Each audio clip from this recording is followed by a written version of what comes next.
Was it Zhuangzi dreaming he was a butterfly, or a butterfly dreaming it was Zhuangzi? Cheng Ran opened his eyes on the desk. Bright, warm sunlight filtered through the thick branches of an old locust tree outside the third-floor window, casting golden rays across his face. A small object flew with pinpoint accuracy and struck his forehead with a loud plop. A sharp sound as if bone had met flesh. It bounced off to one side. The air smelled faintly of chalk dust like the aftermath of a fierce battle in Normandy, more chaotic than even the Battle of Incheon. Beside him, his classmates stared at him with an expression somewhere between disbelief and horror, wide-eyed like someone watching a horror movie. Cheng Ran's head felt foggy. He hadn't quite shaken off the long dream yet. He found his classmate familiar, but couldn't place the name. He remembered being at a dinner party that stretched across the city from a private dining hall to the 80th floor of the Golden Mansion Tower, then down to seafood night market by the river, finally ending at Happy Dragon Karaoke Bar. There, everyone took turns singing, drinking, competing in toasts until the world blurred into red. His boss whispered in his ear, "Xiao Cheng, you've got to push harder. This project depends on this one shot." Then came his subordinates. "Boss Cheng, I'm done for tonight. It's up to you now." It had been 3 straight days and nights of this. Had barely slept 5 hours total. In the final moment, he felt blood rush to his head, and everything turned red. Everyone around the table froze in shock. Someone shouted his name, others slapped his face, trying to revive him. The voices swirled, spinning him into darkness. His last thought before blacking out was, could this be what they call sudden death on the news? If had known his life would end like this, Cheng Ran would have made sure to eat a few more bites before passing. Dying with nothing but alcohol in your stomach, how undignified. And there were so many other regrets, too, all swept away by the relentless chariot of life, dragging him forward without pause. Cheng Ran, stand up. He lifted his head. He was back in high school, seated in a classroom that looked slightly worn. The walls were scratched, paint peeling in patches. At the front stood Li Zhan, their middle school homeroom teacher, known among students as the Butcher. That nickname came from the fact that during those years, he openly accepted gifts from parents. Those who gave presents or flattered him got the best seats. Those who didn't, or those who dared to speak ill of him behind his back. They were punished, belittled, targeted under various pretexts. There was once a top female student who refused to bribe him. Li Zhan harassed her constantly, publicly humiliating her until her grades plummeted and she fell into depression. Many years later, people still shuddered recalling those 3 years under his tyranny. He wielded a bamboo teaching rod like a broomstick, swinging it with deadly precision. His punishments were harsh, brutal, so students gave him a fitting nickname, the Butcher, feared throughout the school. Even now, standing in that classroom felt like stepping into an icy abyss. So this is just a dream, right? But why did he dream about this detestable man? Li Zhan stood with one hand on his hip, hair parted in the middle, wearing a look that said, "Do you think you can fly?" His lips were tight, eyes locked on Cheng Ran. The other hand was still midair. Clearly the piece of chalk that had hit Cheng Ran moments ago had come from that hand, thrown with the skill of a Tang-Gate martial arts master. Even in a dream, he's still such an arrogant bastard. Cheng Ran finally recognized his classmate beside him, Yu Xiao, one of his childhood friends from the same big compound. They were not only in the same class, but also shared a desk, 2 notorious troublemakers back then. They spent countless carefree days together. But college scattered them, and life carried them far apart. To dream of him again, maybe the pressure of work had stirred up memories of the past. Cheng Ran reached out and patted Yu Xiao's cheek, smiling. "You little guy." Yu Xiao rubbed half his face, gaping at Cheng Ran in shock. Normally, dozing off or doodling in class was fine, but this was the Butcher's lesson. And today was especially bad luck. The mock exam results had just come out, and their class ranking dropped significantly compared to previous years. That directly impacted Li Zhan's bonus tied to the final high school entrance exam scores. In Li Zhan's mind, if you touched his interests, you were asking for hell. During today's Friday class meeting, Li Zhan ranted furiously, calling out names and grades, picking examples to make an example of. When he called Cheng Ran's name twice with no response, he realized Cheng Ran was asleep. Even the usual troublemakers couldn't help but admire him silently. "You want to start a rebellion?" As expected, Li Zhan grabbed a thick textbook from the stack on the first row and hurled it toward Cheng Ran. Same old trick. As the book sliced through the air with a fierce whoosh, Cheng Ran, who had suffered this many times before, instinctively raised his hand and wham. The heavy textbook, labeled Chinese, smacked into his palm and flew backward like Peter Pan swatted by the Hulk, landing with a crash deep into a pile of books. For a brief moment, time itself seemed to freeze. Even Li Zhan stood stunned. Just a moment later, His face turned pitch black. His voice trembled with fury. You dare fight back? This was the first time in history anyone had ever resisted Li Zhan's rule. And it was Cheng Ran, usually the most passive kid, who dared to defy him. To Li Zhan, it felt like even stray cats and dogs were challenging him on the verge of graduation. He stormed down from the podium, bamboo rod raised threateningly. Put out your hands. Maybe the realism of the dream scared Cheng Ran, or perhaps Li Zhan's authoritarian presence still held power in this dream world, or maybe Cheng Ran wanted to test something. Either way, he extended his hands. Smack, smack, smack. The thin bamboo stick cracked through the air, lashing Cheng Ran's palms repeatedly. Everyone winced. The pain shot up his arms, raw and searing. For the first time, Cheng Ran began to doubt whether this was truly just a dream. He turned to the window. His reflection showed a young boy, clean white shirt, short neat hair, a rebellious strand sticking up at the back, slim and tall. 15 or 16 years old. It's just a dream. If it's a dream, then none of this matters. Li Zhan wasn't satisfied. He wanted to crush Cheng Ran's dignity. He slammed a paper onto the desk. You were asleep when I read your score. Now read it out loud to the whole class. Let everyone know how low you scored on this final mock exam before graduation. Cheng Ran looked down Chinese exam paper. Score, 82150. He flipped through quickly. Essay score, 17. A disaster. Li Zhan smirked at his silence. I said read it out loud. Cheng Ran spoke, voice flat. 82. Are you mourning a funeral? Read each section. Louder. Multiple choice, 30. Fill in the blanks, 25. Reading comprehension, 10. Wait. Forget the rest. This reading comprehension was so easy, practically free points. Total 40. You got 10. Li Zhan sneered. I bet a tricycle driver off the street could score higher than you. The class wanted to laugh, but the atmosphere was too tense. Now read your essay score. Your essay score. Li Zhan scanned the paper himself, reading aloud with mockery. Essay topic, my vision for the future. Score, 17. At least you know yourself. You've got no future. The exaggerated tone and sarcastic delivery finally drew nervous laughter. Li Zhan smiled. The class ranking had dropped, and he was already in a foul mood.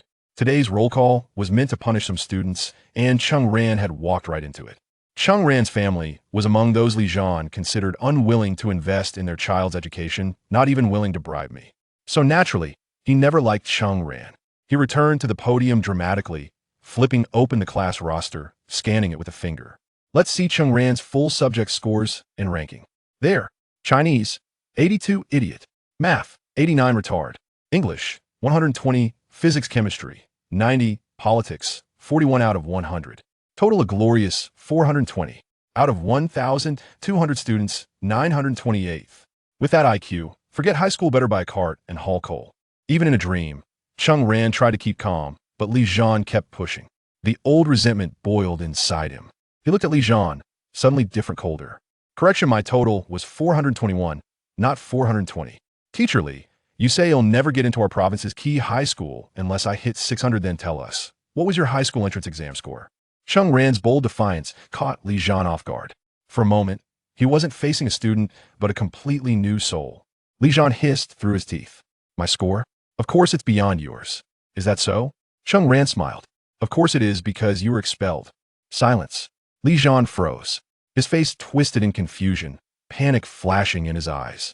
He glanced around at the students, unsure where this truth had leaked from. This was his darkest secret, and now it was exposed. His voice cracked. Who told you this nonsense? Who spread these lies from the teacher's office? Spreading garbage like this, you're despicable. He pointed at Cheng Ran. You're despicable. Normally so domineering, Li Zhan now looked shaken. The entire class saw it and understood. 9 out of 10 chances Cheng Ran was telling the truth. But how? How did Cheng Ran know such a secret? Actually, after graduating, Cheng Ran heard it from classmates who hated Li Zhan. Turns out, Li Zhan had once been expelled for fighting outside school. Later, he changed his name and returned using connections. When everyone learned the truth, they cursed him for ruining lives and wished someone would slap him with his own disgraceful past. I was expelled, yes, but still got into #1 high school. You think you can't? What if I do get in tomorrow? What if I win 5 million tomorrow? What if the president calls me? Is that what you want to live in, fantasies all day? Li Zhan's eyes narrowed.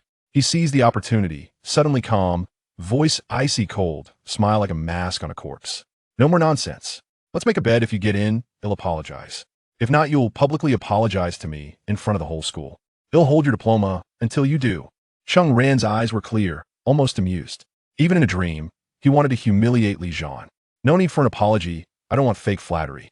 You insulted me and many others. Since even an expelled man like you became a teacher, then I, who was insulted by you, can become your teacher too. How about this when the time comes, you call me teacher, okay? Crazy. That was the first thought of everyone in class. Number 1 high school was the best in Shanhua City, its senior division a provincial key school. Every year, the cutoff hovered around 600 points. With only 400-something, even adding full sports points 50, Cheng Ran barely scraped 500. To aim for 600 in a month? Dreaming awake. What a shame. Cheng Ran must have snapped under Li Zhan's pressure. Li Zhan's face darkened. He stared at Cheng Ran, a stranger, someone who had torn his secrets open. After a pause, he laughed a chilling, spine-tingling laugh. Fine. You'll answer for your words. I don't want an apology. I want you to publicly apologize in front of the whole school at graduation. And he'll put this in your record. Don't blame me later. Not just cruel, lethal. If Cheng Ran apologized publicly and had it recorded in his file, the stain would follow him forever. Top universities, good jobs all gone. Li Zhan was out to ruin him. Cheng Ran nodded calmly. Sure, do whatever you want. That attitude nearly made Li Zhan choke on his rage. At that moment, the bell rang. The class exhaled in relief, scattering like birds released from a cage. But everyone knew today history had been made. Chapter 2. A different world. Li Zhan almost stormed out, and as the door slammed against its frame with a resounding bang, Cheng Ran sank back into his chair, his hand resting on the weathered desk, whispering, "Let us hasten to the moment before the entrance exam for high school number 1. There was silence. All right. Let us take a step back. Awaken already. The sunlight continued to bathe his face, while the trees outside rustled in the wind. The heat remained oppressive, and a profound, piercing pain radiated from his palm. Rumors about him were spreading rapidly throughout the grade. He remained unresponsive. Yet, in an instant, he jolted awake. Realizing an enormous and absurd truth, this was no dream. After a considerable pause, Cheng Ran felt as if his heart might leap from his throat. Had he truly been reborn? Thus, he found himself back in the classroom on the eve of his middle school graduation. So just moments ago, he had indeed confronted Li the Butcher about his unscrupulous character, branding him as having a heart of venom. And he had even wagered his future on the outcome of the high school entrance exam to reach the score required for high school number 1. How melodramatic. In another corner of the classroom, Zhang Xiaojia turned to a beautiful girl beside her, saying, "Yang Xia, your childhood companion is far too troublesome." Upon hearing this, Yang Xia furrowed her brow slightly and replied, "Please clarify. Our relationship cannot be simply termed as childhood sweethearts. Must you spread such fabrications?" Yang Xia was undoubtedly the belle of the class, having grown up alongside Cheng Ran and Yu Xiao in the same compound. She had always felt conflicted about Cheng Ran. She had noticed his attentiveness and even his excessive concern for her over the years. To be fair, she did not harbor any dislike towards him and even felt a certain fondness. However, she was quite dissatisfied with his overly laid-back and complacent attitude. To put it bluntly, Cheng Ran seemed devoid of ambition, drifting aimlessly through life. Yet today, he had audaciously confronted Li the Butcher, leaving Yang Xia in a state of stunned disbelief. Just like the other students. Moreover, Yang Xia was acutely aware of his abysmal academic performance. How could Cheng Ran dare to gamble with Li the Butcher? A true knight capable of rescuing the princess from the dragon is one who rides forth with valor, while one who foolishly charges at windmills on a frail steed is nothing but a simpleton like Don Quixote. It is crucial for one to possess self-awareness. If a person lacks even this basic understanding of themselves, blindly inflating their ego and masquerading as a hero while challenging a teacher, that is nothing short of folly. Her perception of him plummeted sharply, nearing the point of erasing years of goodwill. In fact, she felt a twinge of disappointment. The interruption soon passed, and normalcy returned to the classroom. Regardless of the tempestuous winds and impending storms outside, Cheng Ran was engulfed in the turmoil of his own restless heart. It is real. Everything is real. If rebirth in this world is akin to stepping outside the 3 realms, then Cheng Ran, after that brief confrontation, found himself regaining composure, only to plunge into a deeper state of shock. Even the earnest words of his deskmate fell on deaf ears. Everyone yearns for the chance to relive their lives, imagining how splendid it would be. Today, such a miraculous opportunity has unexpectedly befallen Cheng Ran, leaving him with an overwhelming sense of enlightenment, akin to winning a multi-million lottery, or stumbling upon extraordinary ancient texts after leaping from a cliff, or even discovering a goddess hidden within his wardrobe, though the latter is quite absurd. In any case, The magnitude of his fortune seems unparalleled, as Cheng Ran expresses gratitude to deities and extraterrestrial beings alike. His gaze suddenly catches the corner of a simulated examination paper on the desk before him, boldly titled, Simulated Exam Paper of Shanghai City Middle School. Cheng Ran scratches his temple, bewildered by the name of Shanghai City. In preparation for the high school entrance examination, the local education bureau typically distributes standardized test papers, enlisting teachers to create mock questions, all bearing the name of the locality. However, that is not the crux of the matter. The crucial point is Cheng Ran hails from Qingshan City. Indeed, Qingshan City. He vividly recalls that after its tourism development, the city proudly proclaimed itself with banners, Qingshan City, a place you never want to leave. A sense of foreboding begins to envelop Cheng Ran, as if he is plunged into the depths of the ocean, where immense pressure seals his senses. He pulls out the examination paper for closer inspection and rummages through his backpack in the drawer, meticulously searching for more materials. Whether it be the school's test booklets or personal information inscribed on the covers, everything bears the name of Shanghai City No. 1 Middle School, alongside Cheng Ran's signature. Shanghai City, Shanghai City, Shanghai City. Cheng Ran frantically searches around, akin to a disoriented bird whose pineal gland has malfunctioned, realizing he is lost in unfamiliar territory, desperately seeking a landmark. This is undoubtedly a middle school classroom. Yet, what malevolent force has conjured Shanghai City into existence? Peering out the window, he observes that he is on the 3rd floor, overlooking the old locust tree planted to the right of the teaching building, which had accompanied them throughout their 3 years of middle school. Some windows still bear newspapers taped by students to shield themselves from the glaring sun. The red brick and white-tiled walls proclaim, practice civility, promote new trends, maintain hygiene, everyone is responsible. Every detail remains unchanged. Could it be that the entire school has been magically relocated? Or has he entered the realm of a supreme deity? That cannot be, from this vantage point. Beyond the surrounding wall, he indeed sees several residential buildings, unchanged from their previous arrangements. In the distance lies the landmark Sheraton Hotel of what was once Qingshan City. In this era, it should have been newly constructed for less than a year, representing the pinnacle of luxury in Qingshan City, a source of pride for its residents. Upon its completion, the media had reported on it extensively, creating quite a stir. There it is, the hotel, but Fortune Star, Cheng Ran suddenly exclaims, causing the English teacher to momentarily pause, drawing countless pairs of eyes towards him. Cheng Ran has unwittingly become the center of attention, much like a panda in a classroom. The English teacher displayed a hint of dissatisfaction before resuming the lesson. What is the matter with you today? Are you unwell? Yu Xiao observed him with suspicion. Why is that hotel called Fuxing? Isn't it just the Fuxing Hotel? The Fuxing Hotel Group, a Fortune 500 enterprise, has seized the opportunity presented by the city of Shanghai becoming a national tourist destination to develop this hotel.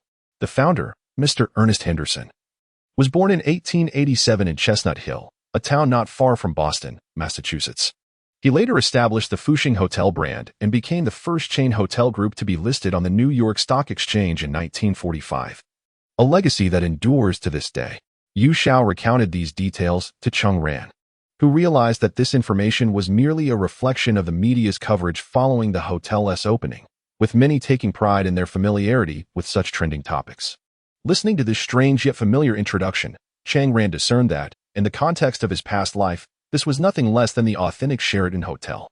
But what could this mean? Suddenly, a thought struck him as if he had been jolted by a current.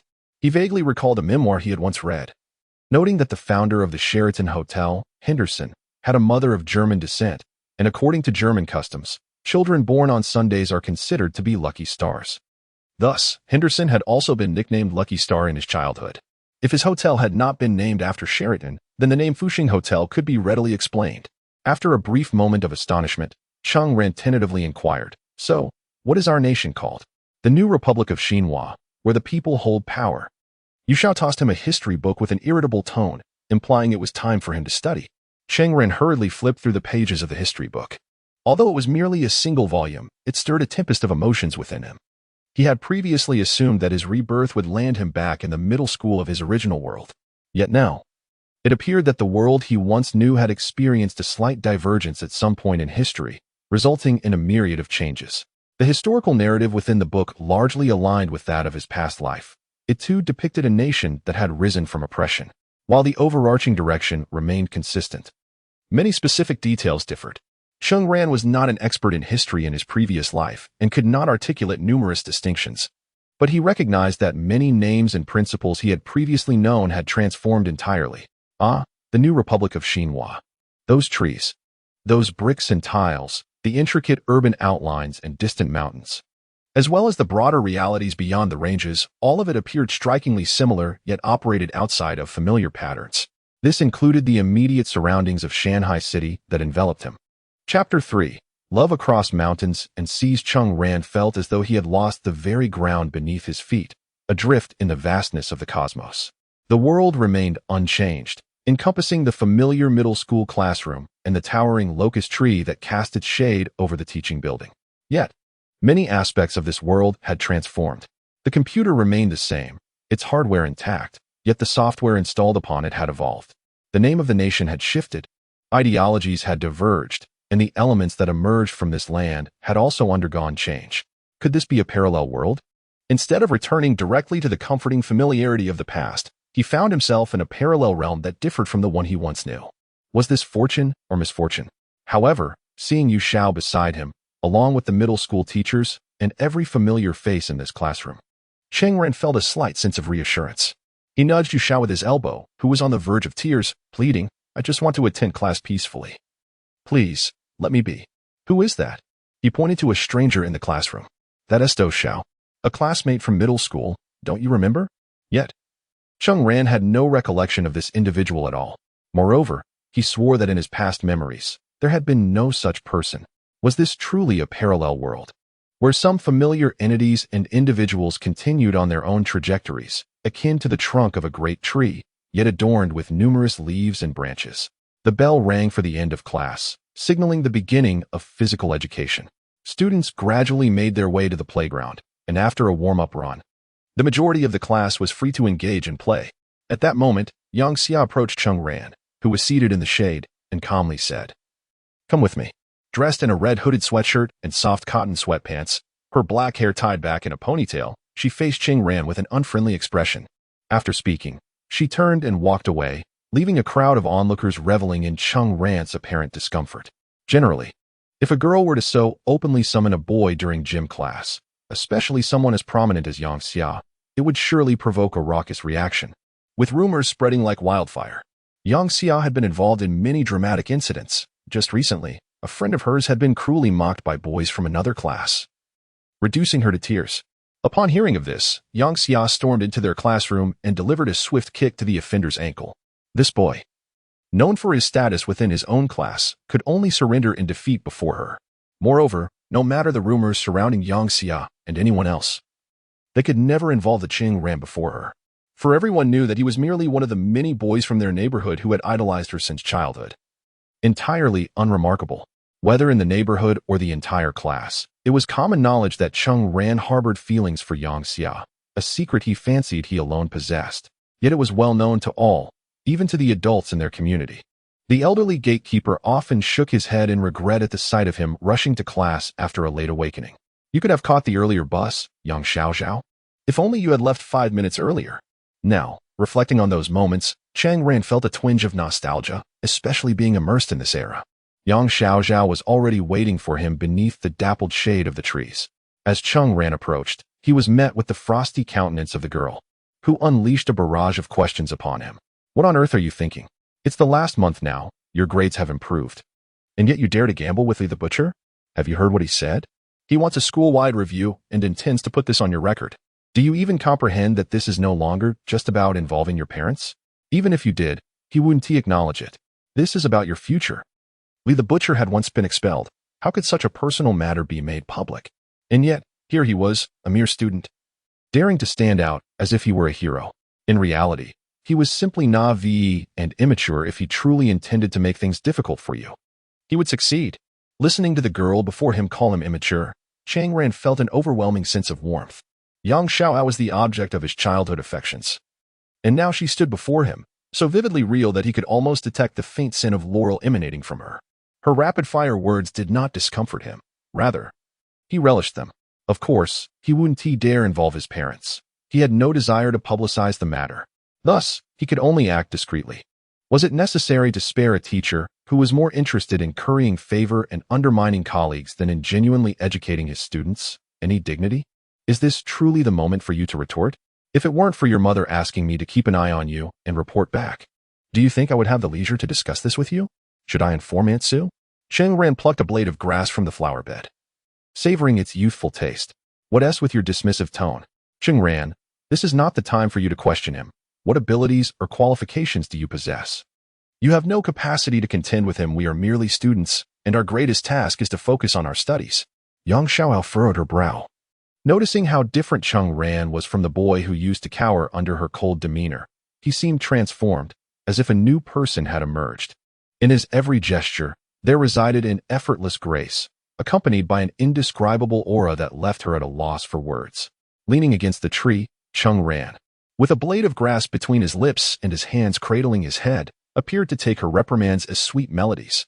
This left Yang Xiaozhao in a state of slight disarray, prompting her to strengthen her tone. It seemed that emphasizing her points might revert Cheng Ran to his former self. His current state of unassailable confidence unsettled her. Yet, as thoughts crossed her mind, Yang Xiaozhao gradually became serious again. Cheng Ran, don't think I want to meddle in your affairs. How well did you perform in this mock exam? 421. Even if you scored a perfect 50 in physical education, how far are you from the admission line of around 600 at City No. 1 High School? You are unable to attend the prestigious Yizhong High School, nor do you have any intention of doing so, as I understand. Consequently, you resort to self-sabotage in a misguided attempt to challenge Lijian. But must you not endure a little longer? You could still enroll in other institutions, take Erzhong, for instance, which had an admission score of 520 last year. If you exert yourself diligently, you might gain entry to that school, or you could simply attend the equally respectable Xizhong, which also accepts students with a score of 470. However, with your current outburst, which will be recorded in your file, what school would dare accept you? Cheng Ran indeed spoke the truth in his previous life. He too was rejected by Yizhong during the high school entrance examination, subsequently relegated to the lower-tier Xizhong. From that moment on, he recognized the divergence of his fate from that of Yang Xia, Yu Shao, and others. He observed Yang Xia thriving at Yizhong, where she undoubtedly stood among the elite of her cohort. It was later said that a similarly legendary boy pursued her abroad, and years later, their stories continued to resonate. I will gain admission to Yizhong, Cheng Ran asserted, convinced of the efficacy of this wager. Yang Xia's expression gradually turned frigid. If you persist in this manner, I shall become angry, she retorted, seemingly dismissing him. Cheng Ran felt as though he possessed the greatest secret in the world, yet he bit his lip, determined to conceal it deep within. Yang Xia indeed turned her head away, no longer engaging with him, preparing to walk away, her profile bathed in light, radiating a dazzling fury. Cheng Ran attempted to lighten the mood. By the way, is Jiang Xiaoqiao still secretly writing you love letters? Jiang Xiaoqiao, one of the children from the compound, was notorious for his repeated, albeit unsuccessful, attempts to woo Yang Xia, a fact that later became a significant blemish on his character. The amusing memories of the compound brought a smile to Cheng Ran's face. However, Yang Xia paused, regarding him with a peculiar expression. Who is Jiang Xiaoqiao? Cheng Ran was momentarily taken aback. What about Dong Lan? That Elan, he stammered. Is she doing well? Dong Lan was one of Yang Xia's close friends in the compound, a quirky girl who, during the golden age of Hong Kong dramas, would often mimic trendy Cantonese phrases, eliciting laughter from all, earning her the affectionate nickname Elan. In her circle, Yang Xia was known as Xia, Cheng Ran as Cheng Zai, and Yu Shao as Xiao Shui Zai. Yang Xia abruptly halted, her voice laced with indignation. Do you find it amusing to toy with me? Cheng Ran, can you not behave normally? Cheng Ran felt a pang in his chest, staring intently at Yang Xia, his eyes reflecting a profound abyss. After a moment, his voice trembled as he asked, there isn't really such a person, is there? Yang Xia scrutinized him carefully, then spoke deliberately. Cheng Ran, do you realize where you have disappointed me? It is that I cannot perceive the weight of seriousness in you. It appears that everything is a subject for jest.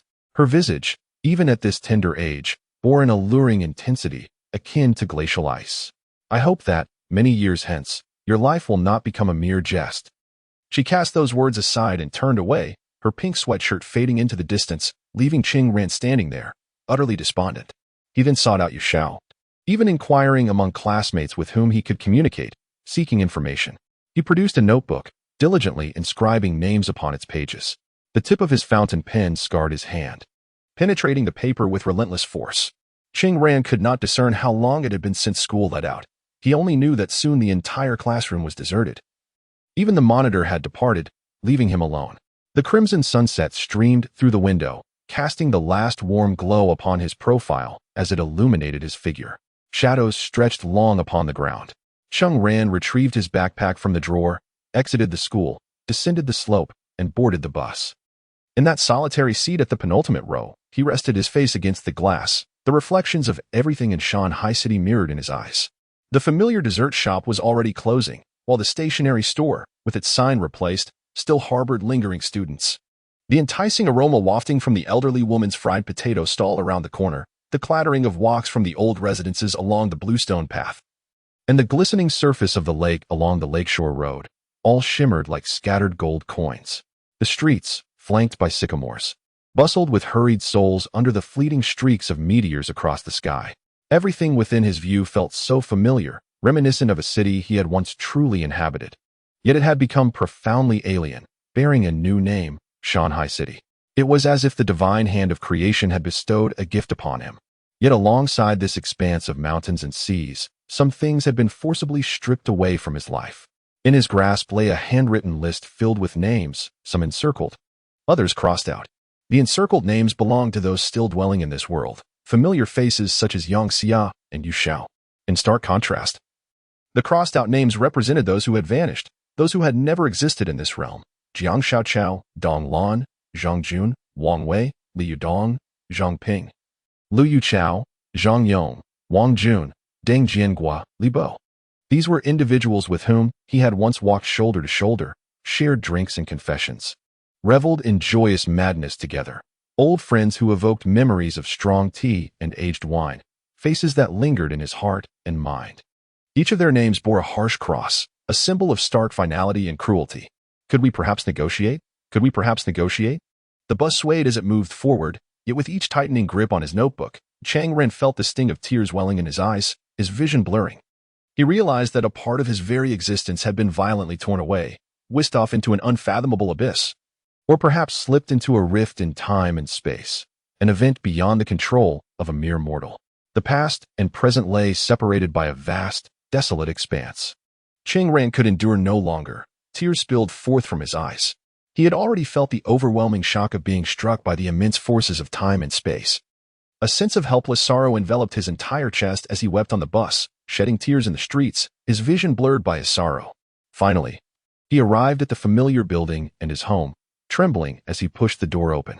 His parents, who were setting the table with dishes, turned in surprise at the sight of Cheng Ran. The visibly younger couple was about to say something when Cheng Ran suddenly lunged forward, colliding with his father's chest, wrapping his arms around him as the familiar, robust sin enveloped him. In that moment, a dam within the deepest recesses of his heart was breached by a surging tide of emotion, and he wept uncontrollably, his sobs echoing. Every day, at every moment, we inevitably brush past many individuals, or part ways with acquaintances at intersections. Yet, we can never truly know that this may very well be the last encounter in each other's lives. What is even more tragic is that before we have the chance to say goodbye, we may never meet again. Chapter 4. Without regret, without fear, what transpired. Have you been struck again? Cheng Ran found himself enveloped in the embrace of his father, Cheng Feiyang, who, despite his habitual aloofness, could not escape the intertwining of familial bonds and the discomfort of an authority figure's wavering presence. It is unclear when the heartfelt conversations between children and parents ceased. Even during those years of farewells, as one boarded the green train pulling into the station, the deepest connection might merely have been the moment of receiving a packed bag from the aging hands of one's parents, now wrinkled and no longer youthful. Upon reflecting on how long it had been since one had embraced their child, or how long it had been since a child had embraced their parents, it seemed an entire lifetime had slipped away.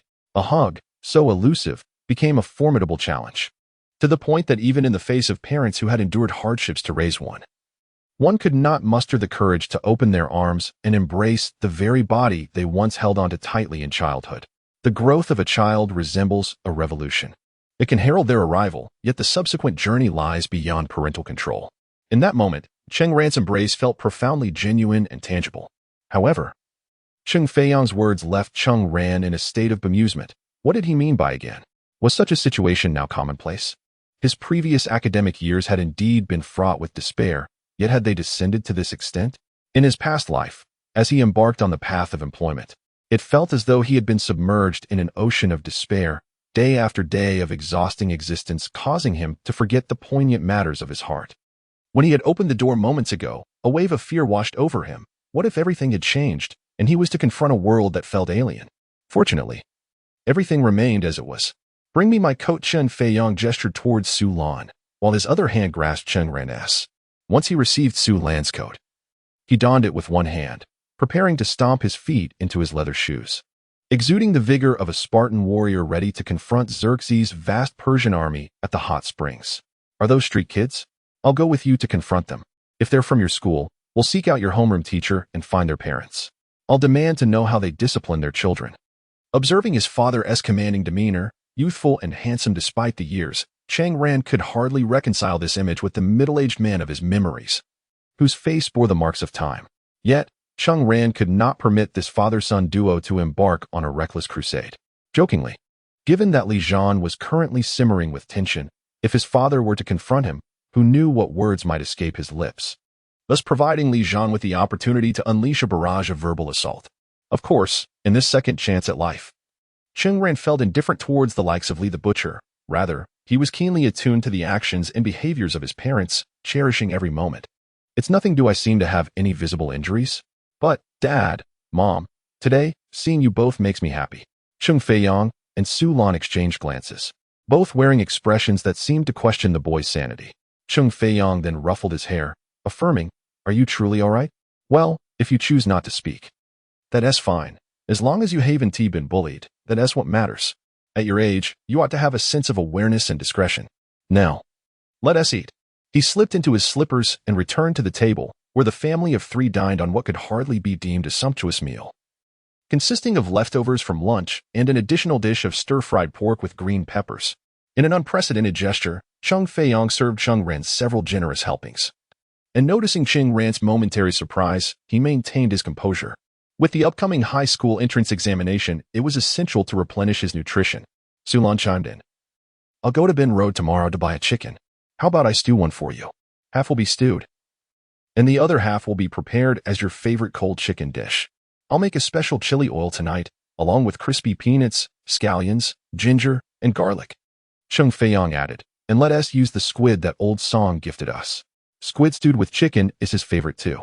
Observing his rejuvenated parents exchanging banter at the dining table, Cheng Ran felt a warmth welling in his eyes, mixed with a bittersweet sense of humor.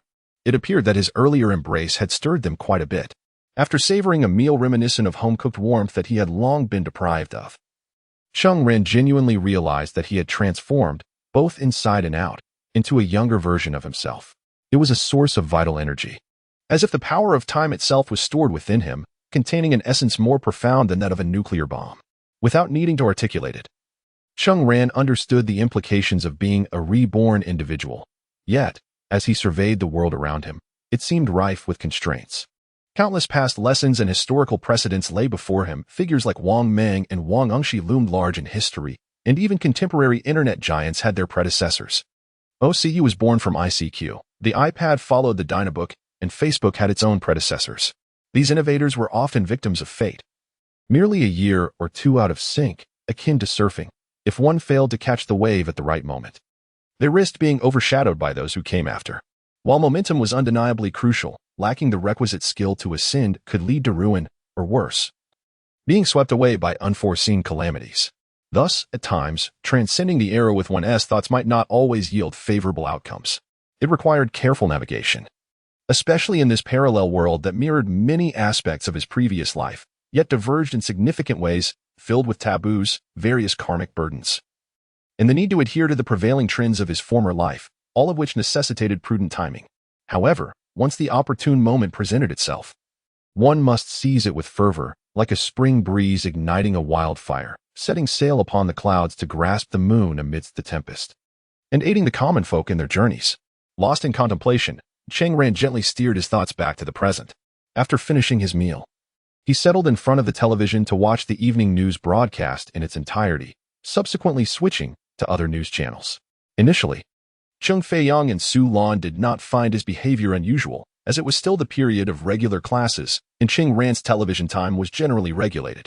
However, watching the formal news broadcast was deemed acceptable and would not be prohibited. However, as time passed, observing Cheng Ran switch from one topic to another left Cheng Fei-young and Su Lan exchanging puzzled glances. They questioned how Cheng Ran could ever be considered a model student in their school. He had never won any competition awards, nor had he received accolades for calligraphy or painting. He had skillfully evaded all such recognitions throughout his academic journey. The notion of him being a little squad leader, adorned with insignias, seemed utterly distant. Thus, they concluded that the remarkable events that befell the esteemed students they had only heard about would never touch him. Yet, at that moment, Cheng Ran was engrossed in matters far removed from the entertaining realms of popular dramas and animated series. He was delving into international news that bore a stark contrast to the frivolities of entertainment. His level of concentration was so profound that it instilled an inexplicable sense of reverence in them. He existed in a world of his own, and it seemed best not to disturb him. After finishing, Cheng Ran returned to his room, where he unearthed a plethora of outdated newspapers and sources of information. As the night deepened, he exhaled a long sigh. This world, for the most part, mirrored the one he had known in his previous life. What had vanished and transformed were not only the individuals he had once known, but also the events themselves. In February, a great leader of the Republic had just passed away, his ashes scattered upon the sea. In March, a renowned author also departed, and Cheng Ran stumbled upon some of his works, which proved to be quite admirable, excelling in the genre of scar literature, yet he had never encountered them before. The establishment of the Huaxia Internet Information Center, HXNSC, was imminent, marking 6 years since the launch of the world's first website in 1991. The nation was on the verge of entering the Internet era, a period akin to the budding of spring and autumn where myriad flowers vie for attention. However, many things had evaporated. The legendary DOS version of CNGN that should have emerged earlier was nowhere to be found. It simply never existed. Dune and Fallout were the most popular single-player games of the time. In various fields that would become renowned in the future, he struggled to find many familiar names. Unsure whether it was simply a matter of timing, these entities yet to be born, or whether they had faded away as they had in his previous life, or perhaps, in this current world, some things were destined never to come into existence. The stock market was an even murkier domain. Heaven had granted him certain gifts while simultaneously taking others away. Before him lay the vast, unknown ocean and world. In what manner should he navigate life in this realm? The familiar faces that abruptly vanished around the corner made Cheng Ran acutely aware of the immense power of time and space in the blink of an eye. The lives intertwined with his own, the countless memories of smiles and laughter, had simply dissipated, more abrupt than death itself, rendering the concepts of life and death trivial in the face of temporal dislocation. Cheng Ran was lost in contemplation for a considerable time. The transcendent knowledge of his era and the memories of the past illuminated the plethora of opportunities before him. Yet, should he immediately begin to manipulate those possibilities? Firstly, some of the familiar endeavors he felt confident about had not yet presented themselves. Secondly, were not the minutiae of the present life itself? Did they not deserve to be savored and cherished? He finds himself not merely in a world of rebirth, but in a parallel realm where his superior cognitive abilities, having transcended a singular dimension, destined him for numerous opportunities that may not be confined by the constraints of time. He is acutely aware that wealth will not elude him. However, the urgency to amass fortune must first contend with the barriers presented by his identity as a middle school student and the complexities of familial and societal expectations. Furthermore, years hence, when he reflects upon this day, after having attained a life of abundance and stature, will he harbor regrets for what he may have overlooked? It is almost certain that he will feel remorse. Thus, he resolves to cherish those who remain in his life, to greet the individuals he has yet to meet with hope, and to approach the world with reverence and awe. Therefore, he must wholeheartedly immerse himself in this familiar yet foreign existence, with boundless potential awaiting the winds of change. If given the chance to relive his student years, to garner new experiences and confront familiar aspects of this world without regret, why not seize the opportunity? The student phase is a precious treasure of life, emblematic of the fervent consumption of youth in the pursuit of growth. Though he may continue to mature, becoming astute and worldly, those indelible memories are singular and irreplaceable. Hence, Cheng Ran is determined to continue along this trajectory. Of immediate concern is the need to vanquish Li the Butcher. Cheng Ran notices the inkstone and brush he once employed for calligraphy, nestled in the corner of the bookshelf, alongside a large roll of discarded newspapers. While rice paper is a luxury, the economical choice for practicing calligraphy lies in the use of newspaper. His spirit stirs as he retrieves the brush, cleans it, removes the frayed hairs, dips it in ink, and unfurls the old newspapers. With deliberate strokes, he writes with a steady hand. Hi, Chapter 5, The Poem of Time. Never ceasing, Cheng Ran awakened to the faint rustling sounds emanating from the kitchen. The dawn had yet to break, and it was approximately 6 in the morning. Though the crowing of a rooster from an unknown household in the apartment complex heralded the morning, the sounds in the kitchen were from Su Lan, who had risen early to prepare breakfast for Cheng Ran. She was diligently placing honeycomb coal into the stove with the tongs and using a hand-crank blower to aid in kindling the fire. Despite her careful movements, Cheng Ran, who in previous times would have remained oblivious at this hour, found himself stirred awake, perhaps an imprint of his past life's habits engraved within his soul. A mere whisper of activity was enough to rouse him. In truth, remnants of disbelief regarding his rebirth still lingered within him. However, as he awoke in the very bed from his memories, which dated back over a decade, he found himself fully accepting this new reality. He had stayed up late the previous night and had vaguely heard his parents arguing. With a swift motion, he rose, quickly donned his clothes, and opened the door. Su Lan appeared somewhat surprised, exclaiming, "Did I wake you?" In her memory, her son had never risen so early. "No, Mom. I was just watching you cook." Su Lan, momentarily taken aback while frying an egg, noticed the slight puffiness around her son's eyes, unmistakably a sign of having cried the previous night. A tide of memories surged forth. His father, a veteran engineer from the older generation, had 3 sons and 1 daughter. As the eldest, Cheng Ran graduated from middle school and enlisted to alleviate the family's financial burden. He later self-studied in the military, ultimately gaining admission to a military academy. As his father often recounted, they were stationed at a coal mine where the bedding was covered in coal dust, rendering sleep nearly impossible. Undeterred, he would read by lamp light at a table, resolutely persevering to pass the military examinations, thereby altering the course of his destiny. Upon entering the military academy, he studied electronic computers, digital technology, and automatic control, eventually being assigned to an engineering corps. However, as the nation restructured the construction engineering units, he transitioned to a state-owned enterprise, Huadong Company, in Rongzhou.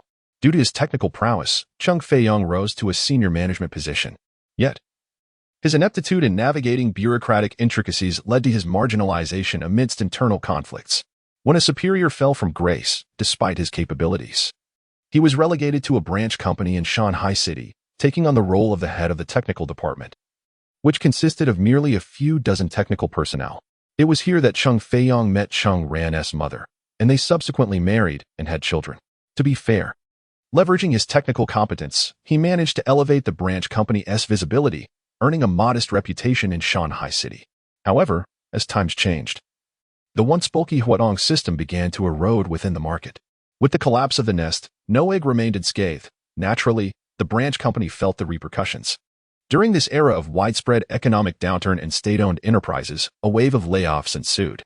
The company was grappling with the issues of restructuring and segmentation, and mere survival had become a formidable challenge.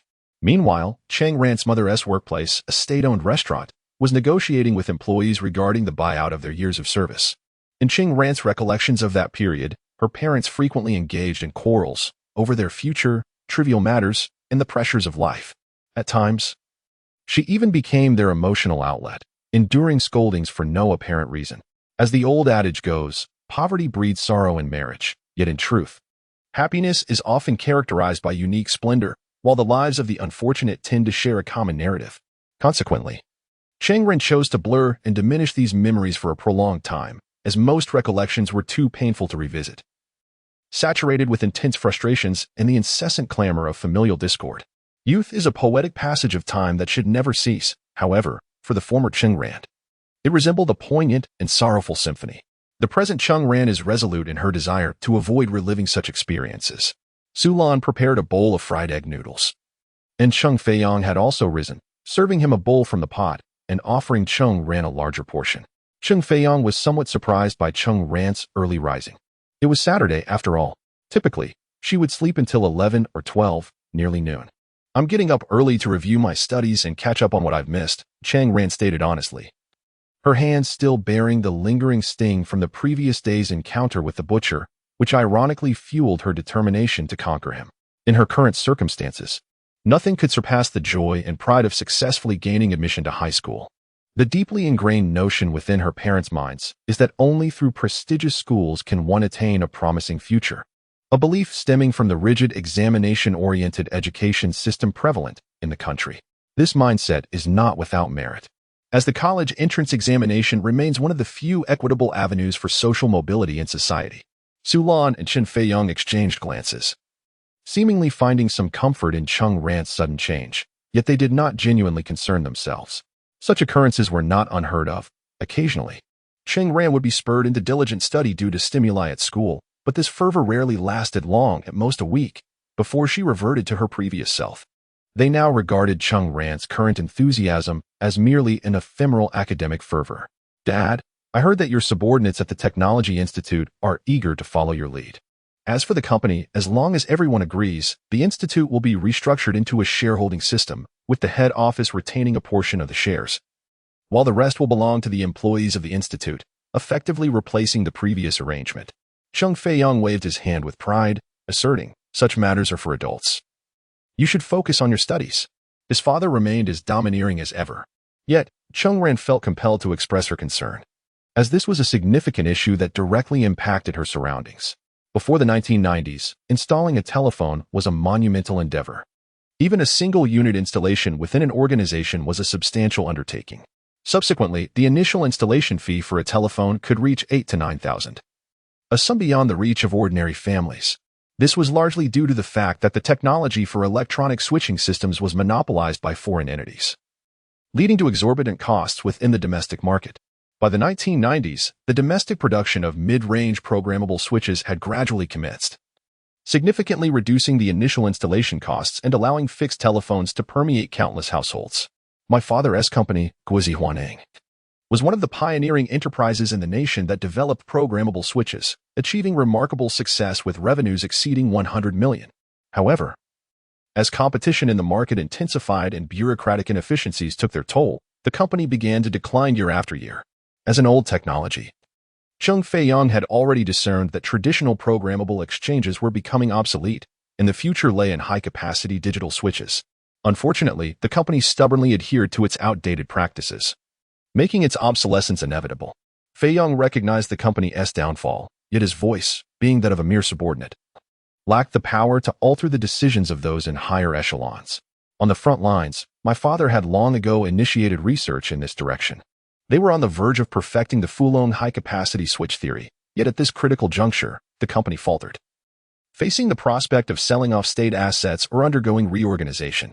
During the restructuring, the company presented two options: either to buy out their years of service and be laid off, or to independently establish a new entity, bearing the risks of survival. Feiyong originally intended to choose the latter, confident in his abilities and unwilling to see the fruits of past labor vanish amidst the turmoil of the environment. However, what swayed his judgment at that moment was Cheng Ran. After failing the entrance examination for a prestigious high school, with no chance of admission to the top institutions, the family found themselves in dire need of substantial funds to secure a place for him at the fourth secondary school. The prospect of borrowing money from relatives was unthinkable for a father who had served in the military and had never sought assistance from others, instilling in him an innate pride. Thus, Feiyong resolutely turned down the pleas of his subordinates who wished for him to lead them in a new venture, ultimately opting to buy out his service years for what would seem a laughably insignificant sum of 30,000 in the future. Yet Cheng Ran understood the magnitude of what his father had forsaken. The 1990s mirrored his previous life in many ways. At that time, the penetration rate of fixed-line telephones was exceedingly low, with the national information industry's goal set to reach 6% by the year 2000. However, with the rapid evolution of new technologies, the telephone penetration rate in the Republic soared, far surpassing the industry's predictions. In the subsequent shifts of the era, fixed-line telephones entered countless homes only to fade away, replaced by the small screens that people now carry with them, an advancement in technology akin to magic. What his father missed was not merely a fleeting opportunity, it was a moment when millions invested could rival foreign machines worth billions in research and development. The vast potential of the market was squandered, and in sacrificing his dreams and the Fulong project for his son, he clipped his own wings. Reflecting on this, as he gazed at the man before him with his chiseled features and squared jaw, Cheng Ran felt an ineffable warmth swell within him. He said, "Dad, choose what you truly desire and forge your own path. I am bound to be admitted to high school. As a reincarnator, his words resonated with undeniable authority, and he could even sense the powerful confidence radiating from within him. Cheng Feiyong nodded, extending a finger towards Cheng Ran, then turning to his mother, he solemnly declared, "It would be best to buy out the years of service. Set aside some funds for his tuition later." Cheng Ran was taken aback, feeling a wave of disappointment. Wasn't it agreed that the aura of a reincarnator could command respect? What was with such a lack of hope? Hey, are you even listening to me? As a reincarnator, I refuse to be stripped of my dignity. Chapter 6. A fulfilling life. Cheng Ran understood that despite his father's broad demeanor and cheerful disposition, he was resolute in his beliefs and would not easily alter his decisions. His father belonged to a category of individuals who not only listened to words but also scrutinized actions. Based on the extensive data accumulated from Cheng Ran's upbringing, it was evident that no amount of eloquent persuasion would sway his father's resolute choices. The only means to influence his father's decisions and redirect him to a more favorable path lay in Cheng Ran's tangible accomplishments and concrete results. At this juncture, if he were to earn a sum of money to cover the exorbitant high school fees, it might not necessarily alter his father's resolution. It could even trigger a crisis of trust. Thus, gaining admission to the prestigious No. 1 high school became his utmost priority. On the other hand, it is never too late to learn. In his previous life, Cheng Ran succumbed to overwork, ensnared by an overwhelming multitude of responsibilities, leaving him little time to indulge in books and enrich his mind. The aspiration for profound self-cultivation seemed a distant luxury. Therefore, at this moment, Cheng Ran was imbued with a sense of nostalgia, coupled with yearning for knowledge, as well as a reverent awe for learning. In this renewed life, it was imperative to live without regrets. Yet, as time progresses, what could render one content with the passage of years? The answer lies in engaging in meaningful endeavors or enhancing oneself. He yearned to be like a sponge, tirelessly absorbing the knowledge he had previously overlooked. Even the smallest morsel could quench his thirst like a drop of dew in a parched desert. He resolved to commence with his initial objective. Thus, after dinner, Cheng Ran sequestered himself in his room, retrieving study materials from his 3 years in junior high. Although the future Cheng Ran did not attend an elite university, he learned from his past mistakes during high school and ultimately enrolled in a non-core program at a 211 university. Hence, he still retained a foundational knowledge. Having worked for many years and traveled extensively, he had become quite adept in English. The junior high curriculum primarily focused on listening comprehension and the application of grammatical contexts, which posed minimal difficulty for him.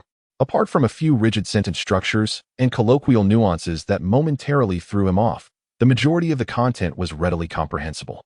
What he held in his hands were actually last year's examination papers from the Shanghai City Junior High School. He sought to ascertain if he could tackle the questions with his current proficiency. The outcome was favorable. Upon comparing answers, he noted a deduction of 10 points, primarily due to the misuse of obscure grammatical constructs. Even for the rare vocabulary he encountered, he could infer meanings through word combinations and contextual clues. Therefore, his challenges in English were merely a matter of diligence. By practicing with additional papers to address previous mistakes, achieving a perfect score would not be an insurmountable task. What a poignant conclusion this is. As for Chinese, after reviewing several papers, he encountered some obscure characters and pronunciations, such as H and DNs, PISH, Hulu, CH and ZH, which could be improved upon through surprise quizzes on rare characters. There were no issues with idiomatic expressions or word usage. The most significant challenge lies within the realm of classical Chinese literature and reading comprehension questions. Filling in the blanks in classical text necessitates an arduous commitment to rote memorization. Even a single character amiss can lead to failure. Cheng Ran has lost many points and now must endeavor to recover them by increasing his reading volume. As for the reading comprehension questions based on prose analysis, they pose a considerable headache for Cheng Ran, not because understanding and analyzing a piece of writing is difficult, but rather due to the inquiries that delve into the underlying connotations of a depicted scenario, the author's emotional state, aspirations, and an array of peculiar associations. Cheng Ran recalls a writer who once remarked that his own work was included in a language examination, and upon attempting the questions, he found himself incorrect. It is perplexing that one's own writing could yield such confusion regarding the author's intended thoughts and sentiments. Such reading questions can only be approached with a strategy akin to studying classical Chinese, by thoroughly reviewing correct answers and ultimately reciting them verbatim, leaving little room for personal interpretation. Regarding physics and chemistry, both subjects during middle school were not particularly challenging. Physics primarily encompasses applications related to everyday phenomena, largely revolving around thermodynamics and concepts of resistance, voltage, and current. The difficulty of questions generally centers on Ampere's law and the variations of current and voltage in circuits with sliding resistors. Chemistry, on the other hand, focuses on chemical equations and experimental processes of reactions, which may contain subtle traps that test one's attentiveness. However, this is typically the hallmark of a novice question setter. A more astute examiner would integrate various reactions into experimental questions, extending from the displacement reactions in blast furnace iron making to the rust removal with dilute sulfuric acid. Overall, these two disciplines require a solid memorization of formulas and theorems, which Cheng Ran can readily revisit. Given his current standing, he finds it manageable. As for mathematics, while he may be slightly out of practice with formulas and theorems, these can be quickly reacquired. Presently, the majority of mathematical questions adhere to the syllabus, although a portion of the more challenging questions may indeed venture beyond it. This is simply a tactic employed to differentiate the top-tier students. In fact, concerning the main syllabus topics in mathematics, disregarding carelessness, many high-achieving students could secure near-perfect scores, necessitating the introduction of certain questions to widen the gap. Some of these questions even delve into Olympiad mathematics or concepts typically encountered in high school. What is tested here is the depth of certain students' familiarity with the question bank. However, for Cheng Ran, he is least daunted by content beyond the syllabus. Although he has forgotten much of the mathematics learned in high school, certain foundational concepts remain ingrained, allowing for associative reasoning, which presents minimal difficulty for him. Of course, this premise still requires a systematic review. He has also encountered some intriguing mathematical problems, such as this one. To assess the health status of elderly citizens in a certain city, what method of selecting participants is most appropriate? A. Select 100 elderly women. B. Select 100 elderly men. C. Select 100 elderly individuals from the park. D. Choose 10 points in urban and rural areas, selecting 5 elderly individuals from each. Although he may have become somewhat complacent, certain questions now appear so elementary that even a child could answer them. Indeed, these questions have frequently appeared in previous middle school entrance examinations. As for political ideology, Cheng Ran has encountered a considerable amount of this content in his later years, and it is evident that many concepts require a revisitation and a process of rediscovery. After surveying the compilation of past middle school entrance exam questions, he devised a comprehensive study plan. English. There is essentially no need for extensive review. He plans to engage with some English reading materials daily and, if possible, peruse foreign newspapers. Chinese. He allocates 4 days to thoroughly review the most significant classical texts and renowned essays featured in the curriculum. Physics. He sets aside 5 days for a complete review of all theorems. Chemistry. Similarly, he dedicates 5 days to revisiting theorems, chemical equations, and a compilation of reactions. Political ideology. He plans for 7 days of rote memorization. With a foundational understanding, this duration should suffice. Mathematics. He allows 5 days for a focus on essential formulas and intends to complete a set of middle school exam papers daily to identify and address any gaps in knowledge. Additionally, he rises early for morning runs. Although physical education scores are typically easily achieved, Cheng Ran's exercise regimen is not motivated by grades. Rather, he cherishes his current youth and the unblemished state of his body, untainted by indulgence. He aims to eradicate all bad habits in their infancy. The term health is truly understood only by those who have experienced its significance. It is something that wealth and status cannot procure. Overall, he anticipates that within a month, he will have comprehensively mastered the knowledge from his middle school years. Thus, an enriching and unprecedented new chapter of life is about to unfold. Chapter 7. The Youth Cheng Ran. Cheng Ran, I've called you several times, yet you refuse to come out. Are you truly studying? What on earth are you doing? Stop pretending and come out to play. The Intel Tribe has a new game, Tomb Mystery. It's incredibly fun. You shall open the door to Cheng Ran's room, peering inside, with the cheerful Su Lan standing outside. Su Lan was equally enthusiastic about Yu Zhao's arrival, as they were both good friends of her son. Sometimes, she found these friendships a bit bothersome, as they often gathered together, distracting from their studies. Yet, on the other hand, seeing the children play together felt like a healthy social interaction.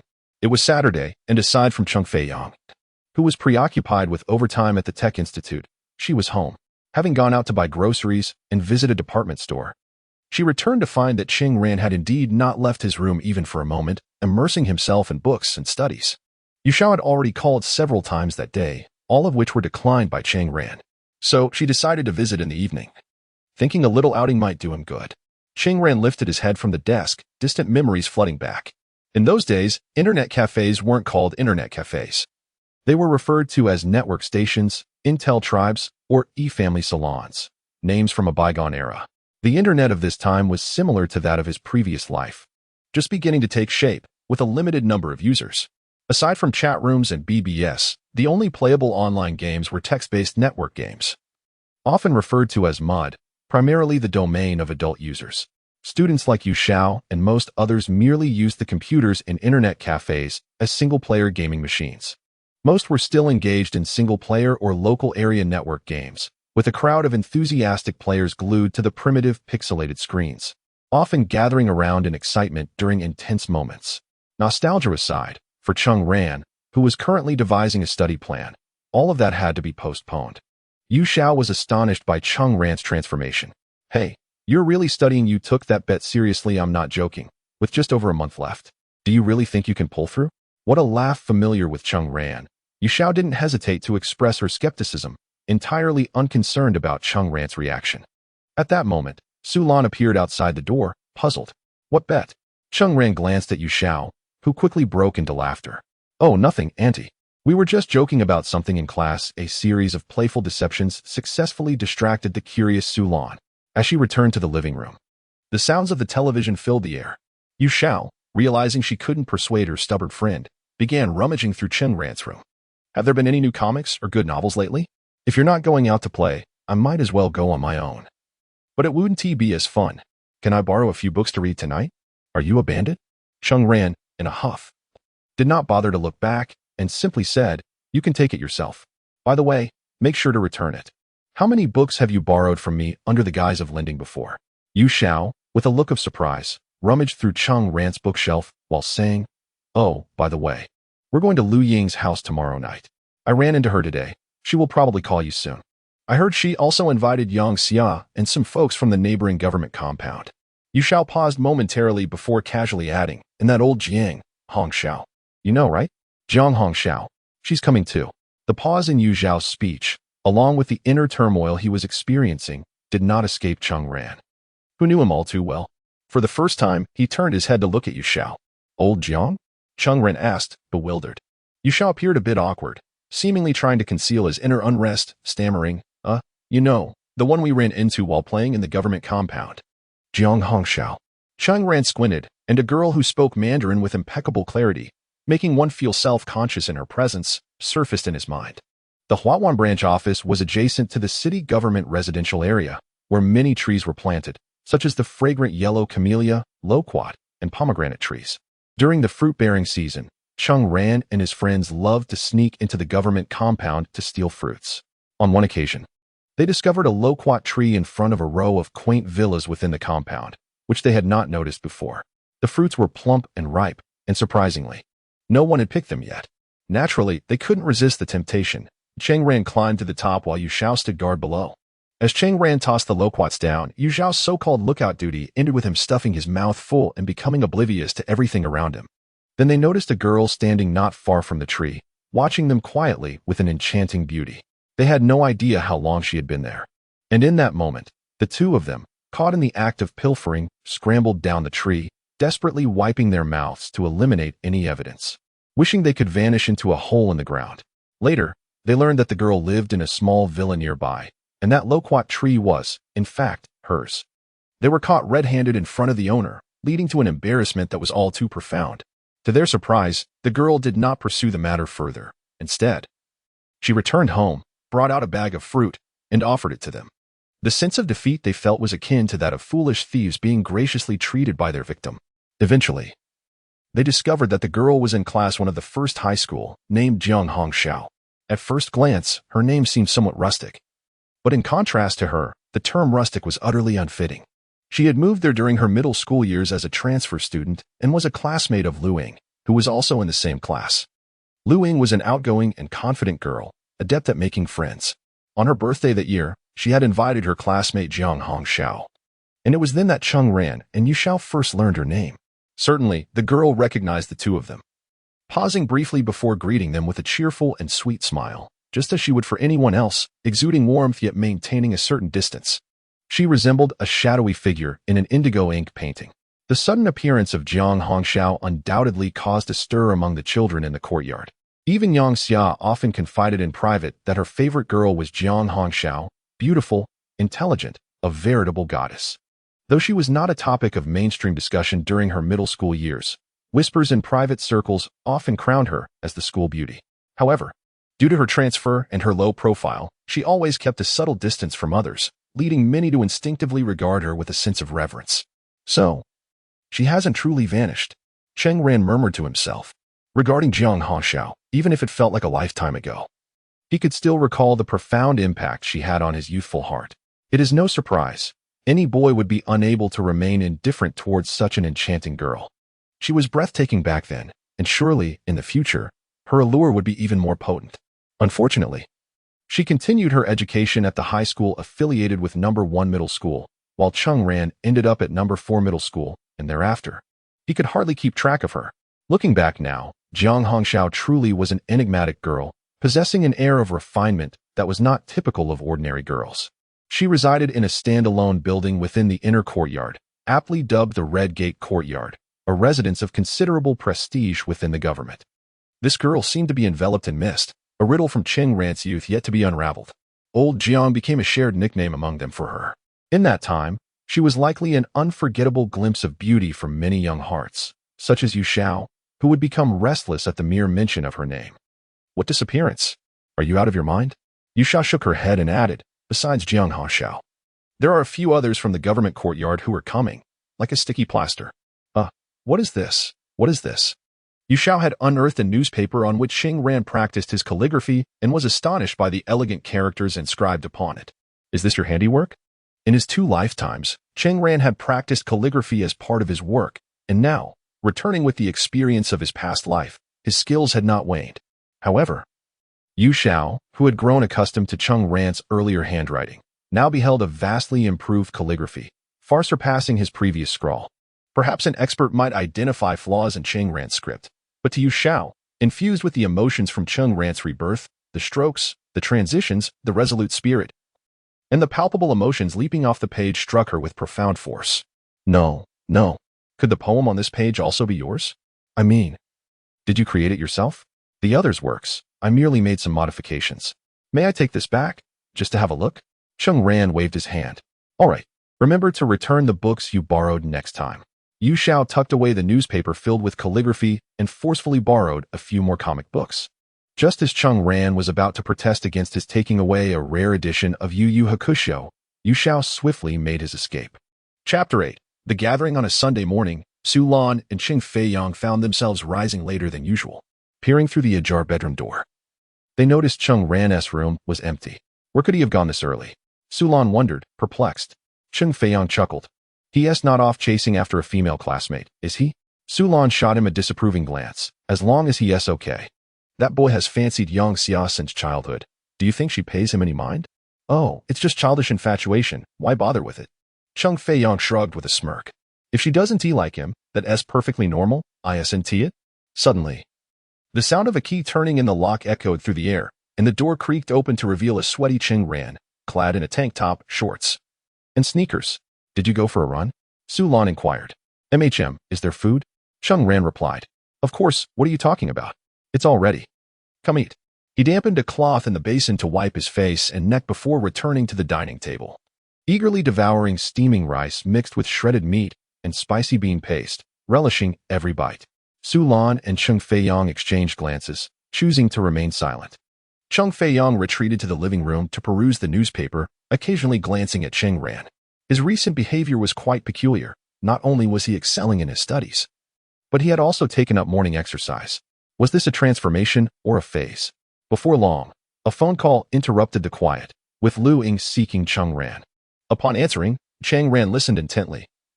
Yes, Yu Xiao mentioned it yesterday. Lu Ying hesitated, her voice slightly shy.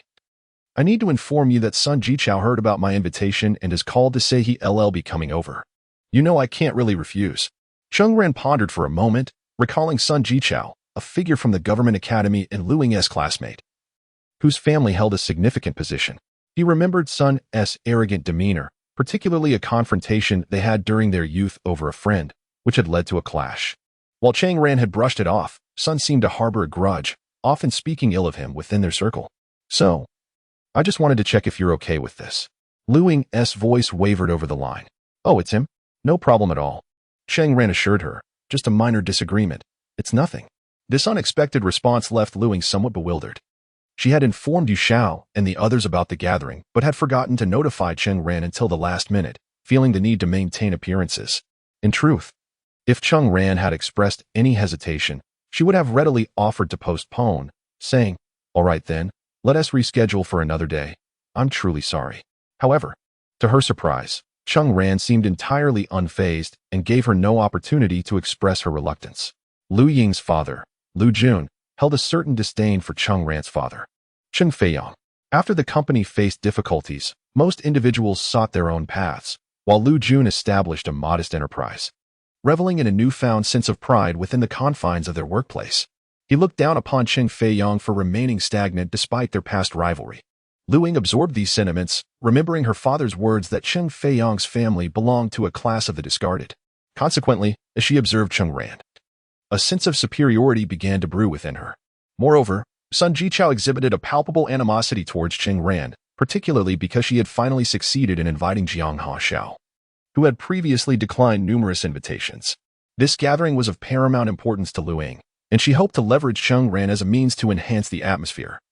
As Sun Jichao's father was a director and they shared a class together, although Cheng Ran had grown up in the same compound, Lu Ying's inclinations did not align with hers.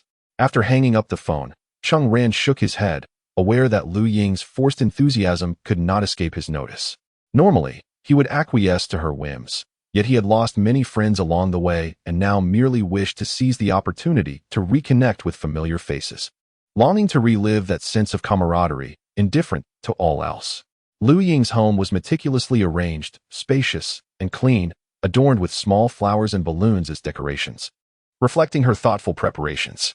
Yu Xiao arrived first, greeted by a vibrant atmosphere filled with familiar faces, Yo Beibei, Zhang Xin, Xie Dong, and others from the compound, who had arrived even before him. Yu Xiao noticed Yang Xia amidst the throng, receiving only casual greetings from the crowd, which did not surprise him, as the attention was clearly not directed towards him. Before long, guests from the neighboring government compound arrived, including Wang Yuran, Zhou Bin, and of course, Sun Jichao. These individuals were closely associated with Sun Jichao and were not particularly fond of Yu Xiao and his friends. However, their affluent backgrounds were evident. All three were well-dressed and carried themselves with an air of sophistication. Wang Yuran donned silver-rimmed glasses, exuding the aura of a top student, while Zhou Bin, tall and clad in basketball attire, showcased an athletic charm that drew attention. Among the trio, Sun Jichao stood out for his looks, though a haughty demeanor occasionally flickered in his eyes. Lu Ying emerged from the kitchen, expressing gratitude to Sun Jichao for assisting her with the computer. "Thank you for fixing it so effortlessly. You must have reinstalled the system. Your operations are akin to a foreign language to me." At that time, a computer could easily cost over 10,000, and only a handful of families owned one, making it a source of envy. The value of computers and the expertise required to operate them conferred an air of superiority, and Lu Ying's acknowledgement highlighted that Sun Jichao was capable of such technical feats. It is widely acknowledged that the myriad commands of the DOS system can bewilder the uninitiated, and it is no wonder that Lu Ying feels a sense of admiration. Sun Jichao nonchalantly remarked, "My family is upgraded to 2 computers. Installing systems and repairing or replacing hardware is merely routine for me. Not only does his household possess computers, but they have also upgraded twice, and he is well-versed in computer technology." The glances from several young women towards him have noticeably shifted. As the trio arrived, the atmosphere transformed once more. The girls in the courtyard of Hutong Company were diverse, with some, like Lu Ying, possessing delicate beauty, while others, such as Yao Beibei, exuded a spirited charm. Their qualities were commendable, particularly Yang Xia, who was the belle of Class 4. Sun Jichao and his companions were in their element, captivating the audience with tales of their travels and jokes that elicited peals of laughter from the girls. This inevitably prompted the young women in the company courtyard to compare themselves, realizing that the boys from their unit, in terms of attire and outlook, could not possibly measure up to Sun Jichao and his peers from the government complex. They were experiencing a newfound awareness of social stratification. In such an environment, the boys from the courtyard, including Yu Xiao, Zhang Xin, and Xie Dong, grew increasingly reticent. The door to Lu Ying's home stood ajar, and a figure clad in red soon appeared. As Jiang Haoxiao peeked through the entrance, her cascading curls bobbing gently, and confirmed her location before stepping inside. The spirits of everyone soared. Is this the place? Jiang Hongxiao's bright eyes blinked, and upon spotting familiar faces like Lu Ying and Yang Xia, she clasped her hands in a gesture of apology, glancing at the clock hanging in the hall. Am I late? In reality, Jiang Haoxiao had arrived 5 minutes earlier than the 6 o'clock Lu Ying had mentioned. She was unaware that so many had gathered so early, largely in anticipation of her arrival. No, you're just in time. Lu Ying greeted her with a warm smile. At that moment, Lu Ying's parents emerged from the kitchen, where they had prepared a lavish feast. Lu Jun remained silent, but Zhang Lin, Lu Ying's mother, cheerfully exclaimed, I've prepared all the food for you. Oh, little Jiang is here. It's been a while since I've seen you, and you've grown even more beautiful. They say girls change greatly by the age of 18. But you haven't changed much at all. You've always been so lovely. A group of familiar children from the courtyard was taken aback, for they knew that Zhang Lin was no ordinary person. She had previously been a Chinese teacher at City No. 5 Middle School, later transitioning to the Education Bureau's Research Institute, where she served as the director of the Primary Education Research Office. Possessing profound expertise in the humanities and being a member of the Provincial Writers Association, with her short curly hair, thick glasses, and piercing small eyes. Coupled with her previous role as a teacher, she commanded an aura of authority without needing to raise her voice. Typically, she exuded a strong presence at her workplace, and Lu Jun had benefited from her connections in establishing his company, which had flourished as a result. Among the children in the unit, the one most wary of the ants was undoubtedly Zhang Lin. Yet, in this moment, there was no trace of her usual demeanor. She was a picture of warmth and approachability. Sun Jichao timely remarked to Lu Ying, Your mother is truly gentle. Upon uttering these words, he realized that a group of individuals nearby was staring at him as if he were an extraterrestrial. Sun Jichao shrugged and stammered, I didn't say anything wrong. Lu Jun had already gone to fetch his coat, and Lu Ying, having finished her conversation with Jiang Haoxiao, smiled at the onlookers and said, We are going out for a stroll. You all enjoy yourselves today? Jiang Haoxiao glanced at the table, where the food was not freshly prepared, and inquired, Aren't the uncles and aunts joining us? No. You all are gathering, and we have friends to meet as well. Haoxiao, you must spend some quality time with Lu Ying today. It has been quite a while since you last visited us. Jiang Haoxiao smiled and replied, All right. As Lu Jun and Zhang Lin exited, Lu Jun, who had remained silent throughout, finally spoke to Zhang Lin, saying, I didn't say a word or greet anyone. Isn't that a bit rude? If anyone were to witness this, they would never believe I am now the boss with dozens of subordinates. Normally, I exude confidence. Yet here I am, so timid. Zhang Lin tugged at Lu Jun's sleeve and said, It's best to say nothing. Do you think the girl is foolish? She knows her worth and has encountered far more than either of us. If you reveal even a hint of intent, she will realize we are being deliberate. Your previous demeanor was perfect, simple, and harmless. Lu Jun's proud expression returned. Indeed, they should know who I am. Zhang Lin chuckled. Your acting skills are quite impressive. This was followed by a round of mutual admiration between the couple. Chapter 9. Gathering Part 2. The atmosphere transformed by Jiang Haoxiao was palpable. Even the normally radiant Yang Xia felt a certain light being eclipsed. She exchanged a reserved greeting with Jiang Haoxiao, covertly assessing her attire, a red dress adorned with lotus lace. The curves of her waist accentuated by the garment, evoking a forbidden impulse even in Yang Xia, a girl herself. The delicate arms and the exquisite glossy black shoes at the end of her slender calves rendered her appearance both refined and graceful, exuding an effortless elegance. Such an aura was not something an ordinary girl could easily cultivate. Lu Ying fluttered around Jiang Haoxiao like a butterfly. Yet the other girls present seemed less animated than before. Perhaps in comparison, they felt a twinge of inadequacy, their self-consciousness heightened by Zhang's commanding presence, prompting them to reflect on their own demeanor. Meanwhile, Yu Xiao observed the boys' wandering gazes fixated on Jiang Haoxiao and couldn't help but marvel inwardly at the phenomenon. This was truly a case of when my flower blooms, all others wither. Indeed, Jiang was a force to be reckoned with. Lu Ying clapped her hands, declaring that everyone had arrived, and it was time to feast. As the guests began to make their way to the dining table, Yu Xiao realized with a start that Cheng Ran was yet to arrive. Where is Cheng Ran? Why hasn't he shown up yet? At the mention of this sensitive name, the expressions of several individuals varied. Yang Xia had already noticed Cheng Ran's absence and initially assumed Lu Ying had not invited him, given her awareness of the conflict between Zhang Jichao and Cheng Ran. However, with all their friends from the courtyard present today, it would be rather excessive for Lu Ying to exclude Cheng Ran. Yet it seemed he had chosen not to attend. Was it forgetfulness or a lack of punctuality? Observing the enthusiasm of the boys around her, Yang Xia felt a twinge of surprise. Zhang Jichao, on the other hand, felt a slight twitch in his ears. His lingering resentment towards Cheng Ran stemmed from a childhood of brawls where he had never been bested, until he encountered the reckless Cheng Ran, resulting in a humiliating defeat that still stung. It was one thing to be outmatched by someone stronger and more accomplished. It was another to be bested by someone he deemed insignificant, and thus his disdain grew. Lu Ying's expression shifted uncomfortably, secretly vexed with Yu Xiao. She was well aware of Cheng Ran's absence and had assumed he would have the self-awareness to reconsider attending. That was why she had claimed everyone was present. Now, she reluctantly suggested, how about you give him a call? Those present could detect the strain in her tone within the circle of courtyard dwellers. They had overheard Lu Ying's disparaging remarks about Cheng Ran. Yu Xiao, oblivious to the nuance, walked over to the phone and called Cheng Ran's home. After a brief exchange, she hung up and announced, Cheng Ran said he won't be joining for dinner. He's eating at home, but will come by later. Oh, how very grand, scoffed Yo Bebe. Lu Ying smiled lightly and beckoned everyone to begin their meal, enjoying the culinary delights prepared by his mother at home. Cheng Ran certainly had no intention of dining at Lu Ying's residence. His primary desire was merely to reconnect with old friends. A brief visit after a meal sufficed, and he did not regard it as a matter of great significance. Moreover, today marked the special occasion of Su Lan preparing a tantalizing cold chicken dish, which he found quite tempting.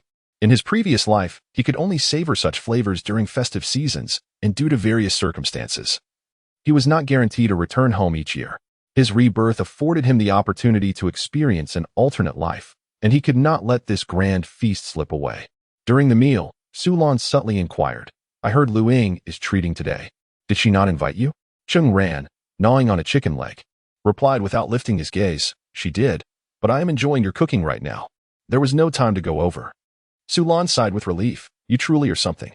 If Yu Xiao invited you, and Lu Ying did too, would you not go? Although I've noticed you've been diligently studying these past few days, don't overcorrect.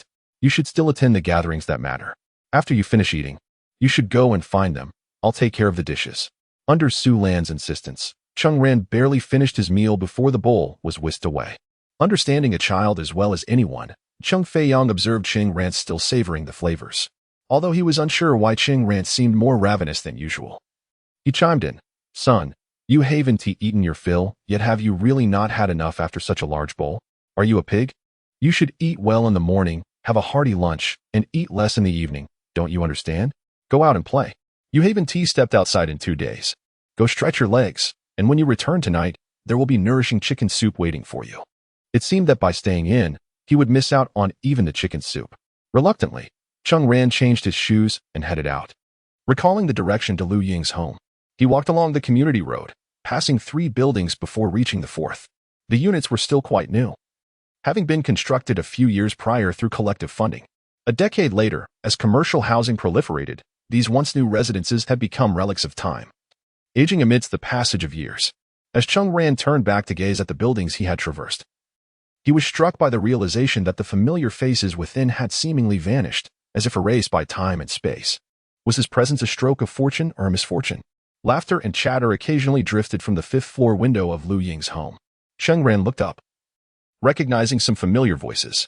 This was precisely why he had come today, to reunite with companions from his childhood and witness the remnants of his past life. Affirming that it was not mere illusion, this was indeed a precious moment. He ascended the steps. In truth, the meal was quite enjoyable. Although the participants hailed from different classes and even distinct courtyards, their youthful spirits shone through. As merriment ensued, the atmosphere shifted to one of camaraderie. Although Sun Jichao, Zhou Bin, and Wang Yuran initially maintained a certain formality, the boys from Huadong Company's courtyard were on an entirely different level. During discussions, the latter often found it difficult to interject, relegated to the role of mere spectators, akin to lambs cornered by wolves in a sheepfold. They exuded an air of dominance over the gathering, naturally growing increasingly relaxed and informal. Furthermore, there's Jiang Hongxiao, whose exceptional presence causes the women present to feel a sense of inadequacy. However, during meals and conversations, she effortlessly attends to everyone in attendance. When someone speaks, she never interrupts. Instead, her eyes, framed by long lashes, remain fixed on the speaker, listening attentively and offering thoughtful responses. When the group reminisces about childhood anecdotes and amusing incidents among the children of the courtyard, she seamlessly blends in, genuinely seeming pleased to share in the joy of having grown up with this circle of friends. Emotions are palpable, and Yang Xia, Lu Ying, and others become even more animated.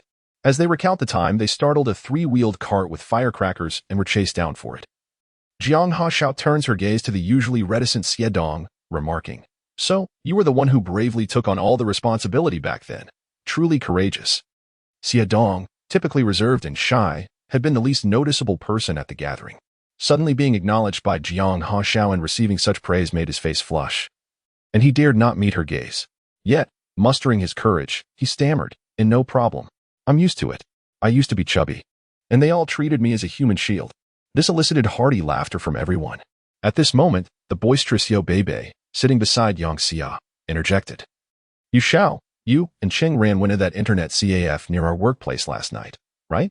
I saw both of you. Honestly, I must say, Cheng Ran is quite ambitious. He claims he wants to get into #1 high school, but that doesn't seem to motivate him. He just wanders around all day." Yu Shao felt an overwhelming sense of injustice and was about to speak when Yang Xia turned to her with a serious expression, saying, "Yu Shao, please tell your good friend that if he continues like this, he will truly be doomed. We didn't go out. You must have seen wrong. Cheng Ran has been studying at home. Let it go. Don't cover for him," Yao Beibei retorted, rolling her eyes. "What use is your deception? Can you fool the imminent high school entrance exam? Can you deceive the truth revealed in the test papers?" The group nodded in agreement. Jiang Hongxiao merely cast a glance at Yu Shao, remaining silent. While she was indifferent, Yu Shao felt compelled to defend Cheng Ran, asserting that whenever she visited him, he was indeed at home studying, even turning down the temptation of online gaming. This demonstrated that Cheng Ran was genuinely putting in the effort. Yet he faced such misunderstandings and criticisms. However, Yu Shao felt somewhat powerless, as reason told him that with only a few days left, it was too late for Cheng Ran to make a significant change. As Yu Shao appeared lost in thought, the conversation shifted to other topics. Lu Ying observed the atmosphere and mused that this was indeed a perfect gathering.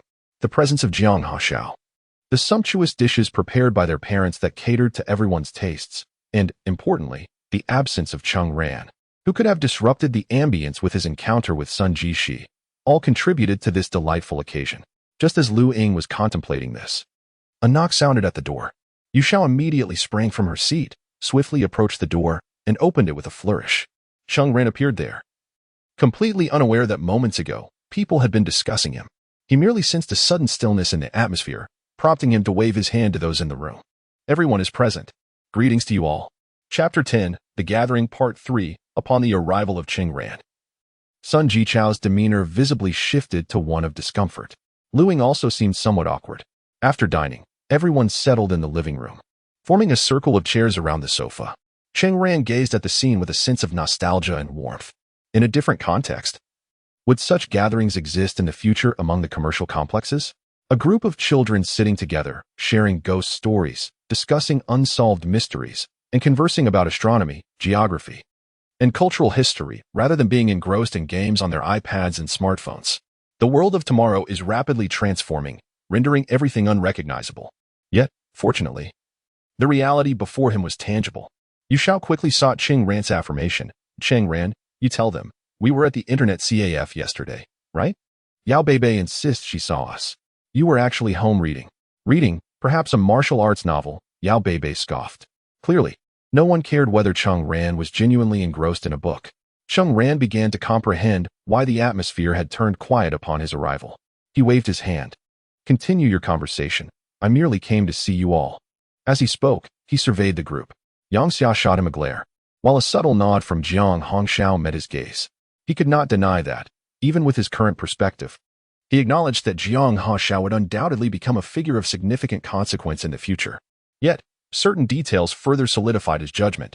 This girl, Lao Jiang, was truly enigmatic and extraordinary. Typically, gatherings among the courtyard youths at Lu Ying's home lacked any decorations, yet it seemed as though the place had undergone a meticulous cleaning, with the glass sparkling as if it had just been subjected to an annual spring cleaning. Lu Ying's mother worked in the education bureau, while her father was a businessman. Their efforts seemingly aimed to foster a relationship between their child and Jiang Hongxiao, suggesting connections to influential figures in the city's educational or commercial sectors, perhaps even direct relatives. But that was inconsequential, it mattered little to her. Thus, he found himself on the sidelines, observing the light-hearted banter. Wang Yuran, sitting with Sun Jichao, regarded Cheng Ran, the one who had a long-standing grudge with his friend, with a sense of unease, as he recognized a familiar glint in Cheng Ran's eyes. It resembled the expression one might wear when finally appreciating a model painstakingly assembled over a month, or perhaps that of an audience member witnessing a classic play unfold on stage. There was an aura of transcendent realization. Yet Wang Yuran chose to keep this insight to himself. After some time of casual conversation, someone proposed playing a game that tested their reflexes, which subtly hinted at an intellectual contest. The first game involved counting in sequence. Upon reaching a multiple of 3, participants were to clap their hands, with the pace accelerating. Anyone who failed to clap at the designated moment or hesitated faced a penalty, sticking a white paper strip on their arm. As the rounds progressed, they introduced variations, counting to multiples of 7, replacing claps with hand slaps for numbers including 7. Anyone who faltered also bore the consequence of a paper strip. As the game progressed, some individuals were adorned with numerous slips of paper on their forearms. Yu Xiao bore 5, while Xie Dong had 7. Among the offspring of government officials, Wang Yuran and Sun Jichao each received 1, and Zhou Bin, 2, his expression darkening noticeably. Even Yang Xia found herself with a single slip.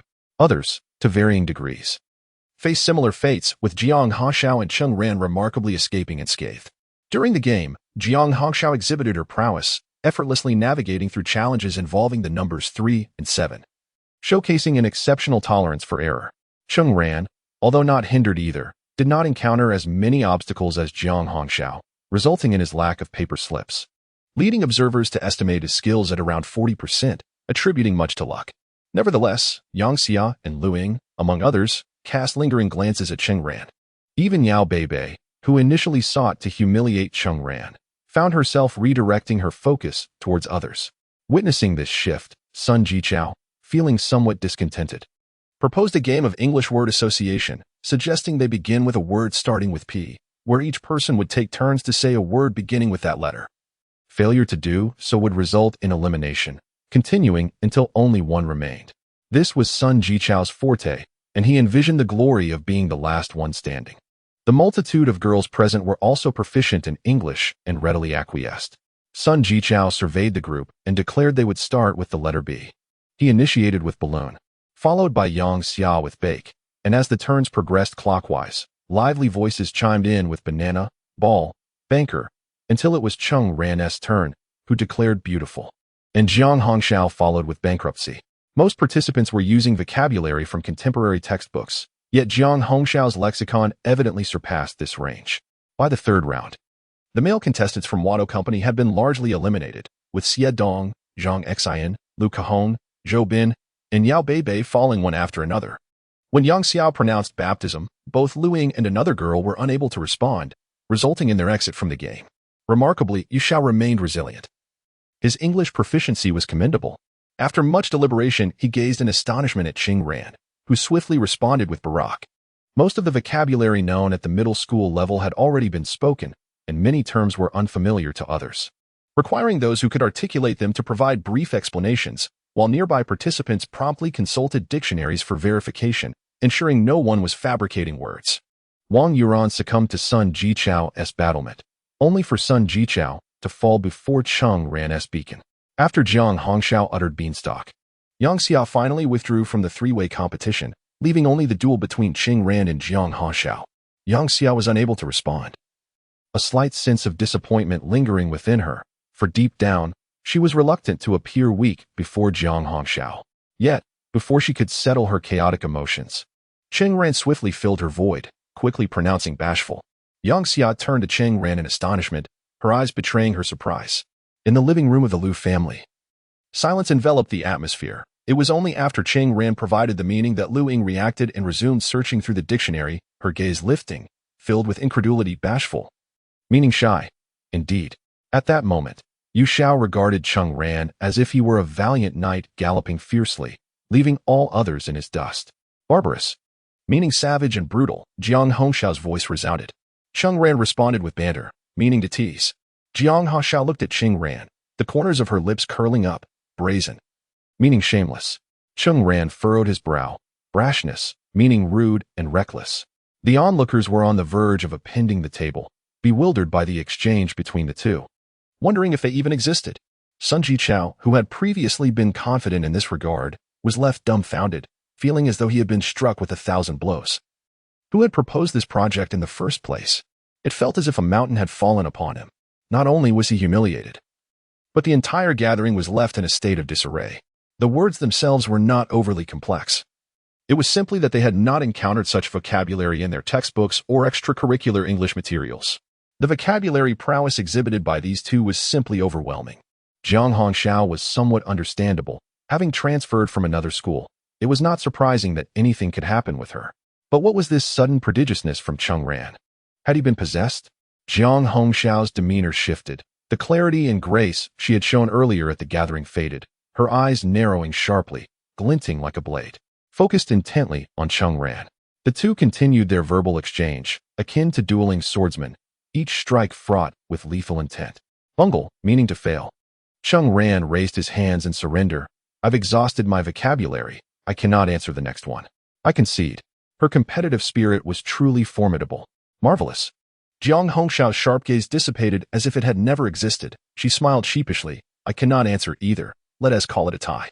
At that moment, winning or losing seemed to pale in significance. Yu Xiao lunged forward, her expression one of indescribable shock, staring at Cheng Ran before ruffling his hair.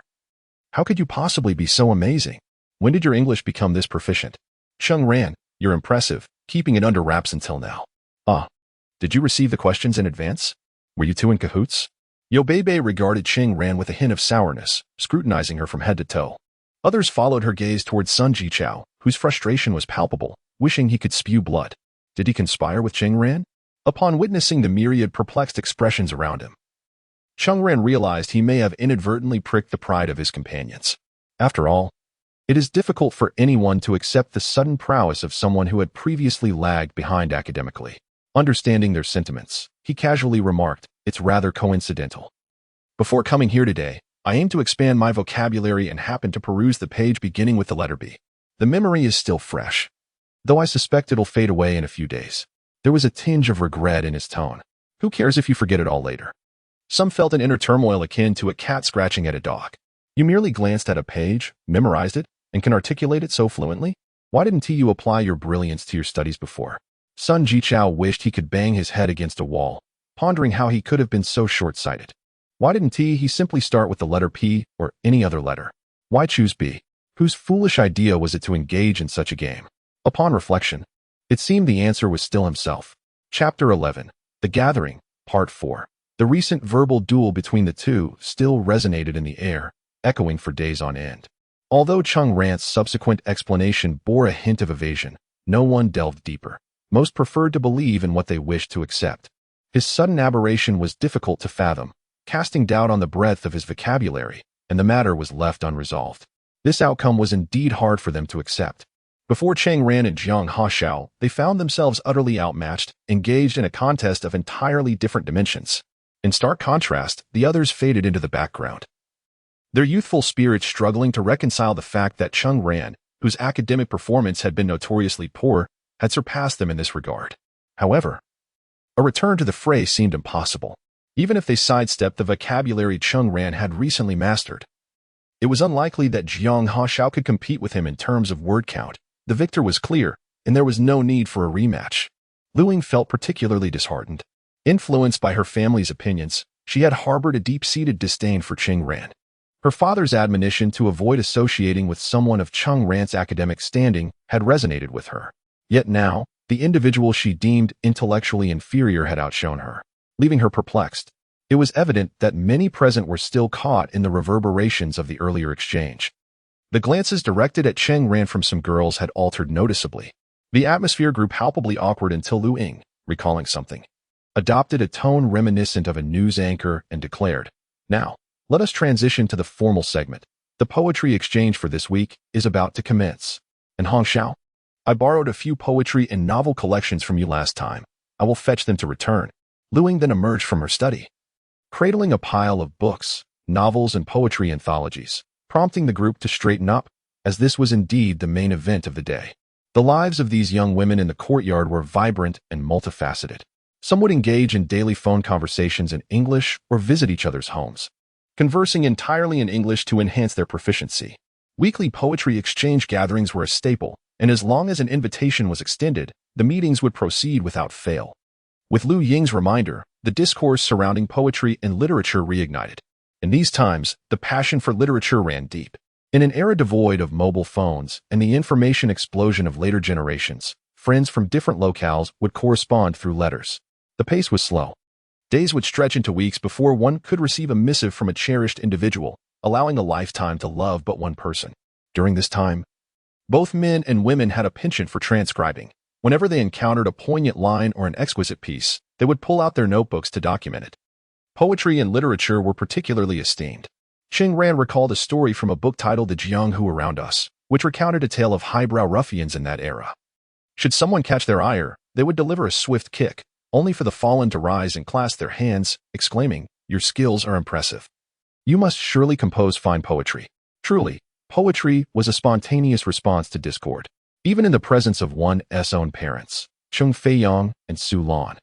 Cheng Ran had once stumbled upon a couple of handwritten manuscripts at home, suffused with prose reminiscent of the passionate tone found in How the Steel Was Tempered. The words overflowed with the fervent spirit of a bygone era of struggle. In fact, within the confines of the classroom, Luing similarly forged a bond of friendship with Jiang Hongxiao. In contemporary terms, one might characterize Jiang Hongxiao as an artistic young woman, albeit one who remains modest. Many in the class prided themselves on maintaining a certain distance from her, finding it difficult to approach. However, Luing fortuitously witnessed Jiang Hongxiao transcribing a poem by Wilde, a piece that Luing cherished deeply. Unable to suppress her desire for connection, Luing engaged Jiang Hongxiao in conversation. To her surprise, Jiang Hongxiao, upon discovering a shared interest, no longer regarded Luing with the same aloofness as others. Subsequently, Luing learned of Jiang Hongxiao's diverse interests, which included calligraphy, painting, and even the guqin and piano. Literature was merely one facet of her multifaceted personality. Their friendship blossomed as they occasionally borrowed books from one another, exchanged recommendations, and engaged in spirited discussions. Thus, it was the common ground of literature that united them. Today's artistic youth often delight in composing poetry and prose to express their sentiments. However, many merely imitate the style of tang poetry and song lyrics, forcing a sense of melancholy that lacks the depth gained from life's trials. Consequently, their works often exude an air of superficiality, adorned like a magnificent robe propped up by slender poles, visually appealing yet devoid of substance. When Luing mentioned the commencement of the poetry gathering, some individuals retrieved their notebooks, leaving Cheng Ran astonished, as no one had informed him of this preparation. It turned out that everyone had come equipped for the occasion. In truth, Luing had indeed invited Jiang Hongxiao to join, mentioning the poetry gathering as a delightful engagement. However, this gathering did not mandate that everyone recite a poem. Those wishing to share their work for applause could do so at this moment. Last week, I wrote a poem while hiking, declared Yao Beibei. She rose, surveyed the crowd, cleared her throat, and her expressive demeanor elicited laughter from the audience before her voice resonated. I walked along the road, yearning to reach the mountain. I sat on the bus, dreaming of ascending the heights. Even in the classroom, my thoughts drifted to the mountains. Yet when I finally arrived in the mountains and turned back, I beheld the city below, cradling our modest lives, shimmering in the starlit night. Upon concluding her recitation, a moment of silence enveloped the room, followed by a cascade of applause. This encapsulated Yao Beibei's character, outwardly bold, yet intricately nuanced. The poem began with commonplace phrases but culminated in a heartwarming sentiment, far surpassing many pretentious attempts to elevate artistic profundity. Witnessing even Jiang Hongxiao join in applause filled Yao Beibei with pride. This was the essence of the poetry exchange. It not only afforded an outlet for emotional expression but also garnered the validation of peers, a sense of accomplishment rivaling the admiration bestowed upon a triumphant performer dominating the stage. Subsequently, under the playful encouragement of the audience, Yang Xia also recited a prepared poem, the white egret by the green willow pavilion, the sandbank duck carries the blue, when shadows meet the moonlit soul, who drinks alone. Dear friend, in the southern realms, the delicate silk garments dance in the gentle breeze, while the northern winds stir the fine dust. The ancient path is overrun by desolate sands, and within the solitude of the night, a lone city stands. Yangxia, adorned in a pale azure dress, appears elegant and statuesque today. This ancient poem vividly encapsulates the ethereal essence and melancholic solitude of a maiden, showcasing the poet's profound literary prowess and transparent heart. A poem that resonates well can easily evoke fondness towards its author. Yangxia's verse perfectly aligns with her persona, deepening the admiration of the youth in the courtyard who already cherished her. Even those like Sun Jichao, Wang Yuran, and Zhou Bin, outsiders in this realm, find themselves enchanted by her, for who does not adore an artistic goddess? Jiang Hongxiao, with her slender hands, lightly applauds, her elongated lashes fluttering as she savors the poem's charm, clearly delighted by it. Yangxia, with a hint of modesty, returns to her seat, feeling as though she has regained some ground after the earlier English game. Wang Yuran and Zhou Bin, brought along by Sun Jichao, are unprepared, while others gradually recite their own verses, most adhering to conventional styles. Throughout, Sun Jichao remains composed, not hastening to showcase his talents. Suddenly, Lu Ying reveals a mysterious smile, proclaiming, "Do you all recall the poem titled Autumn in the last issue of the school magazine? That was penned by Sun Jichao." All eyes turn towards him as Lu Ying picks up the thin volume of campus literature, opens it, and exclaims, "Allow me to read it to you." She then recites in a somewhat exaggerated tone, like a gaze steeped in sorrow, "I cherish autumn. On those misty, tranquil days, I often wander into the woods, sitting there, gazing at the white sky and the dark tips of the pines. I relish the sour taste of leaves, reclining lazily on the grass, listening to the sharp call of the woodpecker, my mind swirling with bizarre fantasies. The grass has withered, a cold, serene light hovering above it. My heart is entirely enraptured, lost in blissful yet melancholic sorrow." As Lu Ying concludes, Yu Beibei exclaims, "Ah, so he is the author of this poem, the dreamer. Sun Jichao is the dreamer. We even copied this poem together." Yu Beibei's candidness reveals the connection, and while such a revelation may seem trivial, it resonates differently coming from her lips. The group exchanges knowing glances at the two. One girl remarks, "Though this poem speaks of woods and birds, its tone is undeniably sorrowful." She emphasizes the tone, indicating that while she did not personally feel the sorrow, it is not sufficient for a poem to merely contain elements of sadness for one to empathize with it. The poem is commendable, yet it does carry an air of deliberate melancholy. Nonetheless, it is indeed impressive, and many nod in acknowledgement of Sun Jichao's remarkable talent. Yangxia feels a flicker of annoyance at Yu Beibei's bluntness, yet at this moment, there is little she can do. Her cheeks flush slightly, and instead of looking at Sun Jichao, she finds herself unconsciously glancing in Cheng Ran's direction. On one hand, Sun Jichao feigned humility with a wave of his hand, yet his eyes betrayed a sense of satisfaction. Noticing Jiang Hongxiao smile and nod in his direction, a wave of reassurance washed over him, as if he had received immense encouragement. However, Cheng Ran, standing nearby, felt an unsettling chill run down his spine. While the poem was decent, it was the recitation style of Lu Ying that he found utterly unbearable. Anticipating that if this continued, his awkwardness would be palpable, he deemed it better to retreat and immerse himself in his studies. Thus, he rose and remarked, "Everyone's poetry is, well, quite good. I have some matters to attend to, so I shall take my leave. Please, carry on without me." The others watched as Cheng Ran bid farewell, and throughout the exchange, not a soul attempted to retain him. Once the door slammed shut, all eyes converged upon Yangxia, a sudden silence enveloping the room. Most present were aware of Cheng Ran's secret affection for Yangxia, and they speculated that his departure was spurred by the fact that Yangxia had cited a poem by Sun Jichao, rendering Cheng Ran's own efforts insignificant. The youthful heart could not withstand such a blow, leading to his abrupt exit. The implications of unspoken love, resentment, and humiliation hung heavily in the air, particularly with his last words, so bitterly laden with poignancy. The onlookers had unwittingly conjured an entire drama in their minds. Yangxia's gaze flickered as Cheng Ran exited, yet she ultimately remained silent. Lu Ying remarked, "Never mind. After all, Cheng Ran is not capable of penning any remarkable poetry." However, what went unnoticed was the figure of Yu Xiao, curled up in the corner, his countenance reflecting intense anger and frustration. He bore the weight of his brother's humiliation, like a tempest yearning to break free from its confines, desperate for an outlet. Observing the mirthful expressions of those around him, Yu Zhao's lips trembled. Then, unexpectedly, his voice rang out. Who says Cheng Ran cannot write?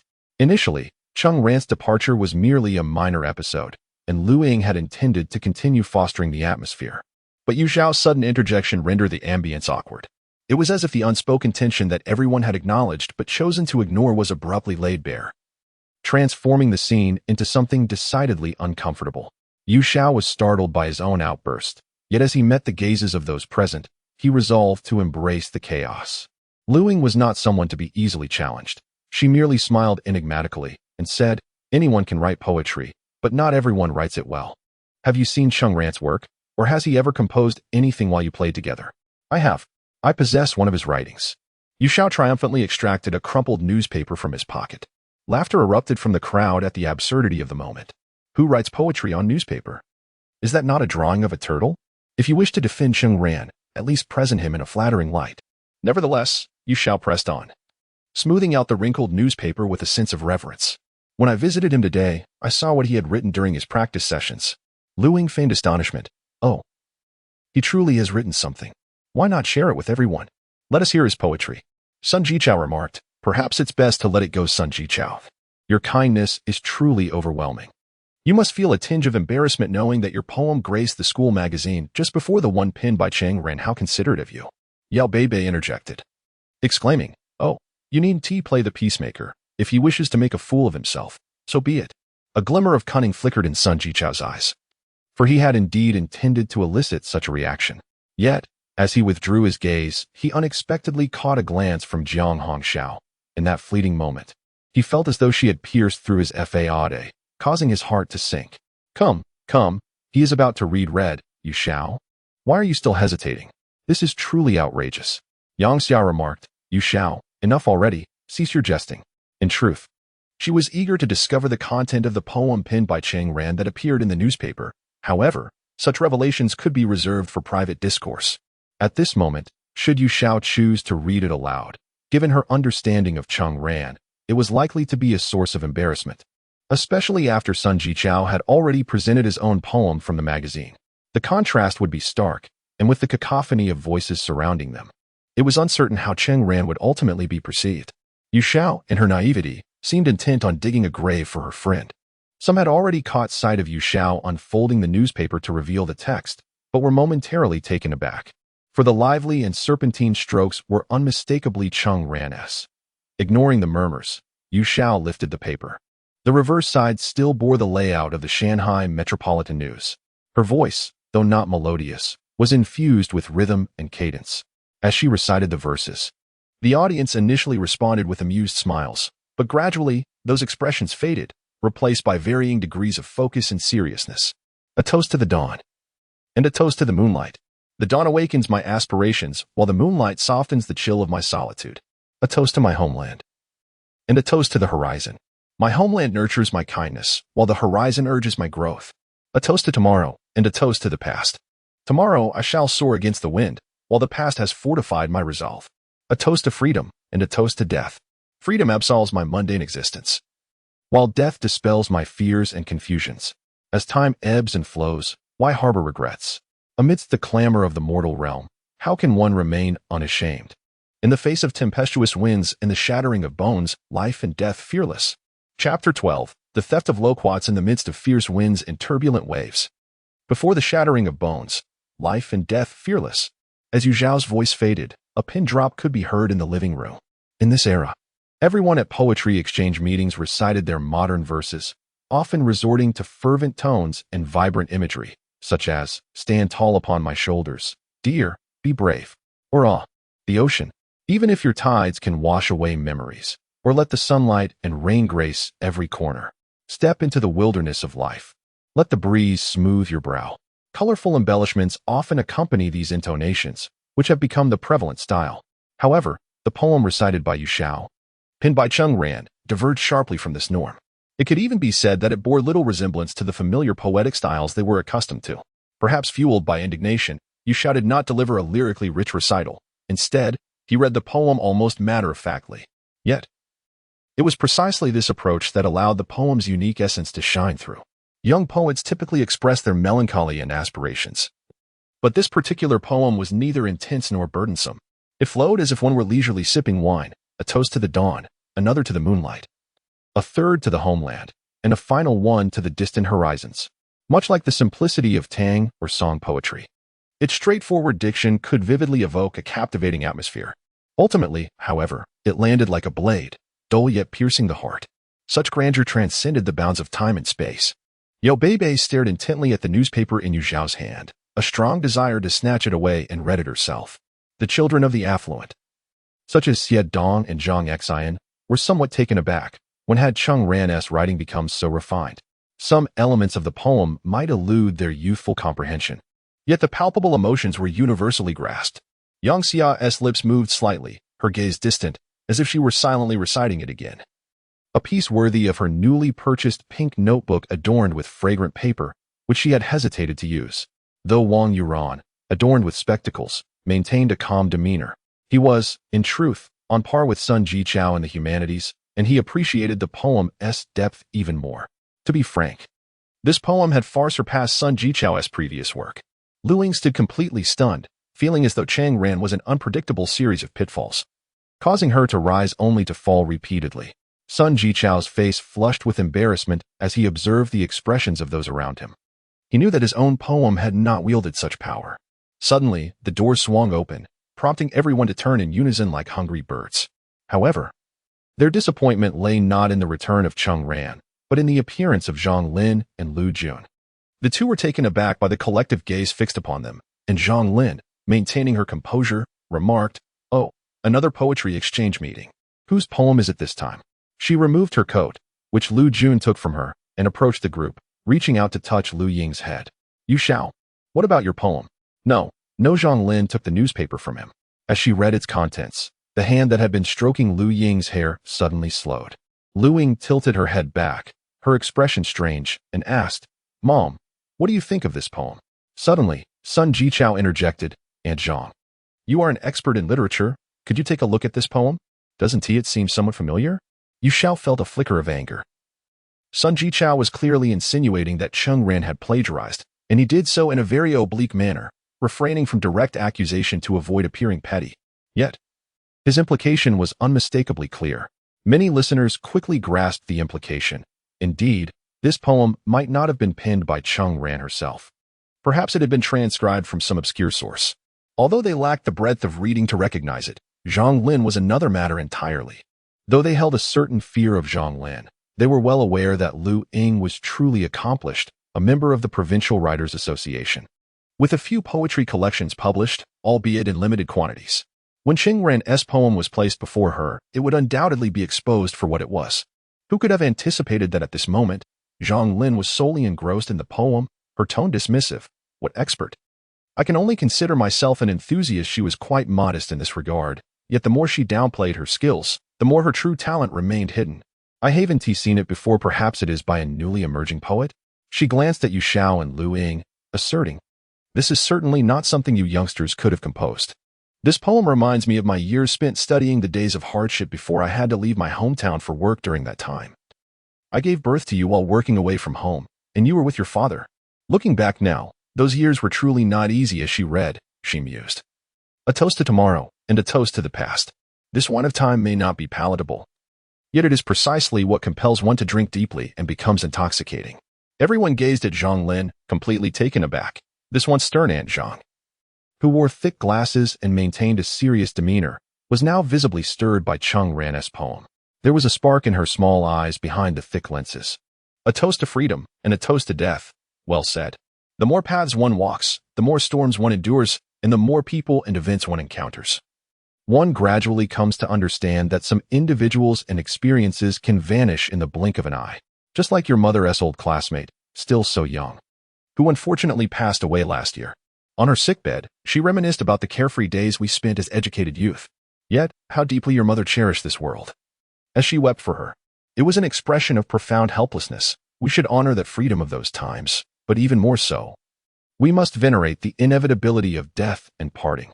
The author encapsulates profound reflections on the fleeting nature of life within a few succinct verses, evoking a sense of helplessness and melancholy. If the poem were to end there, it would merely underscore the poet's rich experiences and insights into existence, which is not particularly remarkable. The crux lies in the subsequent turning point, revealing an indomitable spirit in the face of the relentless march of time and the chaos of the world. Why harbor regrets about the passage of time? And how can one remain unscathed amidst the clamor of mortal life? This introspection arises from a journey that pays homage to the sun and moon, to one's homeland and distant horizons, to tomorrow and the past, to freedom and death, culminating in a profound inquiry about how to confront the vicissitudes of life and the suffering inherent in the human condition. Zhang Lin inhaled deeply and remarked that the pivotal moment of the poem resides in its final lines, amidst the tempests of life and the harrowing trials that shatter one's very essence, life and death. Fearless and unyielding. Shouldn't this be the attitude one adopts toward life? Yet, how many can truly embody such a stance? Perhaps, without the kind of profound cultivation that spans countless lifetimes, few dare to utter such sentiments. Thus, the poet's grandeur is evident. The audience listened, spellbound, as Zhang Lin expressed his thoughts. As a member of the Provincial Writers Association and the director of the city's primary education research group, Zhang Lin possessed a certain literary charm. His interpretation of the poem imparted a sense akin to attending a comprehensive literature class, filled with fervent discourse about historical figures. Had Cheng Ran been present to hear Zhang Lin's insights, he might have been taken aback. The analysis derived from this poem illuminated Cheng Ran's state of mind while crafting it, even capturing the emotions tied to his rebirth. It almost pointed directly to his identity as a reborn individual. The notion of a literary lineage is largely a result of parental influence, and Liu Ying's family can indeed be considered a partial embodiment of such a heritage. Of course, my interpretation may not be definitive, but rather serves as a point of reference. Zhang Lin smiled, surveying the gathered crowd, his gaze settling gently on Jiang Hongxiao. This poem does not seem the work of an ordinary high school student, yet, claiming it to be entirely impossible would be an oversight. There are always prodigies and extraordinary talents, and Jiang Hongxiao might be one of them, capable of such artistry. However, Zhang Lin had seen her handwriting, which bore a distinctive elegance. The strokes of this poem displayed a refined mastery, suggesting that it was likely nurtured within her household, aligning well with her background. At that moment, Liu Ying's father, Liu Jun, had finished tidying up and entered the living room. Observing his poetess wife moved by the poem, he interjected, "Oh, so who exactly penned this marvelous piece? It is so splendid that even Aunt Zhang is touched by it." At home, he is undeniably a firm and commanding presence.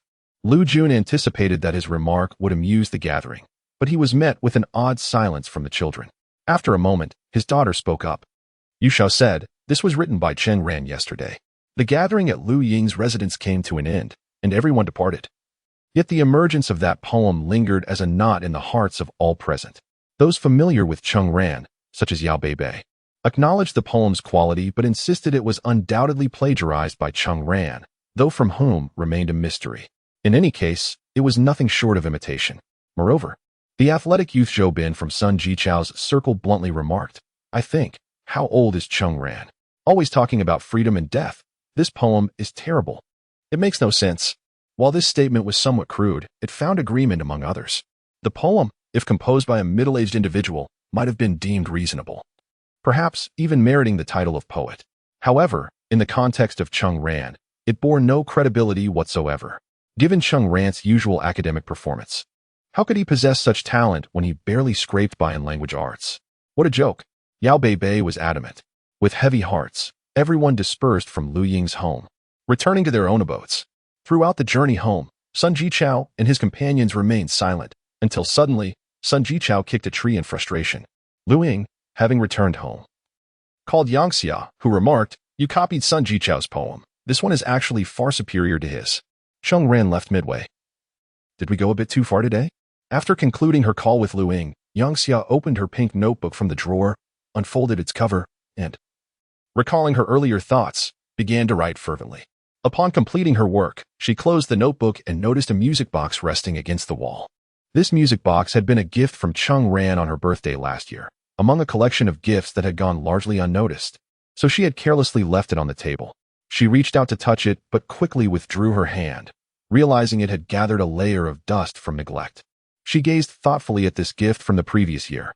Inside the government compound, within the standalone building adorned with a small red door, Jiang Hongxiao entered the foyer, removed her shoes, and placed the book she had brought from Lu Ying's house along with her keys on the table. A slender middle-aged man was already seated on the sofa, his double eyelids lifting to reveal eyes that curved with a distinctive smile. Hongxiao, you're back. Are you hungry? I've cooked noodles for you. I've stir-fried some meat sauce. It smells delightful. You need to gain some weight. Don't skip meals, he urged. Jiang Hongxiao, succinct and straightforward, replied, gaining weight is of no concern. A girl looks better with a bit of flesh. She paused, noticing his somewhat insincere smile. So, how was the gathering today? It was all right, she replied. Oh, was there anything special?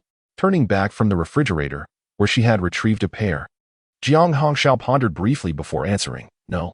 The middle-aged man ceased his inquiries and returned to the document in his hand. Your aunt will be calling you shortly. Which aunt? The eldest, the second, or the youngest? With a hint of exasperation, the middle-aged man quipped, of course. It's the one who enjoys chatting with you the most, your favorite aunt.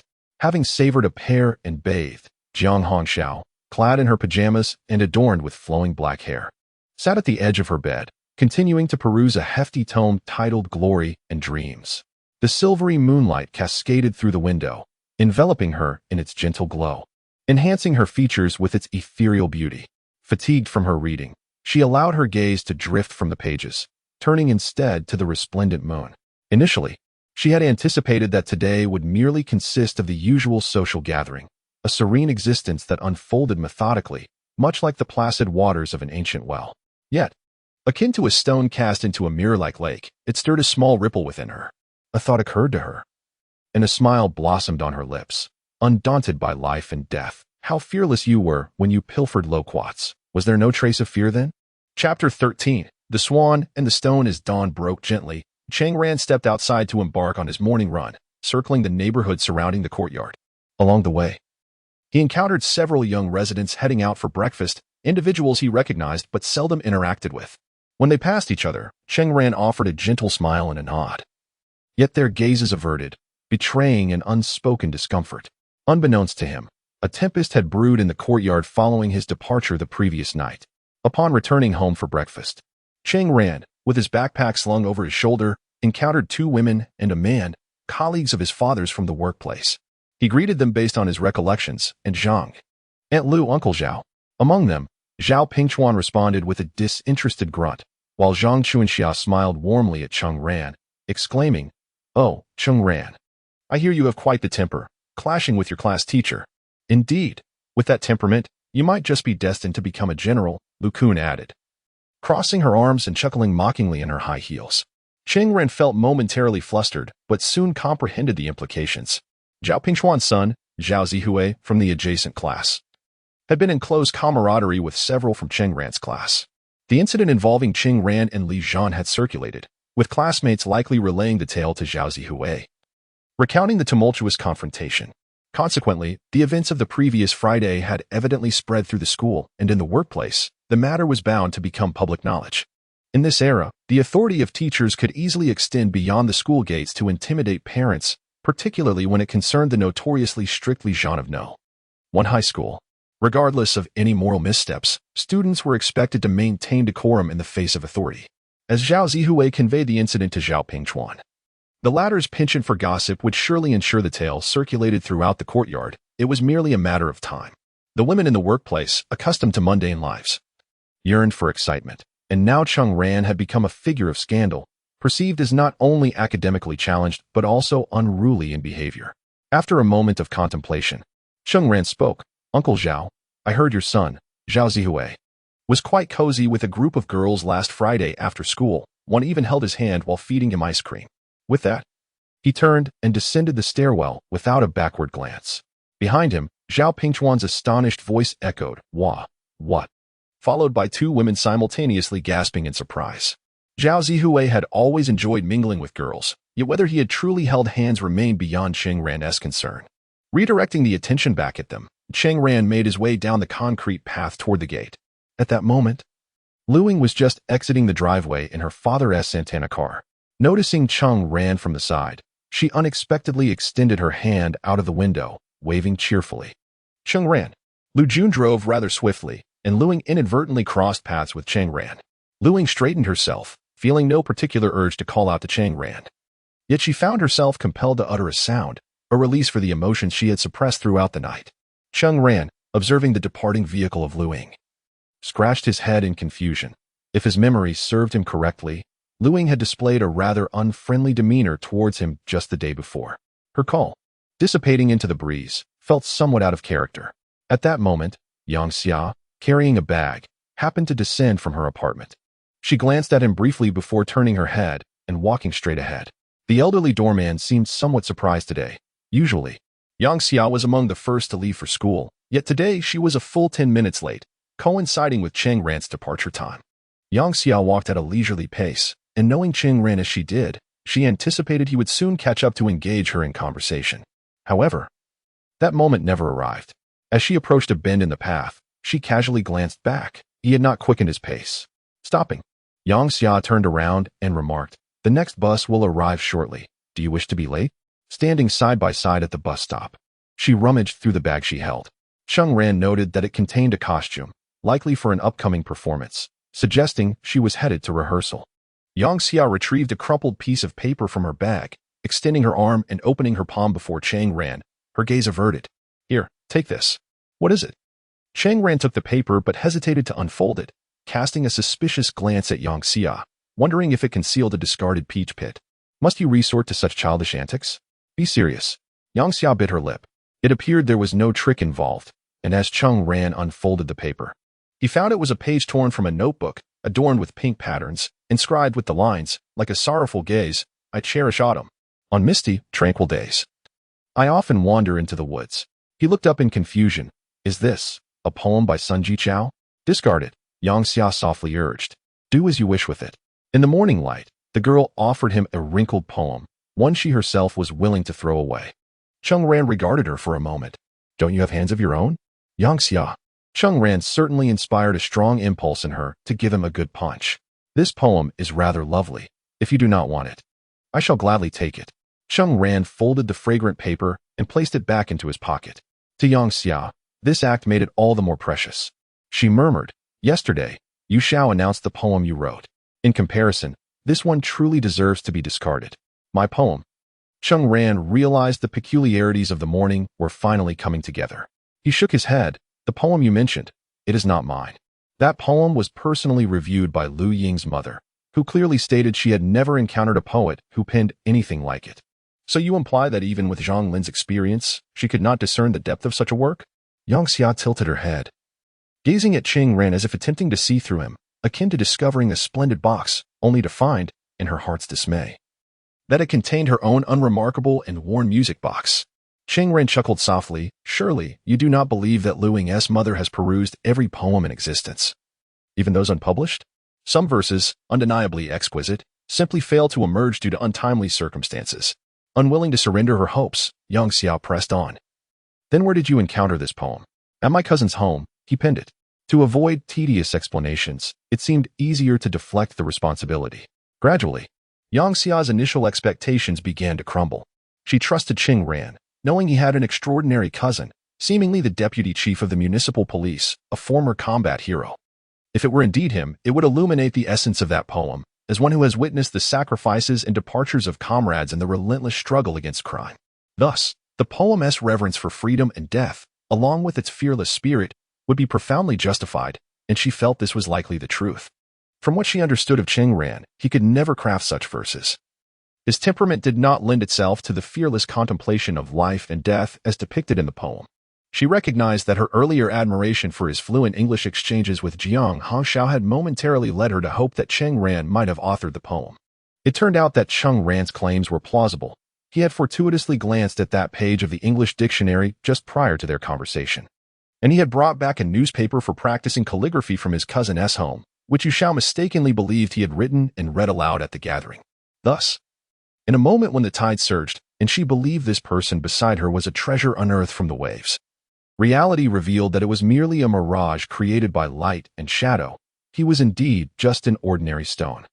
Cheng Ran noticed a flicker of something burning in Yang Xia's eyes, which extinguished in an instant. The swaying bus for Route 47 arrived. "Let us board," he said. Without looking back, Yang Xia stepped onto the bus ahead of him. A classmate called out to her, initiating an eager conversation.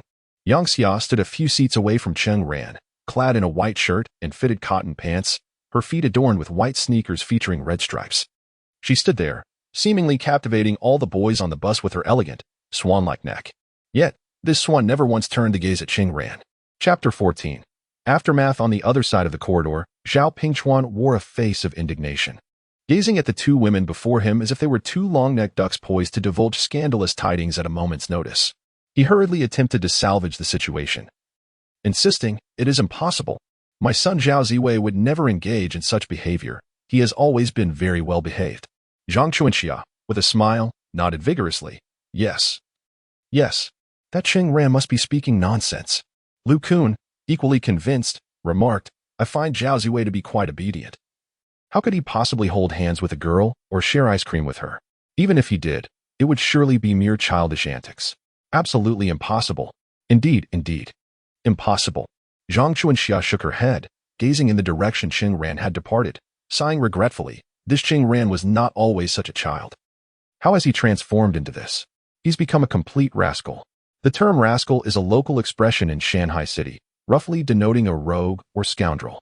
Lu Kun added, "Yes, now he spouts nonsense with his eyes wide open, and he does so without a hint of shame. I must ensure that our little who avoids associating with him, lest he be led astray. If I were the homeroom teacher and he dared to confront me in class, I would have expelled him on the spot." Rumor had it that his academic performance was plummeting. This boy likely had no intention of pursuing higher education. He seemed destined for a vocational diploma at best. At that moment, the trajectory of life typically followed a linear path from middle school to high school and then to university. It appeared that success could only be attained through this route. Within the confines of their community, if a child failed to graduate from high school, it was tantamount to a life utterly ruined, shrouded in darkness. Conversely, those who gained admission to prestigious universities were heralded as having a bright future ahead, their prospects far outweighing any entrepreneurial endeavors or lottery winnings. In the school environment, clashing with a teacher, regardless of that teacher's qualifications, was considered a profound disrespect for the educational hierarchy. In this era, even the most unruly students would scarcely dare to commit such an egregious act. Cheng Ran had audaciously crossed the line, thus. He was nearly equated with those destined to drop out and become rascals. Early that morning, Zhao Pingchuan, still reeling from Cheng Ran's disruption, scoffed coldly. What kind of son can Cheng Feiyang possibly raise? After years of toiling at that failing unit for a meager salary, what prospects could he offer? What success could his son hope to achieve? Zhao Pingchuan had long held grievances against Cheng Feiyang. In the past, when the unit's performance was robust, Cheng Feiyang's technical department was highly sought after, even requiring procurement lists from them. At that time, Cheng Feiyang was a deputy, while the head had retired. Cheng Feiyang should have seamlessly ascended to the principal position, yet Zhao Pingchuan, leveraging his well-cultivated relationships, was transferred in to become Cheng Feiyang's superior. However, what is this technical institute, where genuine skills are truly respected? Zhao Pingchuan, although competent, found little regard in a place that required expertise. Ultimately, he was transferred to another department in disgrace. This left him with a lingering resentment towards Cheng Feiyang, convinced that Cheng was forming cliques and undermining him. Naturally, when the organization began to suffer financially, these individuals resorted to idleness, drawing salaries while seeking additional work elsewhere, knowing all too well that the institute would inevitably collapse. They would extract every last drop from it until it became unsustainable, at which point they would part ways and dismantle the company. Thus, Zhao Pingchuan, drawing dual salaries, looked down upon Cheng Feiyang, who was steadfastly committed to his responsibilities, a rough-hewn individual intent on following a single path to the end. Zhao Pingchuan scoffed, believing that Cheng had foolishly wasted his opportunities, deserving of hunger for his entire family. As Cheng Ran entered the school, upon reaching the stairwell, he was approached by the young physics professor, Mr. Zheng. Not yet 30, Mr. Zheng was younger than Cheng Ran in his previous life. Yet he was quite popular among students, often eschewing the airs of authority and treating them more like peers. Upon seeing Cheng Ran, he displayed a peculiar expression and remarked, "Hey, Cheng Ran, what brings you here? This doesn't seem wise, does it?" His words trailed off, and Cheng Ran merely smiled in response. Their paths were destined to cross briefly. Mr. Zhang watched Cheng Ran's retreating figure, a newfound respect stirring within him, regardless of how others behaved. The colleagues were well aware of the situation. Approaching 30, still imbued with youthful fervor, Mr. Zhang pondered whether he could have stood up to the loathsome visage of Li Zhan if their roles were reversed. Perhaps not. Even the ire of a detestable teacher was a formidable challenge for a student to confront. Yet, Cheng Ran, typically mild-mannered, had boldly faced him like a warrior. Mr. Zhang felt a twinge of curiosity regarding Cheng Ran's composure. Earlier, Cheng's gaze had conveyed a sense of authority, as if he were the reporting student and Mr. Zhang the calm instructor. Nonetheless, Mr. Zhang smiled slightly. To be honest, Li Zhan's reputation was indeed notorious. Everyone was aware of his demeanor. He was a bothersome figure within the school, yet his connections within the educational system shielded him despite a history of expulsion. Over the years, he had leveraged these connections to suppress ordinary teachers and displayed various faces in social settings, outwardly embodying the role of a mentor while fundamentally belittling the profession. With Cheng Ran's recent actions, many teachers in the grade experienced a sense of exhilaration. This incident erupted last Friday, and by this morning, it had ripened into widespread knowledge among the faculty. Regrettably, however, the wager hinged on Cheng Ran gaining admission to the prestigious First High School, a prospect that seemed highly unlikely. Not long after Cheng Ran entered the classroom, he noticed a cluster of predominantly female students engaged in conversation at the front. Among them was Yang Xia, who, after a moment, glanced in Cheng Ran's direction, her expression a complex tapestry of emotions. Cheng Ran felt a tinge of confusion as Yu Xiao squeezed through the crowd, clearly having gathered information from the other side. This was troubling news indeed. During a dinner gathering yesterday, Su Qian's father had been present, as well as Zhou Tao, the principal of the junior high division. Someone had mentioned the wager made between students and teachers regarding admission to the prestigious high school branch. Zhou Tao had initially expressed his disdain, uttering some expletives, but later, he pounded the table, declaring that this matter could indeed be reported.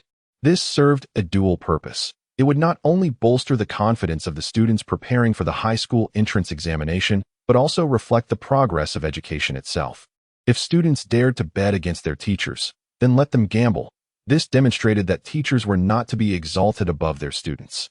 Should the students emerge victorious, the teachers ought to honor their commitments. Conversely, if the teachers won, the students must concede. This, too, was a testament to integrity.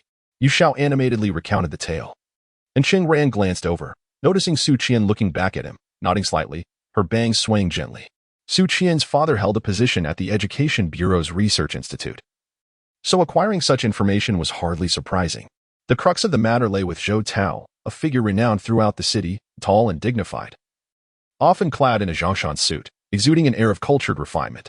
Yet, he was a staunch reformist, frequently leading the charge on various policies and initiatives within the junior high division.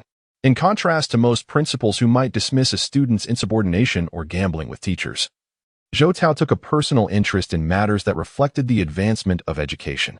This situation had escalated into something quite serious. Now, what was to be done? After Yu Xiao finished speaking, she widened her eyes, fixated on Cheng Ran. It wasn't just Yu Xiao. He noticed that the people in the first few rows were watching him intently, seemingly eager to gauge his emotional state. Cheng Ran surveyed the room and replied, "What should I do? Isn't that up to me?" His words were nonchalant, yet the assembly was left in a state of bemusement, fully aware that failure was inevitable for him in this wager, despite the unspoken understanding that he was bound to lose. No one dared to shatter Cheng Ran's seemingly misplaced confidence. In the office of the Director of Education, Li Zhan wore a grim expression as he faced Vice Principal and Director Zhang Ming, repeatedly confirming, "Am I truly compelled to proceed with this?" Zhang Ming, visibly irritated, replied that there was no alternative in light of Zhou Tao's directives. "There are students in your class whom Zhou Tao knows, and inquiries have already been made regarding the situation. That student, Cheng Ran, did not insult you. He merely made a wager. Now that Zhou Tao is involved, the administrative office finds itself in a difficult position." Li Zhan felt as if he might explode with frustration. What did it mean that Cheng Ran had not insulted him? The nature of Cheng Ran's actions was tantamount to public humiliation. If he actually succeeded in gaining admission to the prestigious high school, would he truly have to apologize? Addressing him as teacher? Zhou Tao seeks to embody the notion of enlightened education. If such a moment were to arise, I would suggest that he gracefully withdraws, acknowledging his misjudgment and offering an apology to smooth over the situation. However, upon learning that this is the principal Zhou Tao's intention, Li Zhan ceased his resistance, remarking that he is not particularly concerned about that day. He perceives Cheng Ran as an insurmountable obstacle, akin to mud that cannot support itself. Yet, Zhou Tao's approach threatens to undermine the very foundation of the junior high school at number 1 middle school. From his perspective, he certainly does not desire such an outcome. But he never anticipated that a seemingly insignificant figure like Cheng Ran would complicate matters to such an extent. After the entire school had completed the morning exercises following the second period, Zhang Ming ascended the platform and announced to all, "Last week, in our 9th grade, a student named Cheng Ran made a wager with his teacher regarding his admission to a prestigious high school. This student, whose academic performance is rather mediocre, exhibits a boldness in making such a bet. Facing the impending entrance examination, he possesses a tiger-like tenacity and courage, which is truly commendable." As he spoke, the audience beneath the platform resembled the swarming scarabs from the Mummy, with a cacophony of whispers spreading throughout. Was this a public reprimand or an attempt to elevate his reputation? As for Zhang Ming's subsequent rhetoric, particularly in this critical moment before the watershed examination, it served as a warning urging vigilance. Yet, few paid heed. Cheng Ran reflected, having been granted a second chance, the final phase of middle school was indeed tumultuous. Chapter 15. The brave confronts the dragon. Zhang Ming sat in his office, his expression dark as he gazed at the plaque before him. The wall of the office was adorned with 2 deep-colored leather sofas, reserved not for students, but solely for the parents of those summoned to mediate various matters. In front of the mahogany desk was the designated standing area for ordinary students, often aligning in rows, awaiting his reprimands. Zhang Ming was notorious, a tyrant whose very name sent shivers down the spines of even the most incorrigible students within the school. This institution had seen its fair share of troublesome pupils, yet most had been thoroughly subdued under his iron fist. In pursuit of his educational goals, Zhang Ming's methods extended far beyond mere verbal threats. He had a history of physically ejecting students from his office with a swift kick. It was rumored that he had once pounded a student's head, who had been summoned for fighting, leaving the student with a swollen forehead, while the original altercation had left him relatively unscathed. Consequently, even the most defiant students dared not cross paths with the stout and imposing figure. Today, Zhang Ming was determined to assess the audacity of Cheng Ran, who had the gall to stand up to Li Zhan. A knock on the door interrupted his thoughts, and Zhang Ming lifted his gaze. The door was not locked, and Cheng Ran appeared, clutching a plastic water cup that seemed to have been left behind on a desk. He had heard Li Zhan speak of Cheng Ran's defiance, describing him with disdain as a second-rate scoundrel with a venomous heart. "Ah, you must be Cheng Ran. Come in," Zhang Ming commanded, nodding slightly before returning to his task of writing with a steel pen. Crafting a warning notice for a student who had been caught wearing flip-flops to school the previous week, Zhang Ming remained unhurried. For certain students, his strategy was to prolong the encounter, sowing confusion and anxiety through relentless psychological pressure, a tactic he wielded with finesse and found delight in. The essence of authority was palpable, particularly in the presence of these students, where he relished the feeling of holding their fates in his hands, compelling them to plead for mercy. After elegantly inscribing his name on the notice, he abruptly slammed his hand on the desk. "Who permitted you to sit down? Can't you find your own seat? Did I tell you to sit?" It turned out that Cheng Ran had taken a seat on the leather sofa without so much as a second thought, appearing quite at ease. Zhang Ming's fury ignited. No student had dared to exhibit such insolence before him. How audacious! Did he truly believe he could challenge me? Despite Cheng Ran's peculiar demeanor, Zhang Ming had faced far tougher students and had subdued them effortlessly. To him, Cheng Ran's self-assured stance was nothing more than foolishness. Rising from his seat, he intended to stride around the desk and forcibly lift Cheng Ran from the sofa, delivering a couple of slaps for good measure. "Director Zhang, have I committed an offense?" Cheng Ran's calm voice interjected, his expression one of innocent bewilderment.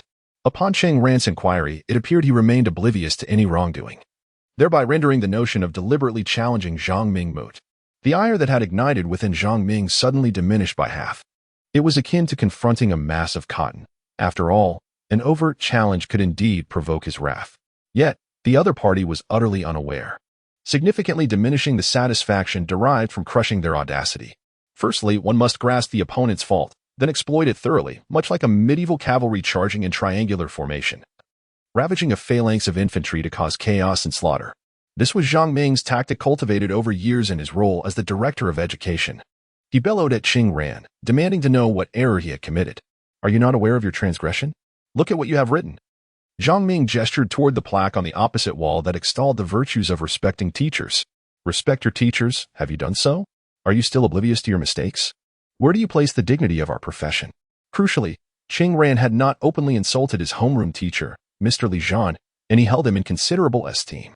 Though I admit sleeping in class was inappropriate, I did receive a punishment as well, and the wager was initiated by him dragging me into it, Cheng Ran replied earnestly. Zhang Ming's gaze darkened. This youth was merely feigning ignorance. On the surface, his words seemed innocuous yet were meticulously crafted to evade scrutiny. He had not insulted Mr. Li, acknowledged his misbehavior in class, but also noted he had faced repercussions. Surely, a brief nap in class could not warrant severe disciplinary action. Moreover, the wager was indeed Mr. Li's method to mark him in his records. Yet, what are the omissions? What of the content left unaddressed? Had he not defamed or humiliated his teacher by, for instance, fabricating tales of his dismissal?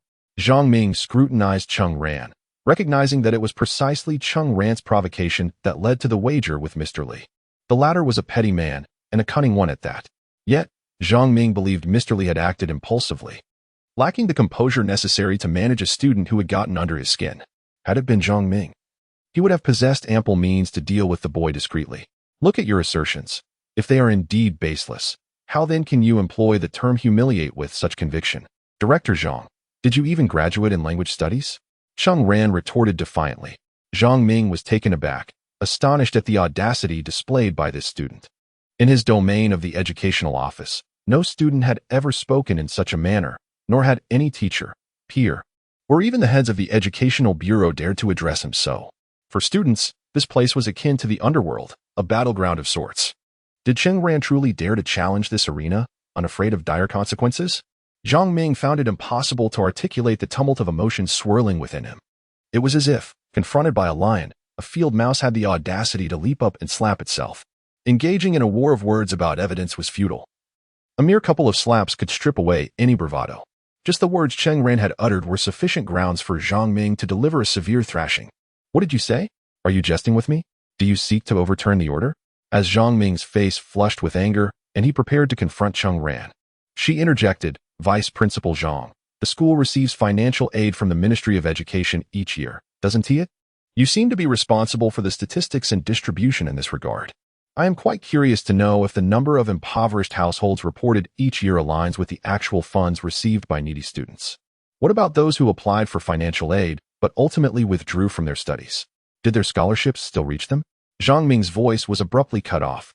It was clear he would evade the question, perhaps even scold me for diverting the topic.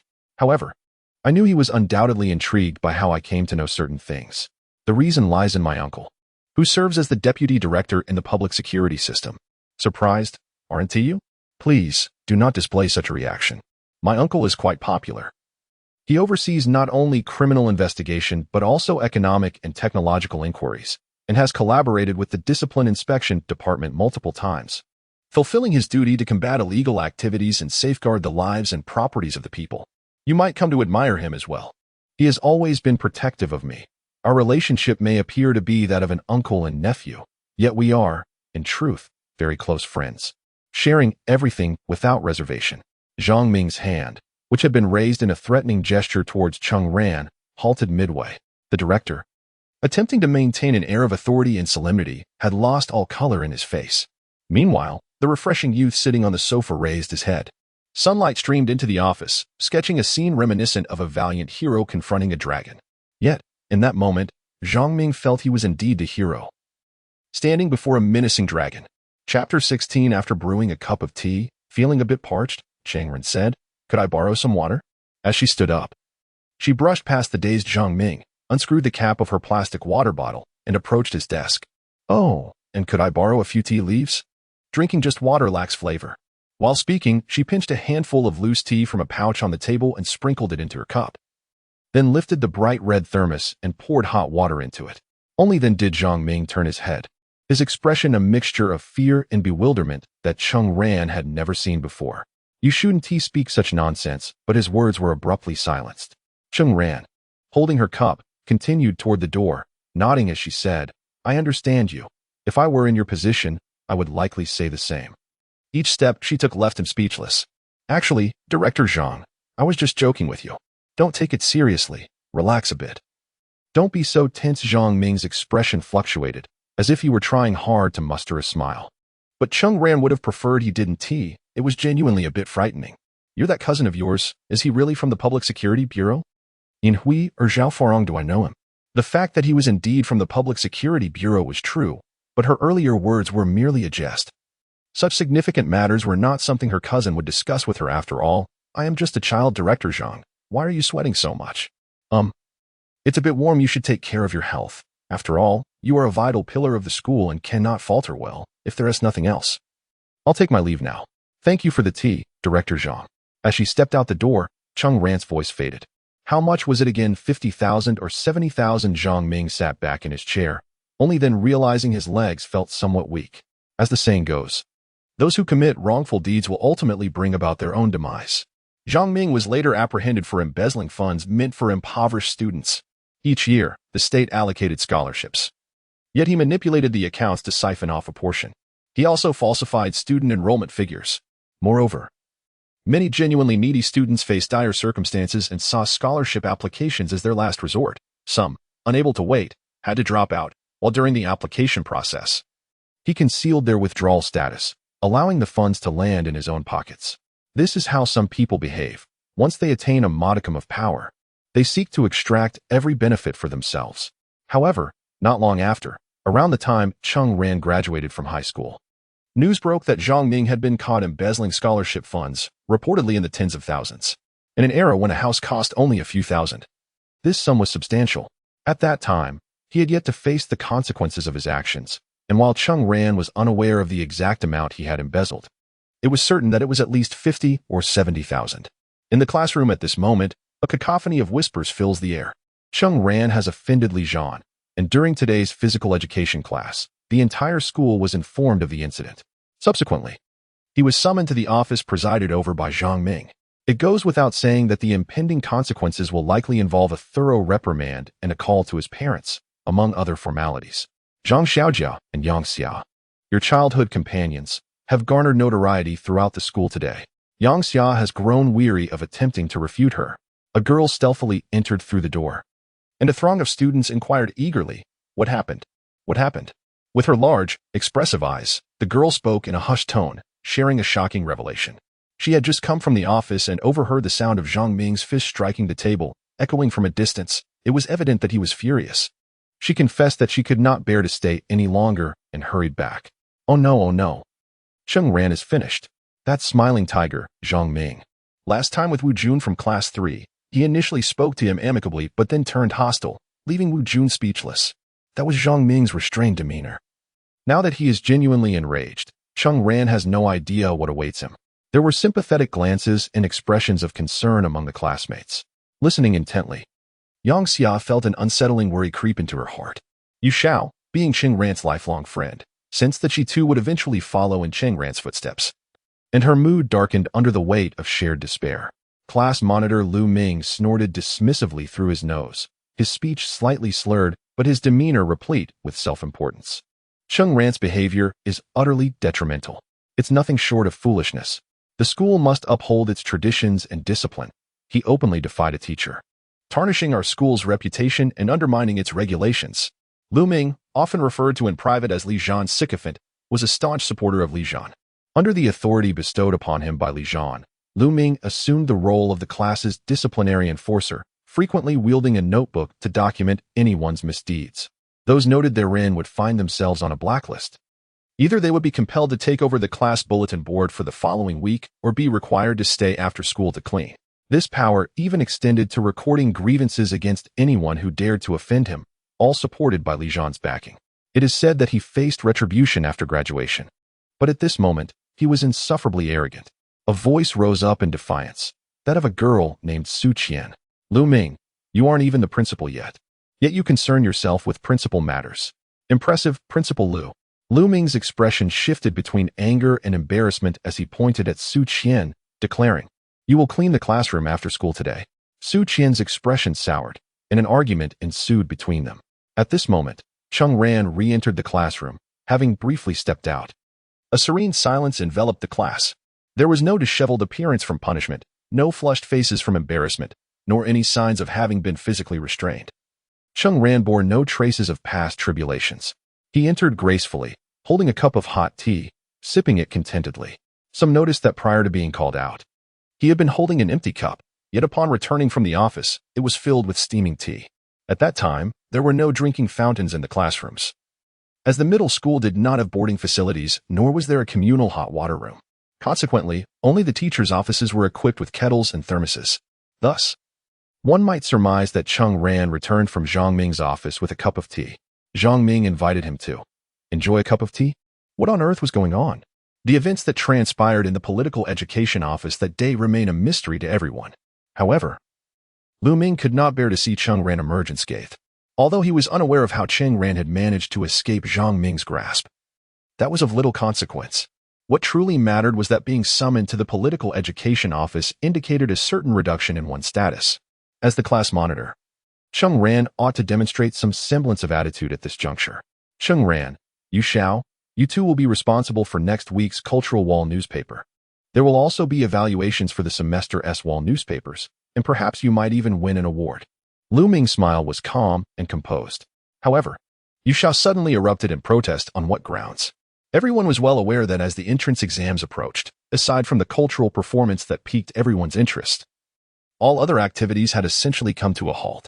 Lu Ming was, of course, scouring for candidates for the wall newspaper. Yet no one was inclined to assist him at this time. The more assertive girls were beyond his reach, as he could not intimidate them, and they harbored a strong dislike for him. Typically, they banded together to confront him, employing a mixture of both soft and hard tactics, which proved formidable. Lu Ming found himself at a loss. As for the robust boys, he had no authority over them either. Although he could force the issue, he feared retaliation. It was even more challenging to coerce those who were easily bullied. After all, they had completed the task the previous weeks. Should he now impose it upon others? Even Lu Ming found that hard to do. Cheng Ran, who had clashed with Li Zhan the week prior, was an exceptional candidate. However, having witnessed Cheng Ran's performance, Lu Ming felt a twinge of insecurity and could only rope in Yu Xiao as a scapegoat. Typically, the two were closely aligned. Could he truly stand by as his good friend was dragged into this wall newspaper endeavor? I have already submitted your names to the homeroom teacher. You question the rationale? Go ask Teacher Li. Upon mentioning Li Zhan, Yu Xiao's confidence wavered. After all, Li Zhan had previously threatened Cheng Ran by withholding his graduation certificate. Yu Xiao was not concerned with distant prospects. Rather, he dreaded the immediate consequences should Li Zhan decide to involve their parents, which would undoubtedly result in a severe reprimand from them. Thus, I leave this to you, Lu Ming declared. Yu Xiao began. But Cheng Ran nodded in agreement. Very well then. The wall newspaper does seem somewhat intriguing. Yu Xiao stared at Cheng Ran in disbelief. How could someone who had stood up to Li Zhan so effortlessly acquiesce to Lu Ming's demands? Suddenly, a thought struck Yu Xiao. Cheng Ran possessed artistic talent. Was it possible that he was eager to give it a try? But surely, there was a time and place for everything. Wasn't he supposed to be studying diligently for his wager with the butcher, Li? Shouldn't he be seizing every moment to review? But even so, it seemed unlikely he would achieve success. As Lu Ming departed with an air of arrogance, Yu Xiao quietly murmured to Cheng Ran. What does Lu Ming have to do with us? Graduation is just around the corner. Whether we choose to comply or merely scrawl something, what can he possibly do to us? Cheng Ran patted his shoulder reassuringly. It's all right. It's no big deal.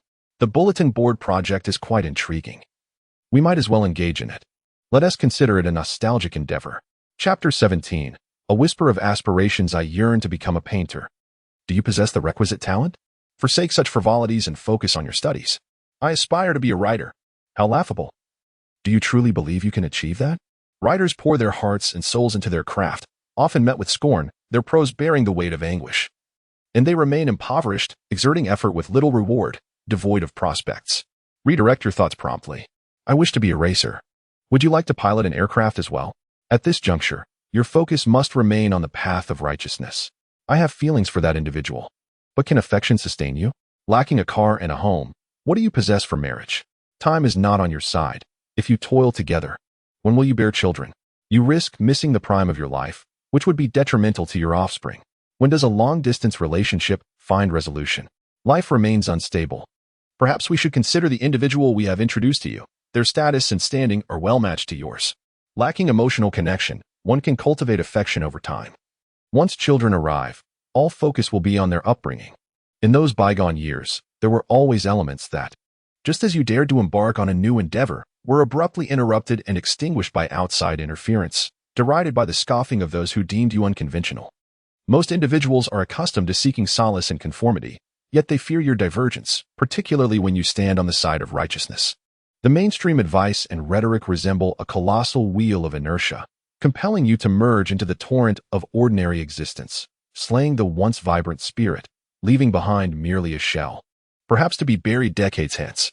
You must study diligently, gain admission to a prestigious university, secure a commendable job, receive housing within a year, acquire equity within 3 years, and aspire for a bright future. You should own a car and a home. It is time for marriage. Perhaps the affection is lacking. Yet you seem well suited to one another, with parents pressing for union. So be it.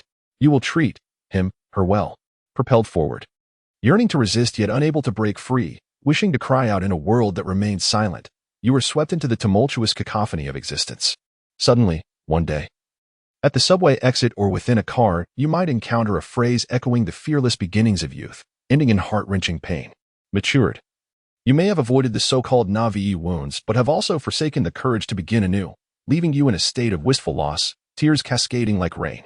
It dawns upon you that what is lost is not merely your beloved, but also your very self. Cheng Ran believes he possesses an innate talent for painting. He has held this conviction steadfastly.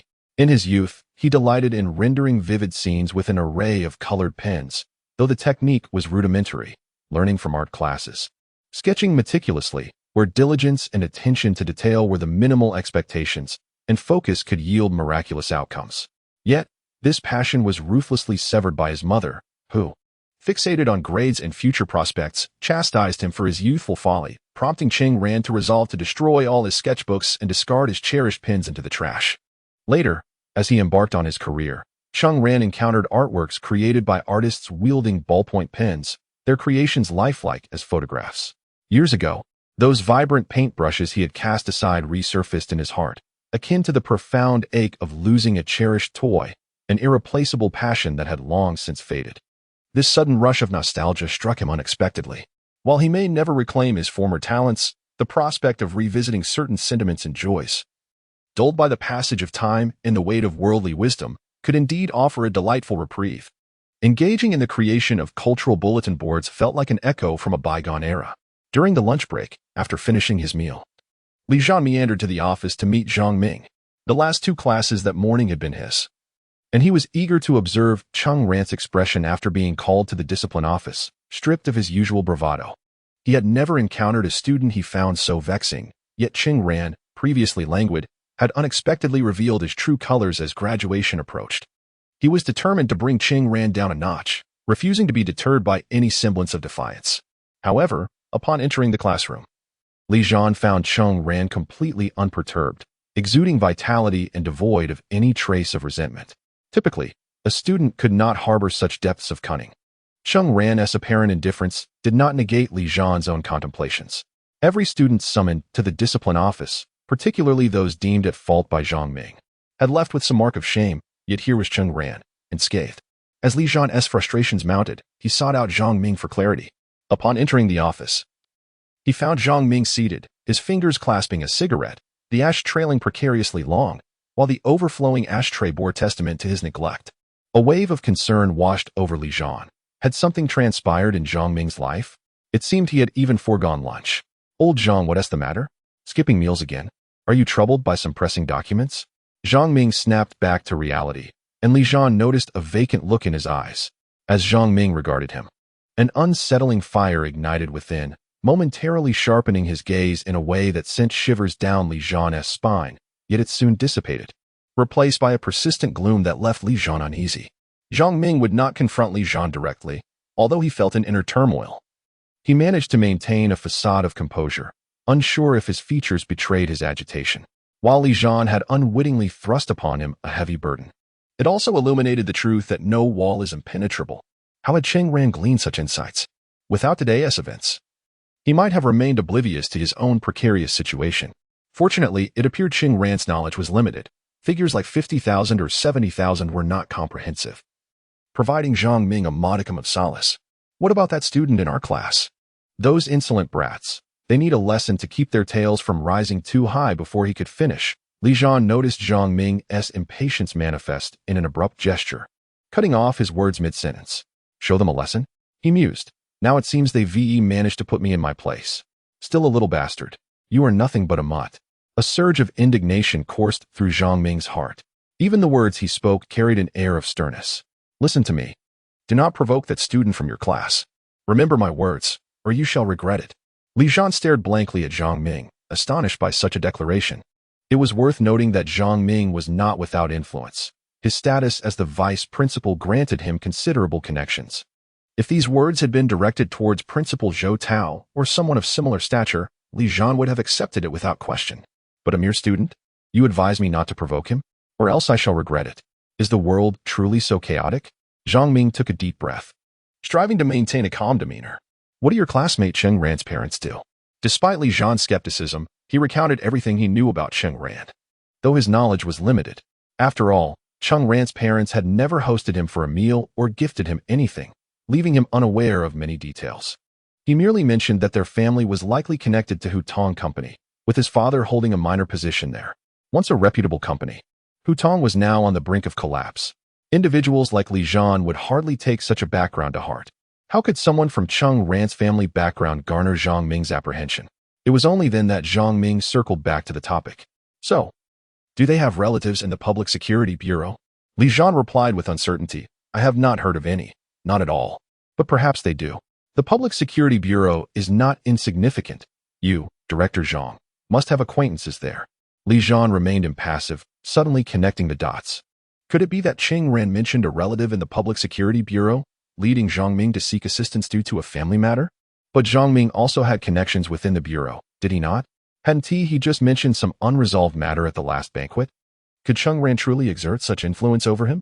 Noticing Li Zhan's scrutinizing gaze, Zhang Ming chuckled lightly, extinguishing the cigarette butt in his hand. It's nothing, really.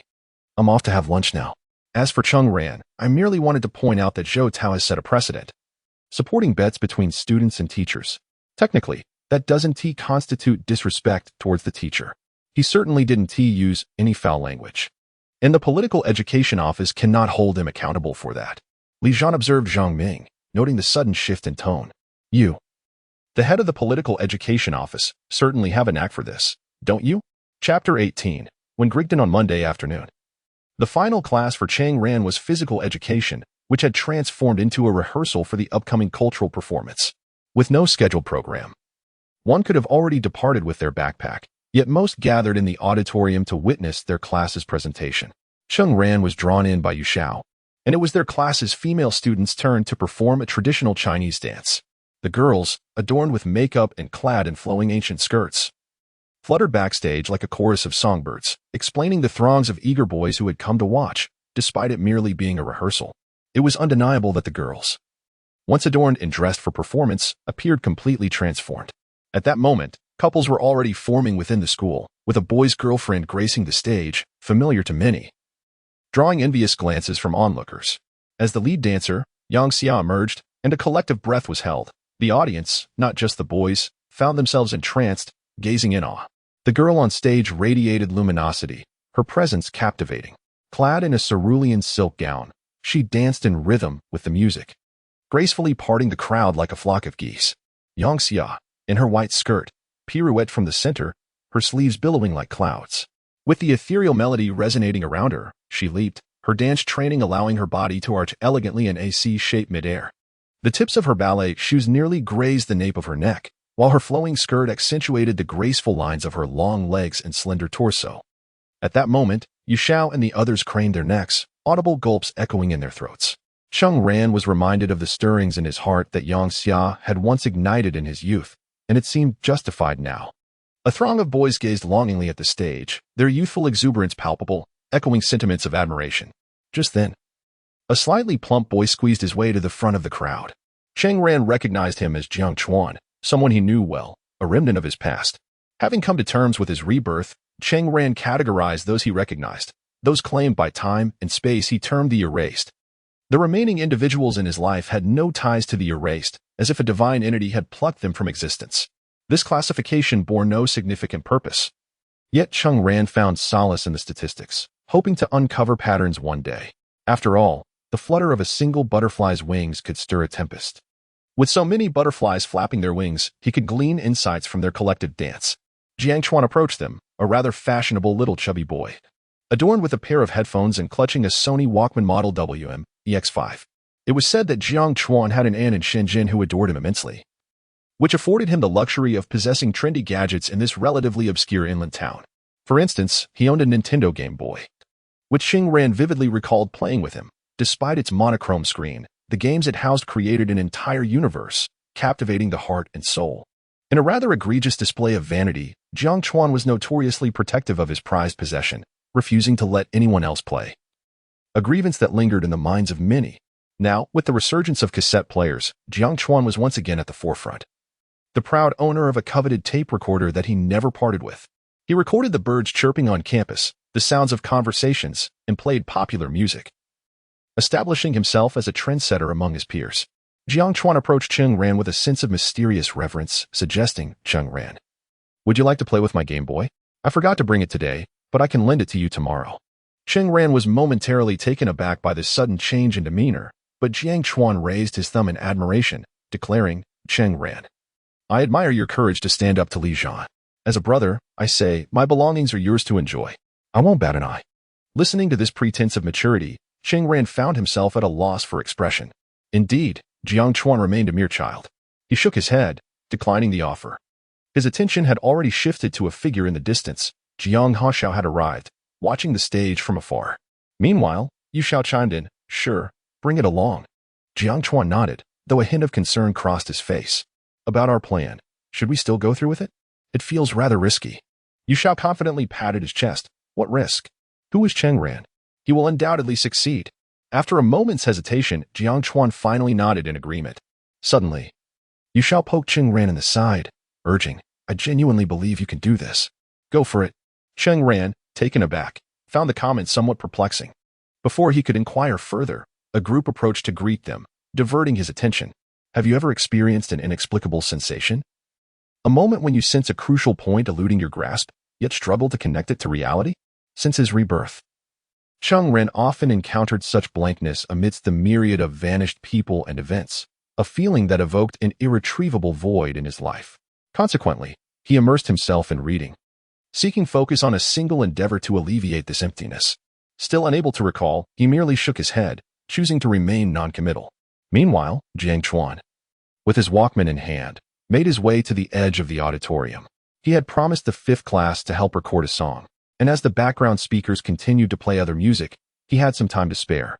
In a moment of leisure, he withdrew a labeled cassette from his pocket, contemplated briefly, inserted it into the machine slot, closed the lid, donned his headphones, and pressed play. In the depths of his headphones, a faint voice echoed Cheng Ran's voice. As he absorbed the content, he clenched his fist fiercely, resembling a warrior poised to storm the Bastille and instigate a grand revolution. Upon the conclusion of classes, as they emerged from the auditorium and patrolled their cultural wall bulletin territory at the school entrance, Cheng Ran and Yu Xiao were met with a scene akin to a desolate wasteland. The cultural wall, commencing from the school gate, was constructed along a verdant path, serving as a barrier separating the adjacent elementary school. The wall was entirely fashioned as a blackboard, complete with an overhanging eave to shield from rain. This was the cultural blackboard wall of the junior high section of the first high school. However, at that moment, Cheng Ran and Yu Xiao found themselves obstructed by a maintenance operation on a drainage pipe. To prevent students from inadvertently tumbling into the excavation, a construction barrier, standing at the height of a person, had been erected, effectively concealing that section of the cultural wall. This area fell under the jurisdiction of their class, Class 4, while the others were assigned to their respective slots, leaving no room for adjustment. Nonetheless, it was not entirely sealed off. The construction barrier was tied to a cypress tree. In between the tree and the blackboard wall lay a passage wide enough for entry into the bulletin area, thus not impeding their ability to manage the bulletin. The water company had also assured that the repairs would be completed soon, allowing for the removal of the construction barrier. As the two squeezed through, they found themselves adjacent to a construction site, with the slanting rays of the sun casting a chaotic yet picturesque scene around them. "I can handle the bulletin board. It will serve as practice amidst my studies, merely a hobby. You need not expend your time on it," Cheng Ran said to Yu Xiao, urging him to focus on his reviews. Yu Xiao shot him a sardonic glance, retorting, Thank you so much. I'm truly touched. But who insisted you agree so stubbornly? I refuse to believe that if I don't handle it, Lu Ming would dare to take action. Do you think he can bear the consequences if I claim it hinders my final sprint towards the entrance examination? What nonsense. This was merely a complaint. And Cheng Ran understood that explaining his desire to experience such nostalgic endeavors would likely earn him a bewildered stare from Yu Xiao. Today was merely an observation of their dismal environment before retreating to gather materials, including chalk from the teacher's office. As the two prepared to leave, a rustling sound emanated from the trees nearby. A female voice exclaimed, "No, don't. Someone will see us at school." A muffled sound followed, suggesting the woman's mouth was covered, accompanied by the sounds of fabric rubbing together, the snap of buttons being torn open, and the heavy breathing of a male. At that moment, Cheng Ran and Yu Xiao were separated from this scene by merely a construction board, their minds racing with thoughts of the unfolding drama. Chapter 19. The peeping incident. As the sun dipped below the horizon, casting a golden hue upon the landscape, shadows of clouds gathered in the distant sky. The fading rays transformed into slender columns of light, soon to vanish behind the mountains, leaving the small town enveloped in twilight. At the southeastern corner of the city, behind the construction boards of the water company, Cheng Ran and Yu Xiao inadvertently stumbled upon an ardent couple. The boards, evidently repurposed multiple times, bore the marks of wear with numerous holes, through which Yu Xiao, perched on her tiptoes, peered out. She caught sight of a girl, still clad in her performance attire, entwined with a tall, slender boy. To Yu Xiao, it felt as though the doors to a new world were creaking open before her. Turning to Cheng Ran, she whispered, "The girl is from class 6. What was her name again?" "Shinming." "Yes, that's it." "Oh my, and she's the discipline committee member from their class." "Wow. I wouldn't have guessed, though she is a bit flat-chested." She hesitated, adding, "But isn't it a bit inappropriate for us to be spying on them?"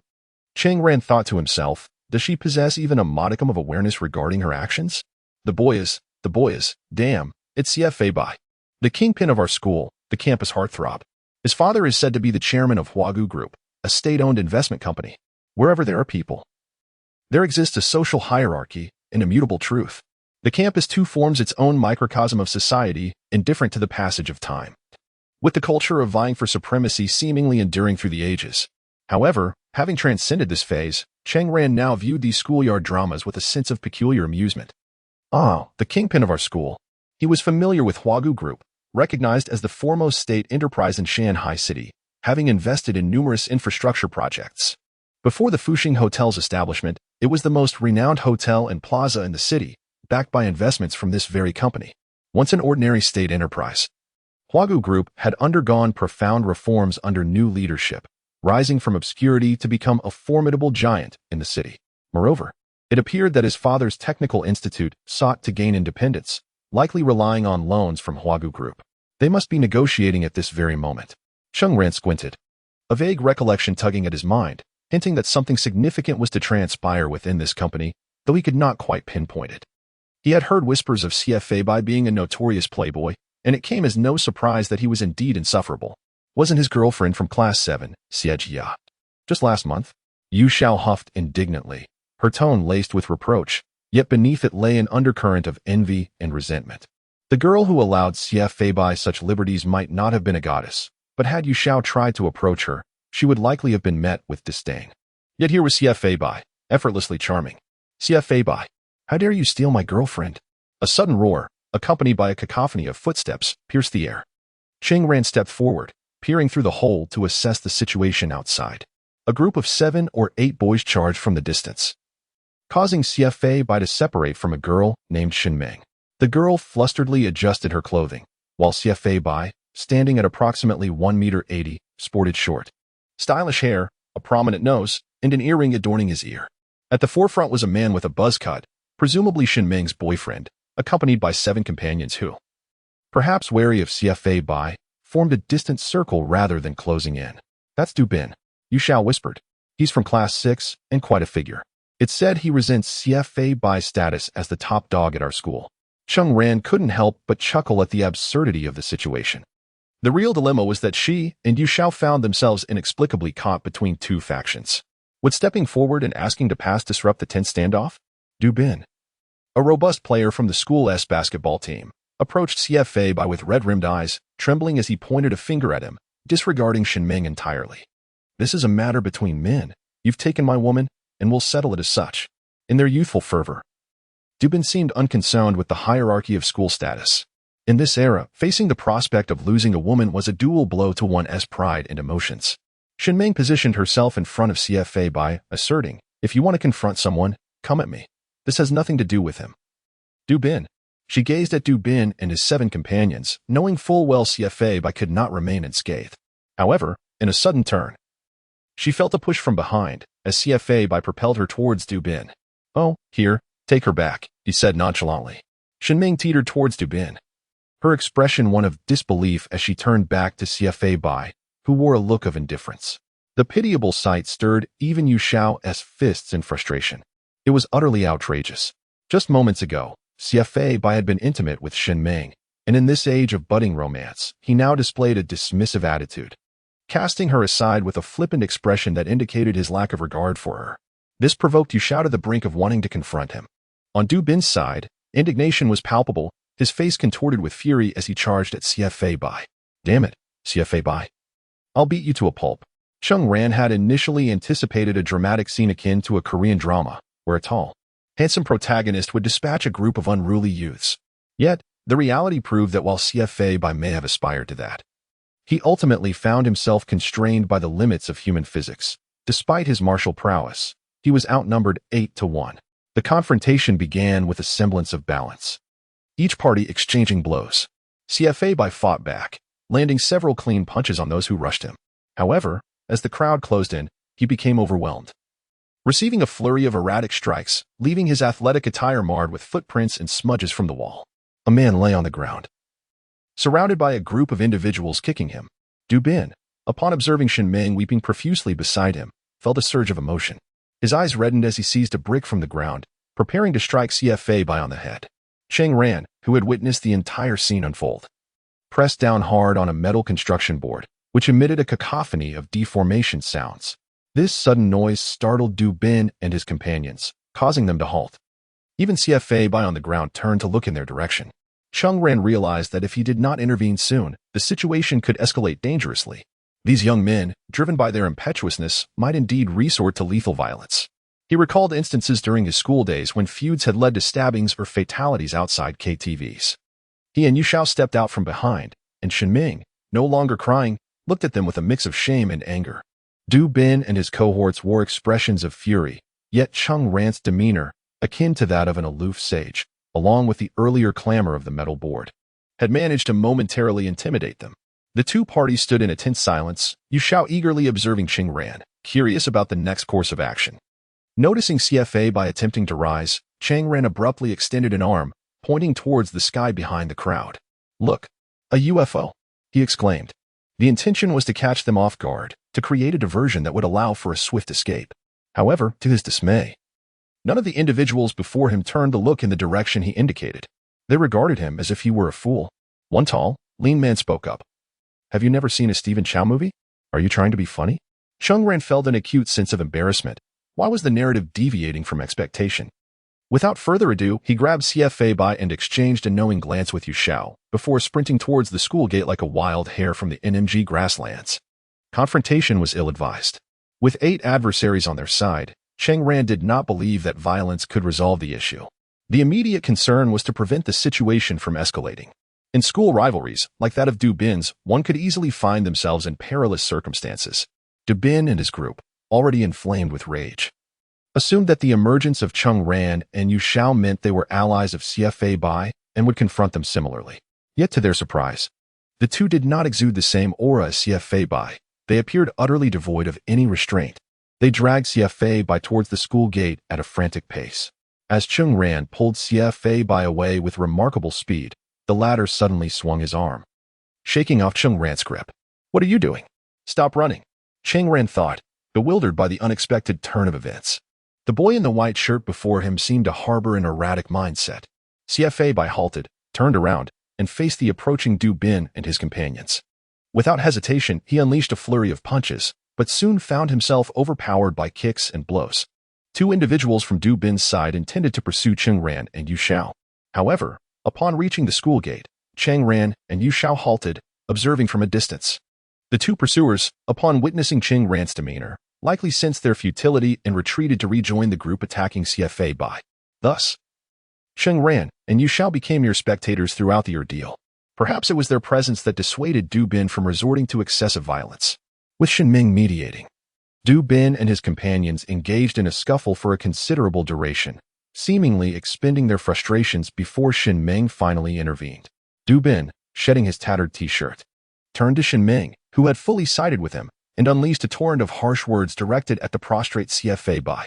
The group then emerged, brimming with bravado, confronting Cheng Ran and Yu Xiao from a distance of about 10 meters. They, too, had exhausted considerable energy and were left with a lingering impression of having fled without dignity, realizing that if a confrontation were to ensue, they likely could not catch up to the two. Ultimately, they opted to depart towards the main road. After a moment, CFA Bai managed to sit up, resting briefly before pushing himself off the ground, retrieving his jacket, his body marred with bruises and dirt. He approached the two, gazing at them with a calm intensity that, surprisingly, exuded a certain coolness. Here stood the leader of the first high school. Yu Xiao hastily gestured to explain, "We were merely there to set up a bulletin board. We had no idea you were coming from behind. Why didn't you run when we called you?" Du Bin? CFA Bai's sudden laughter was unexpected, resembling that of a madman, sending a chill down Yu Xiao's spine. "I will retaliate. You will suffer greatly. I know you. You're Cheng Ran," he said. "Be careful." He was even threatening those who had intended to rescue him. Yu Xiao, observing CFA Bai's retreating figure, wore an expression akin to that of someone witnessing insanity, and turned to Cheng Ran, asking, "What do you think he's after?" "Perhaps." Cheng Ran pondered for a moment. "He seeks some thrill." CFA Bai's feigned nonchalance and defiance were merely a facade. The self-destructive sorrow hidden in his eyes was something Cheng Ran, with 2 lifetimes of experience, could not overlook. Each stage of life brings its own troubles and hurdles, most of which one must navigate alone. Sometimes, overly dominant parents are not necessarily a blessing. Cheng Ran felt helpless regarding the youthful troubles of CFA Bai. Chapter 20. Farewell. In 97, CFA Bai's father, Xia Homing, is the esteemed head of Huagu Group, a leading national investment company in the city. Rising through the ranks through sheer determination, he exudes an undeniable authority at home.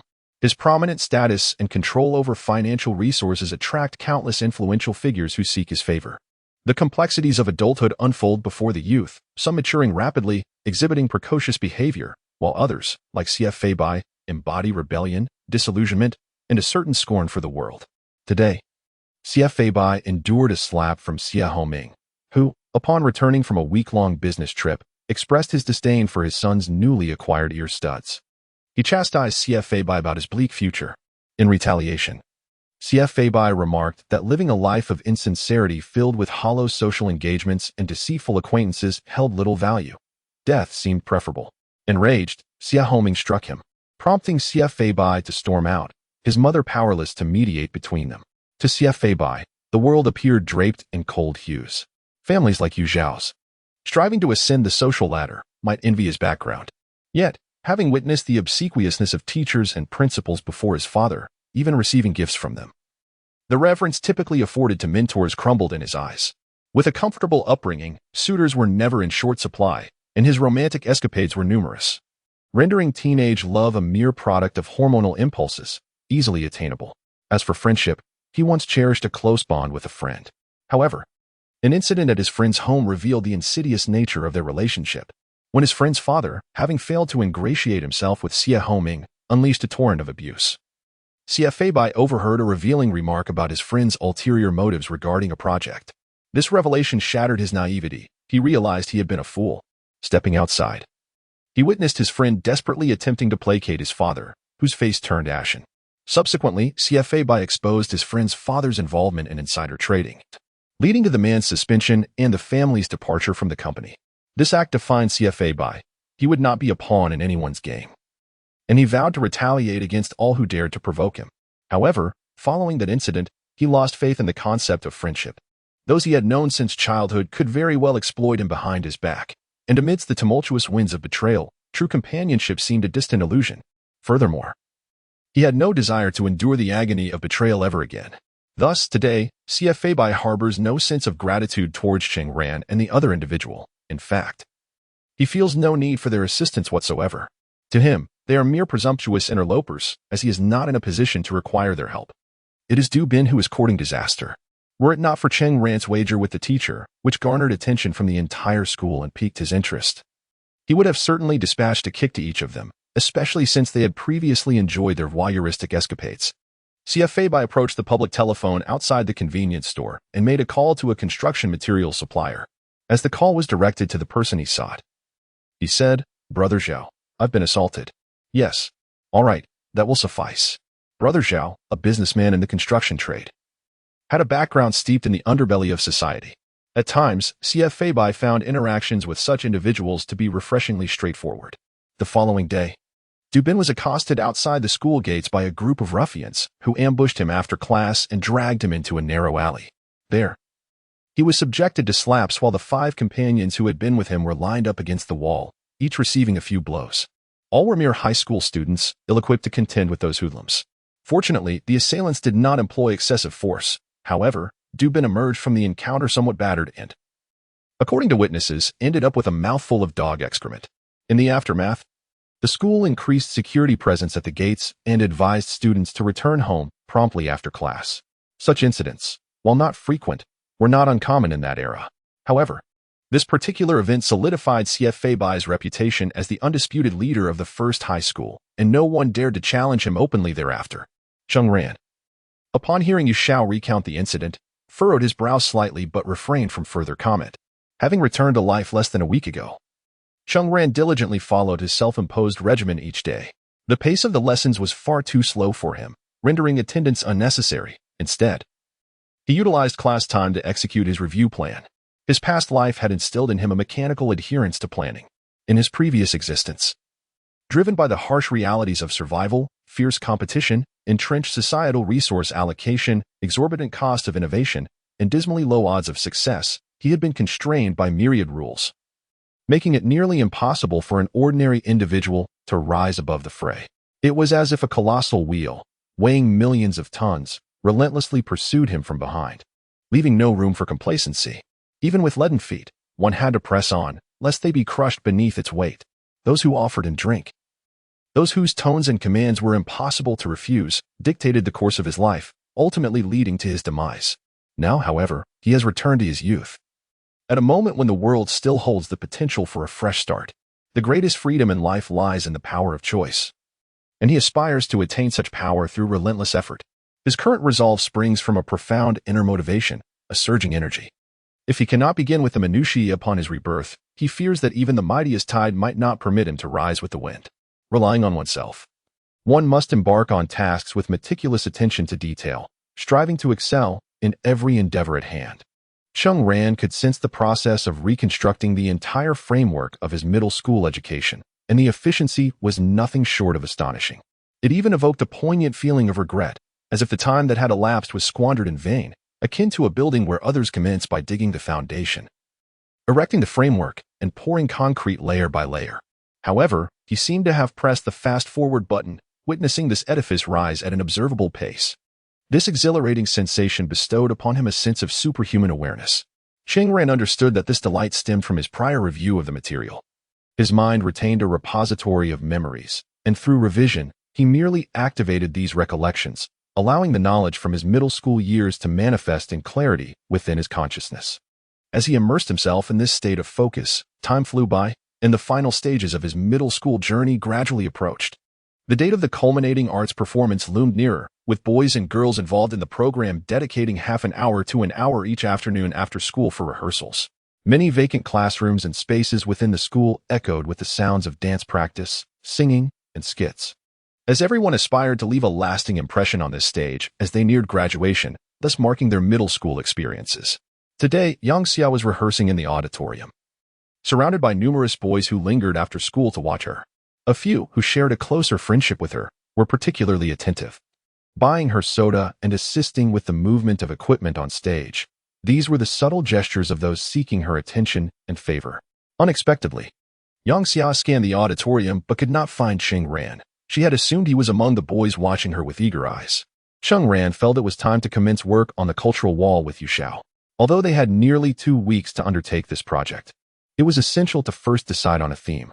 Navigating through the narrow gaps between the cypress trees and the wall, They entered the enclosed space surrounded by construction boards. Armed with several boxes of chalk, they stood before the cultural wall, somewhat uncertain about where to begin. Cheng Ran, have you gazed at the sky recently? At night? During the summer, is there not an additional bright star? Yu Xiao mused, introducing an intriguing topic with pride. That would be the Hale-Bopp comet. Discovered in 1995 by two amateur astronomers from the United States, it shines thousands of times brighter than Halley's Comet if placed in the same orbit. At the time of its discovery, it was still within Jupiter's orbit, and predictions suggested that in 1997, it would pass overhead, a process lasting several days, meaning this comet would grow increasingly radiant, becoming an unforgettable century comet for countless individuals. Cheng Ran was indeed profoundly impressed by this comet, for it truly represented a marvel of the century. Individuals from both hemispheres, whether they were children or youths at the time, traveling to work or vacationing by the seaside on summer nights, would, years later, as they established families and entered the prime or twilight of their lives, still vividly recall the awe that the comet evoked in them, along with those irretrievable moments of yesteryear.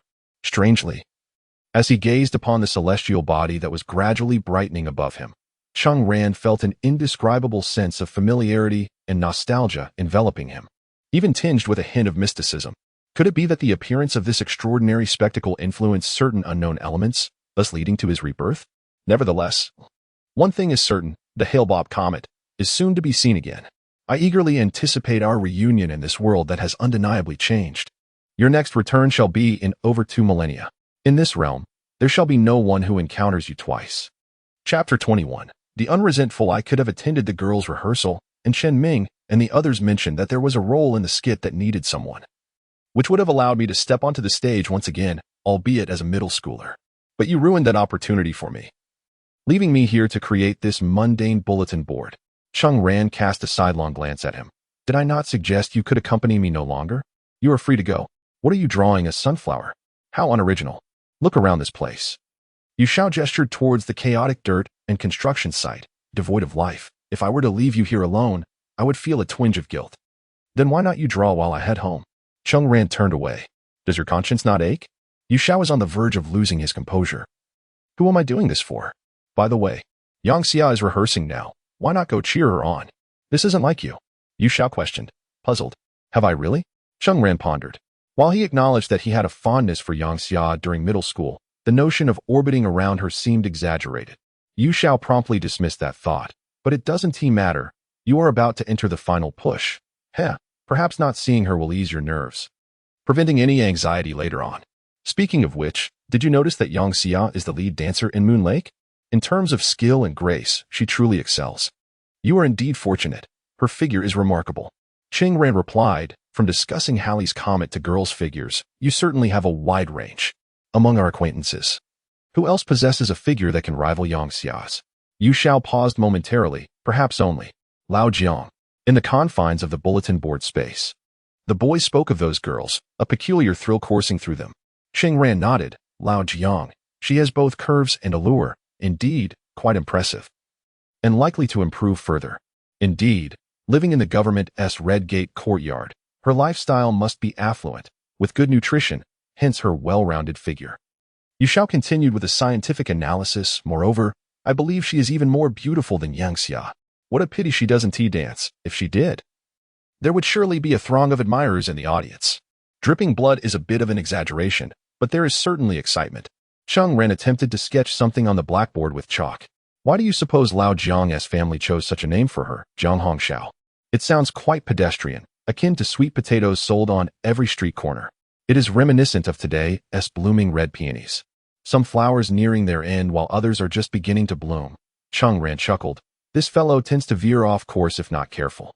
Is there not a poem by Yuanjin in Chinese literature expansion reading that goes, slicing the crimson clouds, unfurling the red mist, the smoke lightly draping the glazed leaves, the wind caressing the coral blossoms? For whom is this planted?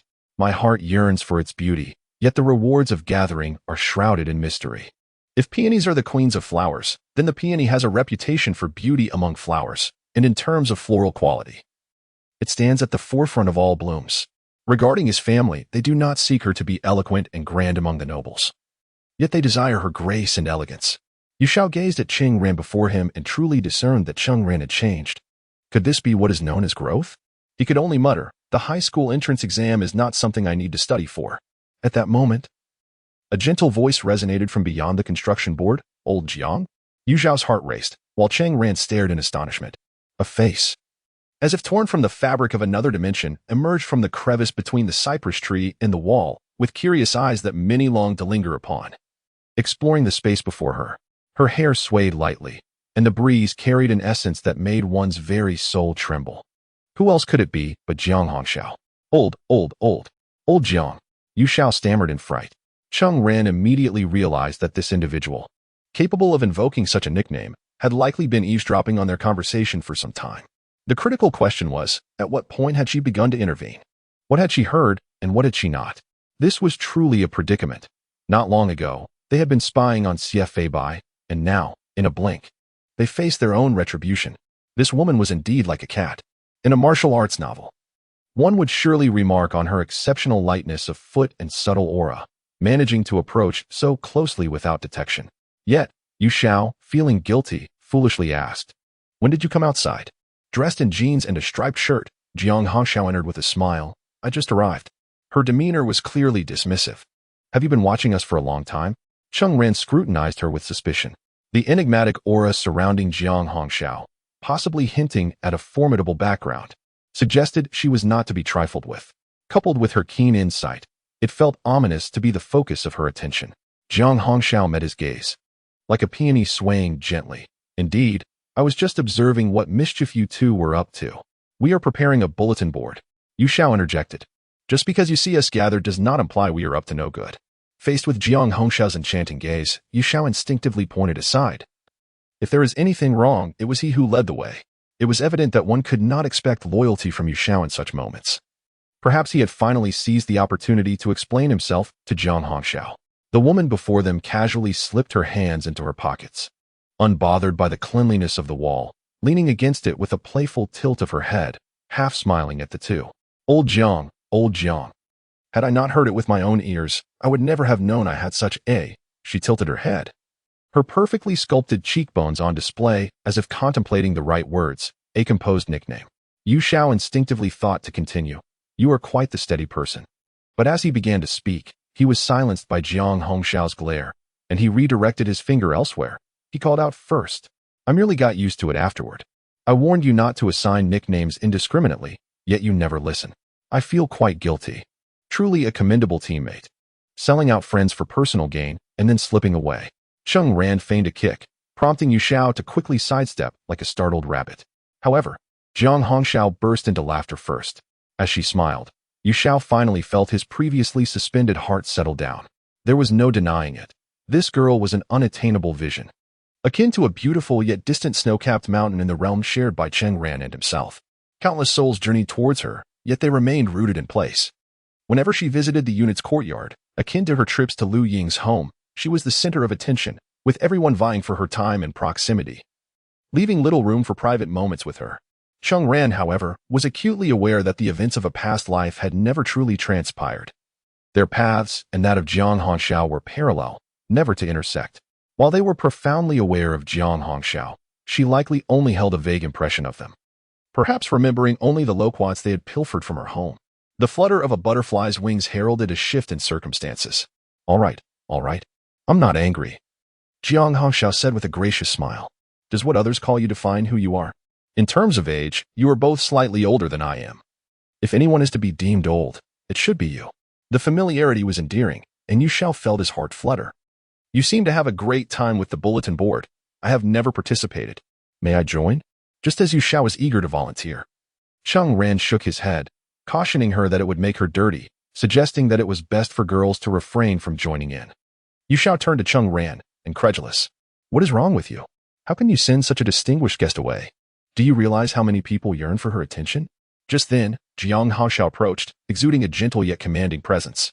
She picked up a piece of chalk and drew a few strokes on the wall, remarking, "Is it so daunting to face a minor obstacle? When I paint, I often end up covered in paint. I'm not that fragile."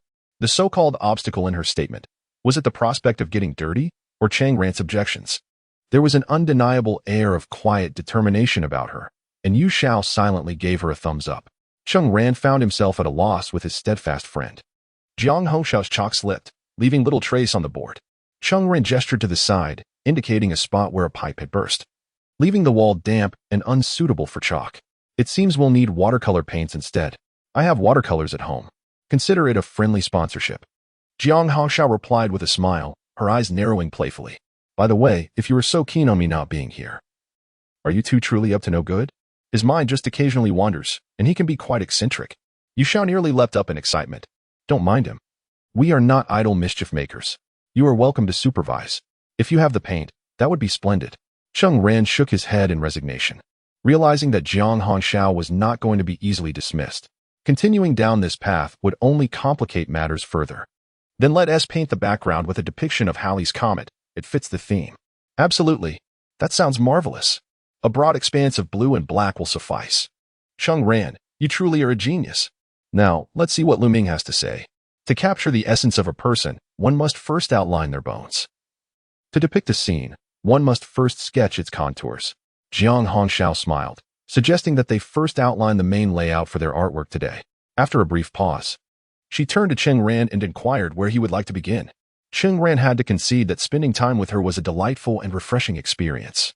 More importantly, this girl possessed the remarkable ability to respect and consider the opinions of others, ensuring that no one felt uncomfortable. On the other hand, this also revealed her grace and intelligence.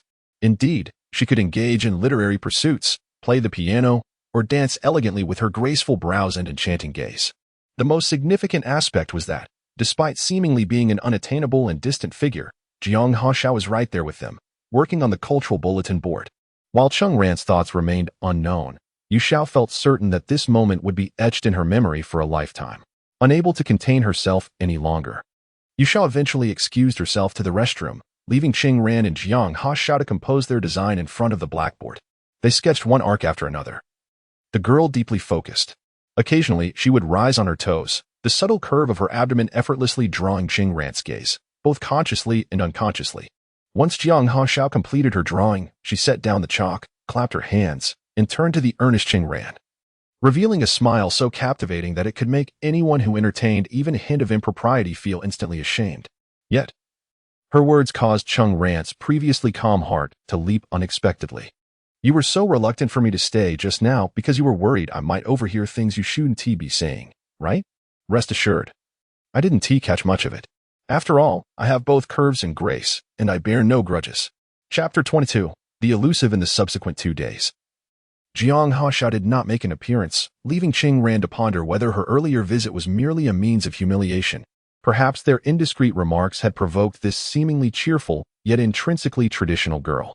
Her final words, suggesting she bore no grudges, echoed with an undercurrent of resentment. As if to convey, I remember the slight. Cheng Ran felt somewhat aggrieved. After all, what merit was there in eavesdropping on the boys' conversations? Most of the discourse was likely filled with praises directed towards her, yet she only seemed to absorb the negative. On the other hand, Yu Xiao experienced a profound sense of loss, akin to winning 5 million, yet awakening to discover it was merely a dream.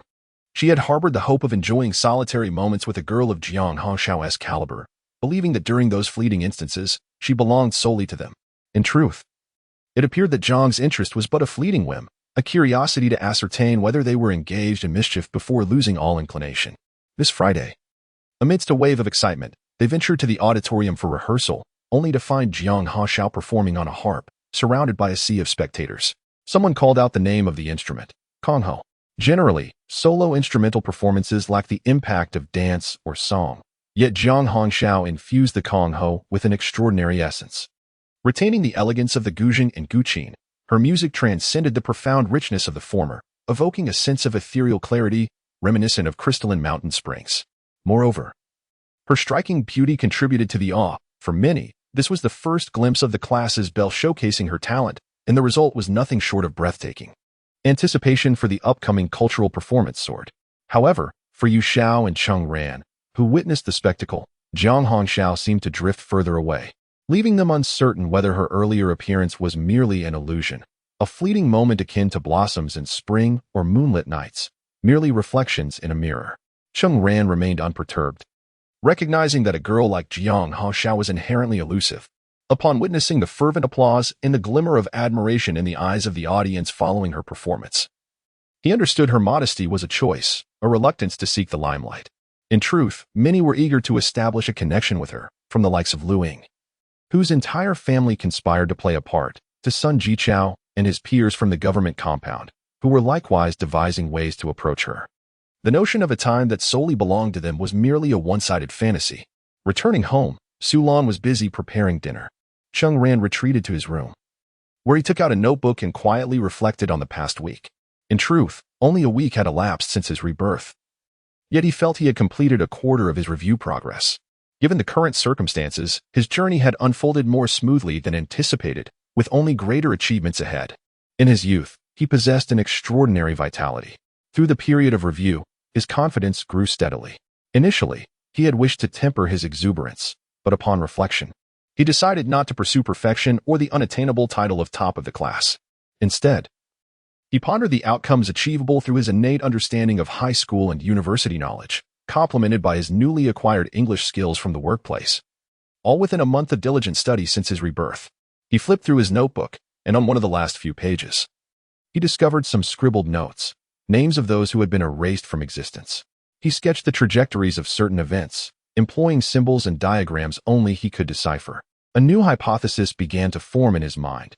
Perhaps these individuals had not truly vanished, but were merely disconnected from his information, living elsewhere. When faced with the unbearable weight of grief, people often concoct justifications for emotional release, one of the most common being the belief in an afterlife.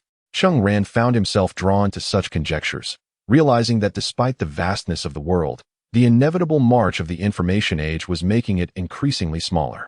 What if, after all, there were circumstances that could lead to their reunion? With this thought, an inexplicable sense of hope blossomed within him. For those lost souls, he yearned to believe that amidst the torrents of time, they might meet again. It was only around 7 or 8 in the evening that Cheng Feizhong returned home, his face etched with fatigue. Su Lan had reheated the dishes, as Cheng Ran had already been urged by her to eat earlier and was now sent to his room. Nevertheless, Cheng Ran remained attentive, straining to catch the conversation between the two in the dining room.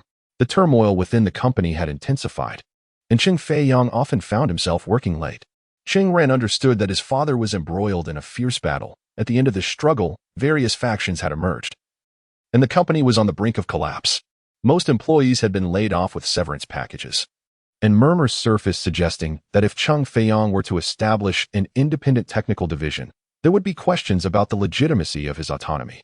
After all, this was a shared asset. If a new company were to be formed, all employees should hold shares, and a board of directors would need to be established to oversee Cheng Feiyang. Among those voicing these concerns was Zhao Pingchuan, a figure who typically contributed little to the company yet expected the largest share during any division of assets. They were keen to ensure their involvement in the newly formed company, not out of faith in Cheng Feiyang's capabilities, but rather from a desire to secure their own interests. If the situation deteriorated, they would not lament the outcome. In fact, it was something they subtly hoped for. As the company teetered on the brink of collapse, they envisioned a swift disbandment, where belongings would be hastily packed, and instead of salvaging possessions, they would prefer to exchange them for new opportunities. Such a notion was unacceptable. Everyone is expected to gather at your hearth for sustenance. Why should you allow the company to falter? Supporting a mere pole to uphold a section of land only serves to showcase your prowess, does it not? Thus, it is imperative to manage everyone's livelihood collectively. This is precisely why Cheng Feiyang erupted in fury during the meeting today, nearly coming to blows with Zhao Pingchuan. It is said that Zhao Pingchuan was leaping about, pushing against Cheng Feiyang. However, Cheng Feiyang effortlessly hurled him several meters away with a single hand, demonstrating the stark contrast in physical prowess between him and the former soldier, causing Zhao to retreat in fear. Yet, the matter remains fraught with complications. Zhao Pingchuan, being a petty individual, cannot face you openly, resorting instead to underhanded tactics, rallying others to oppose Cheng Feiyang's independent technology division, even writing letters to the headquarters to report on him, fabricating slanders. The director of the branch office, unwilling to take responsibility, hesitates to disregard the majority's opinion. Although, logically speaking, the outdated equipment of the technology division holds little value and could be considered a means to buy out seniority, potentially saving the company a significant sum. The director dares not make a decisive move amidst the widespread dissent. The ramifications of such a decision could be daunting. Cheng Ran is aware that factors from his previous life have influenced his father in this regard. Pretending to fetch water, he opens the door and, while passing by the two, says, "Dad, some people fear your capability to effect change, which only serves to highlight their inadequacy. I stand with you. You will succeed." With that, he returns to his room, closing the door before Cheng Feiyong can retort with some childlike theory. Cheng Feiyong verbally reassures Cheng Ran, but the words resonate deeply within him. Leaning against the wall with the door shut, Cheng Ran listens to the commotion outside. Sulan remarks, "I believe my son is correct. These people are indeed incompetent." Cheng Feiyong sighs and reflects. "The reason I wish to lead the team out on our own is rooted in my unwillingness to accept defeat. Back in the day, when we first sought to represent programmable controllers, I warned that while the profits might seem substantial, our fate lay in the hands of others. We needed to innovate ourselves. And as a result, we missed a significant opportunity. The path of representation has grown increasingly narrow, while those who dared to develop independently have forged successful paths, reaping bountiful rewards. Subsequently, the higher-ups, envious of our success, began to prioritize research and development. When we presented our findings, though we borrowed ideas, we still gained some benefit. Yet, as the market evolved, these individuals resolved to cling to their outdated methods. I have raised the issue of changing direction no fewer than 10 times. But now that the company has clearly reached its limits, they have yet to awaken to reality. I realize we have missed numerous opportunities. This time, this opportunity must not slip away." Cheng Feiyong declares, "If we miss it, perhaps we will regret it for the rest of our lives." Cheng Ran understands that Cheng Feiyong's desire to venture out independently stems from a deep-seated sense of injustice. Ultimately, the father possesses an unwavering loyalty, an almost foolish devotion. Despite having gained profound insights through his extensive experience, he remains steadfast within the confines of this company, even when other firms beckon him away. He clings obstinately to the hope of redemption. Yet, no matter how earnest the call, it cannot rouse those who have become accustomed to complacency and are content to languish in inertia. Over the years, the resentment that has accumulated within him has reached a tipping point. He yearns to ascertain whether his beliefs and perceptions are indeed valid. However, the path of action is perpetually fraught with insurmountable obstacles. In a previous life, his father ultimately failed to validate his vision, succumbing instead to the tide of layoffs and taking a position at a related institution. Thereafter, he seemed to lose his edge, fully manifesting his blind loyalty, even to the point of adopting a passive existence, making no further strides until he eventually faded into retirement. It is both lamentable and pitiful. The once vibrant technical department, filled with subordinates eager to forge their destinies alongside him, had the potential to seize the winds of opportunity during those fervent times, creating achievements unimaginable for their institution and even their city. Alas, with the passage of time, those aspirations have eroded into the annals of history. Only the discarded relics of antiquated machinery bear witness to the fleeting brilliance of days gone by. Chapter 23. Car repair if it were possible. Cheng Ran would eagerly wish to pry open his father's mind, incessantly instilling in him the imperative to pursue the path he truly desires, to ensure that the venture of Fulong commences successfully. This endeavor, at present, is akin to a veritable gold mine, should one manage to engage with it. However, Cheng Ran is acutely aware that possessing the truth does not guarantee victory. Currently, he is beset by formidable obstacles such as his upcoming high school entrance examination and the division of his family's assets, issues beyond his capacity to influence, save for the examination. Cheng Feiyong's technical firm is independently seeking investments. It is rumored that they have found a partnership with Shanghai Development, an investment company. Although it pales in comparison to the likes of Huagu's national enterprises, this company is nonetheless exhibiting remarkable momentum. Cheng Ran remains uncertain about the progress of the investment agreement between Cheng Feiyong and Shanghai Development, but he knows that this matter was unsuccessful in his previous life. At this juncture, he was merely a middle school student, and his family refrained from divulging many specific details. Of course, this is a distinct timeline, and the trajectories of events may not align. One can only hope for a favorable outcome. That night, Cheng Ran ascended to the rooftop, where a vast expanse of open space awaited him. Each unit boasted a substantial water tank constructed of concrete, and the platform was adorned with numerous solar water heaters arranged in a herringbone pattern. Given the ample sunlight in Shanghai City, such heaters are nearly ubiquitous in every household. As Cheng Ran gazed upon the city illuminated by twinkling lights, he was momentarily engulfed by the illusion that he had returned to his homeland, that nothing had truly changed.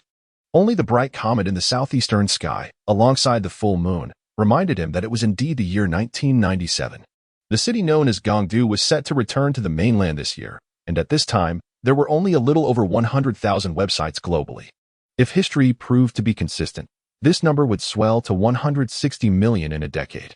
The prevailing computer monitor resolutions were still 640 480 to 800 600. And the most renowned search engine was Yahoo.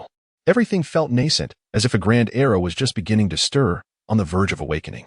Despite predictions of an impending information age, only Cheng Ran possessed a true understanding of the world that awaited him, even as he repeatedly reminded himself to bide his time. The thought of that future stirred his heart with excitement. Thus, he lingered on the rooftop, lost in the starry sky for an indeterminate duration, before finally rising, brushing off his clothes, and descending the stairwell. Upon entering the building, he noticed the curtain of a distant unit fluttering, as if a silhouette had entered the room within. Saturday marked a family gathering at a restaurant named Moon Village on Huahu Road. A newly popular establishment owned by a wealthy businessman renowned for his chain of restaurants in Rongzhou, and now operating a branch in Shanghai City. The restaurant is renowned for its fresh ingredients sourced from the nearby lake, allowing patrons to savor the freshest varieties of thorny head, rock carp, and glosslip fish. The establishment's chef, a five-star hotel veteran, creates a signature dish using wild thorny head, meticulously preparing the fish into a streamlined shape, marinating it with yellow wine, salt, and chili peppers. The fish is then coated in a batter and deep-fried to a crisp perfection. Finally, it is enhanced with a lang of ingredients, including scallions, ginger, garlic, diced lotus root, and an array of spicy condiments, culminating in a sauce that is both aromatic and visually appealing. The dish's tangy and spicy flavor is so delectable that it can easily accompany 2 generous bowls of rice. This restaurant's popularity is well known far and wide. Today, it is Uncle who is treating the family. Cheng Feiyang and Su Lan have already arrived, engaging in a leisurely game of family mahjong. Cheng Ran, on the other hand, has opted to stay home and read until it is closer to mealtime. Cheng Feiyang and Su Lan have finally witnessed Cheng Ran's unwavering commitment. They observe a notable shift in his attitude towards studying. It seems less like a fleeting passion and more akin to a realization that has dawned upon him as he approaches the pivotal high school entrance examination. Although it may seem a tad late, they do not wish to dampen his enthusiasm. Currently, Cheng Ran maintains a regular score of over 400 points. And with physical education included, he exceeds 470 points. If he can enhance his performance in these final weeks, even a modest increase of 30 points would suffice, bringing him close to 500 points, which would secure his admission to the prestigious 4th high school. Naturally, they hold on to this hope with cautious optimism. Having faced disappointment too many times in the past, Cheng Ran departs around 4 in the afternoon, taking a bus that circles the lake. The journey along the winding road leads him to the bus stop, from where the restaurant is still a few hundred meters away. Upon arrival, he is greeted by a grand archway with luxurious decor, resembling a resort. The dining area is strategically placed by the lakeside, featuring partitioned tea lounges, while the dining space is shaded by lush green vines, providing a cool respite in the summer heat. It is evident that the restaurant's success is well-deserved. As Cheng Ran walks along the path, he notices an off-road vehicle speeding past him. In this era, the economy of Shanghai City is considered second only to the provincial capital within the province, resulting in a considerable number of private vehicles. Restaurants like Moonlight Village witness even greater traffic, although it is not as overwhelming as the future's tourist hotspots, where congestion and crowds are a torment during holidays. The scene is still lively.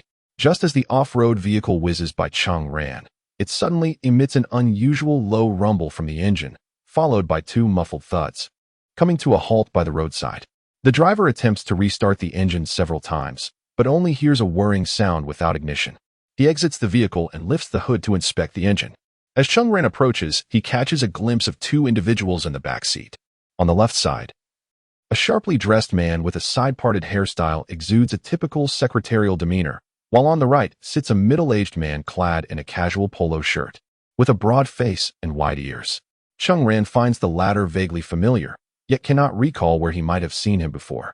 As he passes by, the secretary-like figure glances at Cheng Ran and then addresses the driver outside, saying, "Master Zheng," as a seasoned driver in the unit.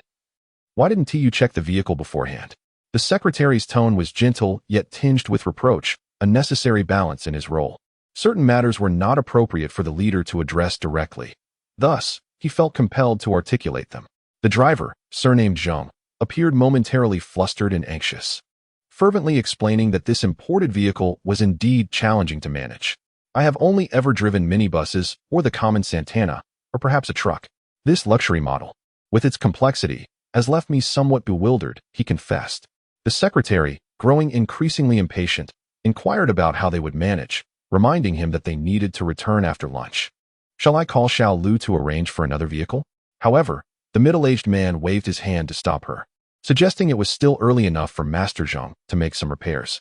He is an experienced driver. Surely he can handle it. Let us not monopolize the unit's vehicle. If necessary, there is a bus station nearby. Taking the bus back is also an option. Cheng Ran gazed at the imposing Jeep Grand Cherokee before him. It was indeed a rarity of the era, boasting a 4.0-liter engine and a 4-speed automatic transmission. Only the affluent could afford such a vehicle. Yet, he was no stranger to it. In later years, he had encountered many such vintage models within the off-roading community, where the worth of a vehicle was measured not by its price, but by its capability. The venerable Mercedes G-Class with 3 differential locks and the classic Land Cruiser models were both revered and robust, often cherished by enthusiasts who modified and repaired these vehicles themselves. Traversing desolate terrains and even reaching remote river sources, Cheng Ran had absorbed much from this world. Now, witnessing this once classic vehicle appearing pristine before him, he felt a surge of eagerness. "Master, allow me to take a look," he proposed. This statement not only caught the secretary and the middle-aged man in the backseat off guard, but also left the driver momentarily speechless. In this day and age, vehicles were scarce resources. The drivers within their organization had witnessed and actively participated in the evolution of automobiles in the country. From the oldest hand-crank Jeep 212s and trucks to the more modern carbureted models like the Santana, they had seen much and learned from seasoned professionals, primarily through oral tradition. Particularly with imported models, which were regarded as treasures, one could only marvel at the industry's standards. Even seasoned experts took considerable time to master them. The thought of a young man, appearing studious, asserting his capability to repair such a niche imported off-roader seemed implausible. The technical knowledge was often held by others, and if any parts malfunctioned, they would require specialized components shipped from abroad or costly expert visits for diagnostics. "Are you sure you can fix it? Just step aside."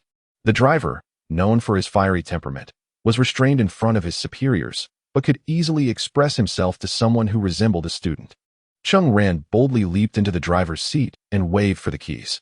The driver clutched the keys tightly, as if they were a prized possession, his eyes widening in alarm, ready to reprimand. "This is an imported vehicle. Do you think you can afford to rectify any mistakes?" Yet, the secretary seemed swayed by Cheng Ran's confidence and urged the driver, "Let him give it a try." The driver, begrudgingly guarding the precious vehicle, was bound by the unit's regulations. Non-automobile operators are not permitted. If you are to try, then try. Why the fuss? The secretary, growing impatient, urged him on. At last, the driver handed over the keys, and Cheng Ran inserted them into the ignition, twisting them with a resonant buzz. Yet, the engine failed to ignite. The driver, now visibly irritated, huffed and glared, questioning the audacity of this young man meddling in affairs beyond his understanding. In earlier years, the drivers in the unit were predominantly those who had transitioned from handling freight trucks, seasoned by their travels and imbued with a rugged spirit, thus lacking in courteous demeanor. Cheng Ran, undeterred by the driver's disdain, leapt from the driver's seat and approached the front of the vehicle. With deft precision, he swiftly removed the engine cover, dismantling it with ease. He extracted the primary filter from the fuel supply system and, retrieving a sealed cylindrical component, pried it open with a flathead screwdriver. Carefully, he removed the filter element and meticulously wiped each leaf with a cloth provided by the secretary, before reassembling the components with remarkable skill. The driver observed the entire process, and even a middle-aged man, resembling a leader, disembarked to scrutinize the young mechanic at work. A true craftsman reveals their expertise in an instant. The driver, now silent, intently watched Cheng Ran's technique, as if witnessing a master swordsman execute the unparalleled Du Gu 9 swords, fearing that a mere blink might cause the extraordinary skill to vanish, leaving him with an unfulfilled yearning for mastery. Chapter 24. The true identity of the Uncle Cheng Ran lowered the hood of the car and approached the driver's seat. With a twist of the key, the engine roared back to life, exiting the vehicle amidst the astonished expression of the driver, surnamed Zhang. Cheng Ran accepted the handkerchief offered by the secretary, stating, "Just now, I detected an unvanished scent of gasoline in the cabin." Is it common for this car's engine to shudder violently during rapid acceleration, with the RPMs plummeting swiftly, even stalling? Conversely, when gradually applying the throttle, does the engine manage to reach 4,000 RPMs, but struggles beyond that? The driver stood in stunned silence, and after a moment, he stammered, "How? How do you know this car? Have you driven it before?" Not only the driver, but also the secretary and the middle-aged gentleman regarded Cheng Ran with incredulous expressions, as his words mirrored their own unspoken thoughts. Was it truly possible that he had experience with this particular vehicle? In Shanghai City, few cars of this caliber existed, typically reserved for companies of their stature, and it was rare for someone of the middle-aged gentleman's rank to possess such a vehicle. Even the mayor had never ridden in one. Familiarity breeds expertise. I merely recognized the sounds and assessed the situation. Cheng Ran waved dismissively. Upon entering the driver's cabin, I immediately sensed the gasoline odor, indicative of incomplete combustion. The most probable cause is a lean air-fuel mixture, which suggests an issue with the fuel supply. I disassembled the fuel system and discovered the fuel filter was excessively dirty and clogged. The fuel filter should be sealed, but I had to open it for cleaning as an emergency measure. It should operate without issues now, but you must replace it after returning. This may stem from a mismatch between the imported vehicle and the current domestic fuel quality. However, that is merely a secondary concern. I also conducted a neutral idle test and found the idle RPM exceedingly high, surpassing normal levels, which is quite abnormal. The root cause is likely a leak in the intake manifold. This car's electronic control system employs an intake manifold pressure sensor, and if this sensor detects a leak, it outputs a high voltage signal, causing the engine to inject more fuel over time, exacerbating the fuel quality issues and leading to carbon buildup and fuel line blockages. Cheng Ran returned the cleaned handkerchief to the storage compartment of the driver's side door, exuding the demeanor of an experienced driver. The driver, surnamed Zheng, looked as if he had encountered his driving instructor from years past, utterly astounded. The middle-aged gentleman finally broke the silence. "Young man, this car is an import. Where did you learn all this?" He involuntarily referred to Cheng Ran as young man. "Online," Cheng Ran replied without turning back. Striding forward, the three of them re-entered the vehicle, and observing Cheng Ran's selfless demeanor, the secretary finally spoke. "Indeed, a strong youth leads to a strong nation." He had personally experienced the predicament of his country's industrial backwardness, with exorbitant parts prices and long replacement cycles, facing technical discrimination. They sold you simple repair techniques while hoarding knowledge about core components, relying on foreign engineers to solve deeper issues, fearing you might learn their secrets. Now, witnessing such an extraordinary young individual, he could only substitute his internal reflections with this poignant remark. The middle-aged man nodded in agreement. If the next generation possesses such strong self-learning aspirations and can achieve this level, they will undoubtedly surpass our era. The nation's prosperity is within reach. At this point, the man seemed lost in thought and naturally fell silent. His secretary dared not steer the conversation further as the car continued onward, soon overtaking Cheng Ran and entering Moonlight Village. This incident was merely an interlude. Cheng Ran remained immersed in the tactile sensation of handling the vintage artifact. Men harbor an innate fascination for fine tools. The venue for his uncle's gathering was a small garden area by the lakeside, complete with a leisure pavilion and tea room. Upon arrival, Cheng Ran spotted his cousins already present, his elder cousin Cheng Qi, his uncle's son, and two younger cousins, Cheng Xiang and Li Yu, children of his second uncle and aunt respectively. The four brothers of the Cheng family had always shared harmonious relations. Though their temperaments differed, Cheng Qi was free-spirited and unrestrained, Cheng Xiang lively, while Li Yu was comparatively introverted. Upon seeing Cheng Ran, Cheng Xiang and Li Yu chimed, "Brother, you're finally here. We've been waiting forever." Cheng Qi, however, merely gave him a casual wave. He was currently demonstrating his guitar skills to the younger two, fingers dancing across the strings. Observing Cheng Qi's radiant smile and dashing demeanor, Cheng Ran was flooded with nostalgia. If there had been an idol in his student days, this cousin undoubtedly fit the role. Cheng Qi was several years their senior, currently in his final year at second high school and facing the gauntlet of college entrance exams. From Cheng Ran's memory, Cheng Qi had only secured admission to a second-tier university in Rongzhou, and judging by present circumstances, that trajectory seemed unchanged. Towering at 188 meters even then, Cheng Qi was a campus celebrity basketball team captain who'd represented their city in provincial competitions.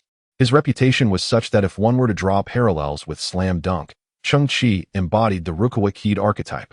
Naturally, he enjoyed immense popularity among female students. Though years later, former classmates would reminisce with backhanded compliments. Decent guy, but hogged the ball, no teamwork, just showing off. The lingering resentment ran deep. This cousin who'd once seemed destined to blaze through life instead found his star dimming post-graduation, though initially securing a promising telecommunications job through family connections. He impulsively resigned to chase a girlfriend southward. With his father retired and family fortunes waning, the relationship crumbled under mundane marital pressures. The heartbreak left him shattered and unwilling to commit thereafter, cycling through relationships without settling down. Now watching the long-haired Cheng Chi strumming his guitar, Cheng Ran pondered whether life's journey was truly as unpredictable as sailing treacherous seas, or if it was ultimately dictated by character. If that ill-fated romance could be avoided this time around, would Cheng Chi still tread that familiar path? Listening to Cheng Chi strumming his guitar and recounting eerie tales, a skill he has mastered to enthrall his younger brothers, Cheng Ran found himself fondly reminiscing. At that moment, a Volkswagen Santana rolled into the parking lot, and from the vehicle emerged two impeccably dressed gentlemen. Upon recognizing them, Cheng Ran immediately straightened his posture. The man who exited from the passenger seat was none other than his uncle, Cheng Bin, who had once used his authority to intimidate the director, Zhang Ming. Cheng Bin currently held the position of Deputy Director of the Criminal Investigation Division, Economic Crime Investigation Division, and Narcotics Division within the Municipal Police Department. The driver, his subordinate and chauffeur, was named Yu Xiaojun. Although he appeared diminutive, it was said that he had once been the champion of martial arts in his uncle's unit, and he shared an unbreakable bond with Cheng Bin. Over the years in the police system, Cheng Bin had kept Yu Xiaojun close at hand.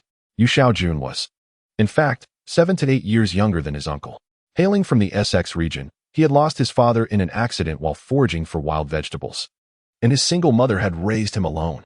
After joining the military, his mother fell gravely ill, and there was no one left in their hometown. Subsequently, Cheng Bin took Yu Xiaojun under his wing, and for years, he had become like family, celebrating the holidays together. Cheng Ran and his brothers affectionately called him Yugo, treating him as one of their own. Each time they greeted him, a broad smile would light up his dark face, revealing a set of white teeth. Whenever he gifted red envelopes filled with New Year's money to the brothers, he was generous to a fault. Cheng Bin had once chided Yu Xiaojun, suggesting that the brothers' sweet talk was merely a ploy for the money, questioning how much he earned. Yet, Yu Xiaojun defended them fiercely, insisting that he was delighted to give, declaring, "They are my nephews, they deserve it. It brings me joy." However, later on, when trouble befell his uncle, Yu Xiaojun found himself embroiled in the turmoil as the family dynamics shifted unexpectedly. Fortunately, the present moment still held the warmth and innocence of simpler times. As the family gathered, dinner was naturally served.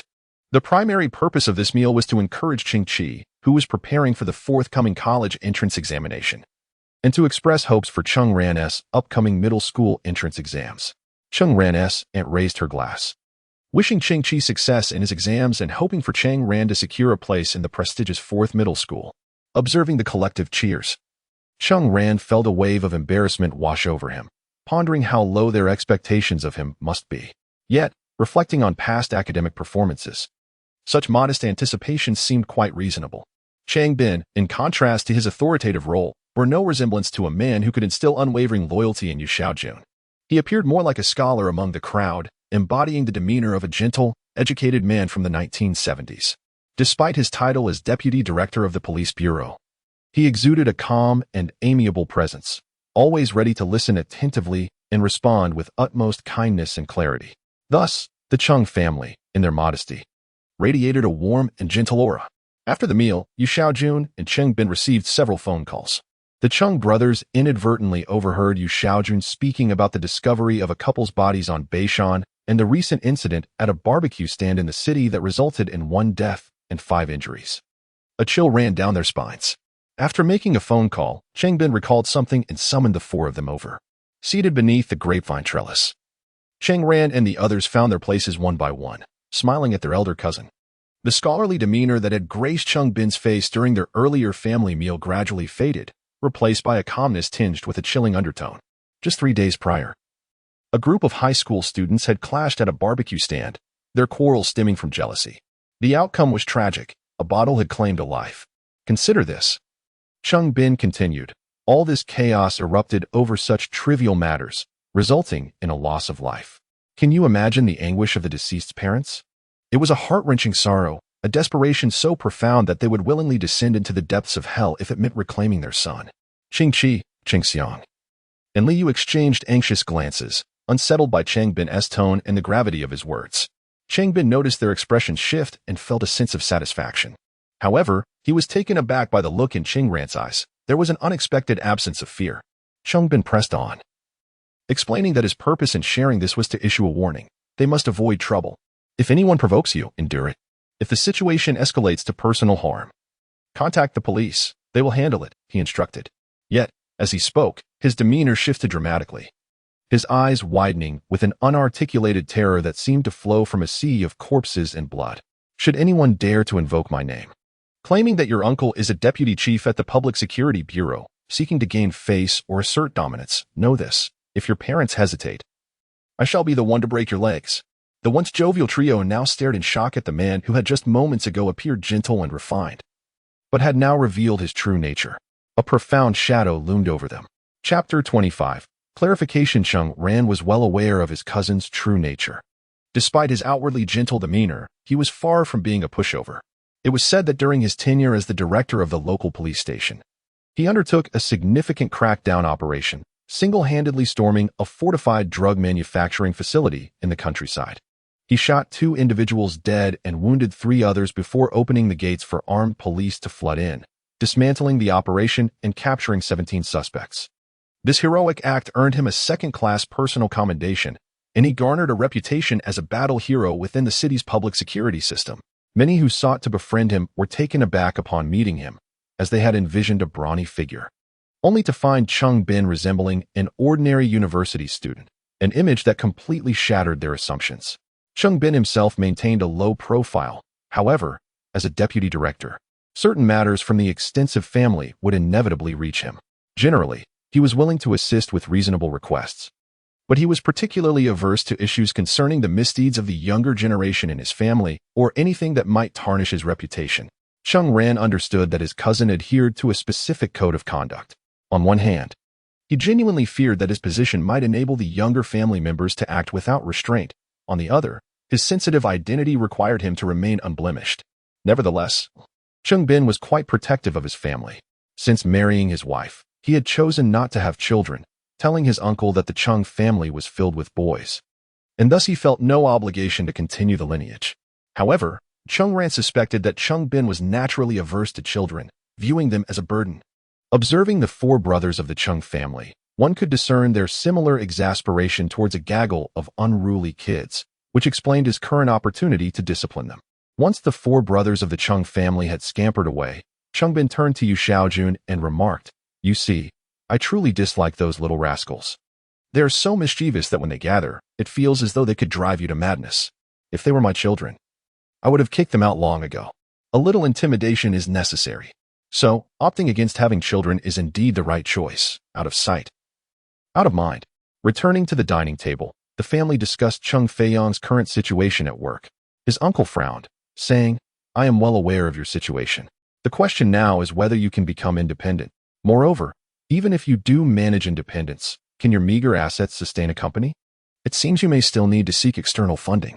I am familiar with Shanghai Development, but they currently have numerous projects on hand. It would be quite fortunate if they could spare any resources to invest in you."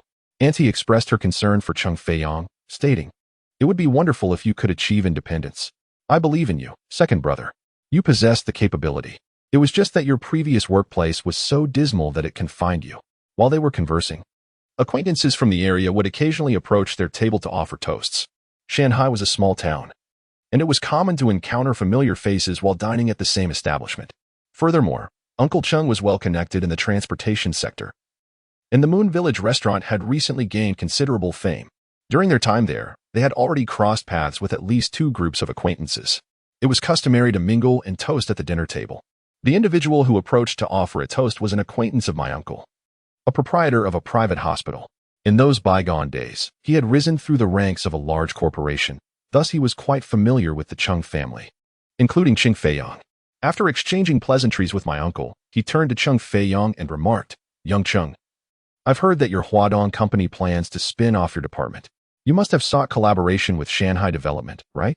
Coincidentally, General Sun from Shanghai Development is over there. Why not go and have a few drinks with him? Cheng Feiyang was taken aback. General Sun Zhuofu? He just arrived. I only found out myself. Come on, go and share a few drinks with him. Once you secure a deal with General Sun, your investment should be approved swiftly. To be candid, Cheng Feiyang held a strong aversion to Sun Zhuofu. During their interactions, Sun spoke in a series of bureaucratic phrases. Grandiloquent yet exceedingly shrewd, embodying the art of self-interest to its fullest. Engaging with him often resulted in one's own detriment. This perhaps elucidated the rapid ascent of Shanghai Development. However, the predicament was that the only viable option available was indeed this company.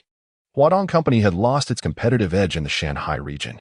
Cheng Feiyang's innovative product might attract some market interest, but that was contingent upon the remnants of past glory and his own reputation, which could potentially garner some investment support. Yet, the terms were excessively stringent. According to the proposal from Shanghai Development, Cheng Feiyang and his technical team would essentially be working for them, with all new product developments and intellectual property rights ceded to Shanghai Development. Should there be a desire to claim a stake, it would only be feasible if, over the next 5 years, they consistently met a profitability threshold determined by Shanghai Development's upper management, allowing Cheng Feiyang and his team to receive merely 10% of the dividends. Accepting such terms would equate to a desperate plea for survival. Sun Zhuofu had calculated this very point, recognizing that Cheng Feiyang had no leverage in negotiations, hence presenting such demands. Glancing at Su Lan, Cheng Feiyang then turned his gaze towards Cheng Ran. Observing this growing young man and recalling his recent diligent studies, Cheng Feiyang rose and declared, "Very well. I shall accompany you to toast General Sun." Upon reaching General Sun Zhuofu's table with my uncle's acquaintance, they found Sun surrounded by a throng of admirers. In recent years, Sun Zhuofu's Shanghai Development had indeed flourished, and he had gained considerable fame, surrounded by sycophants. Sun appeared to be basking in the adulation, yet upon Cheng Feiyang's arrival, he immediately spotted Zhao Pingchuan among the gathering. Though Cheng Feiyang was rather earnest, he was not naive. Coupled with recent rumors within the workplace that Zhao Pingchuan was also seeking external investment to emulate Cheng Feiyang's path towards independence, it was clear they believed they could replicate his success and secure a financial windfall. However, Cheng Feiyang did not anticipate that Zhao Pingchuan was, in fact, undermining him. Zhao Pingchuan remained unperturbed, even feigning ignorance of Cheng Feiyang's presence. Sun Zhuofu couldn't help but smile as he said, "Xiaoqing is here. Come, come. You and Zhao Pingchuan are colleagues, right? You two should share a drink." Cheng Feiyang chuckled softly, suggesting that perhaps it was unnecessary. Sun Zhuofu's expression shifted, and the atmosphere at the table grew somewhat heavy. He reached for a cigarette, and someone nearby struck a match to light it for him, creating a rather glaring scene. Sun Zhuofu spoke, but Cheng Feiyang publicly disregarded him. Could the man, who now held all the power, truly endure such disrespect? As Sun Zhuofu exhaled a puff of smoke, he fiddled with the cigarette box on the table and remarked, "Xiaoqing, the situation is as follows. You and Xiao Zhao both emerged from the same company. Now, Xiao Zhao has some projects on his side. I have faith in the talents from your Huadong Company. However, I am not a firefighter, and my resources are limited. I appreciate both you and Xiao Zhao. Perhaps you could propose another plan? I will weigh the options." Cheng Feiyang felt a surge of anger. He considered Zhao Pingchuan a fool. Did he truly believe that a man like Sun Zhuofu could be swayed with trivial pretexts? Sun Zhuofu was merely leveraging him to exert pressure. Contemplating his years of experience and insight, which had already revealed the future of the market and the hope for a breakthrough, Cheng Feiyang felt profoundly weary, his heart brimming with indignation. In a moment of impulsive determination, he declared, "Mr. Sun, there's no need. I can see you've been rather troubled lately. I'm not one to create inconvenience for others. I am retracting the letter of intent we previously provided. Let us not pursue this collaboration." With that, Cheng Feiyang turned on his heel and walked away, even the pleas of his uncle's classmates failing to halt him. He left Sun Zhuofu and the entire table behind. Enraged, yet also feeling a sense of humiliation, Sun Zhuofu reflected on the rumors of Cheng Feiyang's military background. But as a businessman, he prioritized maximizing profit. Thus, when Zhao Pingchuan sought him out, he had feigned politeness with the intent to use Zhao Pingchuan to further pressure Cheng Feiyang, never anticipating such resoluteness from him. Observing Cheng Feiyang's retreating figure, a group nearby chimed in, criticizing him for being stubborn. In this day and age, one must lower their stance when asking for favors. No wonder he fails to achieve anything. This man is out of touch, It was your kindness, Mr. Sun, that granted him an opportunity, but if it were me, such a person should stay where they belong. He is from a failing unit, yet you give him the chance, and he truly believes he is remarkable. Negotiating terms with you. Huh. Let him fend for himself. Sun Zhuofu's eyes were clouded with discontent, yet he shook his head. With so many projects under development at Shanghai, he could easily afford to dismiss one individual. Cheng Feiyang was simply unaware of the gravity of his mistake. Upon returning home, Cheng Feiyang noticed his uncle's concerned expression. What happened? He asked. Nothing. Let us continue, Cheng Feiyang replied with a smile. Both his father and aunt assumed all was well, but his uncle's expression darkened, and Su Lan, who knew Cheng Feiyang well, fell silent. As dusk settled, the family gathering eventually came to a close. As the guests emerged from the private rooms, they leisurely strolled through the garden-like restaurant. At this moment, the lamps within the establishment and the lights of each private room had illuminated, accompanied by the clinking of dishes being cleared by numerous waitstaff.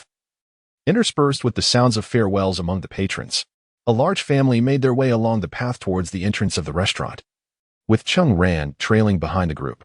It was at this juncture that Cheng Ran caught sight of an elegantly adorned private room. Nestled between two artificial hills and shrouded in bamboo, a few impeccably dressed individuals were warmly escorting two people out. Notably the middle-aged man from the back seat of the Grand Cherokee and his secretary. The middle-aged gentleman was bidding farewell to several acquaintances when he turned around and fortuitously locked eyes with Cheng Ran. He offered a nod in Cheng Ran's direction, to which Cheng Ran responded with a slight wave of his hand. Their brief exchange bore the essence of mutual recognition, a silent acknowledgement akin to the respectful nod of gentlemen, unnoticed by Cheng Ran's family. Chapter 26. Interesting people today at the dining table. Cheng Ran discerned something unusual about Cheng Feiyang. Upon returning home, he retreated to his room, allowing his parents to converse freely, which made him feel as though he were cosplaying as Conan. Before long, sounds drifted from the living room, and indeed, Su Lan began to inquire, prompting Cheng Feiyang to recount the circumstances of the moment. The situation seemed to be progressing towards the direction of his previous life. Cheng Ran vaguely recalled that his father had failed to secure investment from Shanghai Development, seemingly due to internal sabotage within the organization, which now appeared to be orchestrated by Zhao Ping and his associates. At times, Cheng Ran found it perplexing why, after living as neighbors and colleagues in the same compound for over a decade, conflicts could escalate to such an extent that they could not even bear to see one another succeed. Perhaps it was the nature of the ecosystem. The external world was as ferocious as wolves and tigers, and they could not compete, nor could they win in a battle. Yet, within the workplace, colleagues were those whom one would encounter daily. Those who were once looked down upon were meant to remain beneath one's sight. If one day someone dared to rise and flourish, it would likely provoke their ire, leading to feigned smiles in public while harboring malicious intent behind closed doors. There would be fear of losing advantages and opportunities to such individuals, resulting in acts of sabotage and interference. It is said that those who are pitiable must possess aspects that are detestable. The collective demeanor of these individuals within the organization was indeed lamentable. Rooted in the bygone model of resource exploitation that rendered them somewhat competent internally, yet pathetically inept in the face of external challenges. In an era of slower societal progress, a factory producing thermoses saw workers dedicating their lives to crafting shells and stoppers, mastering a singular skill. During that time, the quality of products was genuinely exceptional. Cheng Ran even recalled an old standing fan in his home, older than himself, and exquisite silk quilts. Though industrial design and the new era cannot be compared, the quality was undeniably formidable. As societal progress accelerated, antiquated practices were supplanted by emerging innovations, leading to market contraction, redundant construction, a lack of creativity, and rampant overcapacity, all contributing to a massive wave of losses and closures among state-owned enterprises. This tide would continue to spread, sweeping across the nation and revealing many facets of human nature: corruption, selfishness, and even the tragic side of individuals sacrificing their dignity to scavenge for their families, or, in the direst of circumstances, succumbing to despair and causing the demise of their entire families through poison-laden dumplings. After the tide recedes, a landscape of desolation remains. Such lessons ought not to be forgotten. Cheng Ran picked up a glass of water, opened the bedroom door, and walked into the living room, where his parents' conversation ceased. He poured water from the teapot, filled his glass, and tilted his head, saying, "Dad, I believe you are right. Shanghai Development is far too petty to accommodate the future you can create." Su Lan widened her eyes. "You've been eavesdropping on our conversation." Cheng Ran smiled. I know.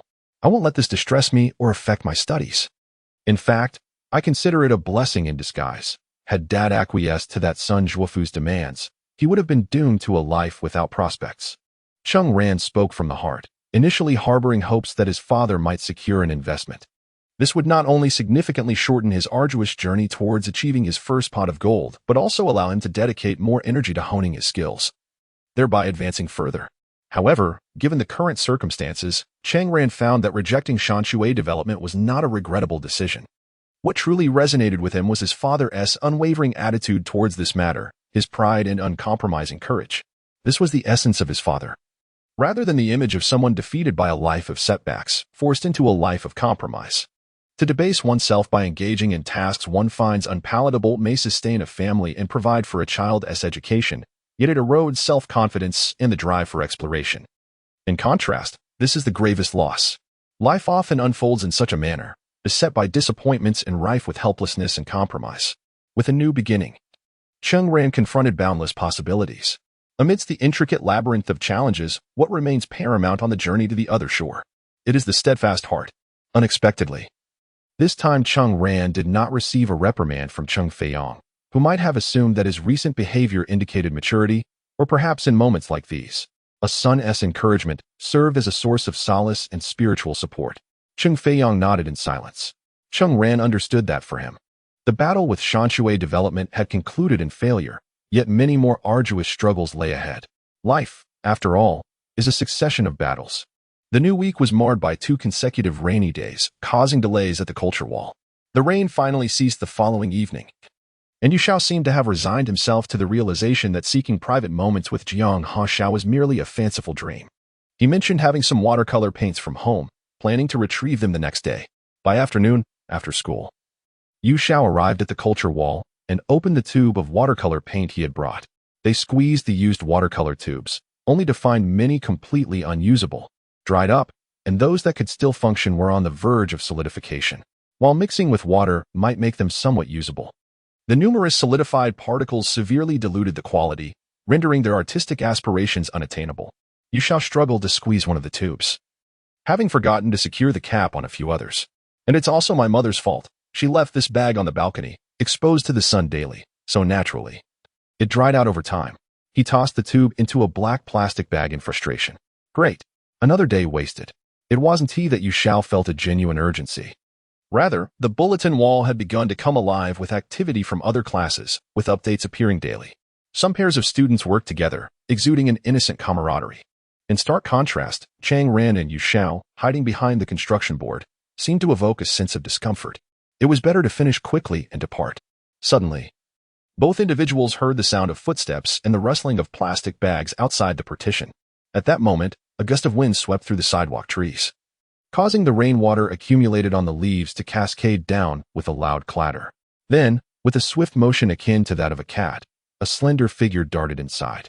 Jiang Hongxiao, one hand grasping a transparent bag, used her free hand to shield her hair, her attire consisting of a pure cotton shirt and straight-legged jeans. With only a few droplets of water clinging to her, she appeared before them, lively and radiant. The 2 individuals were momentarily taken aback. Cheng Ran mused to herself about how the falling leaves had not drenched her. This woman was remarkably agile, seemingly immune to surprise attacks. Yu Xiao, on the other hand, could hardly believe her eyes, as if still caught in a dream. Jiang Hongxiao blinked her eyes and sweetly apologized, explaining that she had been preoccupied with matters in the afternoons recently, which caused her delay in coming. However, she had visited yesterday, only to find them absent. A glance exchanged between the 2 indicated their mutual understanding of what she meant by being busy in the afternoons. They recalled her serene and ethereal demeanor while discussing music during rehearsals, contrasting sharply with the vivacious persona standing before them. Which of these was her true self? It's all right.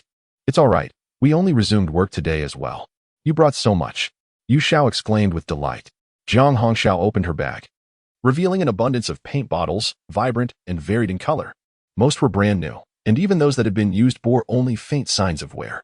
Some boxes were inadequately sealed, tightly bound with plastic bags, a stark contrast to Yu Xiao's haphazardly strewn, dried-out paint tubes.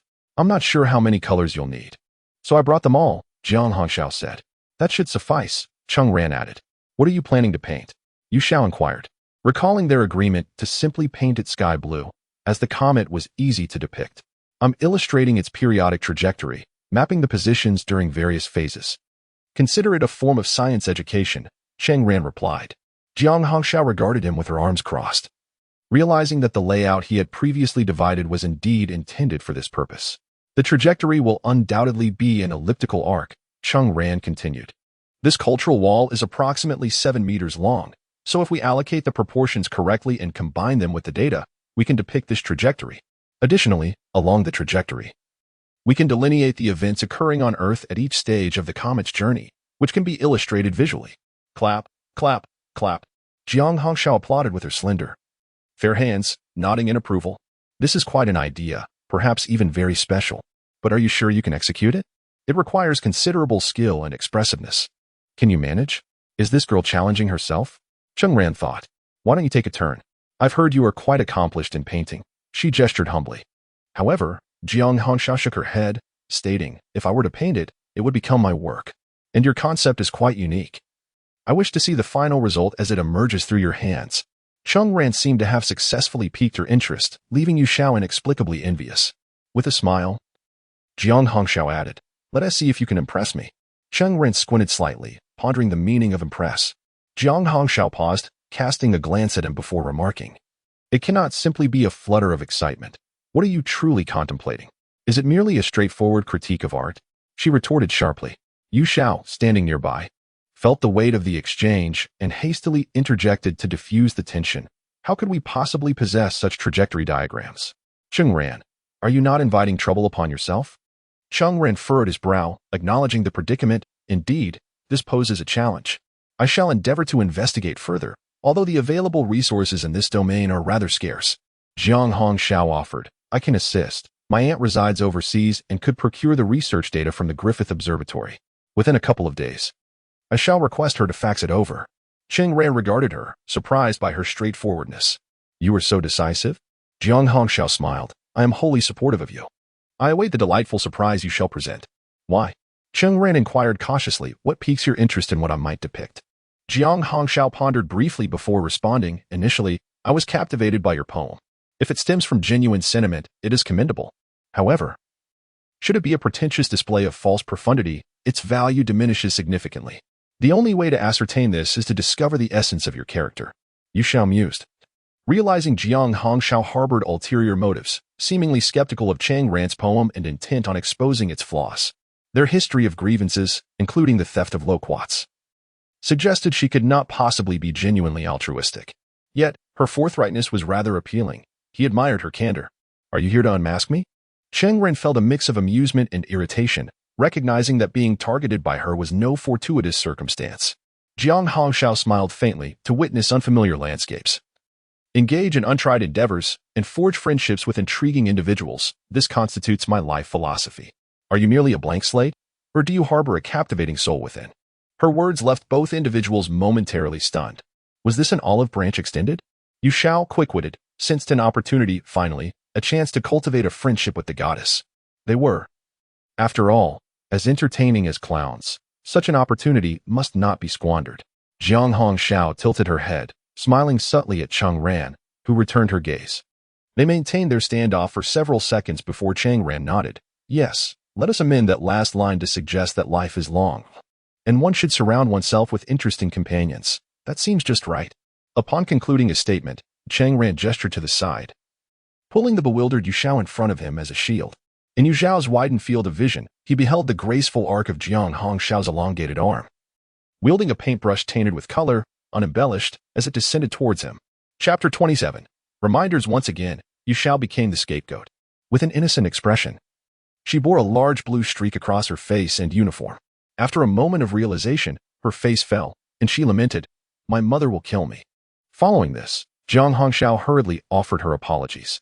This construction site was filled with laughter, the scent of grass, and the delicate fragrance of a girl's hair, all blending into a certain essence of happiness. As the light shifted, the evening painted the city in hues of crimson. Later, when the two returned to the compound, Yu Xiao finally regained her composure and remarked to Cheng Ran, old Jiang is wonderful. Such was the sentiment of youth, distilled into these 4 words. It was a subtle pride, the thought that many wished to be close to Jiang Haoxiao, yet she chose to mingle with them privately, stirred a sense of vanity, tinged with the fear of being discovered. They worried that if others learned of their solitary moments together, those cherished times would vanish. Even with Cheng Ran's reborn perspective, he could not deny that Jiang Haoxiao was indeed an alluring girl. Her charm transcended mere attraction between the sexes. It hinted at a potential for deep friendship and understanding that could blossom over the years. The peony, known as the Saint Flower of May, also bears the title of Prime Minister of Flowers. Jiang Haoxiao's name likely encapsulated the aspirations bestowed upon her by her family. She exuded an air of refinement typical of a well-bred household, her expansive worldview and vast experiences elevating her maturity beyond that of her peers. It was likely that even young adults in their 20s could not rival her current poise. At that moment, a sudden call of "Hey, you shall!" halted their conversation.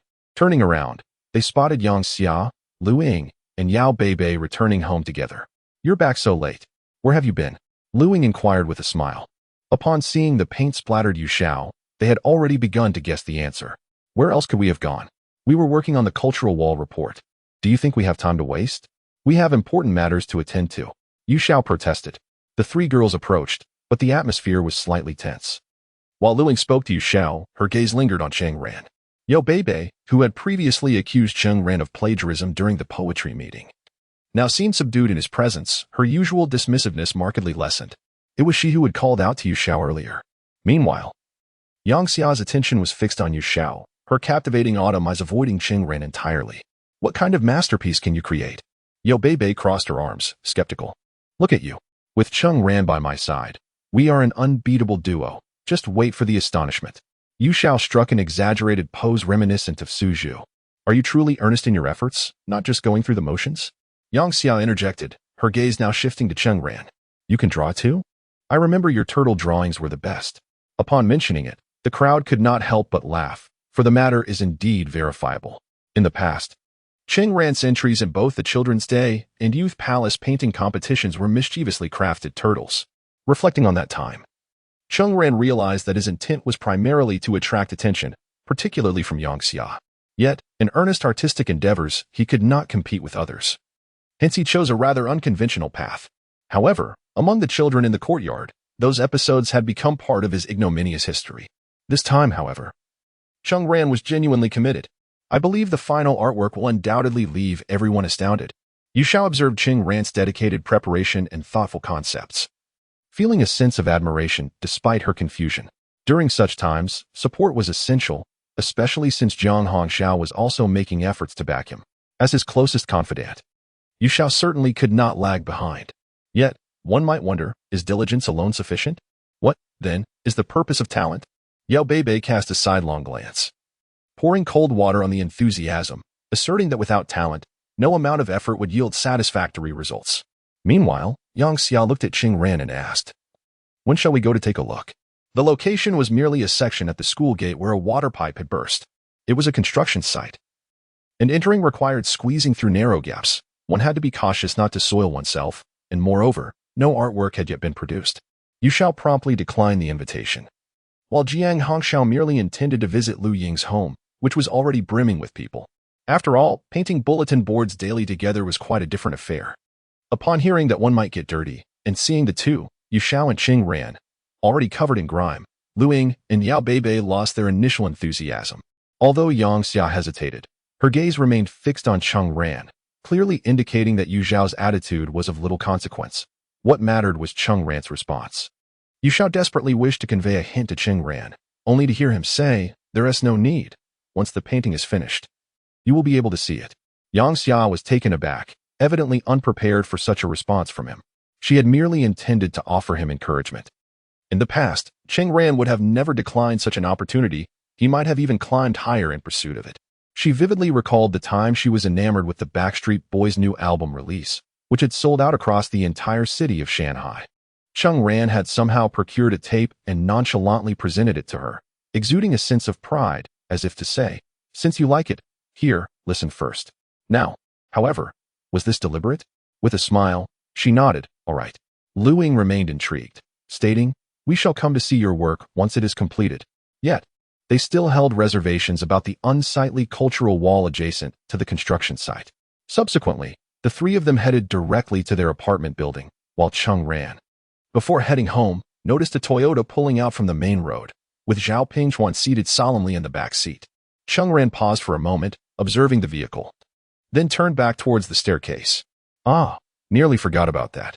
Dinner consisted of scrambled eggs with tomatoes, a signature dish prepared by Su Lan. Cheng Ran savored the flavorful sauce, filling his bowl generously with rice. After setting it down, he inquired of Cheng Feiyang, "Dad, what kind of person is Sun Zhufu?" Cheng Feiyang was aware of the recent developments and rejected the rumors circulating about the investment from Shanghai Development. Cheng Ran, having heard something from a friend, felt no surprise. However, he frowned at the thought of mentioning that individual. "Have you eaten? If you have, go and do your homework." This was his line of thought. The individual in question conducted substantial business, accompanied by numerous rumors, the most notable being that he was astute and would never suffer a loss. "I heard that he had ventured along the coast in earlier years and acquired his first pot of gold. He had experienced quite a bit, possessing not only vision but also the ability to carve a path based on technological independence. His choice to approach you indicated he was certain of finding profit in your endeavors. During their time in Moon Village, you encountered him engaging with Uncle Zhao Pingchuan. Our homeroom teacher was frequently invited to dinner by parents, yet often brought his own wine. Why? He would, either intentionally or unintentionally, mention that the wine was a gift from someone, thus increasing the likelihood of receiving higher-end tobacco and alcohol the following day. Sun Zhufu created pressure on you for the same reason, aiming to hasten your agreement with him. In truth, he had set his sights on your project. What would he do, given that you rejected him? With his tenacity for profit, one can only speculate. As for your homeroom teacher's affairs, do not heed every rumor. Children understand little." Cheng Feiyang frowned. Although he did not focus on the crux of Cheng Ran's words, Su Lan absorbed them, stating, "What my son says is not without merit. Sun Zhufu is no simple man. He is a major player, and if he has set his sights on you, one must be wary of being targeted by a wolf." Cheng Feiyang retorted, "What can Sun Zhufu do? Let him and Zhao Pingchuan scheme. What can Zhao Pingchuan accomplish?" "Father," Cheng Ran interjected, "do the people under your command remain unwaveringly loyal to you? What does Zhao Pingchuan truly desire? Does he genuinely believe in you? If so, why does the agreement seek to claim your intellectual property? Is he merely after the current developments you are working on? If he obtains this, could he not sell it to companies in need or use it to entice others into his schemes, thus capitalizing on it for a higher price?" Looking at Zhao Pingchuan's Shanshui development, he is not investing in industry but rather engaging in speculative trade. Therefore, his investment in your enterprise could merely be a narrative to draw you in. Cheng Feiyang gazed at Cheng Ran. "What exactly are you implying?" Cheng Ran continued, "I have been watching Hong Kong films lately, and some plotlines bear striking resemblance to our situation. What if Sun Zhufu only desires what you possess? If he instructs Zhao Pingchuan to recruit a technician from your team to acquire your data, would they not gain the upper hand?" Cheng Feiyang furrowed his brow. His son's words indeed served as a clarion call. The research and development for Fulong had not yet been fully completed, thus no patents had been registered. While core elements had emerged, the confidentiality measures were somewhat rudimentary. If this information were to be inadvertently leaked, individuals like Zhao Pingchuan would have little to worry about. However, should Sun Zhufu provide this data to those at the forefront of the field, equipped with both capital and technology, they could potentially outpace the original creators. This was indeed a matter warranting vigilance. After making a few phone calls, Cheng Feiyang rose and proceeded to the living room, affectionately ruffling Cheng Ran's hair. "Make sure to focus on your studies. The high school entrance examination is approaching, and you should watch fewer Hong Kong films." During the call, Cheng Feiyang further clarified the confidentiality requirements regarding sensitive information, adjusting the workflow accordingly. He decentralized authority among the three chief engineers involved with core secrets, assigning each to lead their respective teams and independently calculating distinct tasks. Only the aggregated results from the three divisions could yield accurate core data parameters. He also notified the security team, particularly Old Chun and his two colleagues, to maintain vigilance in the office area, prohibiting entry beyond the stipulated time. A more comprehensive internal confidentiality agreement was drafted, which all members of the technical department were required to sign. At this critical juncture, having offended someone as influential as Sun Zhufu, Cheng Feiyang, reminded by Cheng Ran, became acutely aware of the need to fortify his defenses. Nevertheless, despite these precautions, complications arose. On Saturday night, shortly past 10 o'clock, Old Chen from security had intensified his patrols. Coincidentally, when he shone his flashlight in the office area, he caught a researcher rummaging through the chief engineer's desk. The individual was none other than Wang Xing, one of Cheng Feiyang's most capable apprentices. Wang Xing, a graduate of the microelectronics program at Sichuan East Normal University, had been personally recruited by Cheng Feiyang into Huadong Company's technical department, where he had nurtured Wang's talents closely, leading him to the position of associate engineer. It was utterly unexpected that he would undermine the very foundation of their work. The director and legal counsel of the Huadong branch personally interrogated Wang Xing, ultimately deciding not to press charges against him. This decision stemmed from two considerations. Firstly, Wang's actions had not yet led to severe consequences. Secondly, pursuing internal prosecution at this juncture would reflect poorly, despite the Huadong Shanghai branch nearing its end. As the parent company still upheld a storied reputation as a state-owned enterprise, necessitating a degree of face-saving, Wang Xing was dismissed from his public position internally. Although this incident did not directly implicate Zhao Pingtuan, he nonetheless found himself in considerable trouble. The Discipline Inspection Commission and the director took turns discussing matters with him. Rumor had it that the bribe Wang received was facilitated by Zhao Pingtuan, but without concrete evidence and perhaps due to concerns regarding repercussions, Zhao Pingtuan was not held accountable. However, it was evident that colleagues who once favored his company began to distance themselves from him, leading to a marked change in his demeanor. He became notably more reticent thereafter. Chapter 28 How Delightful.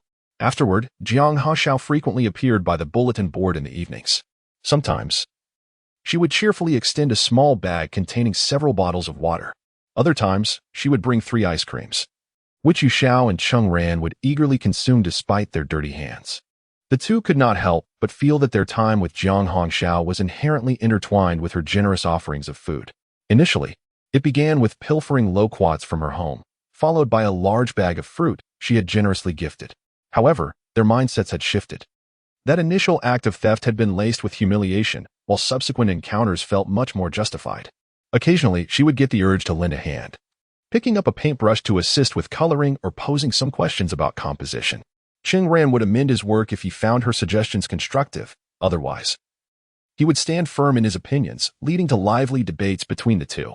It was common to see her observing Cheng Ran's painting technique, one hand cradling her chin while the other rested across her chest, her profile igniting a sense of yearning. The young duo relished the rare tranquility, discussing the comet they aspired to depict, a celestial body shimmering above them. On clear nights, regardless of whether they resided in the same neighborhood, they could gaze upward and share an unspoken secret that blossomed in their hearts. The Hale-Bopp comet, though not vividly etched in Cheng Ran's memory from the past, had been merely a distant occurrence overshadowed by familial misfortunes in 1997. Yet now, it shone brilliantly above them, easily distinguishable, having surpassed the brightness of all stars in the summer sky. At times, Jiang Haoxiao would be absent, leaving the two alone in the bulletin area, which made Yu Xiao feel as though time dragged on interminably.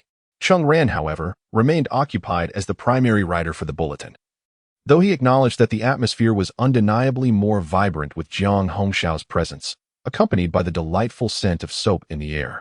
This aroma, reminiscent of the ink from test papers in the classroom and the rustling of leaves in the hot playground, would evoke fond memories of happiness for years to come. As Yu Xiao sought Cheng Ran's assistance with mathematical and scientific problems, the lower right corner of the blackboard transformed into an impromptu tutoring space. They would scribble with chalk, erasing previous calculations to tackle the next question. You should double-check that. Recalibrate the ratio of AD to be in step 3. Oh dear, indeed. I made an error here. Let me recalculate.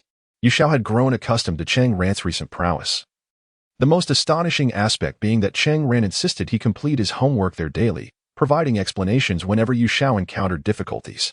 Initially, Yu Xiao had scoffed at the notion that Cheng Ran could possibly be of assistance, but found himself stumped on a particularly challenging problem. Cheng Ran, with a few swift strokes of chalk, effortlessly solved it. After several such instances, Yu Xiao found himself at a loss for retorts. Nevertheless, he maintained a steadfast resolve, vowing never to capitulate to Cheng Ran unless absolutely necessary.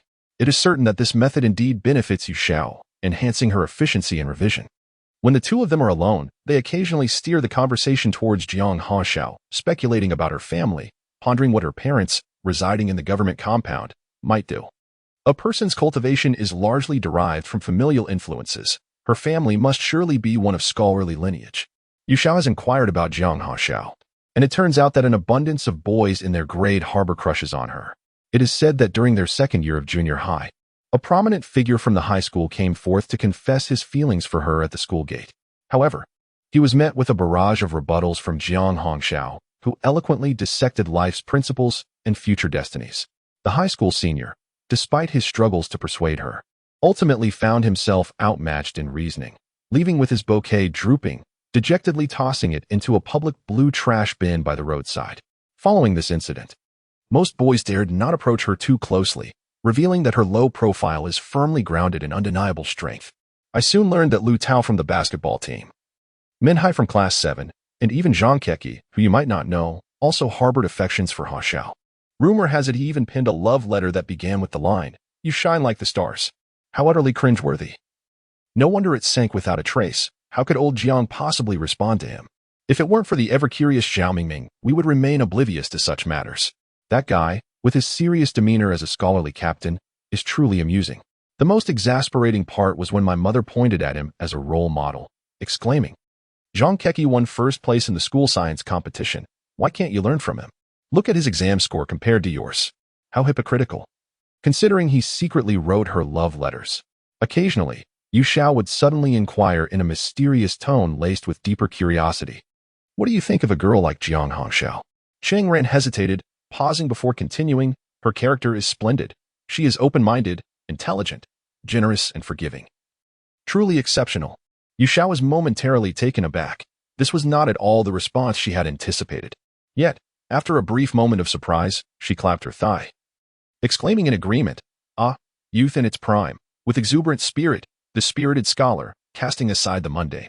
Old John's charisma could effortlessly be encapsulated in these lines of poetry. Then a languid voice emerged from behind the construction boards. "Oh, this time you've learned to be clever." A slender figure stepped into view, marveling at how they had noticed me outside. Thus, the days passed, and the final artistic performance of junior high arrived unbeknownst to all. Events like sports meets, artistic performances, and basketball matches seemed to fill the air with sweetness and the memories of youth. Cheng Ran recalled often being so exhilarated the night before that he could not sleep, yet awoke the next day invigorated and ready. As Cheng Ran stepped out of the corridor to greet the first rays of morning light, he inhaled the refreshing air free from the smog of the future. Having enjoyed a restful night's sleep, he decided to forego his morning jog. Passing by Yu Zhao's building, he noticed that his friend had yet to emerge, leading him to surmise that Yu, much like his former self, had experienced a restless night, resulting in a late start. With an arrival time of 9 o'clock at the Shanghai Conference Hall, located on Kuixing Street, he was aware that it served as a prominent venue for various events organized by schools and large institutions in Shanghai City during this era. Believing he had risen early, Cheng Ran took into account that nearly all the students from the junior high division of his school would converge at this location from all directions. However, upon reaching the bus stop, he found himself enveloped by a throng of students, far more enthusiastic than he had ever observed during regular school hours. As the bus halted at the Kuixing Street platform, a surge of passengers disembarked. Standing beneath the conference hall, he noted its square shape. Reminiscent of the architectural style of the 1980s, its exterior adorned with a layer of colorful stone paint, coarse to the touch, yet reflective of the building trends of the time. This venerable hall, rich with memories, would eventually be demolished in the future. Cheng Ran recalled its once yellowed walls, marked by years of wear, and the countless graduation ceremonies and cultural performances he had witnessed within its confines. Vivid shadows etched into his memory like scenes from shadow play. Now, the hall appeared pristine and orderly, as if the yellowed film of memory had been stripped away to reveal a more youthful facade. Elevated above the road by several steps, the hall overlooked a small plaza, bordered by a fence that encircled the sidewalk. Typically, ticket sales for stage plays and movies occurred at a booth adjacent to this fence. Today, however, the iron gate swung open, welcoming students from various grades and classes to gather in the plaza, where they would be ushered into the venue by their homeroom teachers. After a brief wait, people began to arrive in succession. As the crowd settled, they moved towards the hall, facilitating an orderly entrance. Each class had designated areas, ensuring that latecomers could easily locate their respective spots. Suddenly, a stir rippled through the crowd as a group of girls, adorned with makeup, alighted from a vehicle and made their way inside, prompting many to step aside spontaneously. Those who were freshly made up, or those needing to retouch their makeup. along with performers carrying their costumes, headed towards the backstage area. At that moment, Yu Xiao also arrived, and a girl named Su Qian from their class approached him, donned in a traditional costume. Yu Xiao, you promised hurry and help, she urged. It was evident that Yu Xiao had made a commitment to assist her, a scenario that Cheng Ran found unsurprising, given Yu's long-standing role as a reliable aide. However, her sleeve was abruptly grasped by him, urging her to move backstage. Accompanied by Yu Xiao, as Cheng Ran surveyed the scene, what once appeared grand in his memories now seemed rather modest. The crimson curtain served as the backdrop, adorned with colorful paper that bore the theme of the cultural performance. The props consisted merely of tables, benches, and various backgrounds constructed from foam board. Yet, the stage, capable of accommodating a choir of 100, possessed a certain grandeur. Most of the costumes were of rather poor quality, merely aimed at achieving a theatrical effect. Makeup relied heavily on one's natural features. Those who were less aesthetically pleasing found it challenging to look good even with stage makeup, while naturally attractive individuals appeared charming regardless of the heaviness of their cosmetics. Nevertheless, once standing on stage, illuminated by lights and accompanied by music, all imperfections were obscured by the shadows and highlights. As this was a performance for the entire middle school, the backstage area was bustling with activity. 18 performances were scheduled from 9 in the morning until 11:30, spanning 2.5 hours. Cheng Ran noticed that their class's Yang Xia was leading the Moonlit Lake team in the front, a group of girls filled with excitement and nervousness. Among them, Yang Xia, clad in white, stood out like a swan. When Cheng Ran turned his head, he found himself face to face with Jiang Haxiao, who was dressed in a red performance outfit.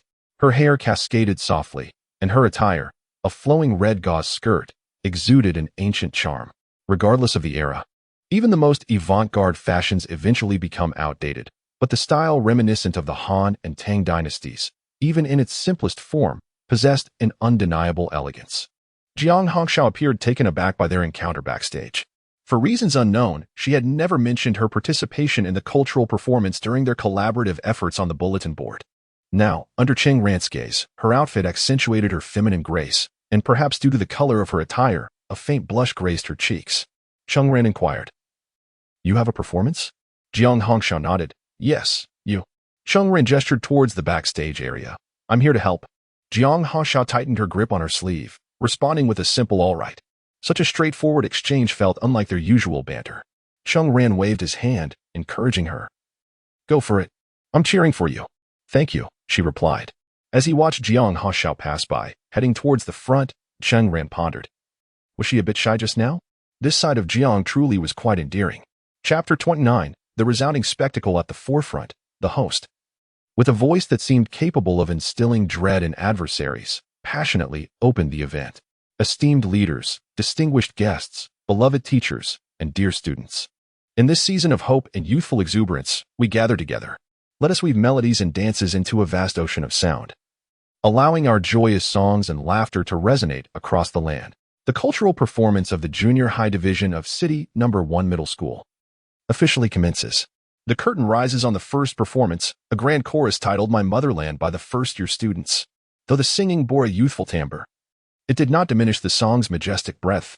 Despite the less than optimal sound effects of this era on the students' faces, which were painted in a manner reminiscent of a monkey's rear, Cheng Ran found himself momentarily transported back to his own youthful days. Those were times filled with hope and an unguarded eagerness to explore the wonders of the world. Now, although his body remained young, his soul bore the weight of experiences that transcended both past and future. His youth was left behind in this very space, amidst the echoes of song and the stillness of the antiquated auditorium. When one revisits the past, can one still be astonished by a word of encouragement? Can one still feel the adrenaline surge from securing a place in a competition, or even from the sheer act of striving? Can one recall the first time leaving home, the fervor of forging a future mingled with the sorrow of separation? Can one vividly remember the initial confession of love, the tingling anxiety, and the heart that raced like a drum? It is indeed challenging to recapture such sentiments. Thus, the singular experiences of first become all the more precious. As he gazed upon the youthful faces, Cheng Ran felt an unexpected pang of envy. He chose a step at the edge of the front row, closest to the stage, and settled down to enjoy the unfolding performances. Jiang Haxiao made her entrance. Generally speaking, the auditorium maintained a commendable order. Most students had been dutifully watching the acts, only erupting into chaotic laughter during comedic moments. Applause, synchronized with the ebb and flow of the performances, remained relatively orderly. Initially, assistance was provided to bring in instruments and chairs. When the solo pianist Jiang Hongxiao seated herself, a wave of cheers rose from all directions, creating a crescendo of excitement. Indeed, Cheng Ran's memories seemed to contain a scene of Jiang Hongxiao, though at that time he recalled having sneaked out of his designated area, wandering to the back of the hall with a few friends to buy snacks, only to return midway through the performance. He arrived just in time to witness Jiang Hongxiao concluding her act, observing from afar like the others. Cheng Ran was captivated by her earnestness and dedication. The melodious music leaped from her fingertips, sometimes evoking the gentle flow of a brook, at other times conjuring images of gallant warriors and raging fires. It surged forth like crashing waves against jagged rocks, or lingered like a fisherman's song at dusk. At a certain moment, it felt as if one were witnessing a series of vivid tableaus. A female general commanding an army of thousands, and during a lull in battle, gracefully traversing the misty corridors in a simple white garment and red skirt, her gaze imbued with compassion for humanity. The music, alternating between fervor and tenderness, abruptly halted at its soaring climax, leaving the audience in a state of emotional suspension, still reeling from the elevated harmonies. One by one, the staff approached to move the instruments, and Jiang Hongxiao rose to bow. The audience erupted into fervent applause. Principal Zhou Tao sat in the front row, nodding in approval. Although the existing research on cultural relics is insufficient to fully reconstruct the ancient Kongho techniques, this modern iteration, when played with finesse, offers a glimpse into the ethereal beauty of your. To achieve such mastery, one must possess a foundation in the guzheng and guqin. For this contemporary Kongho is indeed a new instrument developed from those traditions. Then, Cheng Ran overheard curious whispers surrounding him. Who is that? Oh, it's Jiang Hongxiao from class 1 of the 3rd year. Ah, we've seen her before. Such talent. Why did we only discover her now, just before graduation? No matter, once we enter high school, we'll still see her at Yizhong. I've decided, I must pursue her in high school. Save it. The murmurs continued, undeterred even as several more performances passed. It was not until a solo act commenced that a slender boy from class 7 stepped forward, hands in his pockets. His expression melancholic as he sang in Cantonese, "Today, I watched the snow drift in the cold night, with a heart that is cooled, drifting far away, chasing through the storm, lost in the mist." This was Boundless Oceans, Vast Skies, a popular song released in Hong Kong in 1993, quickly drawing many into a sing-along, lost in the moment. However, the boy faltered at the chorus, "Forgive me for my unruly and free-spirited life. For I too fear the day I might fall," breaking the note and eliciting laughter. Some commented, "How foolish." Yet others retorted, "What are you laughing at? Would you dare to stand up there?" Yusha approached from the side, whispering, "Our class is up next. We just need to help move the desks and chairs from the previous skit to clear some space for us." Following the solo, the skit concluded amidst laughter, prompting Cheng Ran to rise and assist Yu Xiao and a few other boys in moving the tables behind the curtain. As they passed a group of girls, including Su Qian and Zhang Xiaojia, dressed in traditional attire, they quietly expressed their gratitude. "Thank you." Seemingly spurred by their words, the boys, light as feathers, dashed down with the tables and chairs, eager to demonstrate their vigor. Zhang Xiaojia, observing Cheng Ran's retreating figure, remarked to Yang Xia, clad in white, "Cheng Ran is quite impressive." With only a few seconds remaining before their turn, Yang Xia's gaze fell upon Cheng Ran, who was carrying a chair, gradually disappearing into the shadows behind the curtain. Cheng Ran moved the chair to the designated spot, stacking it heavily. At that moment, unexpectedly, he seemed to catch a glimpse of a familiar figure, Jiang Chuan.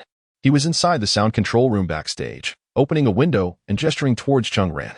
Jiang Chuan picked up the Sony Walkman in his hands, opened the compartment, and waved a cassette tape. Cheng Ran furrowed his brow, puzzled by his intent.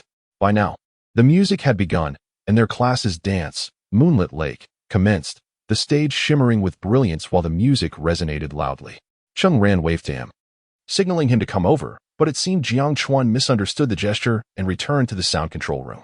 It was likely not of great significance after the performance. He would naturally seek Cheng Ran out. Indeed, Jiang Chuan had misinterpreted the situation. He was merely making a final confirmation. After taking out the tape, Cheng Ran's lack of intervention, or even any similar gesture, indicated that everything was proceeding as planned. But could it truly be so? Should they really continue? Jiang Chuan felt it was rather audacious. Likely, only someone like Cheng Ran would dare to take such a risk. He had initially approached Cheng Ran and Yu Xiao to confirm their plan. Should we still go ahead with that plan? It feels a bit perilous. Yu Xiao had confidently responded in Cheng Ran's presence. What risk is there? Cheng Ran will surely succeed. For the sake of final confirmation. At this critical countdown moment, Jiang Chuan had just pulled out the tape, and Cheng Ran had not stopped him, which meant they would proceed as planned. Contemplating this, Jiang Chuan felt an inexplicable fire ignite within him. Many during their final year of middle school yearn for a grand finale. Yet most lead a rather mundane existence. Cheng Ran, however, truly commanded admiration. If they could indeed succeed. Jiang Chuan gazed at the striking white figure on stage, a wave of nervous excitement washing over him. This event would be perfect. Although he had witnessed the rehearsals. The actual performance of Moonlit Lake by Yang Xia and the girls of Class 4 was markedly different. The girls had choreographed the dance for a month, each hoping to leave a memorable mark in their final moments of middle school, showcasing their finest selves. On stage, the girls danced gracefully, with the essence of their performance captured as they formed two rows, their flowing sleeves fluttering like clouds. Yang Xia, in her white attire, leaped amidst them like a butterfly. Her steps varied from light and brisk to slow and urgent, the sheer fabric of her skirt subtly outlining her long legs, causing many a young heart to flutter. As the music reached its melodious conclusion, the girls gathered towards the center, their flowing sleeves mimicking the movement of water, with Yang Xia at the heart of it all. Symbolizing purity, she knelt, arching her body backward, her two white sleeves thrown skyward, her form elegant and poised, a scene captured in time, met with thunderous applause. Yu Xiao rushed in with a large bouquet, directly thrusting it into Cheng Ran's arms. Quick, quick, go on stage and present the flowers. It's your turn. Cheng Ran, momentarily taken aback, found Yu Xiao urgently pointing at the stage. Hurry, they're about to take their bow. And then she pushed him from behind. Presenting flowers is quite commonplace.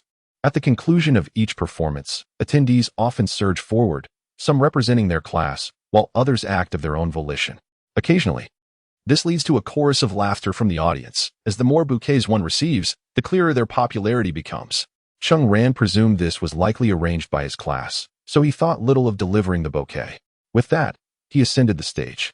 At that moment, the host, who was coordinating the program, approached.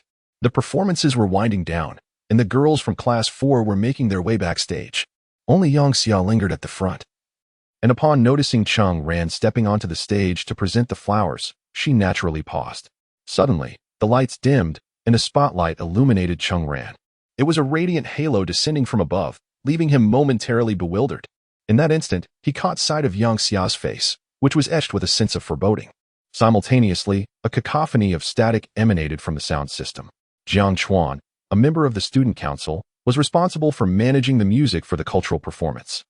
Although the venue had personnel dedicated to operating the equipment, the specific musical arrangements were still under the purview of the student council. Thus, Jiang Chuan directed the spotlight upon Cheng Ran and inserted the tape into the player. A gentle melody began to play.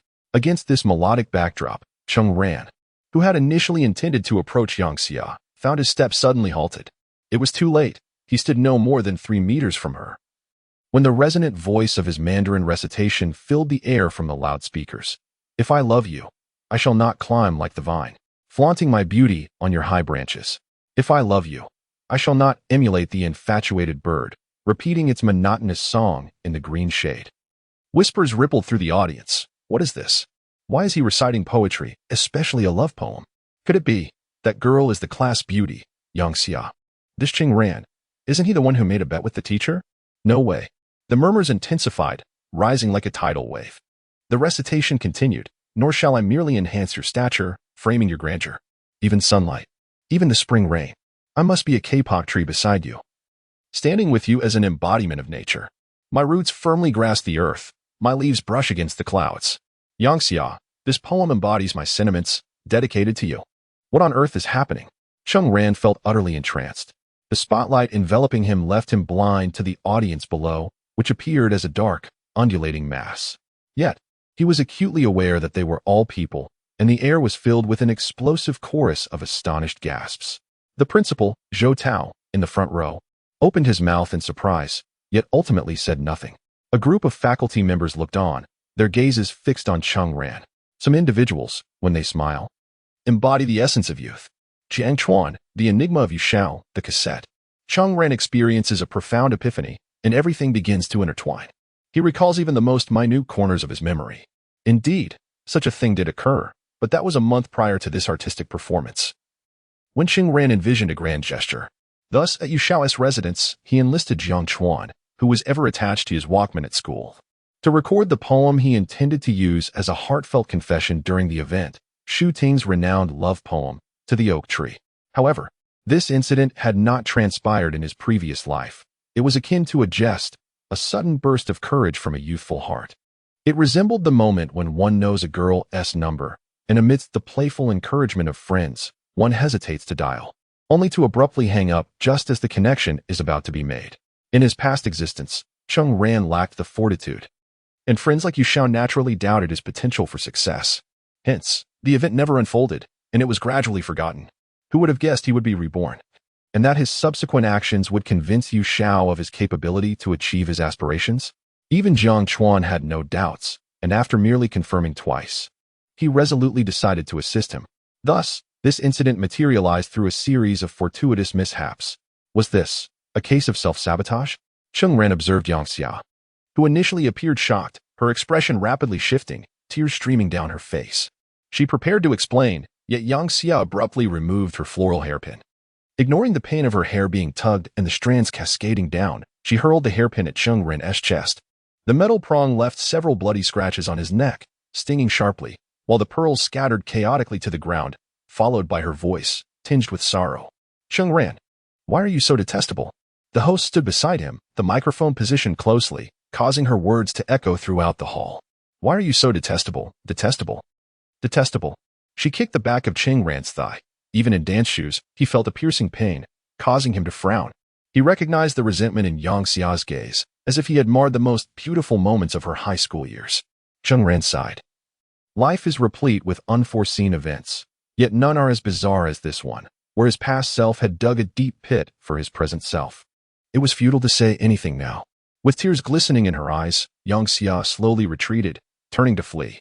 The host stood bewildered, and the commotion of the entire school came to an abrupt halt. Was this a failed confession? After a brief moment of processing the unfolding events, Cheng Ran reached out toward the host. The female presenter, still dazed from the turn of events, was taken aback as Cheng Ran grasped the microphone that fell into his hand. Clutching the microphone, he stood beneath the beam of light, facing the audience. The hall fell silent, as if a pin could be heard dropping. The solemnity of the hymns sung in the church pales in comparison. After a brief pause, Cheng Ran adopted a serious demeanor and addressed the microphone, stating, as successors of the four modernizations, we must take this as a lesson. At this stage, we should devote our thoughts and energies to our studies. Following a moment of silence, a thunderous uproar erupted once more, reverberating through nearly every corner of the auditorium. The crowd was left in stunned disbelief. Li Zhan pointed at Cheng Ran and, filled with fervor, exclaimed to Zhang Ming beside him, "Just look how cunning he is. Vice Principal Zhang, see how clever he is." Students from neighboring classes raised their thumbs in admiration, exclaiming, "Cheng Ran, this is truly remarkable, my friend. Unbelievable. He managed to turn it around like this. This fellow is exceptionally astute. Who is he? This is quite an impressive display." Some expressed their skepticism, wondering if this was genuinely a retained program, a prearranged performance between the two. It can't be real, can it? Yet it seemed so authentic. It startled me just now. It was undeniably real. Jiang Hashao, who had witnessed the entire scene from the audience, initially stunned, could no longer contain herself upon witnessing Cheng Ran's shifting expressions and his bold proclamation, bursting into laughter.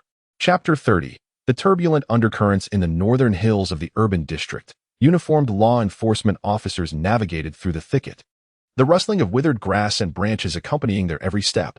Occasionally, they captured images of certain locations with their cameras. The ground bore stains and traces of blood. The body that had once lain there had already been removed. A renewed search of the crime scene had commenced. Yu Xiaojun returned from a distance and crouched beside Cheng Bin, who was also squatting. This was a hilltop from which the entirety of Shanghai City could be surveyed.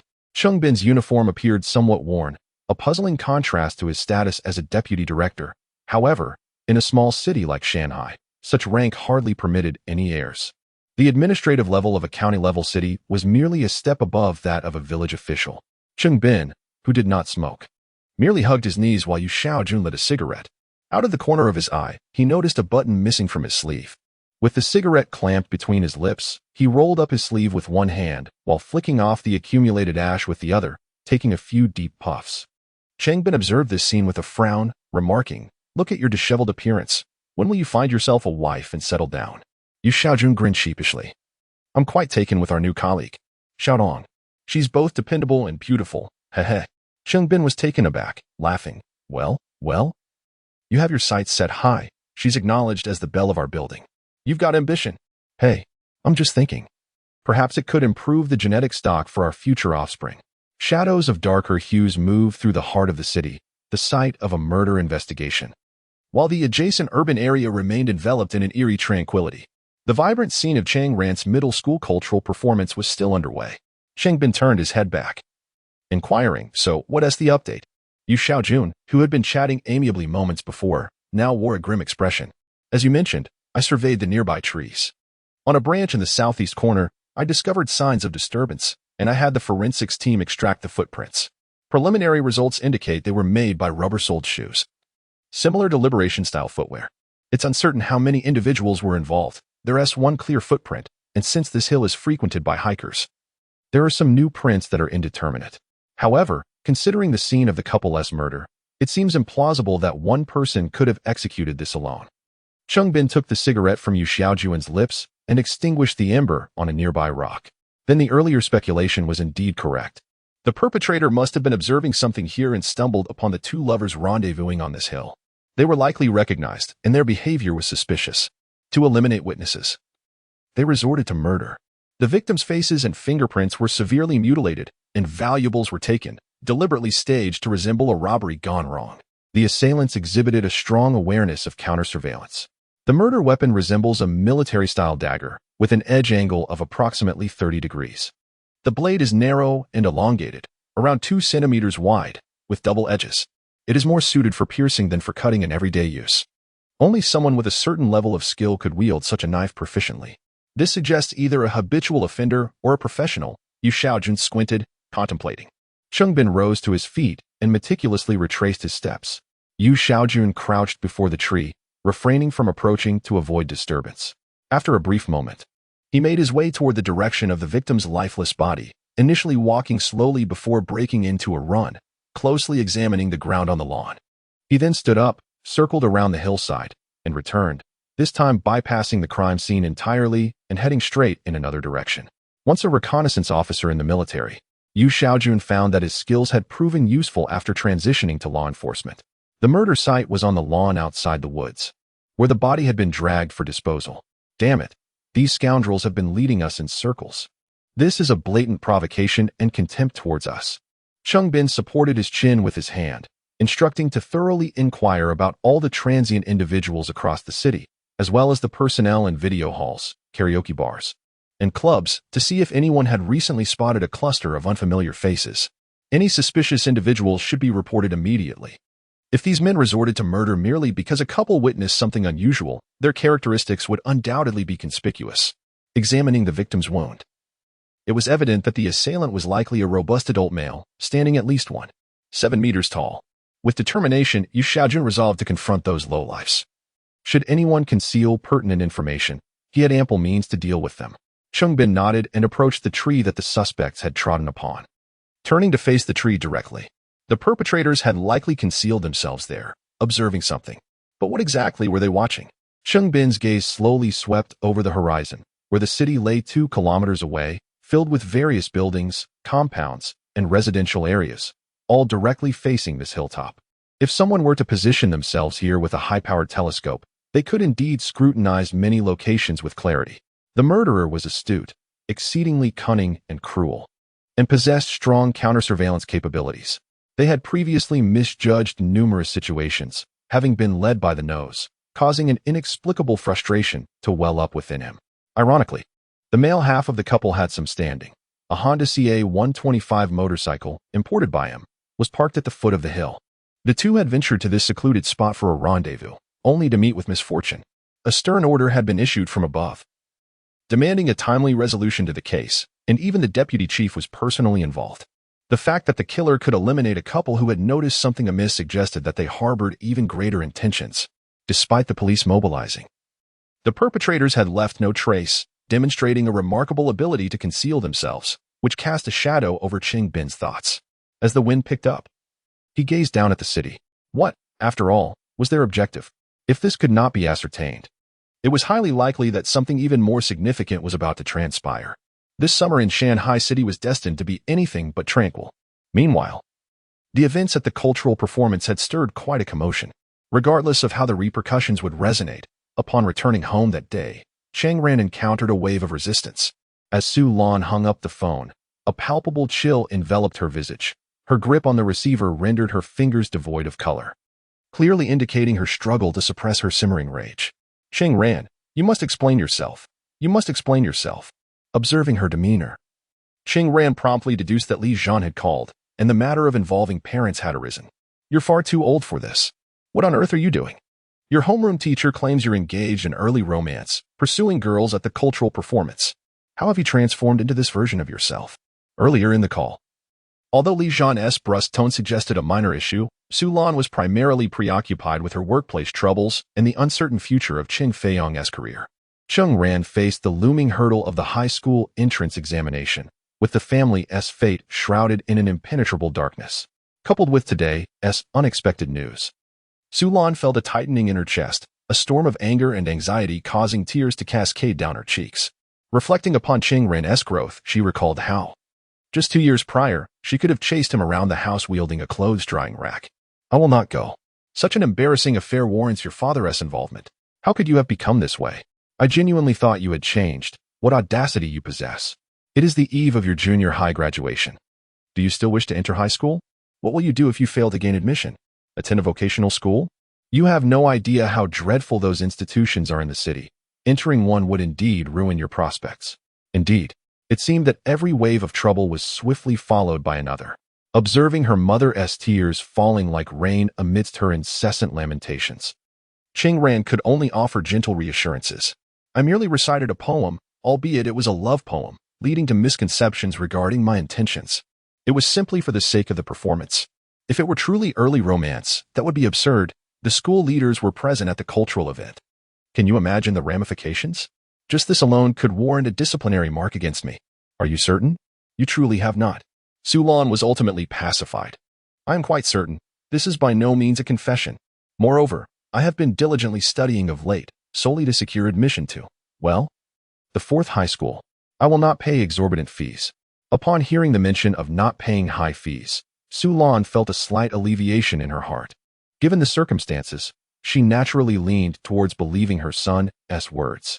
Furrowing her brows, she inquired, then why were you required to summon your parents? And what is that mark on your neck? What caused that? It's nothing. I scraped it on the horizontal bar while playing on the way back. While this might not be deemed inappropriate in itself, the school will surely want to investigate. Naturally, they need to invite you to understand the situation. When Cheng Feiyong returned home that evening and learned of the entire saga, he waved his hand dismissively. Given your recent conduct, it appears you've matured. Although you have an affection for Yang Xia, it doesn't warrant such recklessness. Therefore, your father believes you this time. Cheng Feiyong's face contorted into a frown, resembling the texture of an orange peel. But having to summon parents again. Sigh, I've already visited so many times. Each time I end up groveling to the teachers.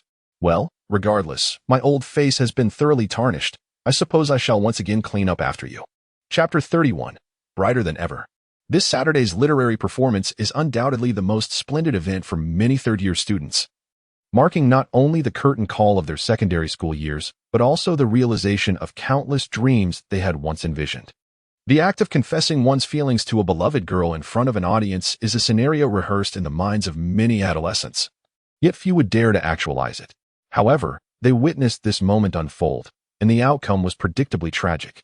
Fortunately, thanks to Cheng Ran's quick thinking, the atmosphere shifted, eliciting laughter from the crowd and transforming the incident into a comical farce, though it remained fundamentally a tragedy. Cheng Ran would become a legend among many, with tales beginning like this.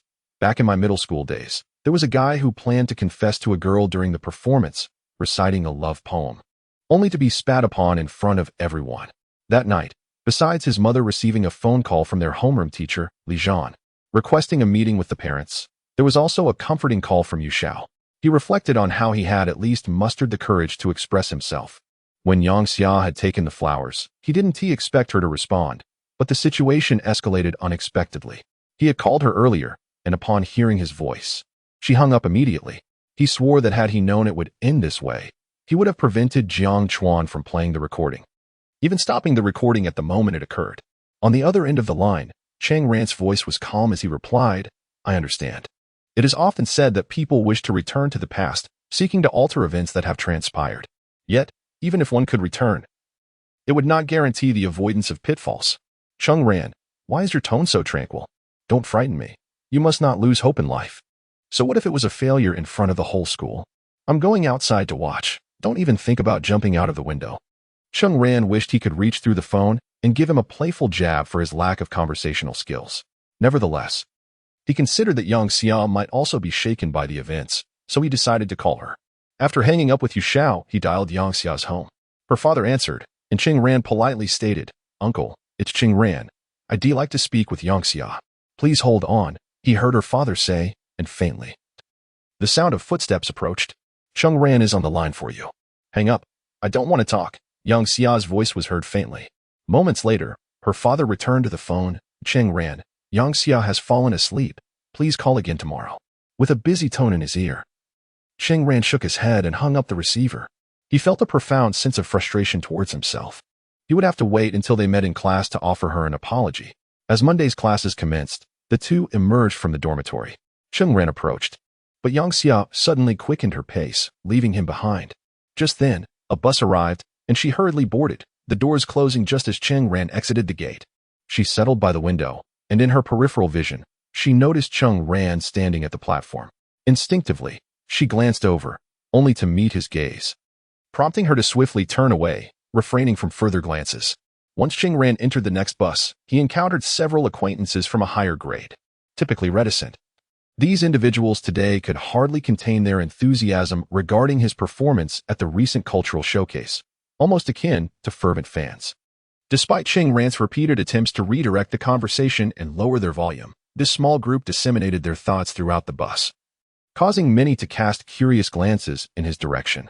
This scenario persisted from the bus to the school, ascending to his grade's floor, where he felt, for the first time, akin to a panda under scrutiny. Cheng Feiyong arrived at school around 11 o'clock, somewhat surprised to find that, after being summoned, he was not subjected to the anticipated scolding from the teachers. Initially, Li Zhang greeted him with a cold remark, expressing his inability to teach such a capable son.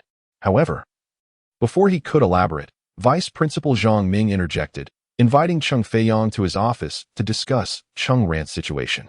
Feeling apprehensive, Cheng Feiyong hesitated upon entering Zhang Ming's office.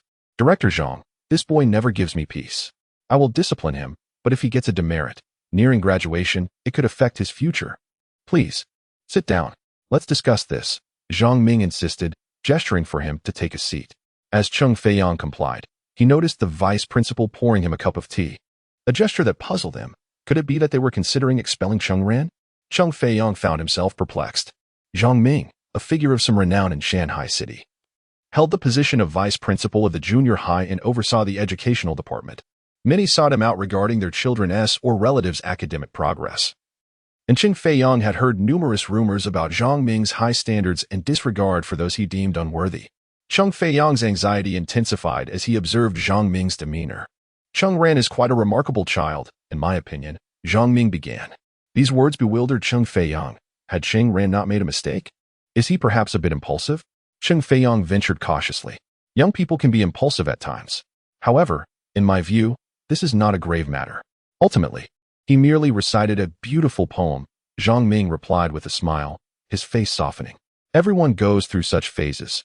Therefore, we ought to understand rather than chastise. Don't you think? Indeed, I suppose so, Cheng Feiyong conceded. I always knew that this child possesses a sense of propriety. He would not act recklessly. Cheng Feiyong finally relaxed, and to his surprise, felt a stir of emotion, even regarding Zhang Ming with a newfound warmth. What an extraordinary turn of events. Throughout his life, every time Cheng Ran faced academic difficulties or misbehavior at school, he was met with scorn and disdain from various quarters, often receiving cold and dismissive treatment. Yet, Before teachers, one felt compelled to suppress any anger. Those who were revered in society became as meek as elementary school students when confronted by their children's educators. But today, he felt a sense of belonging. What could this mean? I heard that Cheng Ran has a cousin who serves as the deputy chief of police in our Shanghai city, named Cheng Bin, correct? Indeed, that is my cousin. Oh, I see. I have heard that your cousin is a war hero, having risen to the rank of chief through merit after serving in the military. I have long admired him. When will you introduce him to me? I would like to treat him to a meal, so we can become acquainted and forge a friendship. As someone who has devoted my life to cultural and educational work, I hold great respect for the kind of dangerous yet profoundly responsible profession he upholds. I once aspired to be a soldier myself. The two engaged in a lively conversation in Zhang Ming's room. After some time, Zhang Ming, with an arm around Cheng Feiyang's shoulder, stepped out, playfully patting his shoulder. I've saved your number, Brother Cheng. Is it inappropriate for me to call you that? Had I enlisted, we might have been comrades. You would have been my sergeant. If you acknowledge me as your younger brother, let's arrange a time to gather. Just us brothers, and enjoy a few drinks together. Cheng Feiyang felt a warmth swell within him. Realizing that the rumors about Vice Principal Zhang and the director's aloofness were mere fabrications. Anyone who dares to speak thus before him in the future would surely receive a retort. He felt compelled to rectify Zhang Ming's reputation. This vice principal, so amiable and approachable, treating him as an equal, exhibited such a commendable character. Although Cheng Feiyang suspected that Zhang Ming might have learned about Cheng Ran's cousin's identity and had intentions to facilitate some connections, they were all adults. As the vice principal of his own son, surely he could assist without needing to adopt such a humble demeanor. Thus, it was only natural for Cheng Feiyang to regard Zhang Ming as a cultured individual who, having not walked the path of military service, held a deep-seated admiration for soldiers. Reflecting on this, Cheng Feiyang felt a sense of pride, believing that his own choice to serve in the military had indeed been an admirable one. Just look at the admiration others held for such a profession.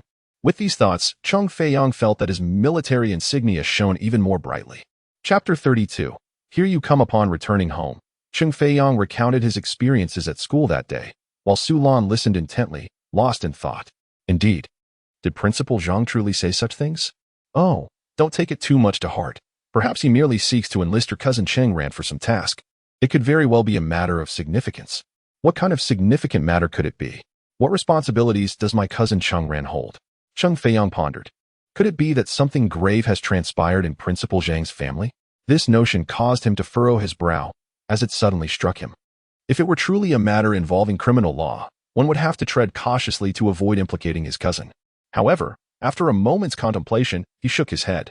That seems unlikely. I doubt Principal Zhang is in any urgent predicament. If he were, he wouldn't have suggested scheduling a meeting for later. Matters of a serious nature demand immediate attention. Indeed, this reasoning held merit. As the vice principal and director of education at the first high school, Principal Zhang possessed an extensive network. Even if he sought help from Cheng Ran, if he truly were the person rumored, he might show courtesy. But such warmth would be excessive. Genuine enthusiasm must arise from the heart. Cheng Feiyang, accustomed to the role of a business partner, had grown familiar with the superficial pleasantries often exchanged. Principal Zhang's interest extended far beyond Cheng Ran. He seemed keenly observant of many details in Cheng Ran's daily life and genuinely concerned about their family's circumstances. This was more than mere facade. He exhibited a sincere interest in them. Thus, it was plausible that he held a fondness for Cheng Ran as well as a respect for individuals like Cheng Feiyang and Cheng Bin, who had served in the military. Listening to this, Cheng Ran felt that when driven to desperation, people often engage in unusual behaviors, much like Principal Zhang, who had evidently taken considerable effort to investigate their family. Presently, he was more inclined to cultivate a closer relationship with Cheng Ran's family, once the bond was strengthened. Regardless of how much Cheng Ran learned through various channels, he would naturally find stability.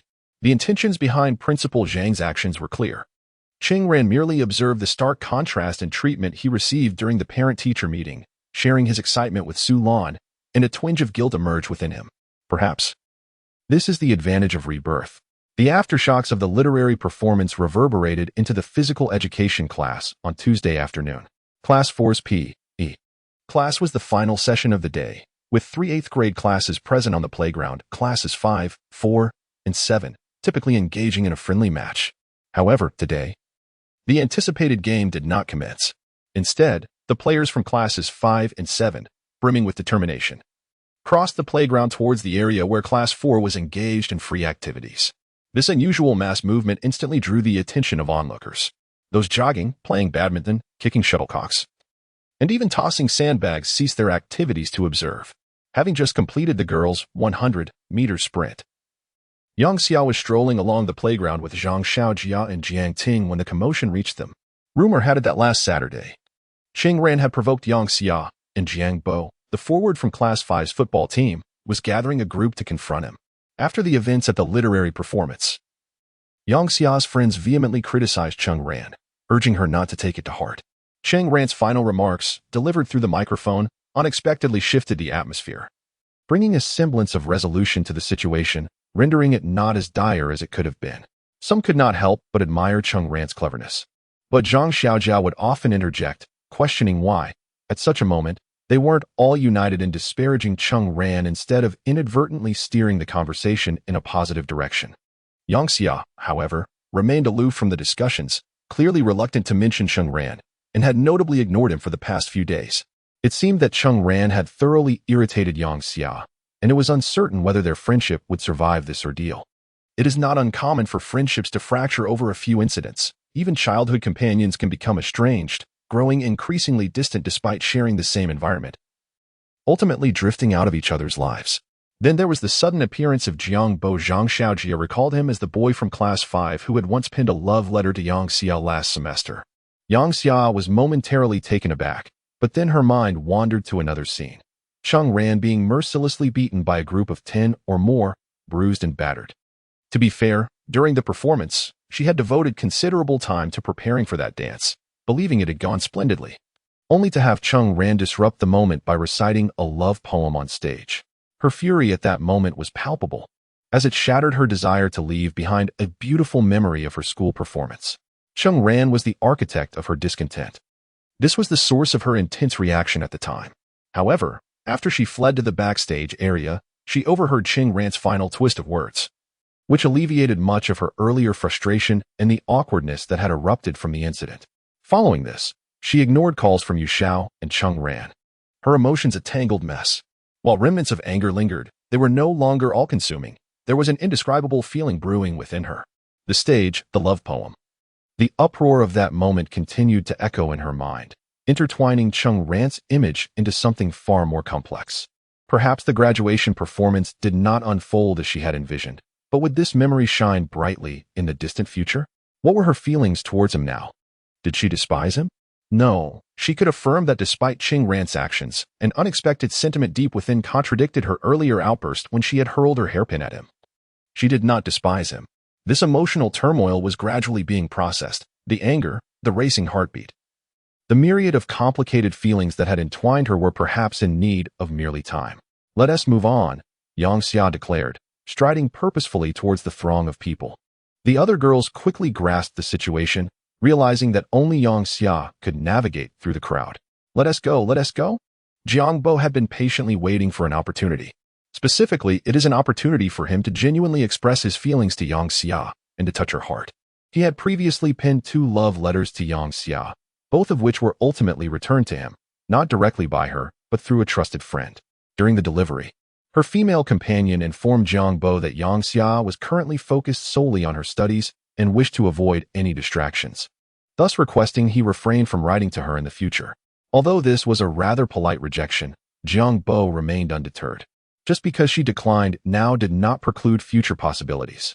It was likely that half of their middle school cohort would qualify for high school at Yizhong. Jiang Bo excelled not only in sports but also academically, firmly believing he was well matched with Yang Xia. When they would eventually ascend to high school together, they would be stepping closer to adulthood, equipped with their own perspectives and understandings of life, and perhaps even dreams of youth and love. At that stage, Jiang Bo was confident he would be able to win Yang Xia over.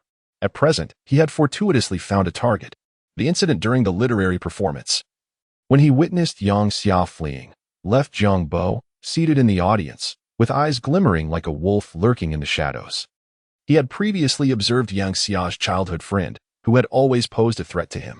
Now, an exceptional opportunity had arisen to assist Yang Xia in teaching Cheng Ran a lesson. This would not only impress Yang Xia but would also serve as a declaration of his claim over her. The group of boys he often played football with would regularly gather on weekends, sharing drinks and passing around cigarettes, embodying a camaraderie that often led to skirmishes when someone got on another's nerves. Tales would circulate of who had been kicked from one end of the playground to the other during their matches. Thus, when Jiangbo rallied his friends, they immediately followed his lead. When Cheng Ran noticed a cluster of individuals advancing from the small grove adjacent to the playground, while others maintained their distance, he realized they were likely coming for him. He had long been aware of the boys who frequently played on the field, particularly due to the unmistakable disdain etched across their faces, as if they were eager to confront him. Their expressions bore an air of arrogance that, despite Cheng Ran's seasoned demeanor, irked him, stirring a desire to retaliate against these brash adolescents. As anticipated, they indeed approached him. Yu Xiao was seized by several individuals, struggling to break free. In the midst of the chaos, Jiang Bo struck Yu Xiao on the forehead, while another boy grabbed his shirt, tearing at the buttons. Realizing his predicament was futile, Yu Xiao turned to Cheng Ran and shouted, "Run. Cheng Ran, you need to get out of here. They're after you." The conflict had caused Yu Xiao's face to flush crimson. His neck. Chapter 33, Witness of the Heavens. A group led by Jiang Bo approached, comprised primarily of a dozen individuals accustomed to the thrill of competitive sports, their temperaments often fiery. This movement attracted a number of curious students from two classes, predominantly boys, swelling their ranks to an imposing assembly of 30 to 40. Yu Xiao, perceiving the escalating tension, made a hurried attempt to warn Cheng Ran, only to be intercepted by shouts of "Stop! Grab him! You bastard! Dare to run!" He was caught, yet managed to turn and call out a warning to Cheng Ran from several meters away. In the ensuing moments, a few students from Class 5 retaliated against him, delivering a few blows and sending him stumbling several steps back. Yu Xiao stood isolated, intimidated by the fervor of the group, unwilling to flee. Jiang Bo stepped forward, delivering another strike, causing Yu Xiao's face to flush alternately crimson and pale. "You bold little rascal, how dare you alert the one I intend to deal with?" The presence of Jiang Bo and his entourage exuded an aura reminiscent of a band of thugs, clearly inspired by popular films depicting gang rivalries that had captivated many youths of their generation. Even within the confines of a prestigious school like theirs, brawls and acts of violence were not uncommon, often erupting at least once or twice a week. As long as no serious injuries occurred and the higher authorities were not directly involved, such altercations were tacitly tolerated, with many victims left to endure in silence. Jiang Bo's attention was drawn to Yang Xia, who was making her way across the playground, igniting a surge of adrenaline within him. He pointed at Cheng Ran, eyes bulging like a fish, exclaiming, "You bastard, is that Cheng Ran?" The followers behind Jiang Bo surged forward, not in a frantic rush, but with a predatory calmness akin to wolves encircling their unsuspecting prey. "Why isn't Cheng Ran running?" The onlooking girls from Class 4 were equally alarmed, one of them nudging a nearby boy, urging, "You all need to go." Pull Cheng Ran away quickly, informed the PE teacher. Yet, none of the boys from Class 4 dared to intervene. Many from Class 5 were members of the basketball and football teams, known for their athletic prowess.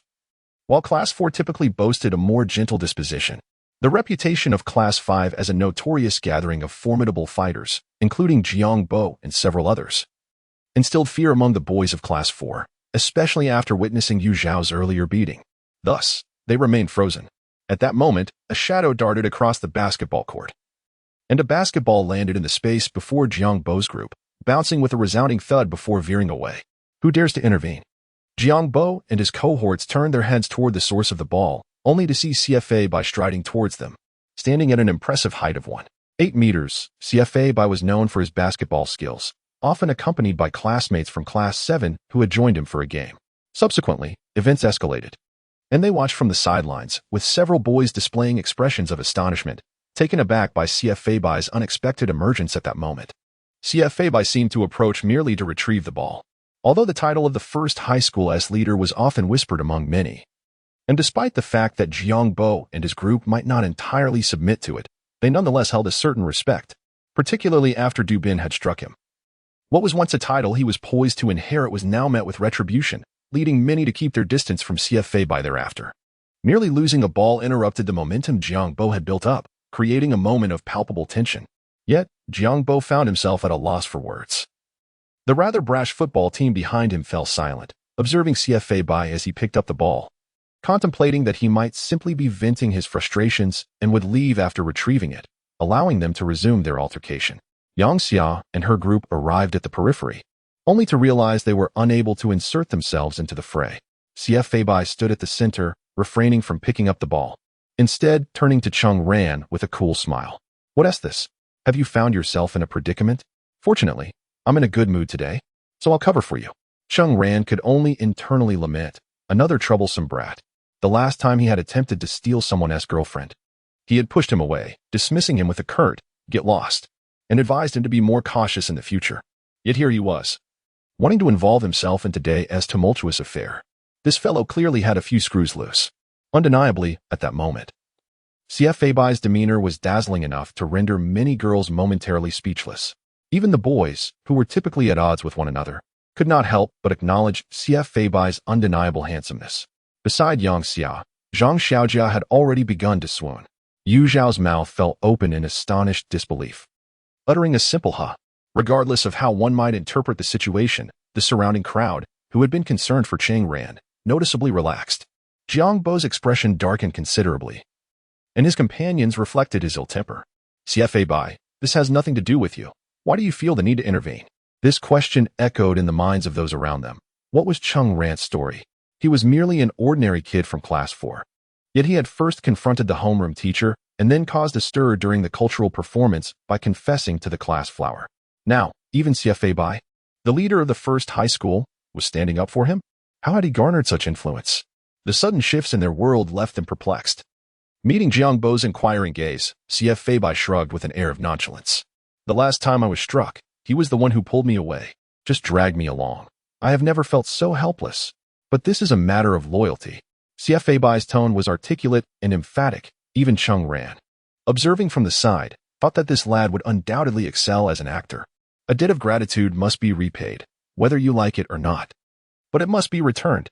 Standing resolutely, CF Bai's gaze remained calm yet formidable. "Thus, if you wish to confront him today, you must also contend with me." A stir erupted among Jiang Bo and his companions. Had it been another person, those around him would have rushed in to deliver a few kicks to the one daring to speak out. However, the situation was different this time. CF Bai hailed from a family of considerable influence, and various signs indicated his close associations with individuals from the underworld. Although Jiang Bo knew a few figures from that realm, he was acutely aware that every time they assisted him, it came at the cost of gifts of cigarettes and liquor, extracting a toll from him. He would only resort to such alliances in dire circumstances. And those individuals might not hold as much power as CF Bai's acquaintances. Yet, the atmosphere had escalated, and with Yang Xia observing from a distance, Jiang Bo found himself compelled to uphold his dignity. This unexpected turn, intercepted by CF Bai, left his pride dangling precariously. Thus, Jiang Bo could only respond with a sinister undertone, questioning CF Bai's ability to protect his ally once, let alone multiple times. CF Bai shook his head resolutely, declaring that regardless of the future, he owed this protection to his friend today. Their exchange resembled a negotiation over a defenseless lamb. Jiang Bo secretly relished the implications of CF Bai's words. He would shield him today, but what of tomorrow? If they failed to confront Cheng Ran now, they could seek him out again later. Moreover, negotiating with the leader of Class 1, though they hadn't succeeded in any physical confrontation, still preserved a semblance of face, lending an exhilarating aura to the moment. Suddenly, Cheng Ran directed his words at CF Bai, dismissing him with a sharp retort. "Since when have I needed a little brat like you to protect me?" CF Bai turned, his expression mirroring the look Cheng Ran had shot him when he had previously brushed off his hand.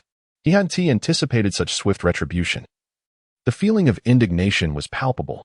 Meanwhile, Jiang Bo and his companions stood in a state of confusion. Cheng Ran then turned and strode away, passing by Lu Ming, the class monitor, who was concealed amidst the crowd, clutching a thick volume of new concept English. Lu Ming had been studying when the conflict erupted, and, as the class monitor of Class 4, he hesitated to intervene on Cheng Ran's behalf, retreating into the throng. As Cheng Ran approached, he snatched the book from Lu Ming's grasp and, turning back towards Jiang Bo, began to roll it tightly, fashioning it into a makeshift baton.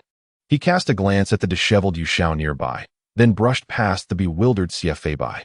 As Jiang Bo prepared to speak, Cheng Ran struck him on the head with the book, exclaiming in frustration at his lack of diligence in studying, "You little brat." The sound echoed loudly as the book connected with Jiang Bo's forehead, causing his hair to bounce.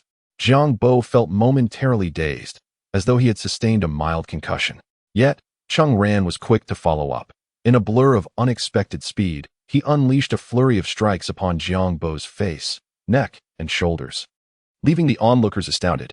Each strike was delivered with remarkable force. That 16 opened new concept English was rolled into a formidable bookstick, its impact rivaling that of a solid club, although the wooden surface was quite hard, which inevitably resulted in superficial injuries upon contact. Being struck by such a bookstick could lead to deeper soft tissue contusions. With such strength, Cheng Ran could easily leave someone bruised and battered. Moments ago, he had resembled a lamb awaiting slaughter. Now, he was transformed into a demon wielding a club, chanting strange incantations as he inflicted pain, reminiscent of a rebellious youth. Amidst this flurry of strikes and mutterings, Jiang Bo could no longer withstand the onslaught and retreated, stumbling back into several individuals behind him, inadvertently halting their movements. Consequently, Cheng Ran's book stick swept through those who had just attacked Yu Shao with relentless fury. Then, with a deft shift of his feet, he created the illusion that he intended to escalate his assault. As his adversaries instinctively retreated and raised their arms to shield themselves, he executed a masterful withdrawal, akin to a swordsman who leaves no trace after dispatching his foes. CF Feibai was left utterly astounded at the spectacle before him. The students from classes 4, 5, and 7 were equally dumbfounded.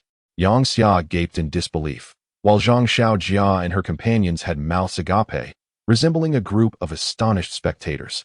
It was only after a moment that Jiang Bo and the others regained their senses, now driven to a frenzy, disregarding CF Feibai entirely as they charged towards Cheng Ran, their eyes ablaze with rage. A cacophony erupted as the students from the 3 classes rushed after him. The physical education teacher had just been summoned by the students. Where is the fight? It's outrageous. A throng of voices clamored, pursuing Cheng Ran relentlessly. Don't you dare run. Stand your ground. We'll make sure you regret this.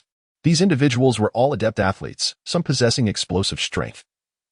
Their chests were nearly bursting with adrenaline, and as they sprinted, they resembled a pack of leopards, closing in on Cheng Ran within mere steps. Cheng Ran ascended the stairs in a series of leaps, darting up the steps like an arrow, before crashing into an office. A few of Jiang Bo's companions followed closely behind, but the rest abruptly halted, effectively blocking the doorway. At that moment, individuals from within the office emerged. Zhang Ming, gritting his teeth in astonishment and fury, stormed out. What is going on here?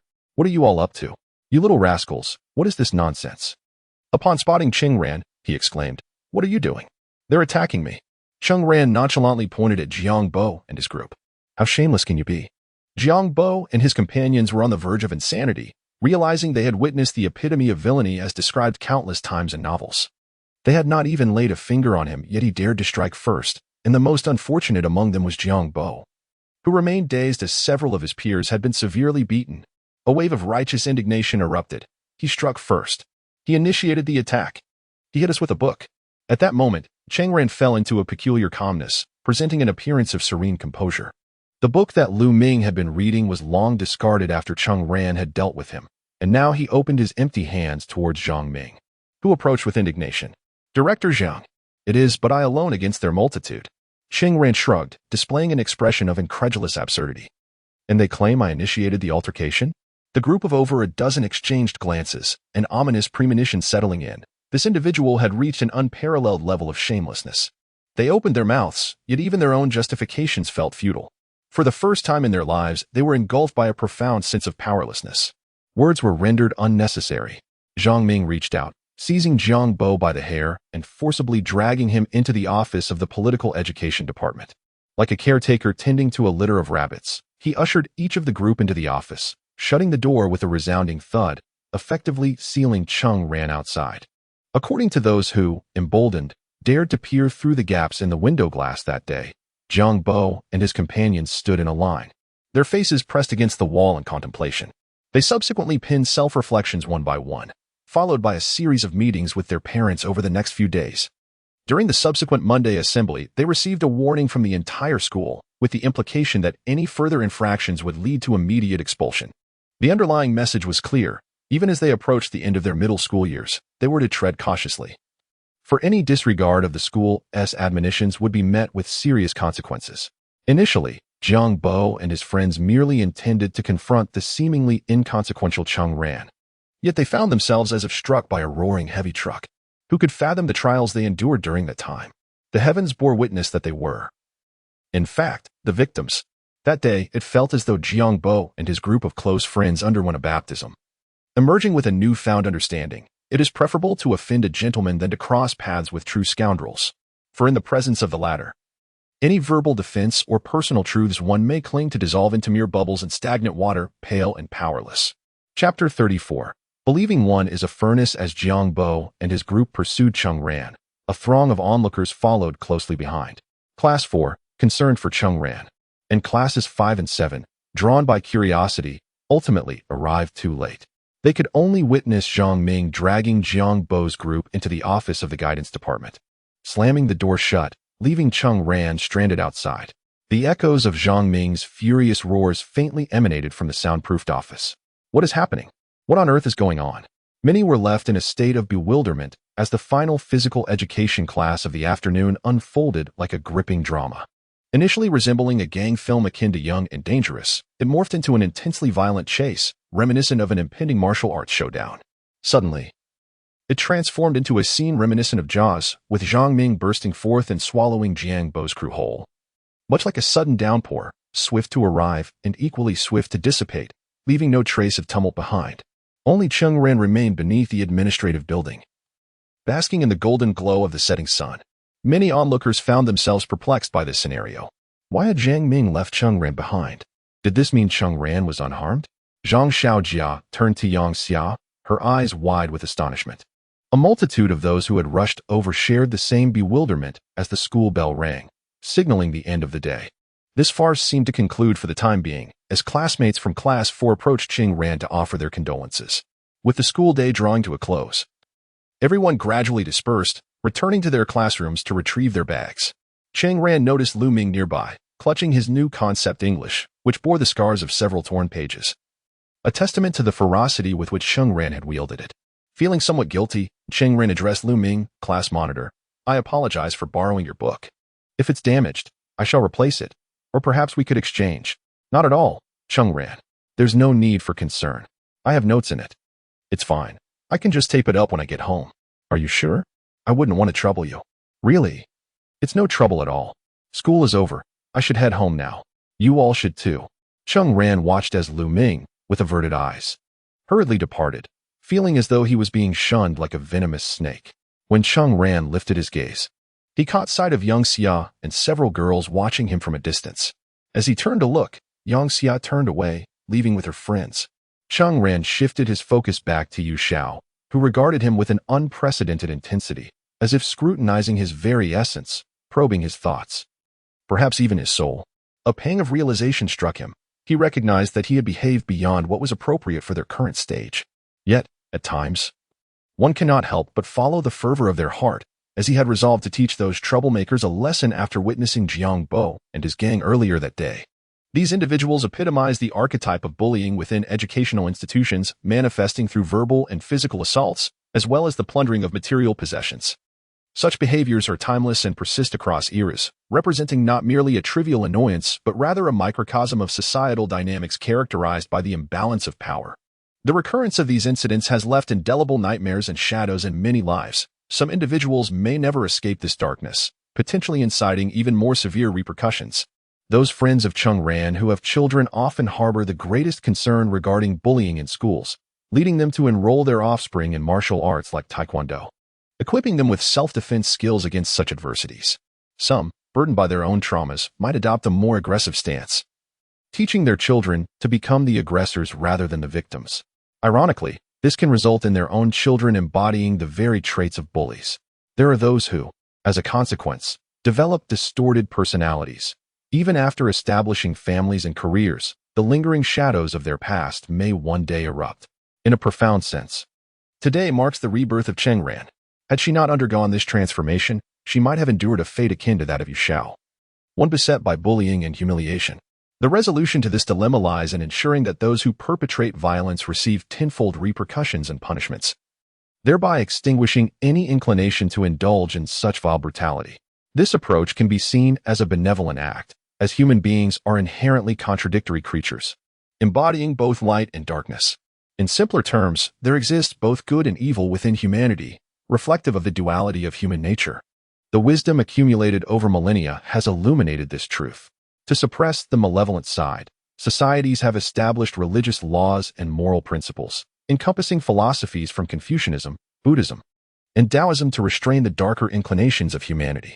When evil rears its head, it must be curtailed or swiftly countered, fostering an awareness that such malevolence invites punishment.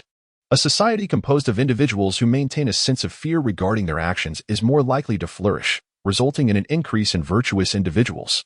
Conversely, a societal system devoid of such order may descend into chaos and ultimately collapse. Reflecting on the numerous heinous individuals, it is often the case that minor evils went unchecked, allowing them to escalate. The ancient adage, "A small evil unaddressed can lead to great harm," carries substantial truth. Today, Cheng Ran aims to enlighten Jiang Bo and his cohort, who believe their numbers afford them the power to oppress others, that even in solitude, one can find a means to triumph over them. Are you not yet satiated? Cheng Ran finally interjected. Yu Xiao, returning to the moment, raised her thumb in approval, exclaiming, "Cheng Ran, have you been immersing yourself in the legend of the Seeker? I dare say you have attained nearly 80% of the prowess of the protagonist, Kalen Amnel. The Legend of the Seeker is a venerable American television series. Yet its narrative is exceptionally captivating, featuring the protagonist who adeptly employs scientific knowledge and surrounding objects to transform crises into opportunities, quelling malevolence across the globe. This figure is truly a childhood idol, so much so that now, when Cheng Ran looks back, he finds that Maughaism possesses even more prestige than the illustrious James Bond." Cheng Ran chuckles knowingly, aware that Yu Xiao remains unchanged. At that moment, Yu Xiao notices a third person lingering not far away, Xie Feibai, with his hands tucked into his pockets, patiently awaiting their arrival. Upon seeing Cheng Ran approach, he remarks, "In broad daylight, under the clear sky, how is it that you managed to ensnare these dozen people? You must be Cheng Ran, right? Surely, you cannot be a devil?" Many did not witness Cheng Ran's actions after Zhang Ming's appearance, leading to their confusion as to why Jiang Bo and his group were apprehended while Cheng Ran remained unscathed. However, Xie Feibai had been following closely during Jiang Bo's pursuit. He too had run without slowing down, eager to observe Cheng Ran's response. What he witnessed was the entire process of Jiang Bo's group being framed by Cheng Ran. At this moment, his heart was full, yet only a single phrase escaped his lips. With a smile, it was evident to Yu Xiao that he wished to befriend Cheng Ran, having clearly fallen for this intriguing soul. Cheng Ran, glancing at him, responded, "Oh, Xie Feibai, you should head home early, spend more time with your father, and spare him your worries." Such words could stir frustration in mere moments. Cheng Ran had a knack for touching upon sensitive subjects, as if he were well aware of the discord between Xie Feibai and his father. "Who do you think you are, a sagacious zhuge liang?" Xie Feibai bristled. "My relationship with my father is excellent. Stop making baseless assumptions. Furthermore, what did you just call me? A little brat? You dare say that? Do you not know who I am? I'm the top dog at number 1 high school. Have you not heard? Understood. Just go home early." Cheng Ran waved his hand dismissively. Xie Feibai's words faltered, leaving him feeling stifled. How could it be that Cheng Ran not only struck down Jiang Bo, but also made him feel so vexed? Xie Feibai, a person of stature, thought to himself, "I extend goodwill towards you, and you reject it. Do you expect me to shamelessly pursue you? Do you know who I am? Many would aspire to be under my protection." A wave of frustration washed over him as he prepared to turn away. "Oh, wait. Leave me your phone number. Perhaps I will need to reach out to you in the future," Cheng Ran suddenly said, producing a pen. Xie Feibai halted, slightly turning his face. "Who do you think you are? You want my number, and I should just hand it over? 862466583. Remember it, and if you ask for it again, I will be furious." With that, he straightened up, hands in pockets, strutting away in his Air Money Nike shoes, full of bravado. Cheng Ran noted the phone number in his palm, while Yu Xiao continued to murmur beside him, furious. Does he think he is a furnace? Chapter 35, Boundless. Eternal. The bus descended along the thoroughfare, arriving at the platform, and with the sound of the hydraulic doors opening, Cheng Ran and Yu Xiao disembarked. "From tomorrow onwards, I can no longer join you in the bulletin board activities." Yu Xiao's expression mirrored profound sorrow, and it's all because of my mother. Her classmate is now the comprehensive science teacher at number 2 high school, and she has enrolled me in a preparatory class for the high school entrance exams. I'm obliged to attend a supplementary lesson there every afternoon after dinner. I truly am exasperated with my mother. A genuine sense of loss washed over Yu Xiao, her spirits dampened. The time she would have spent with Jiang Hangxiao felt as though something precious had been inexplicably taken from her. I must tell you, Cheng Ran, without me, you ought to be a bit more courteous to Jiang. If she were to leave, I would hold you accountable. Yu Xiao cautioned. You simply lack the ability to interact with girls. Initially, you pushed her away, and that's why Jiang was upset. Just look at Lu Ying and Yao Beibei. Upon hearing we were conducting bulletin board activities in such a place, they would rather maintain their distance. Jiang has lent us watercolors and even brought us snacks. Ah. The cola she brought was delightful, and those candy heads were delicious. Cheng Ran, don't you understand? Without me, would you even have access to these treats? How so? Cheng Ran inquired. I know how to navigate social interactions. I can converse, unlike you. Just think about it. Jiang, being part of our collective, would feel at ease with me, and that's why she contributes willingly, providing us with water and bringing food. It's all because of the wonderful moments we share during our bulletin board activities. So, when I'm not around, you must keep it going. Is that so? Indeed. All right. Cheng Ran replied with a smile and a nod. By the way, why did you ask for CF Beibei's number? You don't truly plan to engage with him, do you?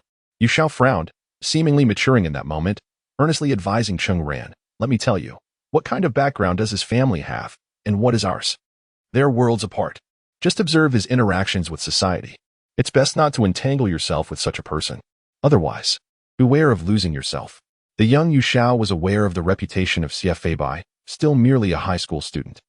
Yet she understood the vast chasm between her ordinary family and his esteemed lineage. She could envision CF Beibai as a colossal vessel, while they resembled a fragile canoe.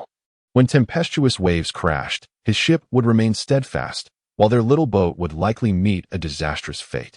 Thus, adhering to the principle of self-preservation, Yu Xiao did not perceive CF Beibai's overtures towards Cheng Ran as advantageous, hoping to gently steer him away. At this moment, Yu Xiao perceived boundaries everywhere, akin to how Cheng Ran once did in a past life. Unbeknownst to her, the world, in Cheng Ran's eyes, had become limitless. I understand, Cheng Ran replied, gazing down at the digits in his palm before lifting his gaze towards the distance, lost in contemplation. After a brief pause, he turned and patted Yu Xiao on the shoulder. Let us go home. As Yu Xiao walked back with Cheng Ran's arm draped over his shoulder, he recalled that lately. Cheng Ran's attention seemed to be consistently directed towards a particular spot whenever they got on or off the bus. Turning his head, Yu Xiao noticed it was a street corner where a clay pot rice noodle shop had been operating since their earliest memories. The aroma of the mushroom clay pot rice noodles was enough to make one's mouth water. Adjacent to it was a small nook for repairing bicycle tires, alongside a hardware store and connected to a VCD rental shop. At that time, VCD players had become commonplace, and street-side rental shops proliferated, typically charging 30 yuan a month for a variety of films, including some deemed inappropriate for children. Many of their adolescent awakenings stemmed from the films rented from such places. The street itself was unremarkable. Yu Xiao, do you think concepts like life and destiny can be altered? Cheng Ran inquired. Yu Xiao chuckled, asserting that destiny was indeed immutable, as it represented a predetermined outcome. Take you, for example. Given your current performance, it would be impossible to gain admission to the top school. Yet, by a stroke of luck, if your diligent studying pays off, you might just get in. To many, this may seem like a transformation of your life, but in essence, it remains a part of your destined path. Cheng Ran smiled. Well, thank you for your insight. However, I must admit, I have noticed your mathematics has significantly improved. Perhaps your studying has been fruitful, but let's not forget, there are still many subjects to tackle. However, opportunities do exist. As long as the gap isn't insurmountable, within 30 points, like me, you could still manage to enroll with a little extra effort and financial support from your parents. At such moments, Yu Xiao never hesitated to deliver a playful jab to his close friend. I appreciate your candor. Cheng Ran responded with a playful punch, while Yu Xiao rubbed his shoulder and grinned. As the two entered the courtyard, Yu Xiao's assertions were, in a sense, correct, provided there were no parallel universes.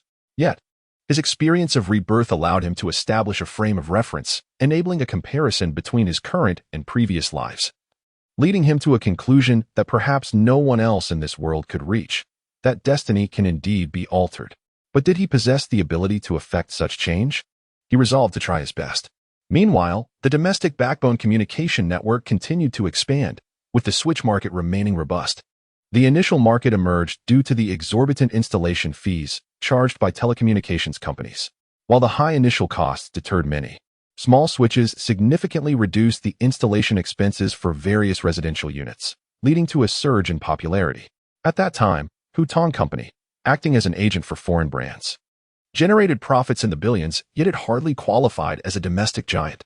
Whenever Cheng Feiyong discussed market analysis, he spoke with fervor and enthusiasm.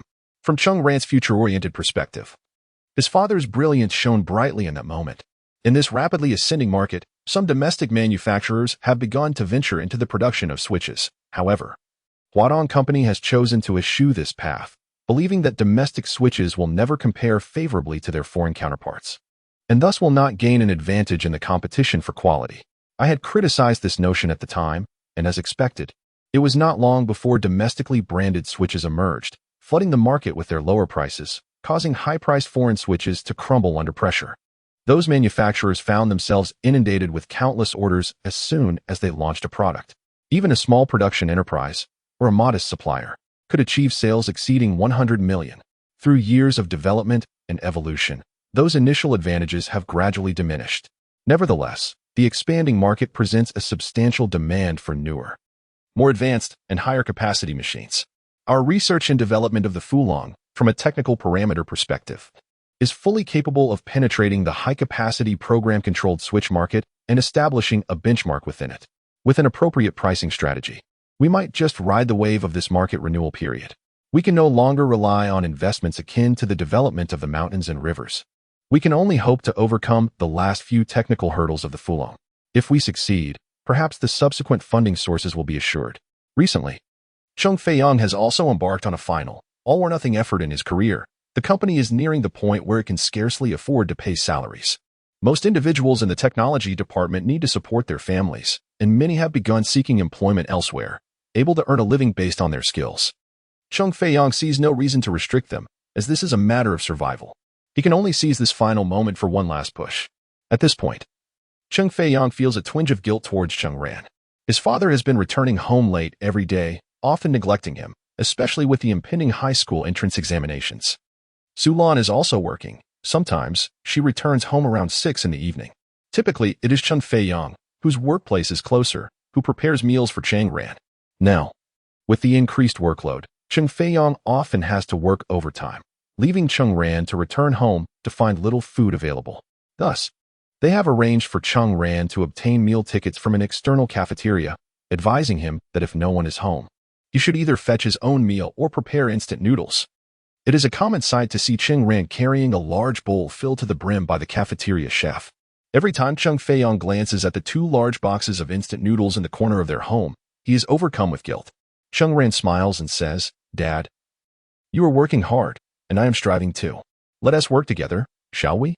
You focus on the Fulong, and I will get into high school. When the day of success arrives, we shall celebrate together." "You rascal." Cheng Feiyong ruffles his hair, filled with an indescribable sense of pride. "If you really manage to get into the 4th high school, tell me what you want to eat, and I will treat you. Just a meal of skewers will suffice." The warm glow of the lights in their home illuminates a family facing a future shrouded in uncertainty and crises. Yet, that warmth remains an everlasting presence. Chapter 36. Should it be this way? The students of Class 3 and 4 found themselves at a loss to accurately describe Cheng Ran. Their perceptions of him having undergone a profound transformation. Previously, he had been regarded as an unremarkable individual, hailing from an ordinary background, with mediocre academic performance. Never destined to be the center of attention on the basketball court, where girls would scream and gather around the star of the game. On the soccer field, he was perpetually relegated to the sidelines as a mere substitute. His only claim to fame was being Yang Xia's childhood friend, a fact that stirred some conversation among the girls and elicited quiet jealousy from the boys. Beyond this, he was simply an average student in their eyes.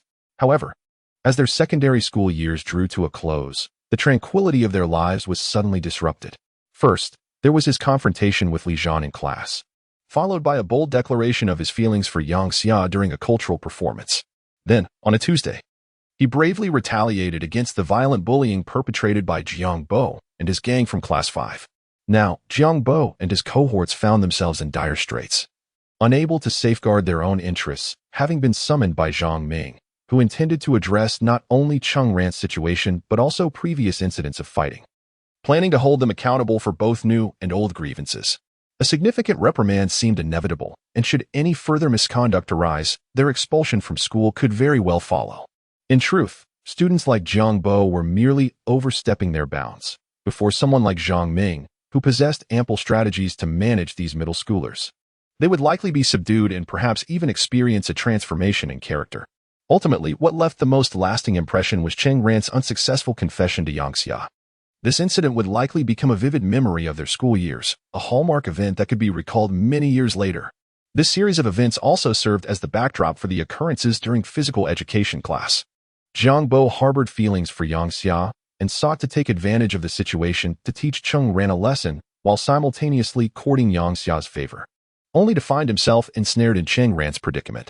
Had it not been for Zhang Ming's intervention, he might have faced dire consequences.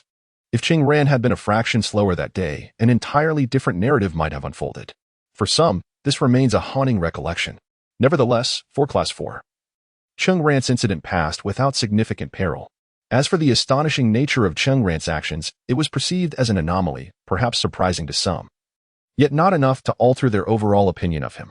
Ultimately, all of this formed part of the chaotic prelude to the impending high school entrance examination. The forthcoming separations and shifts in fate tugged at the hearts of every individual involved. Within this context, the routine of school life became mere diversion, with all the clamor inevitably returning to silence. However, since that incident, discussions among the girls regarding Cheng Ran began to increase involuntarily, though predominantly with a tone of disparagement. Cheng Ran is nothing but a Navi boy. It's no surprise he couldn't win over Yang Xia. I, for one, cannot find affection for someone who is still dreaming and has yet awakened. He may look decent, but what does that matter? I believe men ought to exhibit a certain maturity. They remarked, he is simply not mature enough. So bewildered and naive, she would lose many things. Yang Xia continued to maintain her indifferent attitude towards Cheng Ran. At times, she felt the weight of his gaze upon her, and a sense of vengeful delight would blossom within her. He remained that boy who had often gazed at her with longing since their childhood, never allowing her a moment's peace, frequently provoking her ire. In those days, she would watch him follow her closely, wishing to beat him away or even dart into the garden to lose him, relishing in his dazed expression. Even in middle school, when she reprimanded him, she was unyielding. Yet, he dared to embarrass her in the literary performance, uttering words that shattered her dignity and marred her vision of her final days in middle school. She would make him comprehend the gravity of the situation. It would be best if he became a bit more sensible, a tad more mature, and realized that some things, once broken, could never return to their original state. At times, Yang Xia contemplated reality, which dictated that Cheng Ran would inevitably be unable to continue at their high school. The days of seeing each other frequently would someday come to an end. Thus, during high school, they would drift further apart. And what would happen in university? They would likely exit each other's lives entirely. Moreover, the incident involving Jiang Bo had incited a change in how the boys from Class 4 regarded Cheng Ran. Some, towering and robust, typically exuding a sense of assertiveness, would instinctively lower their voices upon his passing. Even the class monitor, Lu Ming, sought an opportunity to approach him, all smiles and caution. Cheng Ran, how is your cultural wall report coming along? If it's proving difficult, I can find someone else. It was just that Li Bo was ill recently, hence the inquiry. If you can't finish it, I'll ask Li Bo and his group instead. Cheng Ran replied, no, it's going smoothly. There's no need for that. I'm currently working on it. Lu Ming, perceptive and cautious, inquired repeatedly, and once assured Cheng Ran bore no discontent. He adopted a confident expression as if to say, I've asked, and you have declined. Suddenly, Cheng Ran felt as though he had transformed into the leader of the class. This was utterly contrary to his initial intentions. Having returned to life, he had never aspired to become the class's figurehead. Why were they all so apprehensively cautious? Could they not simply coexist as classmates? However, speaking of the report, Cheng Ran had not attended in recent days, and today he needed to catch up. First, he must complete his scheduled review plan. In class today, he tackled 2 sets of comprehensive science papers, essentially finishing all assigned homework for the day within the classroom. Finally, the chemistry teacher assigned several crucial problems related to acid-base reactions and indicator experiments, as well as the analysis of solubility curves. These 3 questions posed a slight challenge. After the final bell rang, as everyone gradually departed the classroom to tackle the problems at home, Cheng Ran lingered for an additional 10 minutes to complete his work. Only then did he gather his belongings, exit the teaching building, and make his way toward the cultural wall. During class each day, he diligently completes his review plan, subsequently addressing any gaps by integrating content assigned by his teachers. Essentially, he finds his days quite fulfilling. After school, with no one at home, he leisurely engages in artistic endeavors on the cultural wall. Perhaps what appears to be arduous for most students at this stage, for Cheng Ran, is a delightful and enriching experience. As he saunters towards the construction board, he slips through a gap into the cultural wall area, where he spots a stool. This stool, which he had seen in the security office, is currently occupied by Jiang Hongxiao, who borrowed it. She stands atop it, grasping a piece of red and blue woven plastic cloth, one corner dangling to the left as she attempts to hang the other corner on a nail to the right.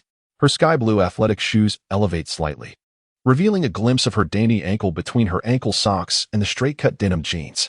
She dons a loose, pale blue t-shirt, with her long fingers outstretched. She delicately maneuvers a corner of the plastic cloth to hook it onto the iron nail, exuding an elegance that resembles a musician at play rather than someone laboring. The evening light filters through the tree shadows, casting a warm glow speckled with crimson particles upon her. Her profile seems to merge into a painting, with her thick, lustrous hair cascading like a waterfall. Her ears peek out from the dark locks, reminiscent of an ethereal sprite from a fantasy realm. At that moment, an impish thought crosses Cheng Ran's mind, a fleeting hope for a melodramatic twist. What if the stool were to wobble and she were to tumble, only for him to catch her in the end? Yet, reality does not bend to human whims. Jiang Hongxiao, with remarkable agility and grace, swiftly secures the plastic cloth and leaps down from the stool. Turning to face Cheng Ran, her cheeks bear a few smudges, resembling a small tigress. Her once pristine clothes and pants are now stained, yet her eyes, reflecting the crimson hues of the setting sun, possess a captivating allure. "Oh, you've come," she exclaims, finally taking the time to check on the bulletin board you haven't completed. "I noticed you hadn't shown up, and with the recent unpredictable weather, I was concerned that the watercolors might lose their essence. I hurried to the stationery store to cut a piece of plastic to protect the display." Gazing at the somewhat dirty Jiang Hongxiao, Cheng Ran feels a stirring in his heart. Truly, is it necessary for her to be so considerate? Chapter 37. What on earth? Finally, you seem to care about the unfinished bulletin board these past few days. Her tone is always imbued with a sense of tranquility. Yet those who have spent considerable time with Jiang Hongxiao can discern the subtle layers of meaning woven into her words, a faint hint of sulking. Is she reproaching him? Cheng Ran surveyed the woven plastic sheet, prepared just right, evidently measured with care. Recently, summer rains have been frequent at night. Although the cultural wall features an eave, the painted surface is indeed susceptible to erosion, necessitating repairs the following day. For now, draping a plastic sheet over it serves as a protective measure when not in use, clearly indicating that Jiang Hongxiao has been diligently tending to these matters. There are 2 sticks that can be inserted into the corners of the plastic sheet. When it's time to paint, one can do this. Jiang Hongxiao bent down to prop up the sticks, unfurling the plastic sheet like a sunshade above them. She smiled, saying, "There, just like that. If it suddenly rains, it can offer some protection." Cheng Ran felt a subtle stir in his heart. This was the fruit of his labor, and she was earnestly helping to preserve it. Her meticulousness and dedication were truly moving. To be fair, he cherished spending time with her. It seemed that being in her company made the surrounding air feel more refreshing. Cheng Ran recalled a fantasy film he had seen in the past, where the protagonist could step through a wardrobe into an entirely new enchanted realm, filled with love, hatred, and conflict, ultimately becoming rulers of that world. It appeared that the construction site and cultural wall behind this board were similarly a magical place, nurturing a small secret that belonged solely to them.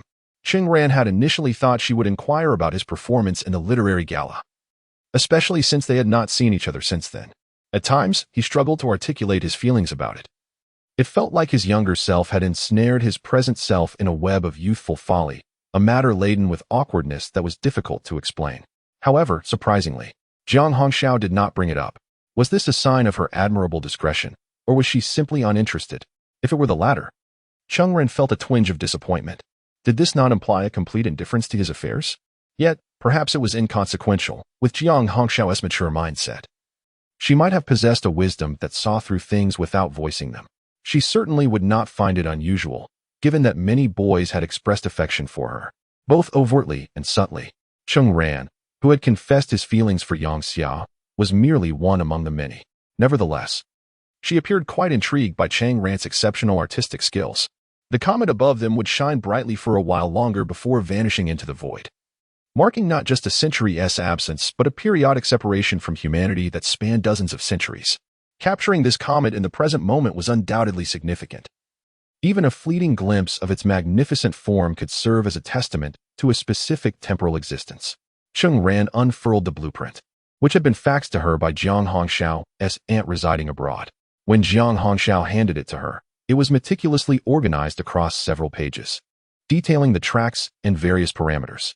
The abundance of information seemed excessive, yet it reflected the diligence of Jiang Hongxiao's aunt. Remarkably, Jiang Hongxiao's attire was always impeccable, leaving even Cheng Ran, a reborn individual, unable to find fault. Perhaps this was due to her family's international perspective. Cheng Ran had observed that many of Jiang Hongxiao's previous outfits were not readily available in the current domestic market. With relatives overseas and her fluent English, it was likely that she frequently traveled abroad, perhaps even spending summers in foreign lands. Such deductions are often woven together through subtle observations. Cheng Ran retrieved a brush from her pocket and opened a bottle, glancing at the label. "Ah, it's not watercolor, it's acrylic paint," she remarked. Jiang Hongxiao, unfazed by this correction, observed the unfinished work and inquired, "What kind of painting technique is this? I've seen the masterpieces of Gilding and Constable. Those with skill often bear the marks of these masters. Yet, you lean towards classicism, emphasizing drawing, and your technique is quite adept, making it easy to produce impressive works." Cheng Ran opened her mouth. "I don't comprehend what you're saying. If I had to categorize it, I suppose it's the miracle through effort school." Jiang Hongxiao scrutinized her for a moment, contemplating, "That is not entirely accurate. Your application of color isn't excessive, but rather just right. Can you please suppress your curiosity? Must I disclose that this is the avant-garde of Rebirth style?" Fortunately, Jiang Hongxiao did not pry further. When faced with the unknown, she would first inquire, and if no clarity emerged, she opted for observation instead. Cheng Ran's composition depicted human stages through the blueprint, akin to a historical reenactment. Of course, she had compared certain historical milestones with her memories of the past world, seeking correlations with the history she could recall. As scenes gradually took shape under Cheng Ran's brush, Jiang Hongxiao appeared somewhat immersed in the historical narrative being sketched before her. She softly mused, "So much has transpired in our past. If we were to condense history into a single day, mere minutes ago, the world experienced great calamity, and 2 hours prior, humanity had yet to enter the industrial age. Our existence from birth to death likely spans no more than half an hour." Cheng Ran, her wrist poised with ink, interjected, "And within that half hour, we are together." As she spoke, Cheng Ran instinctively braced for her impending onslaught. However, to her surprise, no precision-guided instruments of ink or brush were hurled at her. Jiang Hongxiao merely gazed at her, a subtle smile playing on her lips and remaining silent. Yet, the weight of her gaze would have left anyone feeling the burden of grave missteps. "I'll take your earlier words as mere folly," she said. The voice of Jiang Hongxiao wafted through the air, and Cheng Ran could already sense a chilling aura. He took a step back, pausing to admire his artwork, and softly remarked, "At times, one must possess the perspective to transcend the three realms. Being immersed in a situation, a moment, or even an era may obscure one's vision, shrouding it in fog. However, if one can survey history for insight and reflection, one will discover that, regardless of the epoch, the world exists in two states, chaos or relative stability. Moreover, one absolute truth remains: the world is in a constant state of flux, even in periods of relative stability. The endeavors we undertake, the enterprises we engage in, the ebbs and flows of markets, the rise and fall of industries, the tides of history, and the wars that unfold, are but sand towers formed and dispersed in the torrent of time." It is precisely through experiences of rebirth that Cheng Ran spoke with an innate grace and ease. The world is perpetually changing. In such transformations, how does one establish their place? If possible, one would prefer to stand at the forefront of change. Jiang Hongxiao gazed at him, her eyes flickering momentarily before breaking into a smile. "You look so serious. How foolish. It seems I truly lack the demeanor of a reborn individual. This trick has never worked for me." Cheng Ran felt a wave of embarrassment wash over him. Yet, Jiang Hongxiao's voice soon rendered the atmosphere and their spirits profoundly still. Her gaze drifted toward the crimson clouds beyond the teaching building and the deeper azure of the sky. With her lips parting gently, she said, "However, I must admit, I like this sentiment." As they exited the cultural wall, the last vestiges of sunlight sank below the horizon. Cheng Ran moved a stool back to the guardhouse as a gesture of goodwill. This time, he took the initiative to treat them. purchasing 2 bottles of water from the small shop at the school gate.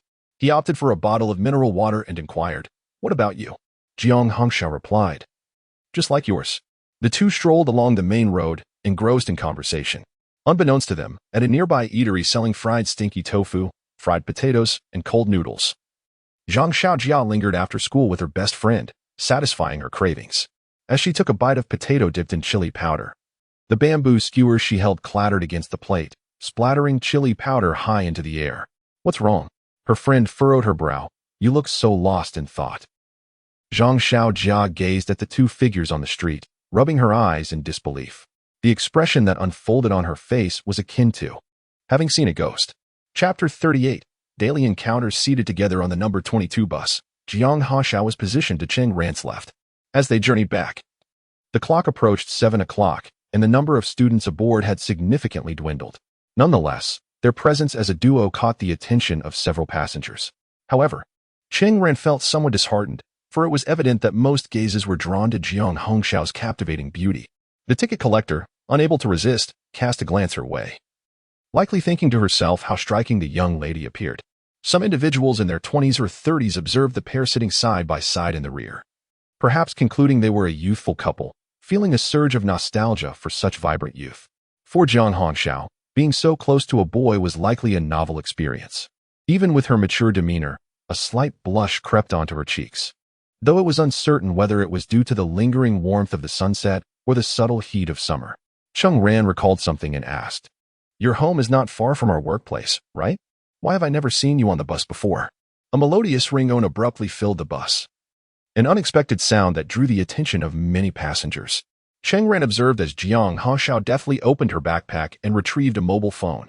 It was a Nokia 9000 series, a deep blue device with a folding antenna, though it appeared somewhat bulky to Cheng Ran in this era. A mobile phone that could fit comfortably in one hand, measuring merely the span from thumb to middle finger, was a remarkable testament to how technology was transforming lives. On the other end of the line was presumably her father. Jiang Hongxiao responded, "Yes, I'm on the bus now. I'll be home soon. Please tell Uncle Lu to head back." Cheng Ran mused that he could have guessed this, having never seen Jiang Hongxiao on the same bus before. It seemed likely that she was usually chauffeured. Yet, it appeared that she had opted for public transport recently, perhaps to assist him with the Cultural Wall project. During the brief conversation, all eyes in the bus were drawn to her. In Shanghai City, mobile phones were still a rarity, with most adults sporting beepers. Some business professionals wore beepers clipped to their belts, retrieving them with a suave flair reminiscent of cowboys drawing guns from their holsters. In contrast, here was a girl effortlessly brandishing a cutting-edge mobile phone, an object so novel that it commanded attention. Watching her with the phone, Cheng Ran felt a wave of nostalgia. At this moment, Nokia was at the pinnacle of its success, poised to remain the world's leading mobile phone manufacturer for the next few years. Yet, as he had previously remarked, the world was in constant flux. Who could predict that this giant would one day collapse due to transformative changes in mobile operating systems? Such was the essence of this era, grand and tumultuous, with the epic unfolding quietly around them. As Jiang Hongxiao entered her call, she smiled gently at Cheng Ran and said, "That was my dad. P.S. urging me to come home for dinner." Having spoken, perhaps concerned about being too conspicuous, she opened her backpack, preparing to stow her phone within. Cheng Ran gestured towards her device. Jiang Hongxiao hesitated for a moment, mistakenly believing Cheng Ran wished to take a look, and thus casually handed it over. Cheng Ran waved her hand dismissively. Jiang Hongxiao returned her phone to her bag, furrowing her brow. "It seems I do not have your phone number yet. In this day and age, is it not a fundamental courtesy for good friends to exchange numbers?" Yet, Cheng Ran felt as though she had altered the course of history. In her previous life, her interactions with Jiang Hongxiao were limited to mere acquaintance, observed from a distance. She suspected that if she were to boldly request a number, it would likely be granted. Yet both parties understood that their relationship had not yet reached that level of intimacy. Now, however, it seemed a natural progression, accompanied by a thought that had inexplicably eluded her until now. "Is it your mobile number? A mobile number would be more convenient for contacting you." Jiang Hongxiao retrieved a slender pen, adorned with dark floral patterns, from her pencil case. She then searched her backpack for a piece of note paper, only to realize she had forgotten to bring any today. Cheng Ran, palm open, suggested, "Why not jot it down on my hand?" After a moment's hesitation, Jiang Hongxiao extended her finger to grasp Cheng Ran's index finger, inscribing her number on the palm. As the car arrived at Huadong Courtyard, Cheng Ran rose and bid farewell to Jiang Hongxiao. See you tomorrow. All right. Upon alighting at the station, she caught sight of Jiang Hongxiao waving at her as the vehicle glided away. Watching the retreating silhouette of the car, Cheng Ran lifted her hand. The sensation of the earlier touch lingering, the memory of Jiang Hongxiao's delicate fingers still vivid. She glanced down at the number inscribed in her palm, recalling the sight of Jiang Hongxiao's profile as she wrote, and shook her head with a smile. Ah, dear friend, we shall meet every day. After dining, Cheng Ran meticulously organized the stack of books on his desk, setting aside a total of 7 sets of practice papers. 1 for Chinese, 2 for mathematics, 2 for comprehensive sciences, 1 specialized chemistry paper, and a particularly dismal political theory assignment, all completed during classes that day. Conquering these assessments left him with a sense of triumph akin to that of Caesar. Cheng Feiyang had yet to return home. The evening had deepened. Cheng Ran sat beside his desk, slightly lost in thought. To his left, a large heap of newspapers loomed, alongside a computer, previously promised by Cheng Feiyang to be available for 2 hours of gaming each weekend. The cumbersome white mechanical keyboard was connected to a printer. In his parents' room, a balcony was cluttered with outdated computer hardware, which Cheng Ran considered almost antiquities, relics from the glory days of Huadong Company. Once allocated to Cheng Feiyang as a key technical staff member, yet still functional, Cheng Ran had used the computer to research and print various materials. Now piled on his left, a closer inspection would reveal that some A4 sheets displayed technical charts resembling peaks in the stock market. He rested his hand on the chair, gently tapping the table with a pen, his gaze fixed on the graphs before him. During this period, while he diligently reviewed his secondary school knowledge, he also made good use of his free time by slowly delving into news and macroeconomic conditions. The stock market exhibited a certain degree of responsiveness to these factors, allowing him to perceive the enthusiasm of capital within various industries. Most importantly, for someone like him, who hailed from an era of information explosion, the experiences he possessed were inherently superior in this time, although this world displayed some parallelism and deviations from his previous life. Certain fundamentals could be predicted by combining various trends with his prior understanding. As long as he had over a 60% chance of accurately discerning the trajectory of a phenomenon or trend, he could profit from the medium to long-term stock market. Even in engaging in rapid, opportunistic trading akin to a vigilante, he was confident he could utilize the current stock market as a veritable ATM. The experiences and skills he acquired in his past life equipped him to reap rewards at will. Indeed, in the year leading up to his rebirth, Cheng Ran achieved a remarkable 58% return in the stock market. Even if the historical events of past stock booms did not repeat themselves, he remained assured of his ability to generate profits. In the stock market, the most cumbersome players are often the institutional investors, while the most agile are the retail traders. The institutional investors wield substantial capital, akin to a colossal dragon whose movements can cause ripples in the market. For someone like Cheng Ran, who could discern the opportune moments, these fluctuations represented opportunities. While accruing substantial wealth may entail risks and challenges, and it is easy to become a mere pawn in the market, treating the stock market as an ATM to earn modest sums is not particularly daunting. The greatest concern lies with those who spend their lives trading stocks but ultimately rely solely on intuition and experience, never truly comprehending the market. How can one dare to venture forth without analyzing technical indicators, understanding fundamentals, grasping the intentions of institutional players, constructing models, or identifying entry and exit points? Of course, the risks in the stock market still loom large. Black swan events can sometimes occur. However, these are not entirely unforeseeable or unavoidable. Ultimately, the daily occurrences in the stock market represent a series of human conflicts, a tug-of-war against one's own greed. Provided he has some initial capital, Cheng Ran is confident in his ability to profit from the stock market. He casually conjures a couple of ideas, noting how Yu Zhao's mother is almost desperate to turn her classmates into teachers to provide tutoring. The tutoring market is vast, and currently, there is not a single reputable company in Shanghai City that integrates these services effectively. Such endeavors initially emerged in coastal new districts, and it would take some time before they reached the interior. If Cheng Ran wishes to pursue this, he could easily consolidate these resources and establish a company with a more advanced vision that is ahead of its time. A mere exertion of effort could potentially stir significant waves. However, Cheng Ran does not feel an urgent need to take action. Given his experiences from his past life, making money is no longer a formidable challenge. Perhaps when the mood strikes, he might engage in various activities to pass the time. Moreover, in his previous life, he lacked for nothing materially. Rather, it was the myriad constraints that ultimately led to his untimely demise due to exhaustion and alcohol. He had encountered individuals who effortlessly operated multiple large enterprises with countless employees. But in reality, such ease is a mere illusion. A person dedicating their entire life to a single endeavor may find themselves, after decades, reflecting on their journey with a sense of weariness. The ceaseless worries and the unending stream of documents and events to manage. If given a chance to be reborn, would one still wish to toil relentlessly? In this lifetime, he yearns to live more freely and authentically. The current phase of student life, the little moments shared with those around him, the people he can cherish, offer a tranquility and beauty that wealth cannot procure, regardless of its magnitude. Naturally, financial stability should not be disregarded. However, what he seeks to safeguard is no longer merely an opportunity for profit or the initial gains of prosperity. Rather, it is. Cheng Ran's gaze traversed the window, settling upon the brightly lit offices of the Research Institute where his father was at that moment. Indeed, an opportunity to engage with the tides of an evolving era. Chapter 39, is it? Zhang Xiaojia felt a weighty secret blossoming within her heart. What vexed her most was that when she stammered an explanation to her dear friend, the latter appeared utterly bewildered, inquiring, "Who is Zhang Hongxiao?" Zhang Xiaojia had no choice but to clarify that she was the one who played the guqin at the literary performance. Only then did her food-loving friend seem to grasp the situation. Indeed, the high school was quite large, and especially for someone as deliberately low-key as Zhang Hongxiao. She was not universally recognized. At best, some might admire her beauty, but not everyone would bother to inquire further.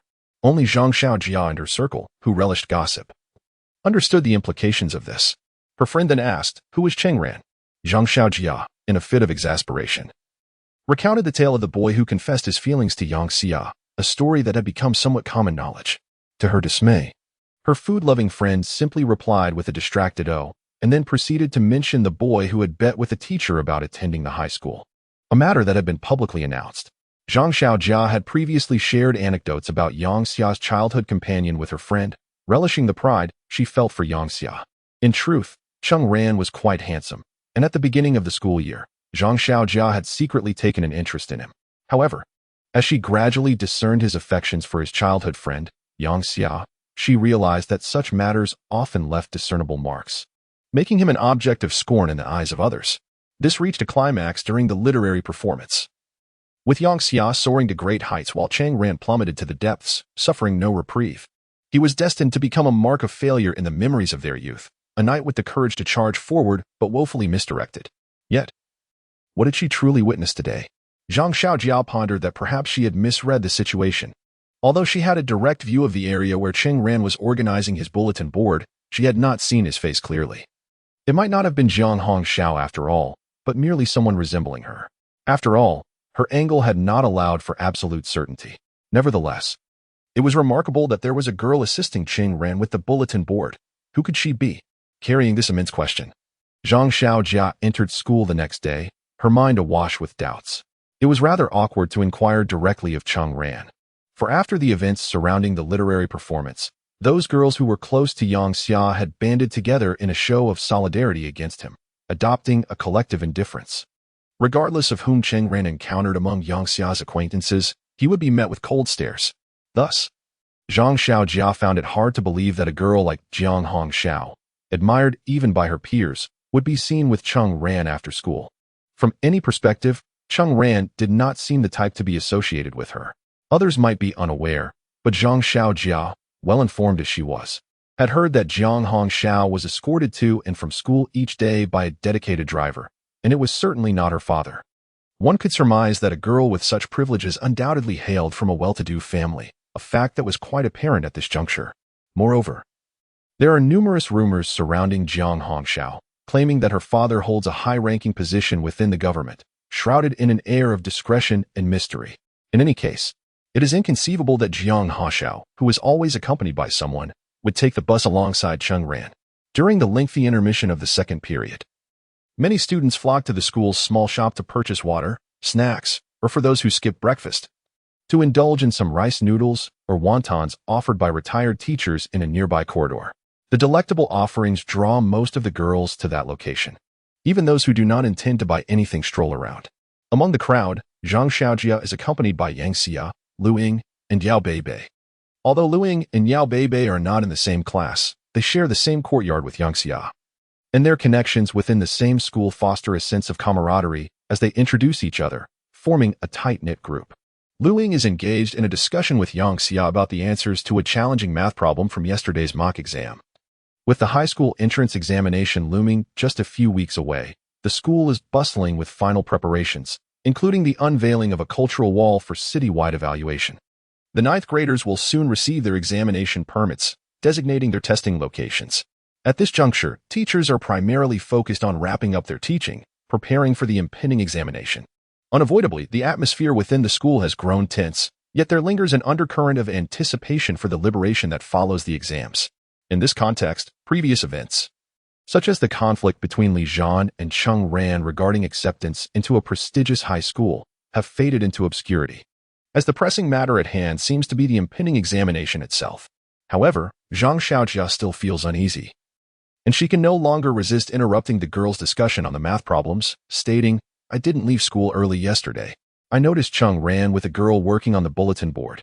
The mention of Cheng Ran seems to cast an awkward pall over the conversation.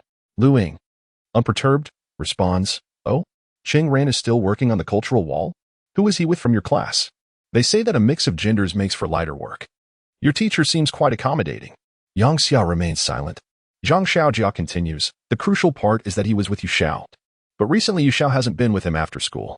Yesterday, I suddenly noticed a girl helping Cheng Ran." Yao Beibei and Lu Ying exchange surprised glances, and Yang Xia raises her eyebrows.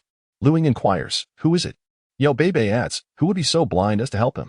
Zhang Xiaojia hesitates, feeling that revealing her speculations might only lead to a barrage of disbelief. Yao Beibei bursts into laughter, exclaiming, "Zhang Xiaojia, stop overthinking. You thought Cheng Ran might be having a secret romance? You don't know his mother, Su Lan, is both gentle and fierce. She could chase him around the entire courtyard with a clothes hanger. Haven't we all witnessed his pitiful state growing up? Perhaps it's just a girl from the neighboring class helping him with the bulletin board, borrowing something or the like. Is that even possible?" Zhang Xiaojia bites her lip, pondering, maybe, just maybe. Upon the mention of Cheng Ran, Yang Xia, who had remained silent until then, turned her gaze towards Zhang Xiaojia. Her usually piercing bright eyes, which could instill a sense of reverence with a mere stare, seemed momentarily distracted, and her delicate brows gently furrowed. Is it so? Chapter 40. Resplendence with each stroke. Vibrant hues were meticulously applied to the blackboard. Over time, a rich and colorful tableau emerged from Cheng Ran's diligent efforts. Unbeknownst to them, time gradually unveiled its formidable power. The once chaotic construction site began to be refilled. The repairs on the underground pipes were completed. In a matter of days, the pits would be concealed beneath layers of construction debris, and workers from the water company would lay cement slabs on top, ultimately dismantling the barriers. This once private space belonging to Cheng Ran and his companions would seem as if it had never existed. Then the examination would arrive. Despite Cheng Ran's attempts to embrace this fleeting period since his rebirth, the relentless current of time surged onward. They would sit for their exams, graduate, and then depart. Would there come a day when he would reminisce about these moments? Thus, cherish each step taken. Footsteps approached from the side, now so familiar. The sound of those cat-like steps alone was enough for Cheng Ran to discern the visitor's identity, as Jiang Hongxiao entered, brushing against the wall. Her gaze fell upon the cultural wall, now nearly 80% complete. Her eyes sparkled with admiration as she exclaimed, "What a splendid job! If you haven't received professional training, you truly possess an innate talent for painting. Isn't it so? If only my parents had half of your trust in me." Cheng Ran couldn't help but resonate with her sentiment. Yet, one couldn't entirely fault them. After all, in the past, he had appeared rather talentless. Was he now jesting at his own expense? Cheng Ran fixed his gaze on Jiang Hongxiao, feigning a stern demeanor. "Is this truly your first impression of me?" To his surprise, old Jiang, undeterred, nodded with a mischievous grin. "Indeed, you and old you both seem rather foolish." Cheng Ran reflected on his previous life's shortcomings. It was a revelation to realize how he had been perceived. Jiang Hongxiao had always been amicable and polite, yet he had unwittingly labeled himself with such a unique tag. Cheng Ran, with a frown, pondered the depths of her inner thoughts. Had he not grown increasingly comfortable with Jiang Hongxiao during their time together, he and Yu Xiao might have remained oblivious to their first impressions in her eyes. Noticing Jiang Hongxiao's smiling scrutiny of him, Cheng Ran blinked and reassured her, "Rest assured, I hold no grudges. As her eyes widened in surprise, he rolled up his sleeves. Come now, let us play truth or dare. Share your impressions of others. Truth or dare? Jiang Hongxiao paused. What should I say? The implication was clear. One must speak the truth, not fabrications. Jiang Hongxiao hesitated, feeling that discussing others behind their backs was inappropriate. Just between us, I promise I won't tell anyone. This is our little secret. Cheng Ran offered a disarming smile. A small secret. Very well. Jiang Hongxiao conceded reluctantly. The situation did not seem to reveal that Cheng Ran was taking advantage of the situation. If Yusha were present, she would undoubtedly leap forth to vehemently criticize and intervene. On what grounds do you share such secrets? Old Jiang, do not expose your secrets to this villain. It is unacceptable. What impression did Luing leave? Just fine, a good friend. To be candid, Jiang Hongxiao's face alternated between shades of crimson and pallor, ultimately overcoming her hesitation. Well, she is quite a simple girl, though her parents can be rather pragmatic. Yet, isn't that the case with many adults? What about Zhang Xin? Oh, I have some impression. He seems rather taciturn. Cheng Ran found some solace in this, as this reserved individual appeared somewhat less foolish than himself. And Xiaodong? Full of enthusiasm, very earnest. This lad is putting on an act in your presence. Cheng Ran interjected. Jiang Hongxiao extended her slender, delicate finger, tracing two whimsical arcs beside her shoulder, signifying a brief dismissal. What about Sun Jichao from your government academy? I don't like him. Although Cheng Ran never regarded Sun Jichao as a true rival. Hearing Jiang Hongxiao's disapproval brought him an inexplicable sense of relief. Then, what about Yao Beibei? Actually, she is quite sincere, Jiang Hongxiao smiled. Though she seems perpetually dissatisfied with you. But her character is straightforward and candid. Perhaps you have wronged her in some way. Observing Jiang Hongxiao's dubious expression, Cheng Ran retracted his previous statement, feeling an unaccountable annoyance. Ultimately, he felt that today had yielded significant rewards. Old Jiang, usually so discreet, exhibited such refinement and grace that she always seemed worlds apart from others. Yet here, before him, she was willing to engage in a game of truth or dare, sharing a glimpse of her innermost secrets. Cheng Ran understood how challenging it was for her to reveal these thoughts, and he doubted anyone else would ever come to know them. What was the nature of their relationship? Perhaps it was time for a daring question. Cheng Ran contemplated. I will ask you a question, and you must pose one in return. We must answer truthfully, regardless of the topic. What do you think? Would she be angered? In the past, such probing into her secrets might have incited her wrath. Yet, Jiang Hongxiao felt no anger. For a brief moment, she appeared stunned. However, after a slight pause, she nodded. All right. Cheng Ran felt an urge to unveil her obscured truths, the enigmatic fog that had lingered in his memories, his past life. For instance, he could directly inquire about her family's profession, revealing the truth. Yet, inexplicably, he perceived the hesitation in her crimson eyes. He knew that if he posed a question, she would respond, but it might not be something she truly wished to disclose, nor did she necessarily desire him to know. Having gleaned so many of her secrets today, he wondered if it would be greedy to delve further. One must not be overly avaricious. Sustainability is essential. The words that were about to escape Cheng Ran's lips transformed, so I shall pose a casual question instead. Jiang Hongxiao gazed at him, feeling inexplicably anxious. If tomorrow were the apocalypse, what would you do? Jiang Hongxiao seemed to exhale, contemplating before replying. I would call everyone I know to offer them some comfort, and then retire to bed at 11 o'clock. Just like that? Cheng Ran scratched his head, surprised by her tranquility. Going to bed at 11? What nonsense. Indeed. One cannot resort to violence and chaos. Although the thought has crossed my mind, having been a good person for so long, I could endure one more day. And the verdict would be that I was a good person my entire life. Cheng Ran, truly an imaginative perspective. Does this girl harbor some latent violent tendencies? Cheng Ran shrugged. Very well. It's your turn now. Jiang Hongxiao looked at him. Cheng Ran suddenly felt nervous. Given this atmosphere, please do not pose a question that is too explosive. Jiang Hongxiao paused, then spoke. That day, during the arts performance, your confession to Yang Xia. What was that all about?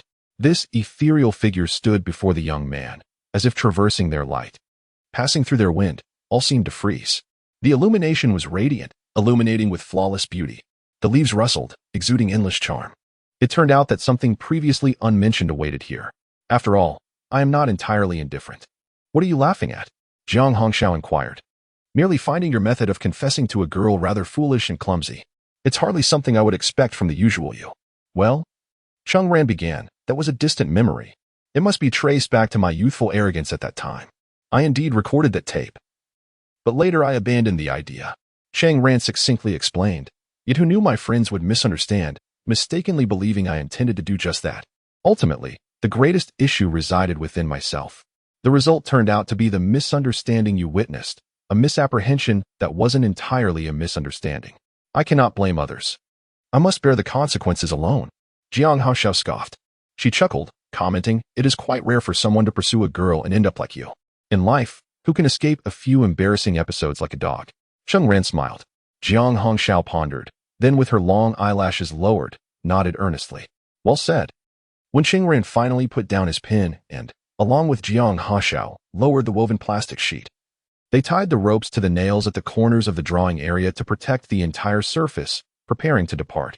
The two emerged sequentially from the gap between the pine and the wall, with Cheng Ran exiting first, taking the pouch of paints from Lao Jiang, followed by Jiang Haoxiao. Who's treating today? Cheng Ran pointed towards the door. Jiang Haoxiao contemplated, tilting her head. I will, as your answers during the truth-telling were superior to mine. Detailing the entire journey of the heart. Wherever you are. Cheng Ran smiled, primarily because Comrade Lao Zhang's question was rather intricate. You must have pondered over it for quite some time. You are overthinking it. There is nothing to it. I merely thought to ask you on a whim. As the two exited the path encircled by wooden boards, the middle school teaching building loomed 20 meters ahead. The third-year students were situated on the third floor. And by this time, it had been nearly half an hour since school had dismissed. The expanse outside the teaching building appeared desolate. Yet as Cheng Ran glanced in that direction, he spotted a group of girls emerging from the stairway that faced their path. They seemed to have lingered after school to discuss test papers and questions, and now they were just leaving. At the forefront was Zhang Xiaojia, flanked to her right by Lu Ying, Yo Bei Bei, and 2 or 3 girls Cheng Ran did not recognize. Following closely behind them, on the last 2 steps, was Yang Xia, clutching a book and adorned in a pink hoodie, looking both obedient and endearing. This group of girls had been laughing and chatting moments ago. Yet at this instant, every gaze shifted, drawn to the 2 figures casting shadows in the sunset on the square before them. Yao Bei Bei's mouth slowly opened, while Lu Ying was in turmoil within. At that moment, Zhang Xiaojia could only hear a lament echoing within her heart, realizing that yesterday she had not been mistaken. Yang Xia held a book tightly, the grip suddenly tightening. The 2 groups seemed taken aback, caught in a moment of confrontation neither had anticipated. Jiang Haoxiao observed Yang Xia and her companions, then glanced sidelong at Cheng Ran. Suddenly, Cheng Ran felt a warm and delicate sensation in the fingers of his hanging hand. It was Jiang Haoxiao's hand. That slender and soft palm enveloped his. Their fingers entwined. In that instant, the women descending from the corridor felt a jolt coursing through their spines and limbs.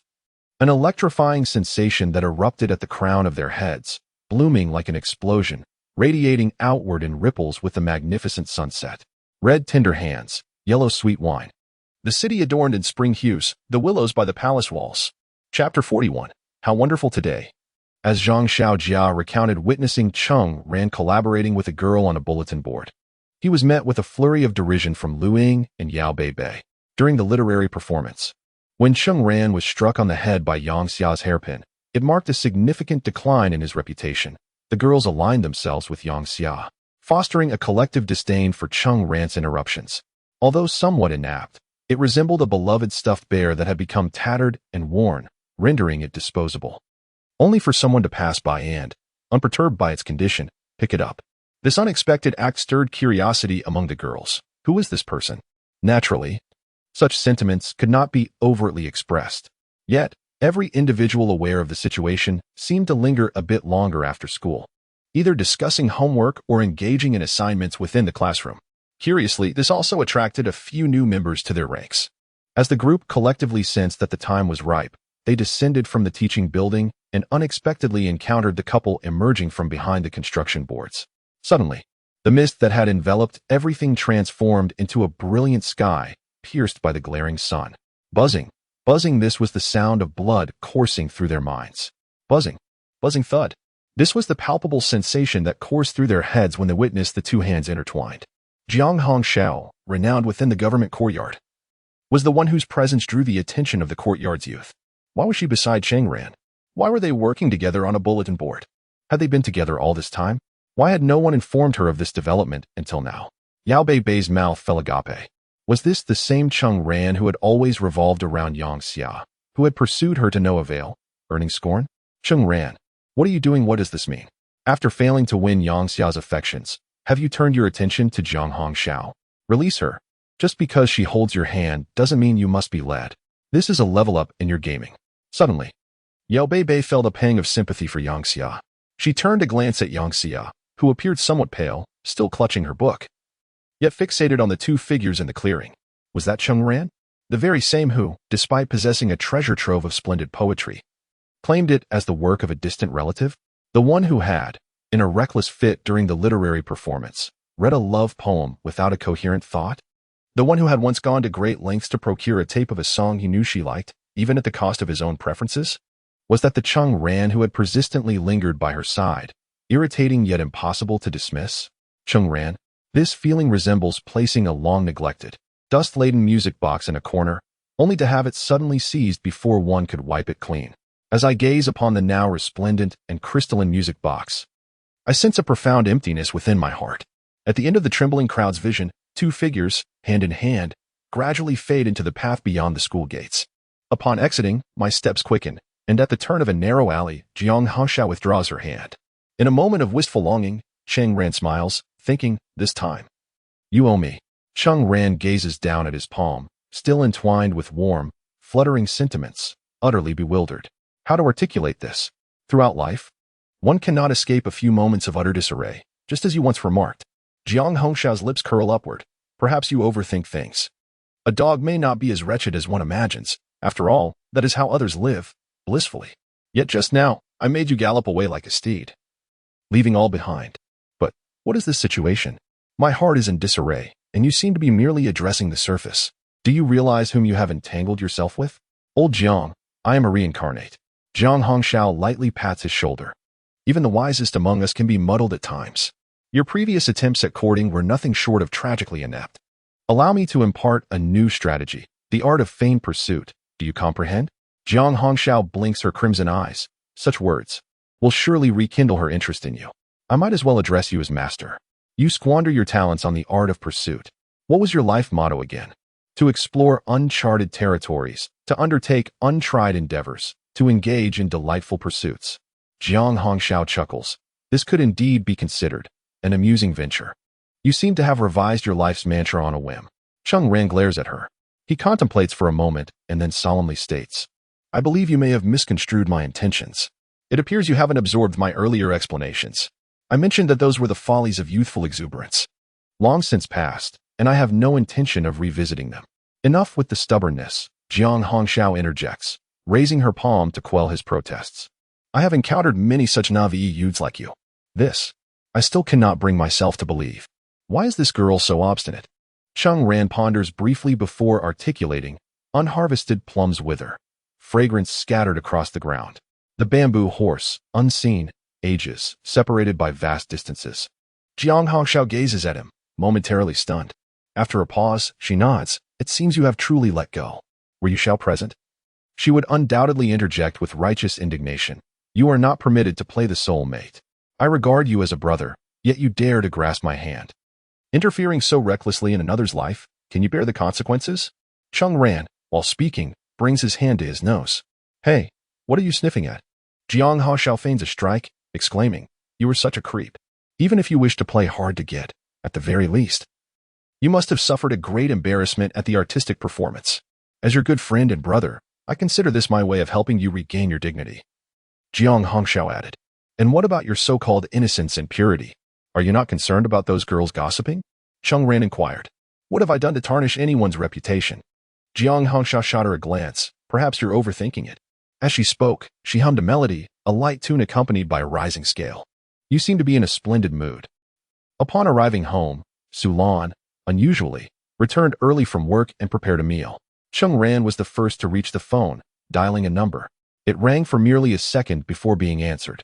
Cheng Ran spoke, I'm home. Perfect timing came Jiang Hongxiao's voice, marked by the sound of her slippers shuffling. I too, after a moment's thought, she added, though today has been a bit chaotic, I still wish to thank you. There was silence on the other end, only the sound of gentle laughter in response. Finally, Cheng Ran returned to the dining table where Su Lan commanded, "Go wash your hands before you eat." Cheng Ran lifted her head, momentarily stunned, and clenched her fist.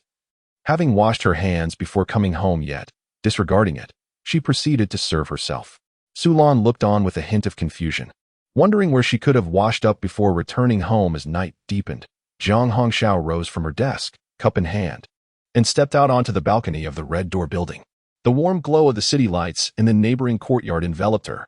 She softly recited, "Unseen are the green plums, withered they lie, fragrance scattered across the ground. Unseen is the bamboo horse, aged it has become, separated by 1,000 miles. How wonderful." Chapter 42. The young child. The final days of high school were drawing near, marked by a relentless countdown. Cheng Feiyang continued his routine of early departures and late returns, often to the chagrin of Su Lan, leading to heated arguments. Cheng Ran listened from his room, sensing that his father's research was still ensnared in a stalemate. Much like in his previous life, during this critical period leading up to the high school entrance examination, the issue remained unresolved. Following a disappointing performance in the exam and the family's urgent need for finances, Cheng Feiyang, exhausted, had no choice but to concede defeat. During such tumultuous times, Cheng Ran felt powerless to intervene. These disputes had become one of their modes of interaction, serving as a form of pressure release.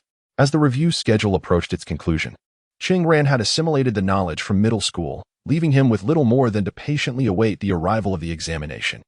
The cultural wall was also nearing its end, and Yu Xiao had shown concern midway, primarily inquiring about Cheng Ran's relationship with Jiang Hongxiao, worried that Cheng Ran might jeopardize something important.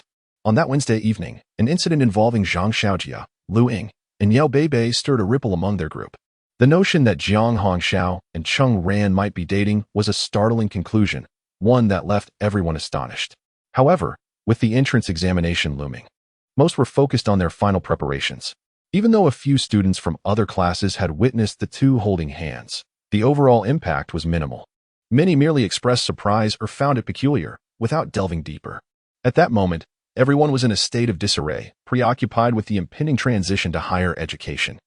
Students in the class frequently skipped lessons, some perhaps indulging in romantic escapades amidst the pressures of separation and examination. Undoubtedly, this was merely a fleeting spectacle in the final stretch, something that had become somewhat commonplace. Jiang Hongxiao was modest and unassuming. Those who knew her or had interacted with her were often left in awe, while those unfamiliar regarded her as an ordinary individual.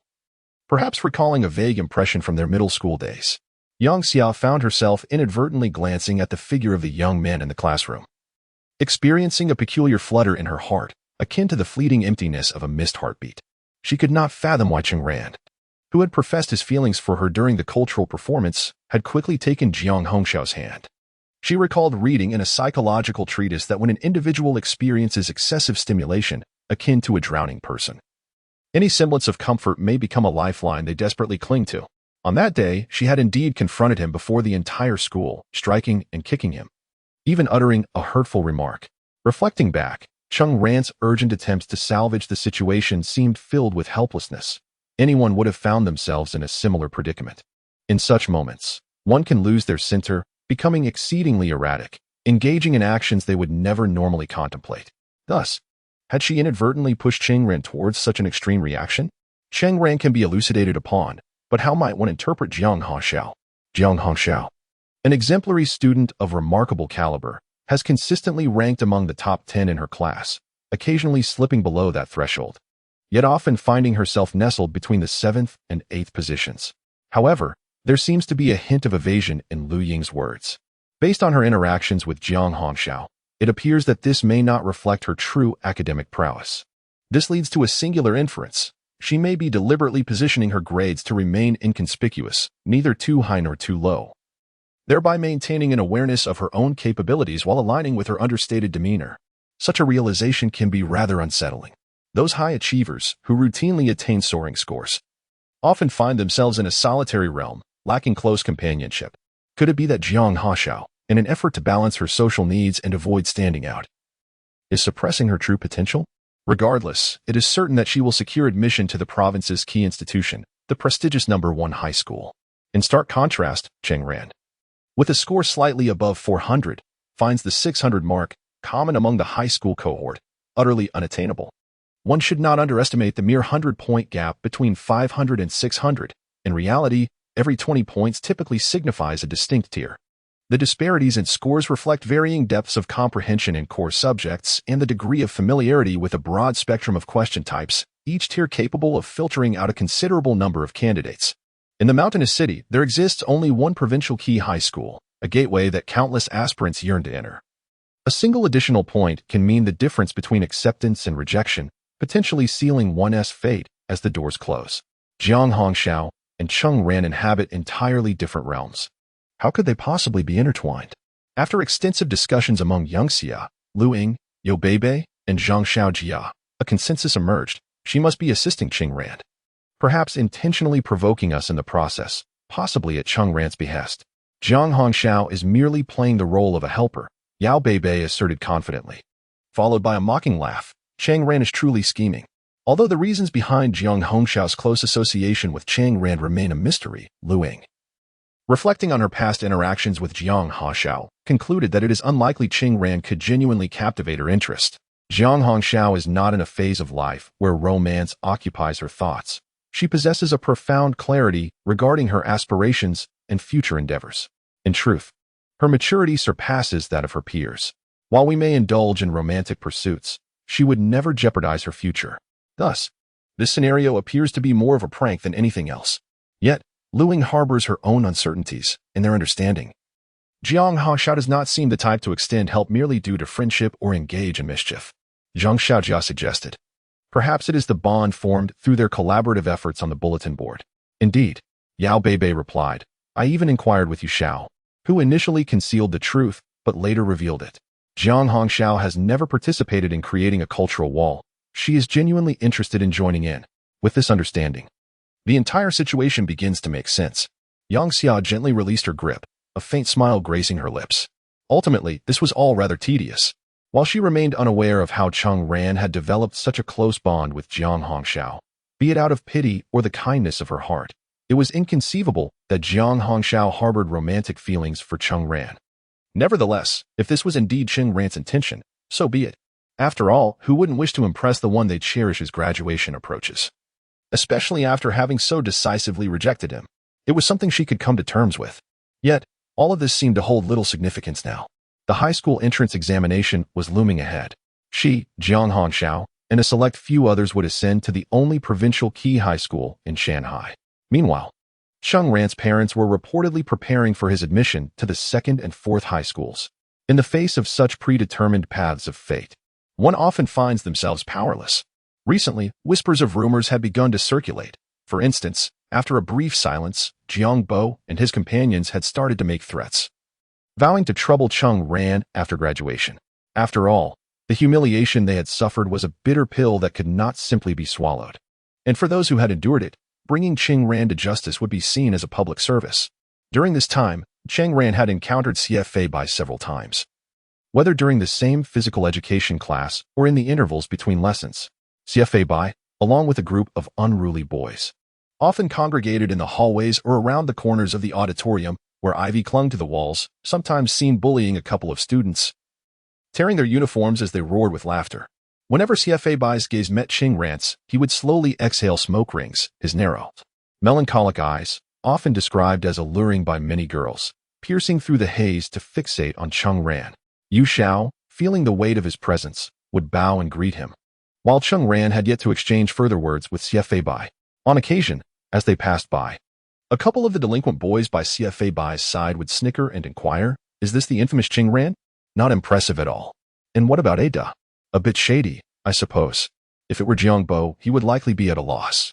No wonder Jiang Bo and his crew can't seem to let this go. They advised him to tread carefully in the days to come. Eventually, it was CFA Bai who flicked away the ash from his cigarette and approached Cheng Ran, saying, I gave you my number. Haven't you called even once? Cheng Ran was taken aback, wondering what this brat was rambling about. Thus, he replied, what would I call you for? It's nothing important. Then why do you want my number? Are you toying with me? CFA Bai retorted, slightly agitated.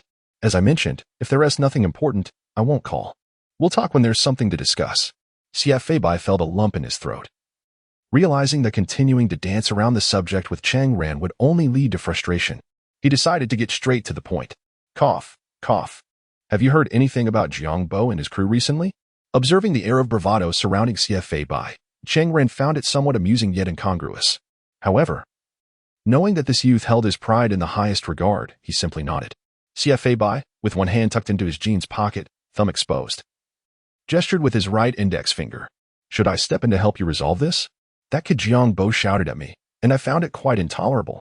Cheng Ran chuckled softly. Perhaps you should focus on your own matters. Feeling thwarted yet again, CFA Bai's frustration mounted. What matters could I possibly have? He exclaimed, stopping in place, then turning to Cheng Ran. You really think you're so impressive every day? Don't you understand? Playing a little trick on someone comes with consequences. You are but one person, while Jiang Bo leads a group. Don't you know anyone outside? He is acquainted with those at the martial arts school and local toughs. Yes, at school you may be cautious, but on the day of the break, if you step outside the school gates, I swear you'll know my name. What was once a peaceful junior high had been transformed by their group into a chaotic society. It seemed that contact with them had turned middle school into a battleground. Cheng Ran rubbed his temples in exasperation. Yet, CFA Bai's expression darkened. His previously cool demeanor faltered, his hand drooping slowly, and unexpectedly, his voice took on a somber tone. What do you mean? Our group? Chaotic? CFA Bai paused, lifting his head from the shadows, his face paling as he forced a smile. So you look down on me, huh? Cheng Ran felt a headache coming on. Conversing with him was exhausting. Yu Xiao, who had been quietly observing, quickly interjected to clarify for Cheng Ran. He didn't mean it like that. Oh dear. Despite appearing invincible and brimming with youthful arrogance, CFA Bai's pride was fragile.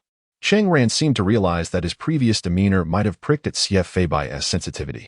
Though he had no intention of engaging further, he felt it best to offer some consolation at this moment. As CFA Bai shrugged and turned away, Cheng Ran stepped forward. Wait. Suddenly, CFA Bai spun around, pointing at Cheng Ran. If I say one more word to you, I'll slap myself twice. With that fierce declaration, he rejoined his group, leaving several students around the slope staring at Cheng Ran in astonishment. Cheng Ran could only shrug at the curious gazes, attempting to ease the awkward atmosphere. Such a child. Chapter 43. The arrival. CFA Bai, burdened with a sense of melancholy, trudged home with his school bag, immediately sensing something amiss. His father, Xie Homing, surprisingly returned early today, having no social engagements outside. Noticing his mother casting him a meaningful glance, CFA Bai restrained himself. After all, he was still apprehensive of his father. Beneath the veneer of his father's cultured demeanor lay a man capable of inflicting physical punishment at the slightest provocation. In his memory, any minor mishap, breaking a bowl, shattering a thermometer during a fever, or failing an exam, would result in a beating. Even a simple mistake in spelling English words could earn him a slap. The threat of being deprived of meals was ever present, and the household atmosphere was often fraught with arguments or cold silence, instilling a deep-seated fear in CFA Bai. As Xie Homing's career ascended, he adopted an increasingly scholarly demeanor, but CFA Bai perceived this as mere pretense. When alone with his son, any discontent would unleash a torrent of harsh words. Thus, CFA Bai deemed him hypocritical. As he matured, the rift between them widened.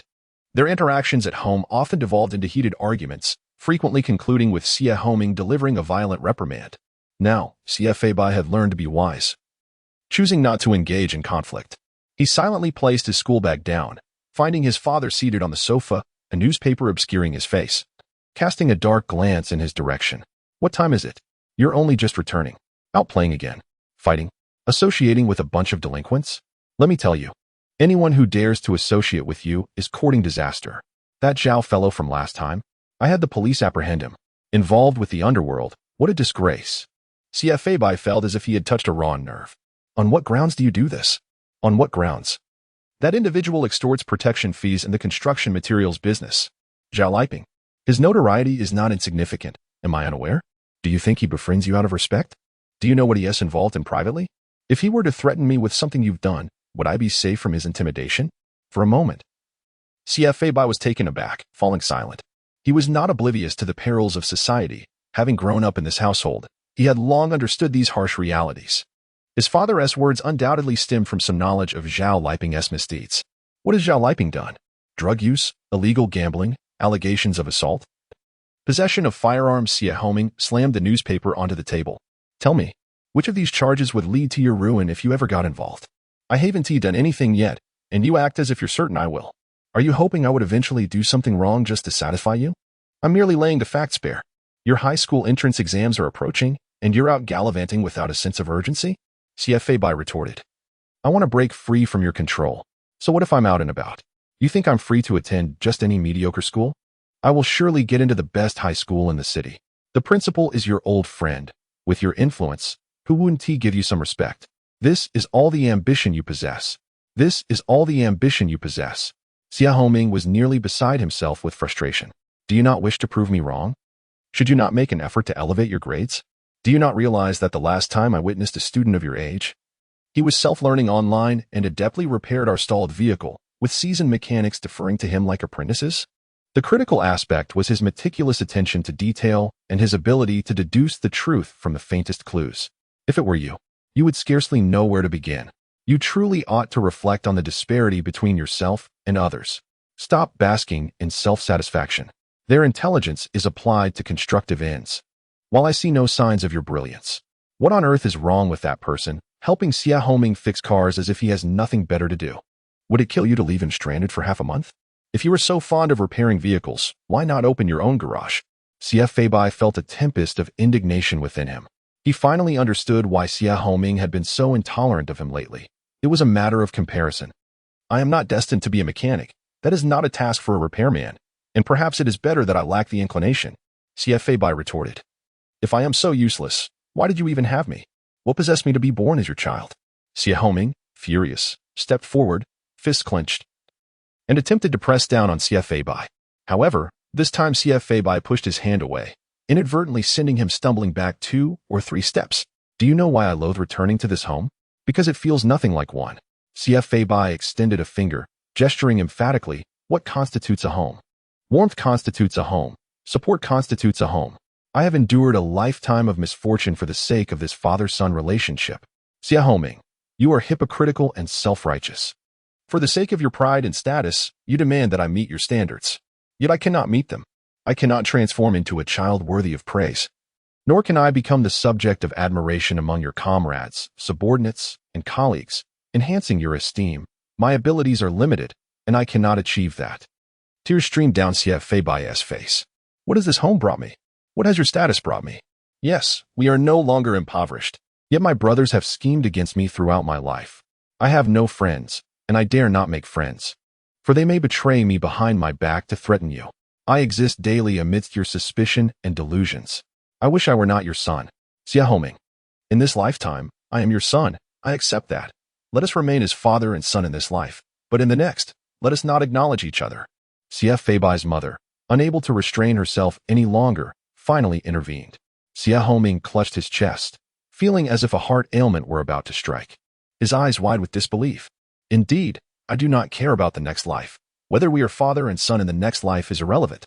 In this life, I cannot allow you to destroy yourself. You must heed your father. Xia Feibai suddenly kicked over the coffee table, shattering it into a multitude of glass shards, grabbed his bag, and stormed out. Xia Homing attempted to strike him again, only to be restrained by his wife. Let him go. If he cannot think clearly, do not let him return to me. Xia Homing swept his sleeves behind the door as it slammed shut. Once Xia Feibai departed, Xia Homing erupted into a fierce argument with his wife, who was deeply concerned for their son. He could not comprehend why, despite his flourishing success in the outside world, his home remained ungovernable. This small patch of land seemed impossible to tame. He had endeavored to communicate with Xia Feibai, striving to embody the role of a good father. Yet their interactions often led to friction, with Xia Feibai effortlessly provoking his ire. Perhaps he had indeed been overly stern, but did that justify Xia Feibai's unruliness? He recalled the time he had repaired the Cherokee. Why were other children so exceptional? This father-son relationship was a singular lifetime affair. Very well. Very well. I shall devote this entire life to bringing you to heel, my son. Xia Homing sat on the sofa for a while, feeling the ache in his heart subside, before rising to fetch his coat. I must step out once more to discuss matters. That boy can be left to cool off. Did you hear the nonsense he spewed today? Xia Homing exited, climbing into Lao Zheng's car, heading towards the evening gathering in Moon Village. The vehicle departed from Huagu Company, traversing Binhai Road, and proceeded along the Lakeside Ring Road. The road ahead narrowed, and a Santana that had been trailing them abruptly accelerated, attempting to overtake, but failed, colliding with their vehicle with a resounding bang. Both cars came to a halt, and Lao Zhang, cursing under his breath, exited the car, bewildered by the commotion. However, his eyes widened in alarm as his years of experience navigating various locales told him that the situation had escalated dramatically. Four burly men emerged from the Santana, each face obscured by a balaclava, brandishing glinting spring knives. Lao Zhang was quickly restrained by two of them, while the other two dragged Xie Homing from the car and forced him into the Santana. Shortly thereafter, the Cherokee, with Lao Zhang bound in the passenger seat, rolled down a slope, careening off the lakeside road. The tires lifted high, the vehicle tilted sideways, and it began to tumble, ultimately plunging into the water below the embankment. By the time nearby fishing boats noticed the oddity and reported it, the police arrived at the scene a full 12 hours later.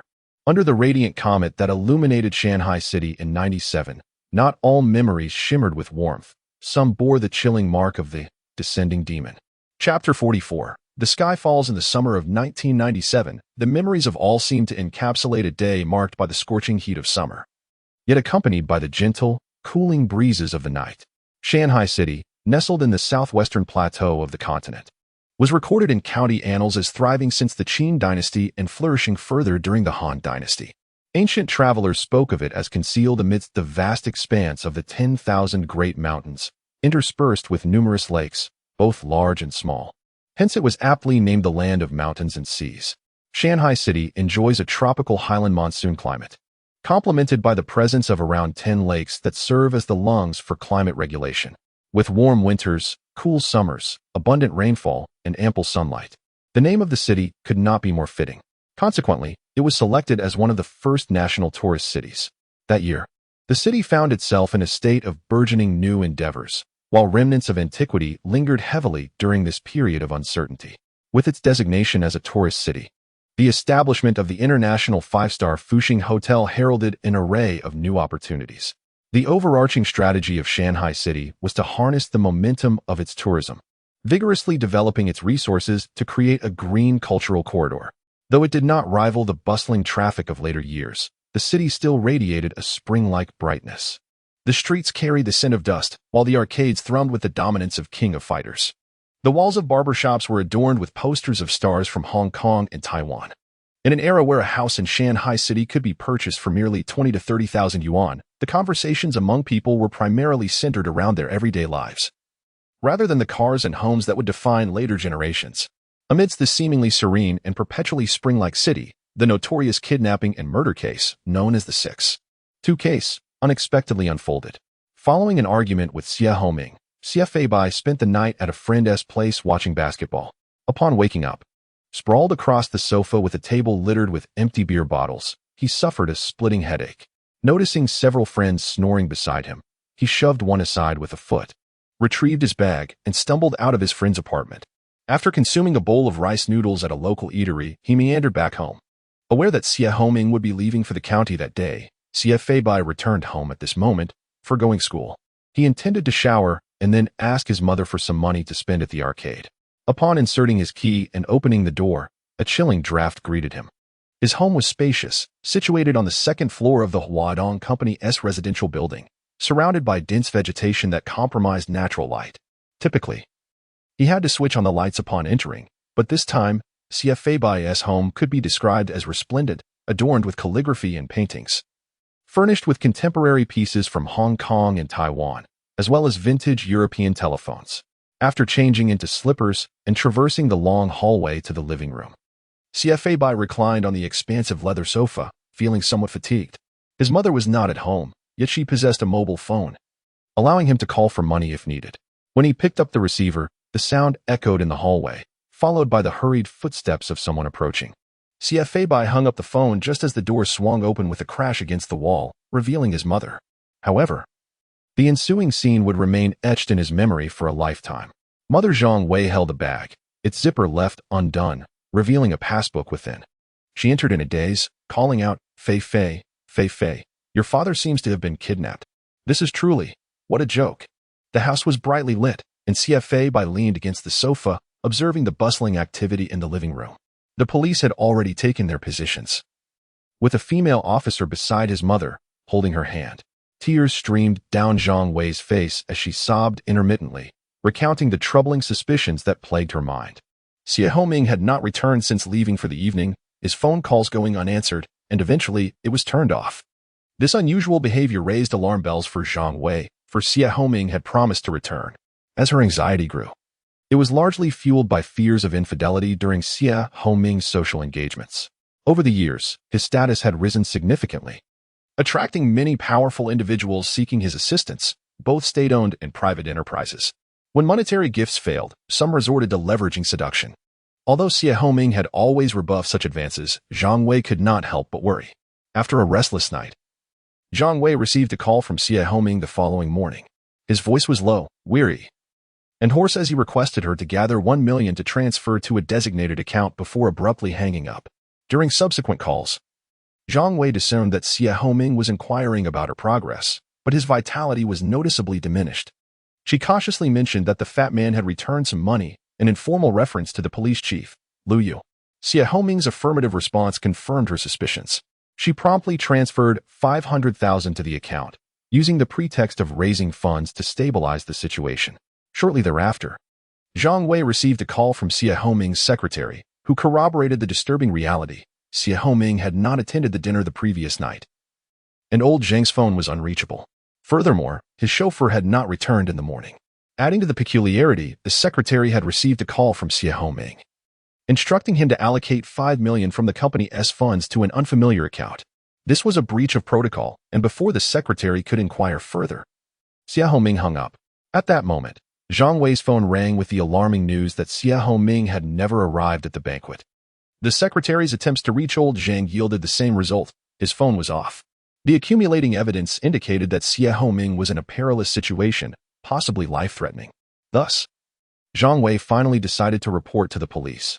While the authorities were gathering information, they received word that first responders had discovered old Zheng and Xie Homing's vehicle submerged in the waters beneath the embankment along Hehu Road. The scene is currently one of frantic recovery. It has been confirmed that Xie Homing has indeed fallen victim to abduction. Xie Feibai stands in a daze, observing the heart-wrenching cries of his mother and the hushed whispers of the police. Old Zheng was aware that, on occasion, colleagues would greet him warmly when they encountered him outside the office, yet that individual, according to the officer's somber words, is already deceased. This marks his first direct confrontation with death. The person who, just yesterday, had flashed a shrewd smile is now lifeless, murdered. His own father remains in the clutches of those desperate criminals. They demand money, but there is no certainty they will release him. He wonders what state Xie Homing is in at this moment. Abduction. There exists a term for this, killing the hostage. Shouldn't such events be confined to the realm of Hong Kong cinema? Why is this unfolding in his own life? Though he once vowed never to be father and son in the next life, at this moment, Xie Feibai is overwhelmed by an absurd and surreal terror that consumes him, as if a black hole beneath his feet is pulling him in. That is his father. If anything were to happen to Xie Homing, it would mean the collapse of their world, his mother Zhang Wei and himself. Chapter 45. The Battle of Methods. Huagu Company operates at the provincial level, and its chairman, Xie Homing, holds an administrative rank equivalent to that of the mayor of Shanghai City, H County. The abduction of a national official, particularly one who oversees thousands of employees and manages state assets worth hundreds of millions, is an extraordinary incident. If he were to be reassigned according to standard practices, one might not find it unusual for Xie Homing to serve as a mayor. However, the fact that he is now under the control of criminals is a shocking affair that has stirred even the upper echelons of the province. Fortunately, the emergency response in Shanghai City was commendable, swiftly containing the news to prevent widespread dissemination that could have led to immeasurable repercussions and societal unrest. Nevertheless, this matter is bound to erupt eventually, the distinction lying in whether it will emerge as a disgrace for the public security personnel or culminate in the resolution of a significant case that deters lawbreakers and restores societal stability. At present, both Shanghai City and the perpetrators of the two major cases are racing against time. Following the incident, Mayor Wang Qiao and Deputy Mayor and Public Security Director Lu Yu established a command center, collaborating with a special task force dispatched from the provincial department. Multiple police units coordinated their efforts, launching a comprehensive offensive to initiate investigative work promptly. Several land cruisers bearing the Rome-A license plate sped into the precinct of the municipal police department, where experts from the provincial level were escorted by the heads of the city bureau towards the office dealing with the case. As the door to the smoke-filled office swung open, a group of officers clad in black uniforms entered, with the provincial specialist requisitioning the office and instructing everyone present to leave their case files and exit the premises. Inside the office, a meeting was ongoing with the investigation team led by Cheng Bin, and the sound of rustling filled the air as Cheng Bin and Gu Xiaojun lifted their heads from the table.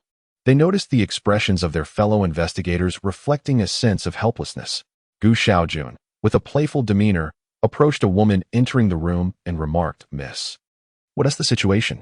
Your provincial experts seem capable, but surely we cannot be excluded from the proceedings."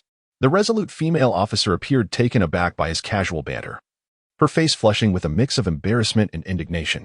Following closely behind her was a pallid, emaciated middle-aged man who fixed a heavy gaze upon Gu Xiaojun. Recognizing the individual, Gu Xiaojun immediately understood who he was, the renowned criminal investigation expert from the provincial bureau, Zhang Qiubei. A formidable figure known for his gaunt appearance and ominous reputation, often referred to as a vampire. It was unexpected for this vampire to grace their humble domain today. From this moment forth, this is no longer your sole responsibility. A homicide has already occurred, and you failed to prevent the ensuing consequences, leading to our current predicament. We cannot afford any delays. The province is striving to establish a secure environment, seeking stability and prosperity. Yet, such a significant incident has transpired in Shanghai City. Do you comprehend the ramifications if this case is exposed by the media before we can resolve it? The national press will flock here, and Shanghai will gain notoriety. Along with our provincial public security, what you are incapable of handling will now be entrusted to us. The provincial criminal investigation experts are not, in reality, as versatile as one might presume, wielding the authority of a sword of justice, coupled with a long-standing bias against the investigative capabilities of grassroots law enforcement. Zhang Qiubei's pointed remarks unmistakably addressed those present. Although the personnel from the municipal bureau refrained from retorting, they could not conceal their embarrassment.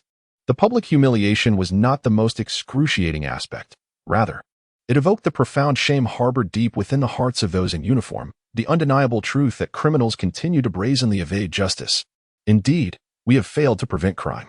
Yet, we have been diligently engaged in the preliminary follow-ups and investigations of this case. This is our responsibility. While we welcome assistance, it is unacceptable to be so brusquely dismissed. Though we may lack accolades, we certainly possess a wealth of labor. Perhaps, an unassuming clue could become the pivotal source for solving the case. Zhang Qiubei cast a cold glance, while Cheng Bin maintained a gentle demeanor, lowering his posture in response. The municipal director, Liu, hastily interjected with humor to alleviate the tension, acknowledging their contributions. "Otherwise, old Zhang, how about you assist us in a supportive role?" Zhang Qiubei coldly retorted, approaching Cheng Bin's position. Cheng Bin vacated his seat, allowing Zhang Qiubei to assume the primary role. The meeting room was subsequently taken over by the provincial department, and despite Cheng Bin's fervent arguments, Zhang Qiubei ultimately did not exclude the municipal investigation team. However, the personnel from the municipal bureau could only occupy the outermost circle of benches. At the center of the oval table sat Zhang Qiubei and the members of his task force. During the meeting, Zhang Qiubei issued several critical directives, primarily based on his extensive experience in solving kidnapping cases. He advocated for a substantial mobilization of police forces for a broad search operation, establishing checkpoints on major roads and highways. The analysis of the collision marks on the submerged Cherokee was underway, and once the residual paint was matched, a citywide pursuit of related vehicles could commence. Moreover, since the perpetrators utilized money transfers, this presented a lead for our technical team to follow. The family of the hostage had already transferred a sum of money, clarifying the destination of those funds, and the account holder would be paramount. Should the culprits attempt to withdraw the money, they would inevitably reveal themselves. As Zhang Qiubei continued articulating his thoughts, Cheng Bin raised his hand to interject, stating, "Among the materials we provided, there is a significant point of concern. These criminals are ruthless and cunning. They are likely not first-time offenders. Our prior comparisons indicate that the unresolved cases in Dongqing of Essex Province, Pahan of GD Province, and XM may very well be the work of the same group." Zhang Qiubei perused the documents before him, shaking his head. "The hypotheses you previously provided have been reviewed. The kidnapping methods in these cases are markedly different. Take Essex Province, for instance. The techniques vary, and the distinctive characteristics of the criminals are also dissimilar, making any conflation impossible. In this instance from XM, the kidnappers demanded that the family place the ransom in the trunk of the abducted person's vehicle, This is cash they are collecting. Where could you rogue bandits from Shanghai possess such formidable powers to directly demand a transfer of funds? It is indeed plausible, Cheng Bin remarked, acknowledging that the criminals had previously displayed various blunders, yet they were steadily evolving. Their current demand for a remittance undoubtedly indicates they have some leverage. Pursuing this lead may prove futile in tracing the underlying connections. The atmosphere in the conference hall grew tense, with others hesitating to utter a word. Liu exchanged furtive glances with Cheng Bin, demonstrating his continued support for this subordinate general. However, engaging in conflict with the provincial task force at this juncture seemed undeniably unwise. Oh, are you suggesting that these kidnappers have somehow enhanced their tactics? Zhang Qiubei scoffed. Where is your evidence? Where is the substantiation for all these hypothetical assertions? As he surveyed the room filled with bewildered expressions, Cheng Bin hesitated momentarily before responding. Instinct. Zhang Qiubei chuckled, as did the members of the task force. The police department harbors its fair share of hot-tempered individuals. Many do not feel compelled to be overly eloquent or diplomatic in their speech, particularly Zhang Qiubei, who is notoriously brusque with subordinates. While I acknowledge that some seasoned detectives possess remarkable intuition regarding cases, that does not imply that instinct should be deemed infallible. This mindset has contributed to a certain detrimental culture wherein officers often rely solely on gut feelings, allowing unresolved cases to languish, which is a manifestation of bureaucratic laziness. Today, everything must be substantiated by evidence. The grassroots personnel in Shanghai must elevate their professional acumen. Observing Zhang Qiubei's admonishment, the others felt a pang of anxiety for Cheng Bin. Nevertheless, Cheng Bin remained steadfast in his argument. I propose a second recommendation. I believe that a massive manhunt should be avoided. Otherwise, the kidnappers may realize they are cornered and resort to executing the hostages to facilitate their escape.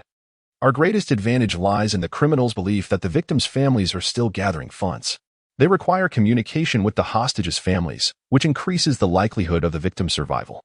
Zhang Qiubei's expression hardened. So you suggest we refrain from large-scale operations merely to ensure that various police departments coordinate their efforts ineffectively? Are we to abandon our pursuit entirely to prevent the criminals from harming the captives?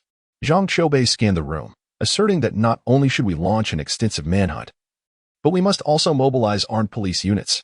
The more vigorously we act, the more swiftly we can rescue the hostages. Without a broad net of personnel deployed for investigations and surveillance, how are we to gather intelligence? In the absence of leads, the kidnappers will indeed have ample time to execute their crimes. We must relinquish any unrealistic fantasies. Our only option is to take proactive measures. We are racing against time with the kidnappers. It is a matter of whether we apprehend them first or they achieve their goals. I, Zhang Qiubei, possess more experience in dealing with such ruthless criminals than you. Time is of the essence. Should we allow them to murder the hostages? The deployment of our substantial police force would merely become a laughingstock. I, Zhang Qiubei, cannot afford such disgrace. As the meeting concluded, a palpable tension filled the air, reminiscent of gunpowder. The conflict between the experts dispatched from the province and Cheng Bin, the deputy chief of their municipal bureau, was merely a clash of methodologies. It is difficult to ascertain who is right or wrong. However, Zhang Qiubei wields considerable authority, and under the directives from the provincial office, the Municipal Public Security Bureau has no choice but to cooperate fully. As the meeting concluded, Cheng Bin and Gu Xiaojun stood in the corridor, observing countless police cars racing out of the compound in response to orders. Cheng Bin shook his head, lamenting that Zhang Qiubei was exceedingly arrogant. This would ultimately endanger the hostages. Chapter 46. The fierce tiger strikes. Zhang Qiubei's excessive arrogance could ultimately jeopardize the hostages.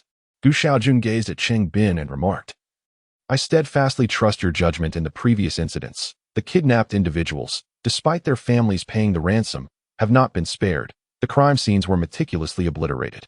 Some victims remain missing. Their bodies never discovered. This significantly complicates the investigation and is a critical element of these unresolved cases. Gu Xiaojun extracted a cigarette from his pack and offered it to Cheng Bin. The corpses of the Beishan couple and the driver from Huagu Company already account for 3 lives.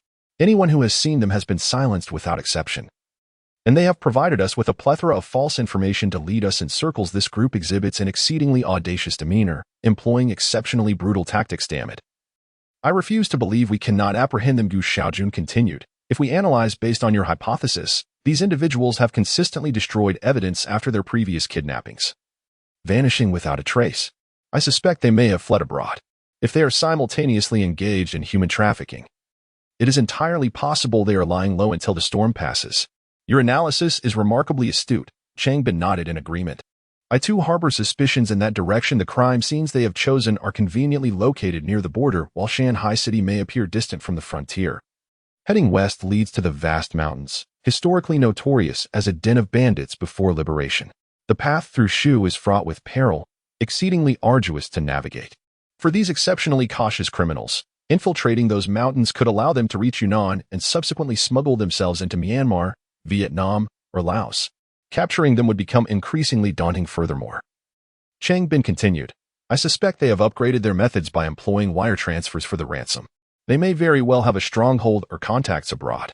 An investigation now would likely be too late. The ransom has undoubtedly been shifted through various means. We must enhance our economic investigation techniques and strive to locate them. Zhang Choubei mentioned examining the collision paint traces on that Grand Cherokee. But I surmise the vehicle involved in the collision has already been discarded by the kidnappers. They would surely resort to stealing a new one. We should instruct our personnel to investigate the reports of vehicle losses in the city and neighboring counties, ideally compiling the data within 2 hours for my review. It's impossible to accomplish that swiftly. Gu Xiaojun grimaced. Zhang Choubei has mobilized most of the police force for coordination. I only have a few novices at my disposal. This task will require at least a day. And even then, the outcome is uncertain. Cheng Bin grit his teeth and called Zhang Choubei to report. Gu Xiaojun dialed the number and handed the phone to Cheng Bin, who articulated their deductions into the receiver. After a brief moment, he ended the call. Zhang Choubei informed him that the personnel had already been dispatched for a wide-ranging investigation, and they would return to this matter when time permitted. Trust him less than we trust ourselves. Xiaojun, drive. We shall personally conduct the inquiry. Gu Xiaojun started the Santana, and Cheng Bin flung himself into the passenger seat, closing the door behind him. Gu Xiaojun suddenly recalled, Old Cheng, aren't you supposed to have dinner at home today? Oh, right. I'll inform them that I won't be able to make it, he replied. The Santana roared to life, kicking up a cloud of dust as it sped away. The family gathering was held at his uncle's residence. Cheng Ran had come here with his mother, Su Lan, after classes. At this moment, his uncle hung up the phone and addressed the assembled family members. Well, Cheng Bin's call just came in. He indeed won't be able to join us today. With Cheng Feiyong absent as well, it seems our family meals have become increasingly devoid of warmth. His uncle lamented. Our second cousin's situation is tied to the recent restructuring of the company. He's engrossed in technical research, hoping that new advancements will pave the way for success. His aunt emerged from the kitchen, bringing dishes to the table. The younger brother seemed unfazed by the conversation. I've heard that there have been several homicides recently in the city. I was told that a car plunged into the lake on Huahu Road. And when they retrieved it, there were still people inside. It seems they were driving under the influence and crashed down the embankment. You see these days, those with cars, living better lives, care less about their own safety. I've heard about this too. The specifics are still unknown. The police are still investigating. Perhaps the younger brother is unable to come due to this incident, his aunt interjected. Su Lan, his mother, was also listening intently, inquiring about the situation. The meal proceeded in this atmosphere filled with urban legends. Cheng Ran's gaze flickered slightly.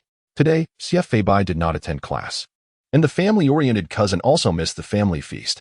Had that incident finally become unavoidable?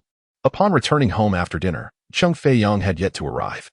Cheng Ran picked up the receiver, contemplated for a moment, and dialed the number. The phone at Xie Homing's residence suddenly rang. At that moment, a plethora of equipment was arranged beside the phone, and a group of uniformed individuals cast vigilant glances. Zhang Wei and Cheng Feiyong, seated on the couch, were startled by the abrupt ringing. However, they quickly regained their composure under the guidance of experienced officers. It was an incoming call from a landline. Attempting to pinpoint the area, a police officer, wearing a listening headset, operated the equipment in hand. A detective gestured towards the phone, signaling Zhang Wei to answer. Taking a deep breath, Zhang Wei picked up the receiver. Hello, who is this? A crisp male voice responded. Oh, Auntie, is Xie Feibai home? I'm his classmate. As Zhang Wei prepared to hang up, the detective suddenly halted her, signaling her to wait. Cheng Ran grasped the receiver, seemingly sensing the gravity and tension on the other end of the line. Xie Feibai answered. Who is this? Oh, Xie Feibai, are you at home? Cheng Ran replied cheerfully. Who are you? I am Cheng Ran. Beep. The call was disconnected. Cheng Ran held the receiver, his smile frozen in awkwardness, bewildered by the turn of events. Zhang Wei and the multitude of law enforcement officers watched as CFA Bai returned to the couch, his expression weary, looking rather disheveled. The jarring sound of the telephone rang out once more, but this time, Zhang Wei chose not to answer. The incessant ringing began to irritate CFA Bai, who approached the device, glancing at the caller ID before picking it up. "Do not call again," he snapped, slamming the receiver down. On the other end, Cheng Ran wiped his face in exasperation. After a few seconds, the phone rang again. Zhang Wei picked up the receiver and handed it to CFA Bai. As the gaze of the police officers fell upon him, CFA Bai suppressed his anger and answered the call. "I've told you before, if you call me again, I will slap myself. Are you truly incapable of understanding? I have no interest in what you have to say. I have matters to attend to. So do not call again, understood?" He hung up with a decisive thud. CFA Bai surveyed the room, noting the police officers shifting their attention elsewhere. The phone rang yet again, drawing the collective gaze of everyone in the vicinity. The persistence of the caller was truly relentless. Zhang Wei, now on the verge of a breakdown, implored, "Fei Bai, just answer it. Speak to your classmate properly." CFA Bai was nearly beside himself with frustration. He picked up the phone and spoke in a low voice. "Cheng Ran, what do you want? If you have something to say, just say it. I'm giving you some leeway, but if you cannot articulate your reasoning, you will find yourself in trouble." Cheng Ran paused before responding. "You didn't attend class today. Will you be coming tomorrow? Are you out of your mind?" CFA Bai erupted. "You call me repeatedly just to ask that? If you want to monitor me, just say it. I want to attend class. I swear I'll never set foot in one again. Are you satisfied now? Are you satisfied? I'm hanging up, please. Do not call again. There are real issues at home." In that final segment, CFA Bai could no longer contain his helplessness and vulnerability. Listening to the busy tone, Cheng Ran slowly lowered the receiver. Chapter 47, The Severed. Clue. As the phone call ended, Cheng Ran stood by the sofa, listening to the sound of Su Lan washing vegetables in the kitchen. With Cheng Feiyong expected to return home for dinner, perhaps a late-night bowl of noodles would be prepared, along with some freshly washed greens. The warmth and tranquility of life felt so close at hand. However, the world outside the window still bore a grotesque and perilous visage. Having been reborn, everything before him shimmered with a nostalgic glow, enticing him with memories of the past. Yet, at this moment, the veil of that luminescence was lifted, revealing deeper truths. This world has never been one of gentle warmth. Beneath the seemingly placid waters of daily life lurk ferocious tigers. For most, such horrors exist only in the realm of news and sensational headlines. Mere tales until experienced firsthand, relegated to the stories of others. They serve as fodder for casual conversation, a seasoning to the mundane routine of life. Much like the fantastical journey of life of Pi, everyone encounters their own tigers, perhaps in the form of personal harm, a betrayal, a setback in life's advancement, or the fall from grace. Each individual navigates their own tides of fortune and misfortune. Upon his return to life, Cheng Ran, though exuding an air of regretlessness and fearlessness, maintained a cautious demeanor towards most matters, refraining from intervention and keeping a respectful distance. Take, for instance, the incident later known as the 6-2 major case. Initially, his understanding of this event was limited, as his memories were distant and he had been but a naive middle school student at the time, left with only a vague outline of the situation. He recalled that a certain Xie Homing, a head of a state-owned enterprise in Shanghai City, had been kidnapped and murdered. The name had lingered in his memory due to the extensive discussions surrounding the case. Despite the family paying a portion of the ransom, the victim was still tragically killed. People remembered the brazen cruelty of the criminals, and the residents of Shanghai were united in their scorn for the perpetrators, yet they remained horrified by the event. It was said that the case had a significant impact in its time, failing to be resolved quickly, and subsequently, similar kidnappings emerged in neighboring counties, leaving a lasting legacy of fear. Remarkably, Cheng Ran's uncle managed to escape unscathed from that incident. Thus, initially, Cheng Ran was uncertain whether this event would unfold in this world as it had before. If it did, would the process and outcome diverge from his previous experience? Even if everything occurred precisely as it had, he intended to utilize the clues at his disposal as leverage in an attempt to alter the course of events. Naturally, he understood that this endeavor required the right timing, location, and allies, each element indispensable. A gentleman does not place himself in perilous positions. Cheng Ran's so-called regretlessness and fearlessness were, in truth, only applicable to himself. For the average person, is self-preservation not the foremost priority? On the other side of this ordeal lay the remorseless kidnappers. After their eventual capture, it was revealed that their hands were stained with the blood of more than 20 victims. How could he possibly confront such ruthless fiends? Rebirth does not imply invincibility. One remains, but a mere mortal. Life is singular. Once extinguished, who can ascertain the possibility of such miraculous rebirth again? Why squander the gift of existence by competing with a band of seasoned killers? This is not valor, it is sheer folly. Thus, Cheng Ran harbored no intention of immersing himself deeply into this perilous realm. He would only venture forth after events unfolded according to their inevitable course, attempting to effectuate change and perhaps render a modicum of assistance to Xia Feibai's family fate. Yet, an unsettling apprehension gnawed at his heart. Indeed, upon reaching this decision, it felt akin to confronting a band of ruthless assailants. He was now seeking them out, and what destiny awaited them this time? Taking a deep breath, Cheng Ran called toward the kitchen. "Mom, I'm stepping out." "For what purpose?" she queried. "To purchase a few items. Return promptly. What are you buying?" Just as Su Lan emerged from the kitchen after turning off the water, the door slammed shut behind him. Certain matters demanded verification. He contemplated how to articulate his findings and relay the clues to his uncle. In doing so, perhaps this situation would transform, perhaps it would be addressed. Descending the staircase, he traversed the courtyard, a relic of his childhood, and in this moment, he felt an inexplicable surge of fervor within his soul. Before him loomed a fierce tiger, a creature unforgettable to the denizens of this era. This was a grave incident. Xia Homing had been kidnapped, extorted, and ultimately murdered. In his past life, Cheng Ran had not known Xia Feibai, but it was evident that the latter's family had subsequently fallen into ruin, their life trajectory plummeting. This was an event that evoked dread in countless future generations, with societal security, public sentiment, and media discourse in utter disarray. Yet, the key to this transformation lay in the hands of this temporal sojourner. Each step Cheng Ran took could profoundly alter the future. In the courtyard, beneath a building, as Saturday approached, Lu Ying, Yu Beibei, and Yang Xiao engaged in conversation, deliberating on where to study together. They observed Cheng Ran approach, resembling a soulless husk. Lu Ying and Yao Beibei exchanged glances with Yang Xiao, their faces reflecting lingering trepidation from the incident involving Cheng Ran and Jiang Hashao at the square on Tuesday. However, as Cheng Ran drew near, Lu Ying finally raised her hand and called out, "Cheng Ran, come here, we have something to ask you." Yet, as Cheng Ran glanced in their direction, he merely uttered an "oh" and continued on his path without pausing.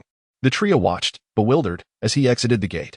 Yao Beibei turned to her companions, saying, "What does this mean? Is he ignoring us?" Cheng Ran quickened his pace, eventually breaking into a run, propelled by a fiery determination within. The clues were on the verge of revelation. He leaned against the iron railing of the road, pushed off the ground with his feet, and vaulted over the railing before leaping past the old-fashioned stone barriers separating motorized and non-motorized traffic. Seeing no cars on either side, he dashed across the street and arrived in front of the hardware store. The shop owner, a portly man in his 40s, was closing up, moving samples of security railings back inside. Spotting Cheng Ran, he asked, "Young man, what can I do for you? I have a large wolfhound at home. I was wondering if you could custom make a cage for it." "Oh, certainly. What size do you need? Give me the length, width, and height. We can make it." "I'm not sure what would be suitable. Has anyone else ordered one from you before? I'd like a reference." "We haven't made any for wolfhounds. Just some for smaller pet dogs." "How big is your dog?" "Generally, we can size it accordingly." Cheng Ran froze. His mind went blank. "You mean no one has ever ordered one?" The plump shopkeeper chuckled. "These days, most places that keep wolfhounds just use chains. Few bother with large iron cages. At least, my shop hasn't encountered such a request. But it's no trouble. We can make it." "What's going on? What's going on?" This was the only lead Cheng Ran had. Years ago, after Xia Homing was kidnapped, the criminals had locked him in an iron cage and sunk him into a lake, leaving no trace of his body. The perpetrators fled the country afterward, evading capture for 5 years before finally being apprehended, perhaps out of concern for the tourism economy and reputation of Shanshui City. The reports at the time had not specified which of the dozen or so lakes near the city Xia Homing had been drowned in. But one detail from the criminals' confession stood out. While planning the kidnapping, they had ordered a custom iron cage from a hardware store at the city's crossroads, claiming it was for containing a wolfhound. Later, they retrieved it and used it to submerge Xia Homing in the lake. This was the only clue Cheng Ran could grasp. And now, this lead had gone cold. The evening light cast a greasy sheen across the shopkeeper's smiling face. But Cheng Ran remained rooted in place, stunned. So, Is this something that ultimately cannot be changed? Chapter 48. A Futile Endeavor. Zhang Wei, who had been stationed by the telephone, received yet another call from Xia Homing. However, his voice was hoarse, and he bluntly inquired about the matter of raising funds. Following the police's instructions, Zhang Wei feigned preparation as a delay tactic and inadvertently mentioned having cash available, suggesting that she could deliver it directly. Moments later, the voice on the other end transformed into that of an unfamiliar man. This marked the first revelation of the kidnapper's presence. Mrs. Xie, you are quite astute. You must have uncovered something, but that is of no consequence. Your husband has incurred a substantial debt playing mahjong, amounting to 6 million. It is only natural to repay one's debts. He is in my custody, and you must gather this sum as quickly as possible, either from acquaintances or relatives, and transfer it into my account. Otherwise, your husband's safety cannot be assured. Zhang Wei clutched the receiver, unable to suppress her sobs. The caller seemed pleased with her reaction, repeating, "Do not contact the police. Do not contact the police. Do not contact the police." The gravity of his words resonated as he warned that if they alerted the authorities, there would be dire consequences, and they should mentally prepare themselves for the worst. "We will be in touch." The man's tone was composed, laced with a regional dialect, likely indicating that he was the leader of the kidnapping group. Meanwhile, at the Xia residence, the police promptly initiated voice-print comparisons and a series of investigative procedures. Perhaps the only piece of reassuring news was that Xia Homing was not currently in imminent danger, still lingering before the hardware store. The peculiar student appeared dazed as the owner began to pack up, no longer engaging with him. It became apparent that this young man had no intention of ordering a custom-made iron cage. Eventually, the hardware store shuttered its doors, and Cheng Ran ambled forward aimlessly.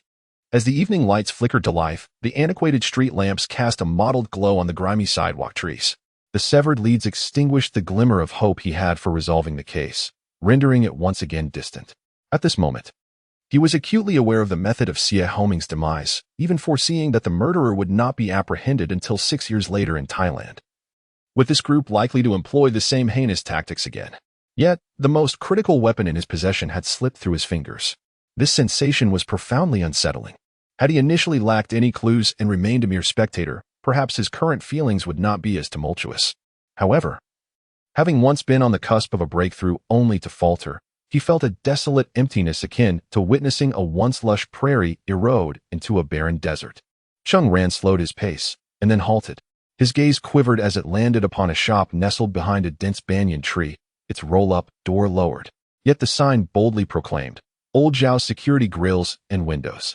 Almost instantaneously, he turned his head towards the southeast corner, where a small establishment outside the postal bureau bore the name Wang Lin Building Materials. All the shops, without exception, had already closed their roller shutters. It was nearly 8 o'clock, and such establishments typically did not remain open late into the night. Suddenly, Cheng Ran was jolted into awareness. In his previous life, he had indeed heard of the hardware store at the intersection of Sancha, known for custom-made iron cages. After learning of this, he had instinctively included the most centrally located hardware store as a potential site of interest. This was not solely his oversight. Discussions in later years also pointed fingers at this very shop, leading to its eventual closure, its FA dismantled. Perhaps the owner had offered an explanation back then. But amidst the cacophony of social rumors, what merit did it hold? Thus, in the enigmatic passage of time, many truths became obscured. A hardware store need not explicitly bear the name hardware store, and it was not only such establishments that could fabricate iron cages. Similar tasks could be undertaken by those dealing in security bars for windows and doors, construction materials, or general goods. The road at this intersection, aptly named Sancha, diverged into 3 main thoroughfares: East Road, South Road, and North Road. Each of these roads stretched approximately 1 kilometer, implying that all comparable shops along this route could essentially be categorized under the umbrella of hardware stores. Cheng Ran's mind buzzed with this realization, and propelled by a sudden impulse, he dashed out, running back and forth along these 3 roads, diligently noting down all suspected shops.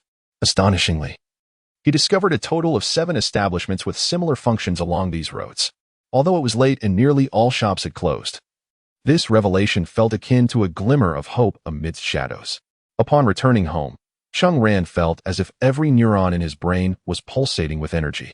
He sketched a rudimentary map of the hardware stores on these 3 roads and dialed Yu Xiao, requesting to borrow his bicycle the following day. Yu Xiao's voice was imbued with excitement over the phone. Are we going for a ride tomorrow? Sounds great. I'll take my bike. You can use my mom's. What time? How about 9? I have a matter to attend to first. We'll start by searching for nearby hardware stores. I need to buy a few things. These shops typically don't open too early. 9 o'clock should be just right. That night, Cheng Ran tossed and turned, unable to find solace in sleep. The sensation was akin to holding millions worth of lottery tickets, poised to be redeemed the next day. The crux of his anxiety lay in whether the reality he would encounter would diverge from his expectations. Might it all be a mere misunderstanding? Perhaps this entire affair had never transpired. Why would the criminals opt for iron cages if their aim was merely to facilitate the abduction of victims for swift relocation? Indicating a calculated plan for a protracted struggle to extract substantial sums from the victims' families? The perpetrators had once operated as human smugglers, possessing formidable counter-surveillance skills, which explained their ability to evade capture by the police in later years. Yet, the victim ultimately met a tragic end, likely due to the police's large-scale operations, which alerted the culprits to the difficulty of discreetly relocating the victim, prompting them to resort to lethal measures. Thus, the necessity for an iron cage became moot, as various means could be employed to eliminate the victim directly. If such changes were to occur in this lifetime, what would one do? Indeed, it would be a missed opportunity. One must do their utmost. Enduring a long, arduous night until dawn, Cheng Ran had ventured out by 8 o'clock, observing the streets. Most of the construction material shops remained closed, save for one that was in the process of raising its shutter. Upon inquiring, Cheng Ran discovered that there had been no recent orders for dog cages. Returning to the courtyard, Yushao had just emerged from his home, pushing his bicycle. Momentarily taken aback by the early hour, residing on the ground floor. He had already brought out 2 bicycles, his mountain bike and a women's bike used by his mother for grocery shopping, complete with a basket at the front. Generously, Yushao offered the women's bike to Cheng Ran, exclaiming, "You ride this one." Cheng Ran, not wishing to engage in pleasantries, hopped onto the bike and sped off, leaving Yushao bewildered and compelled to follow suit. Cheng Ran pedaled repeatedly along 3 different streets. After completing a round, he found few shops open and no leads. By the time he circled the 3rd time, around 10 in the morning, Yushao, filled with curiosity, questioned, "Are you looking to buy a dog? Why ask about dog cages?" Suddenly, Cheng Ran came to an abrupt halt. They had been cycling on the sidewalk, and at that moment, Cheng Ran dismounted, propping his bike up and leaving it by the side. Yushao watched as Cheng Ran seemed to transform into a different person. At the street corner, beside a shop named Fangzhou Wujiawa, a van was parked, emanating a strong fishy odor from afar. Inside the vehicle, 2 men could be seen from behind. While within the shop, 2 men, both under 6 feet tall, were carrying out a metal cage. The cage was lifted into the rear compartment of the van. One of the men, with a pockmarked face and cropped hair, handed 200 yuan bills to the shopkeeper with a cold demeanor, stating, "No change." The other man, clad in a jacket, bore deep smile lines on his face and regarded Cheng Ran with a faint smile. Cheng Ran felt as if his heart had stopped, as if the blood had drained from his feet. He entered the shop and addressed the owner. "Excuse me, do you have hex screws? The faucet at home is broken." Suddenly, he stumbled, colliding with the man in the jacket. "Watch where you're going," the jacketed man shouted, delivering a sharp slap that echoed through the air. The hardware store owner, having accepted the money, wore a broad smile, while the 2 men in the van stared intently at the unfolding scene through the rearview mirror. Yushao, standing on his mountain bike with one foot on the ground, was struck dumb with shock. Cheng Ran recoiled a few steps, covering his face. Half of it had swollen from the force of the blow, and his lip was cut. He gazed at the jacketed man in sheer terror. The man in the jacket, with a grim expression, glared coldly at Cheng Ran, who had been pushed back. "That foolish brat walks without paying attention. I'll make you pay." Beside him, a man with a weathered face wrapped an arm around his shoulder, half pushing him towards a van, urging, "Let us go, let us go. Why are you throwing a tantrum like a child?" The 2 entered the van, closing the door with a thud, before the vehicle roared to life. Throughout this ordeal, Cheng Ran felt the gaze of those inside the van reflected in the side mirrors, scrutinizing him. The shopkeeper merely smirked, offering no comments. Once the van pulled away from South Road, Cheng Ran stepped forward, focusing on the pavement before turning back to observe Yushao. "Are you all right?" He lowered his hand. Despite his swollen face, the terror he had just experienced had dissipated, leaving him unnaturally calm, which unsettled Yushao. He took Yushao's hand, opened it, and inscribed a series of numbers on her palm with a pen. "I sensed something was amiss and tried to bump into that man. He had a gun at his waist." Yu Xiao gazed at Cheng Ran, feeling as if a bizarre world had opened before her.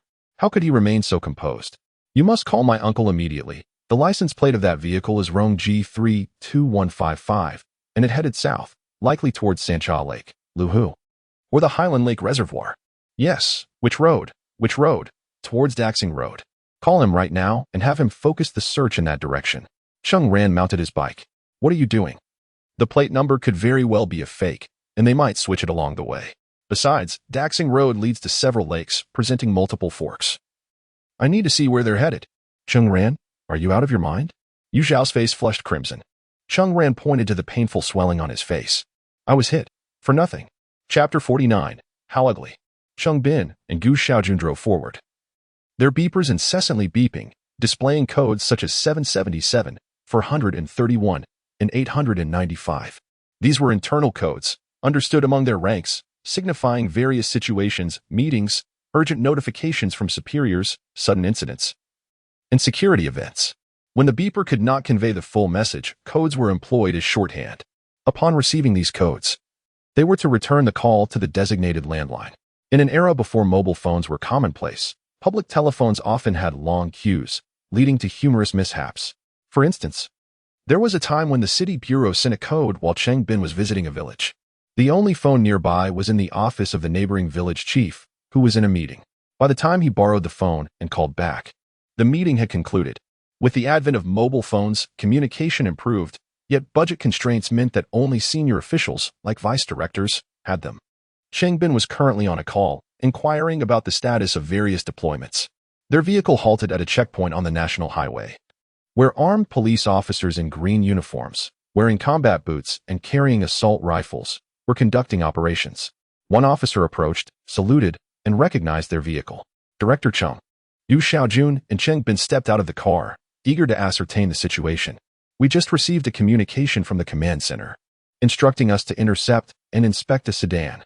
At this moment, Gu Xiaojun, holding Cheng Bin's phone, leaned in to speak.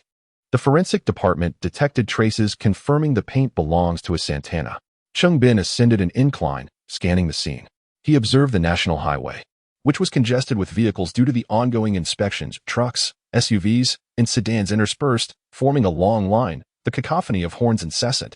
What is happening? Are we afraid the criminals won't notice the police taking action? Cheng Bin's eyes widened, realizing the gravity of the situation. A special task force from the provincial department had taken full charge, not only in their city, but also drawing 300 officers from nearby counties.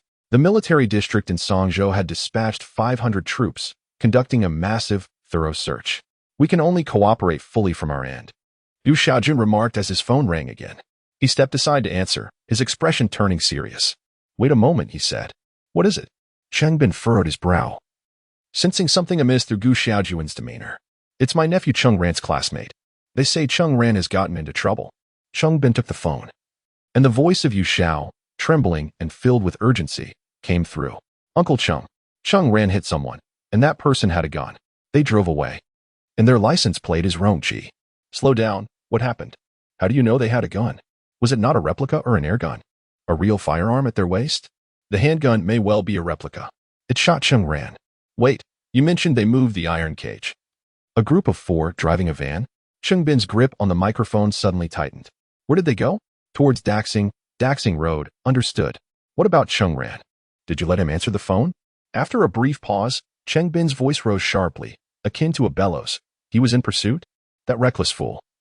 What was he thinking, this little brat? Hanging up the phone, Cheng Bin tossed it to Gu Xiaojun, swung open the car door, and took the driver's seat himself, while Gu Xiaojun promptly entered the passenger side. Immediately contact Lao Zheng and instruct him to bring his most capable team members to meet me at the Daxing Road intersection.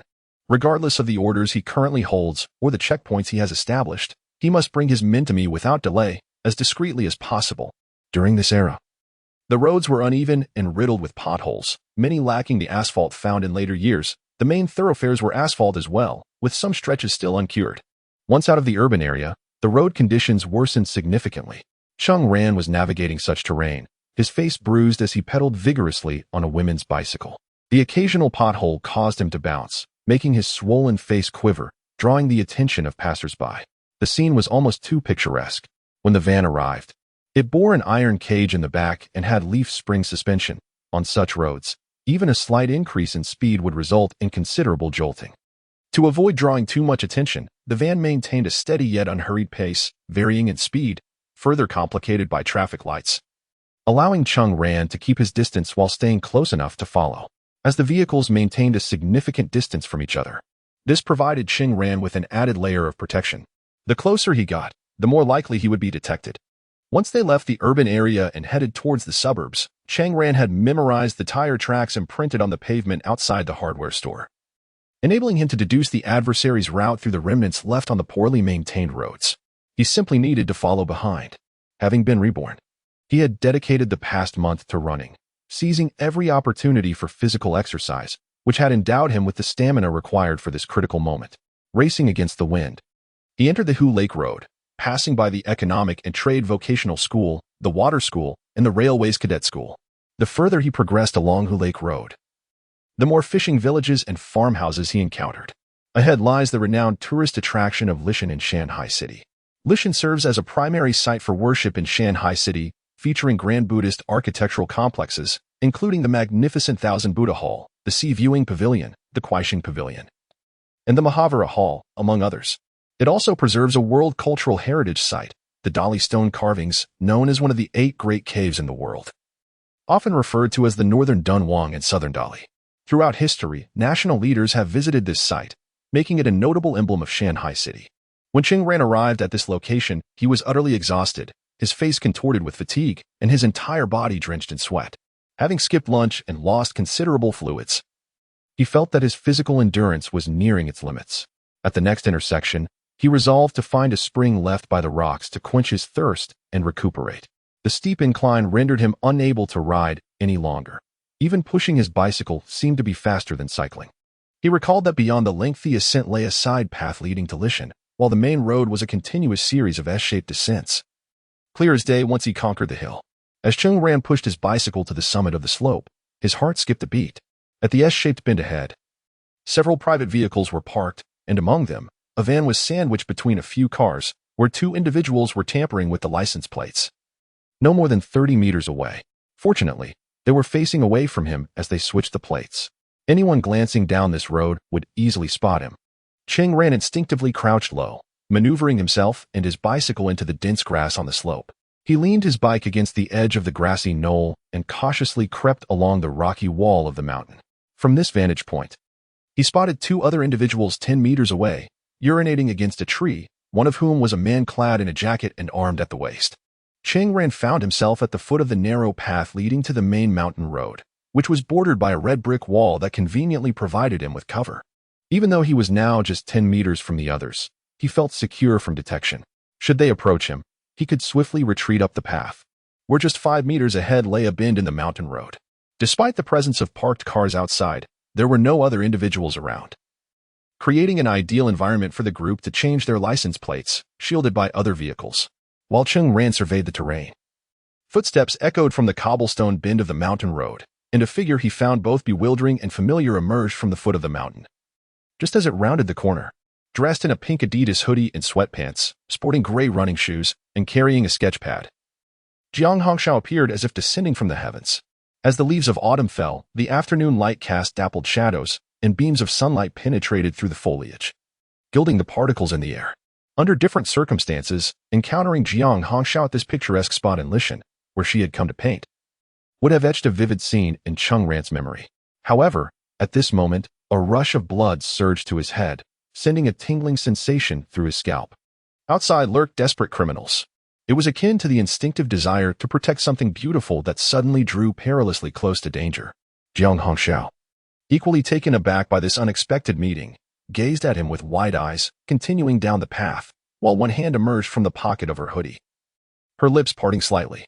Cheng Ran lunged forward like a leopard, gripping her half-raised wrist with his left hand while his right hand covered her mouth, pressing her against the wall. A refreshing fragrance wafted through the air, while Jiang Hongxiao, with her mouth covered, displayed a glimmering and shifting gaze, evidently adapting quickly to the current circumstances. Noticing Cheng Ran's gesture for silence, she gently patted Cheng Ran's hand, prompting her to withdraw it. Subsequently, Jiang Hongxiao, with a sense of apprehension, peered cautiously around the corner from the wall, then turned to face Cheng Ran and softly inquired, "What are you doing here? Who are those people outside, and why are we hiding from them?" This girl was undeniably astute. She needed no elaborate explanations to discern the peculiarities in Cheng Ran's demeanor.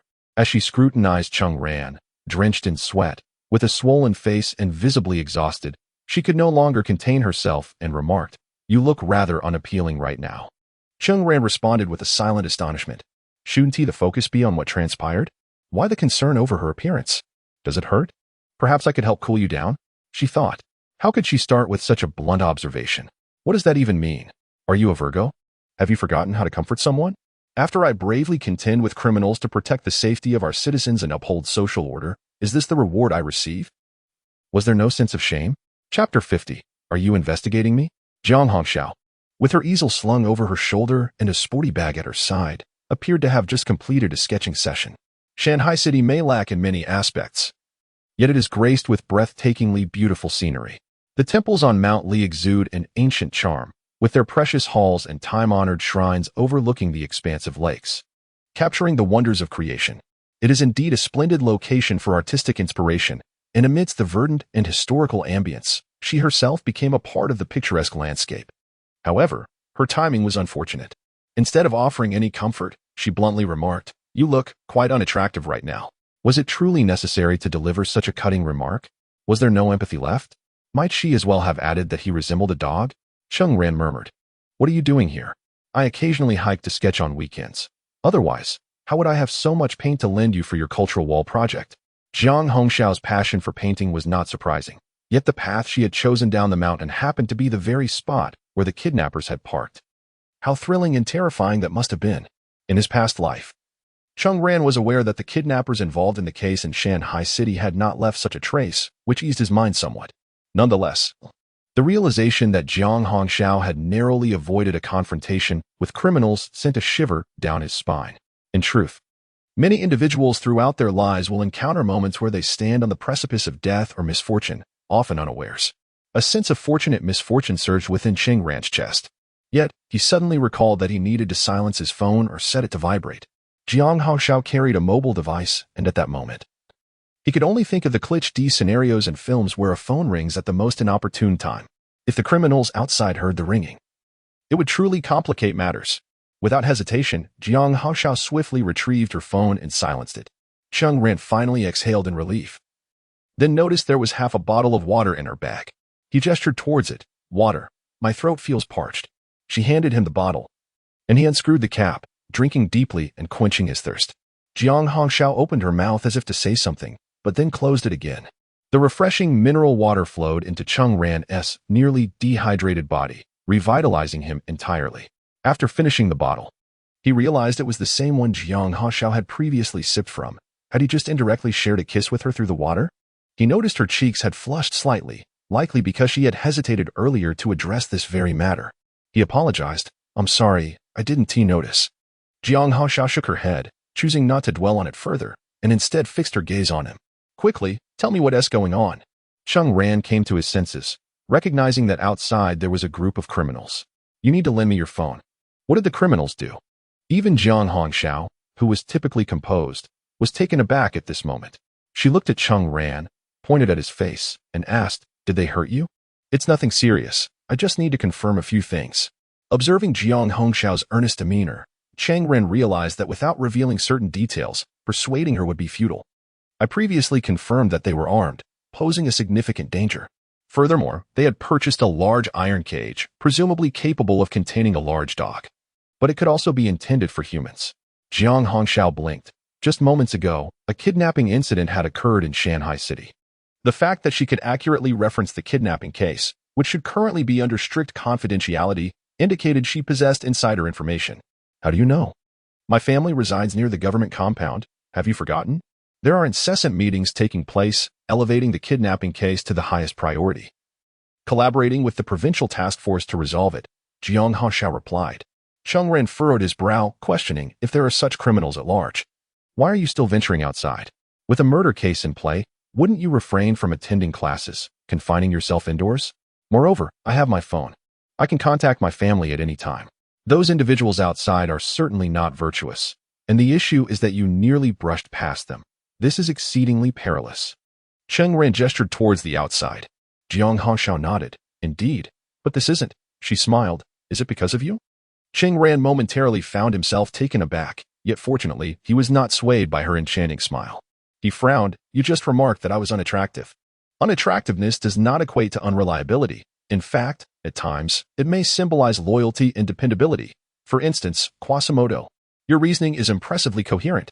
In such a brief moment, my appearance can be likened to that of the hunchback of Notre Dame. Oh dear. The sound of the van's engine revving up resonated once more. Cheng Ran peered through a gap, observing the van beginning to move. Lend me your phone. I will contact my uncle at the police station. Regardless of who these individuals are, the police will investigate thoroughly. You should take the bus around the lake and hurry home. This time, Jiang Hongxiao held the phone but did not hand it over to Cheng Ran. What are you thinking?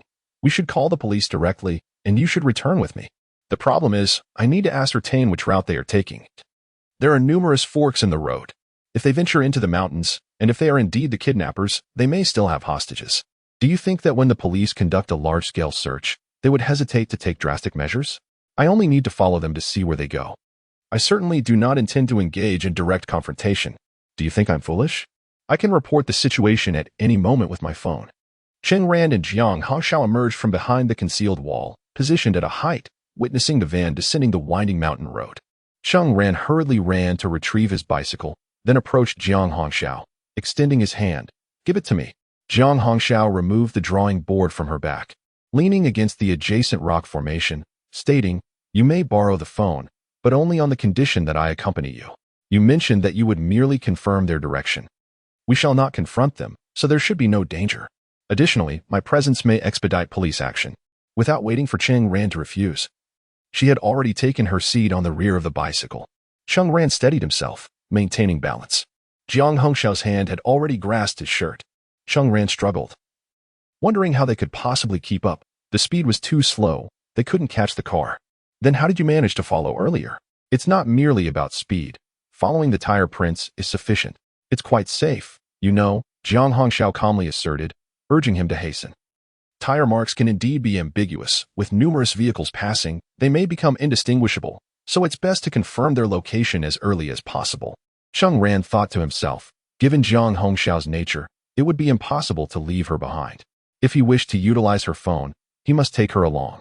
Since he claimed there was no danger, having her with him would pose no threat. With a swift motion, Cheng Ran pedaled forward, creating a peculiar scene. A young boy on a bicycle, a young girl behind him clutching his shirt. Both framed against the shimmering surface of the distant lake. Rather than a couple enjoying a leisurely romance, they were in hot pursuit of a criminal, urgency etched in their actions. What a situation! As they rode alongside Jiang Hongxiao, Cheng Ran paused momentarily to inquire, just now you mentioned that with your involvement, the police would act more swiftly. Why is that? Cheng Ran recalled the time by the cultural wall, when he and Jiang Hongxiao engaged in a game of truth or dare, and he had contemplated asking her about her background. However, he noticed her hesitation then. He understood she would respond, yet she might not genuinely wish to divulge. Thus, he had shifted the topic. Now, he broached the question once more. After a brief moment of hesitation, Jiang Hongxiao replied, I'm just teasing you. Cheng Ran. I knew it. She is adept at concealing her true self.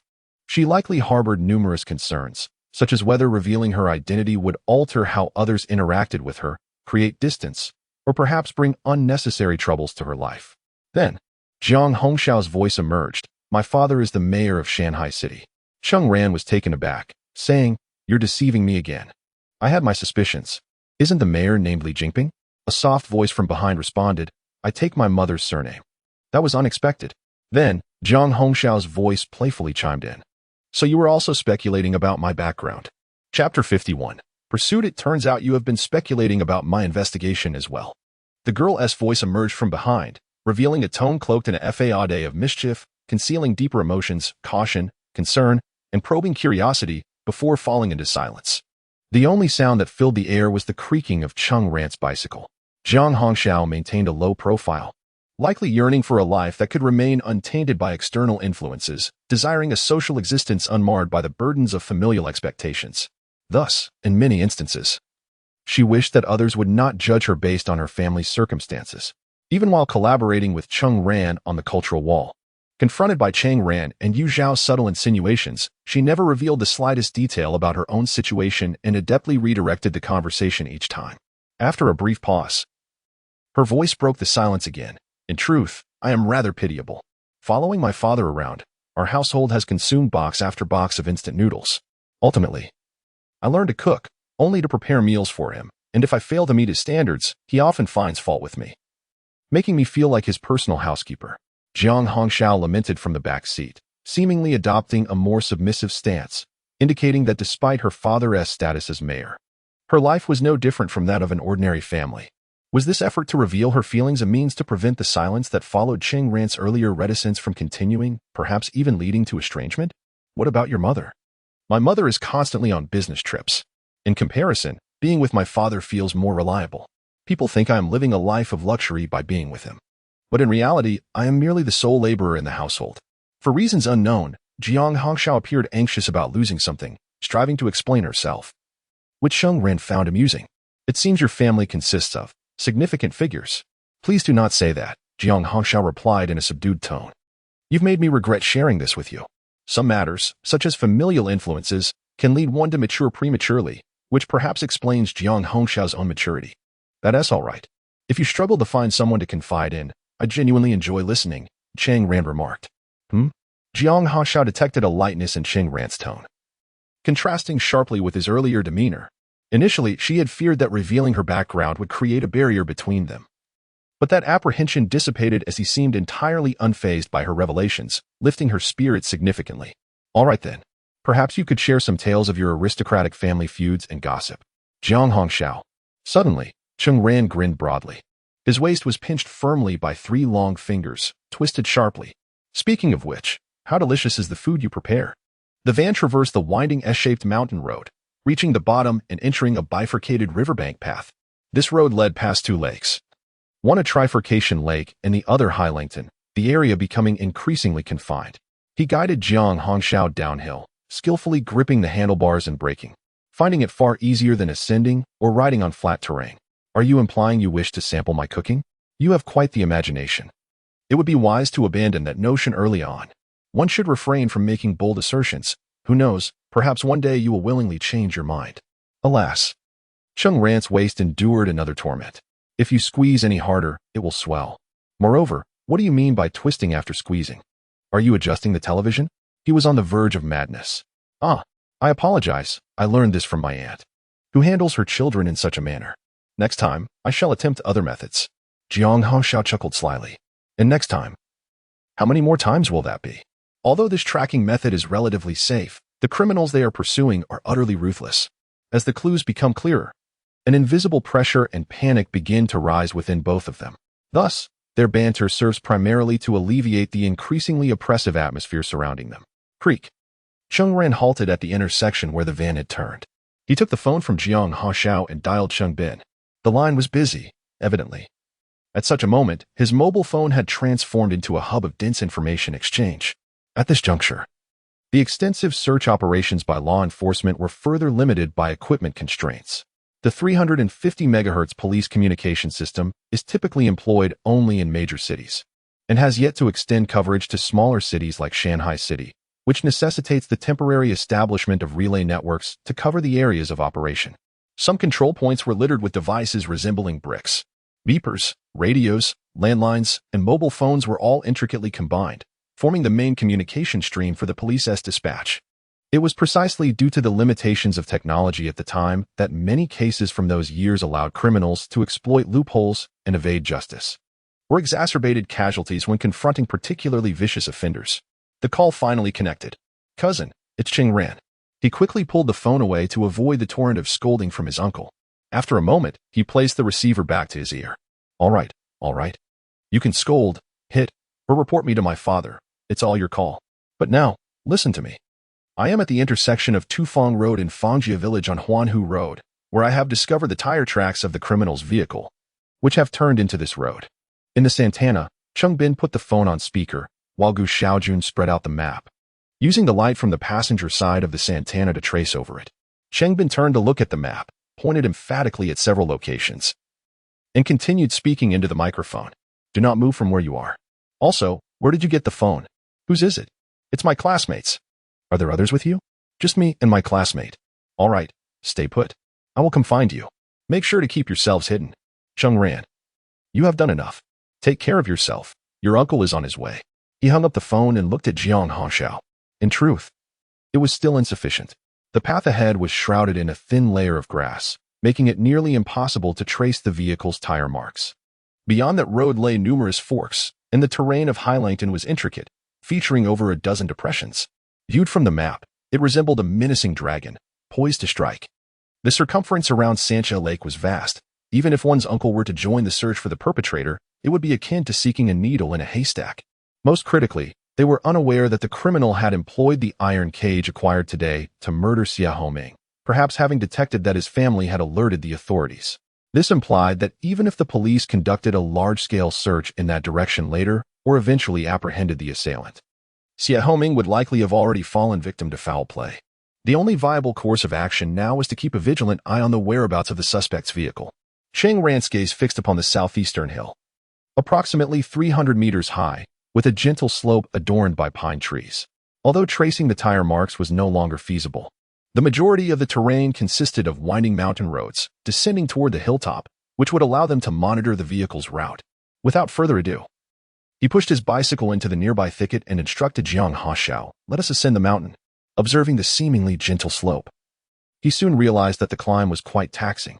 The ground was blanketed with years of accumulated dried pine needles, thickly layered, under which lay jagged rocks that could easily cause one to slip. Fortunately, the dense pine forest and the occasional grass blades provided something to grasp onto for support. Occasionally, when he glanced back down, he felt a twinge of fear at the height he had achieved, worrying that a misstep could send him tumbling down, potentially colliding with a jagged branch and causing severe injury. However, Cheng Ran had already pedaled over 20 kilometers on his long-distance bicycle, leaving him considerably fatigued, which resulted in him lagging behind Jiang Hongxiao. This girl, adept in her movements, quickly outpaced him, which was somewhat of a blow to his pride. At that moment, he believed her claims of frequently hiking and sketching. Her stamina was evidently honed from mountaineering. Even more humiliating was when Jiang Hongxiao grasped a pine tree, pausing briefly, her delicate hand reaching out towards him. As he observed her slender fingers nearly touching the tip of his nose, Cheng Ran hesitated for a moment, then, casting aside his reservations, reached out and took her hand.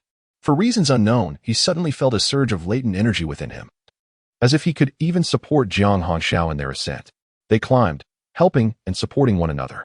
As the sun began to dip, they reached the summit, just in time to catch sight of the van moving towards the fork leading to Highlangton. Chapter 52. What to do? The battered van, on the verge of falling apart, rattled into an abandoned factory, illuminated by the sun's radiant glow. The factory bore the marks of decay and neglect, with thick layers of moss and mildew clinging to the red bricks. Puddles of nutrient-rich sludge covered the ground, remnants of a water plant that had long been dismantled, leaving behind a few dilapidated structures. In one room, where the roof remained somewhat intact, though intact was a loose term, as it was riddled with holes, lay a man curled up on the floor. His eyes were covered by a piece of cloth, and his hands were bound tightly with hemp rope. A pungent stench of excrement filled the air. The door stood ajar, and a man named Huazi sat outside, tearing into some snacks, bread and jerky, when he noticed Lu Jiqiang and his Group S vehicle entering this secluded dormitory area. The vehicle halted before them, and the man who emerged, a jacket-clad individual, the very same who had initially slapped Cheng Ran, was Lu Jiqiang.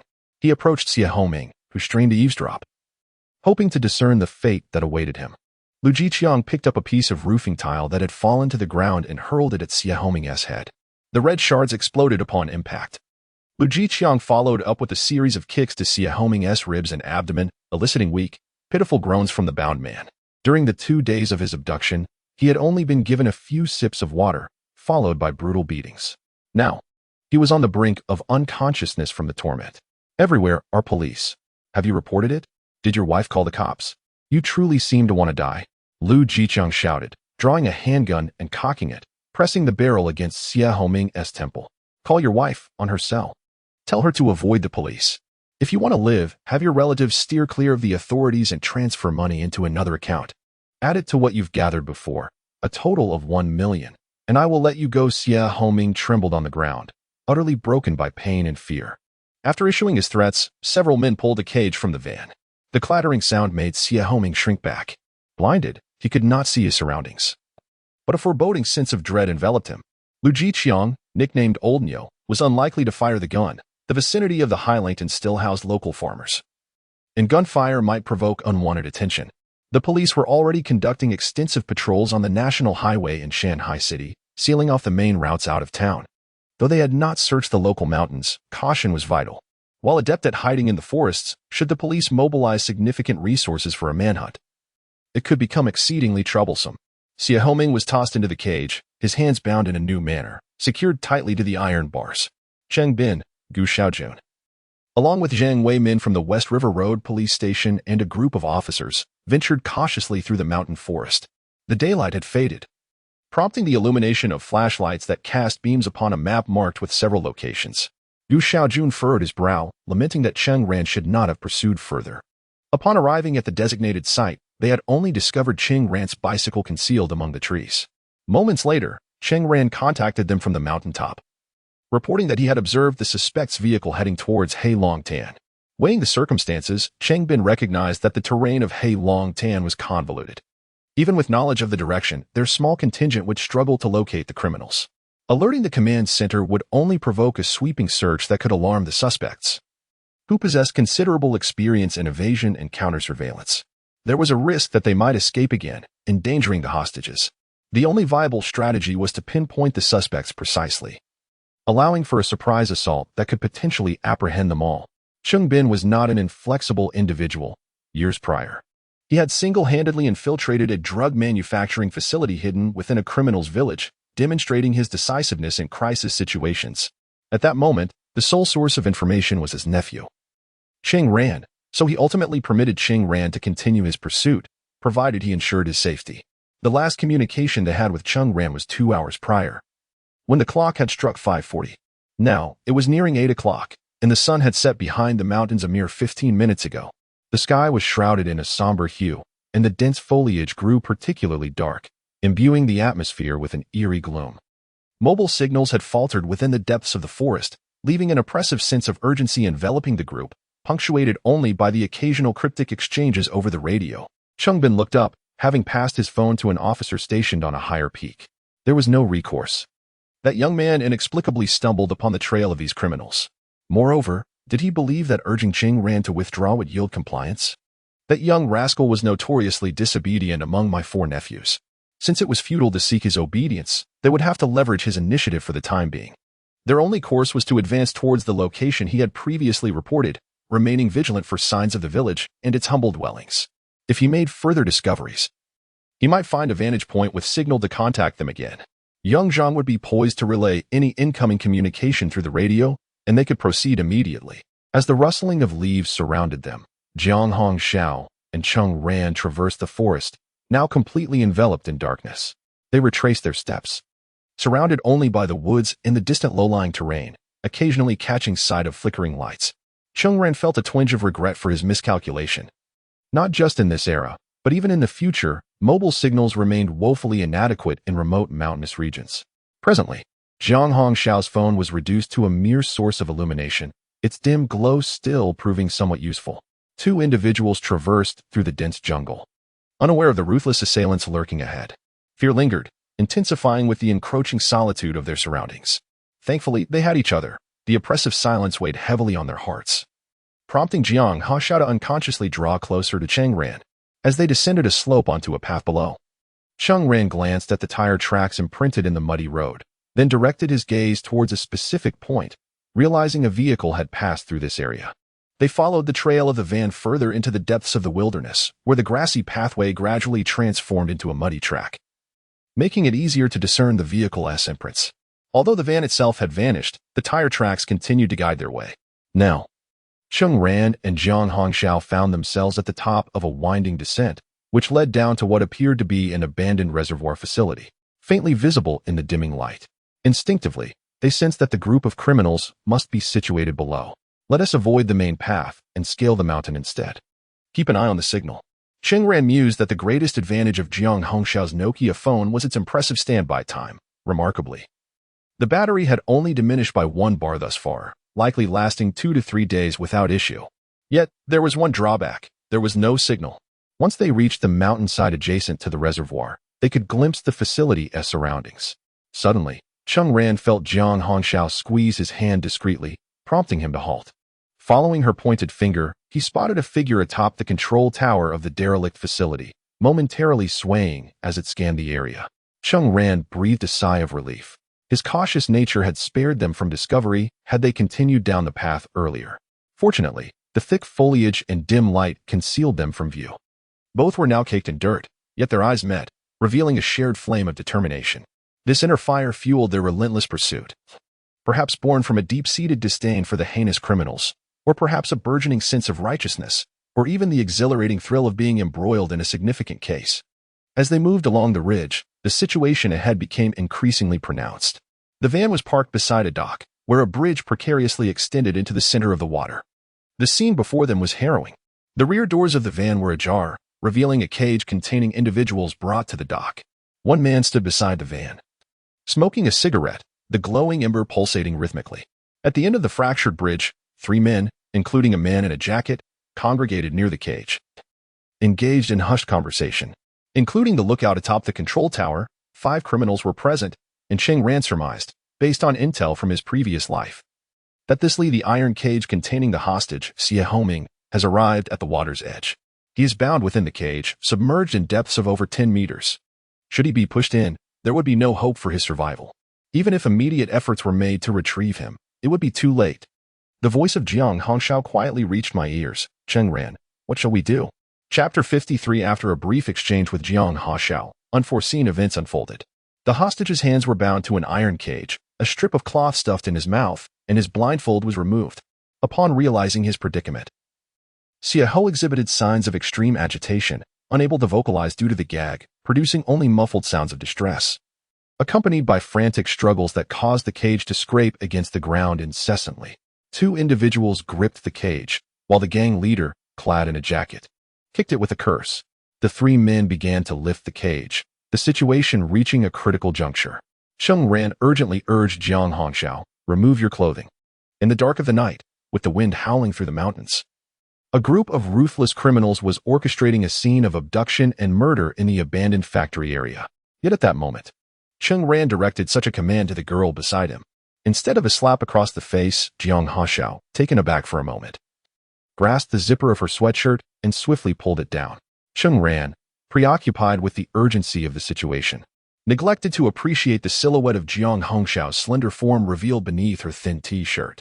He hastily gathered a handful of dirt from the ground, smearing it across his face, then adorned his hair with a heap of dry grass. Accepting the sweatshirt she offered, he slipped it over himself.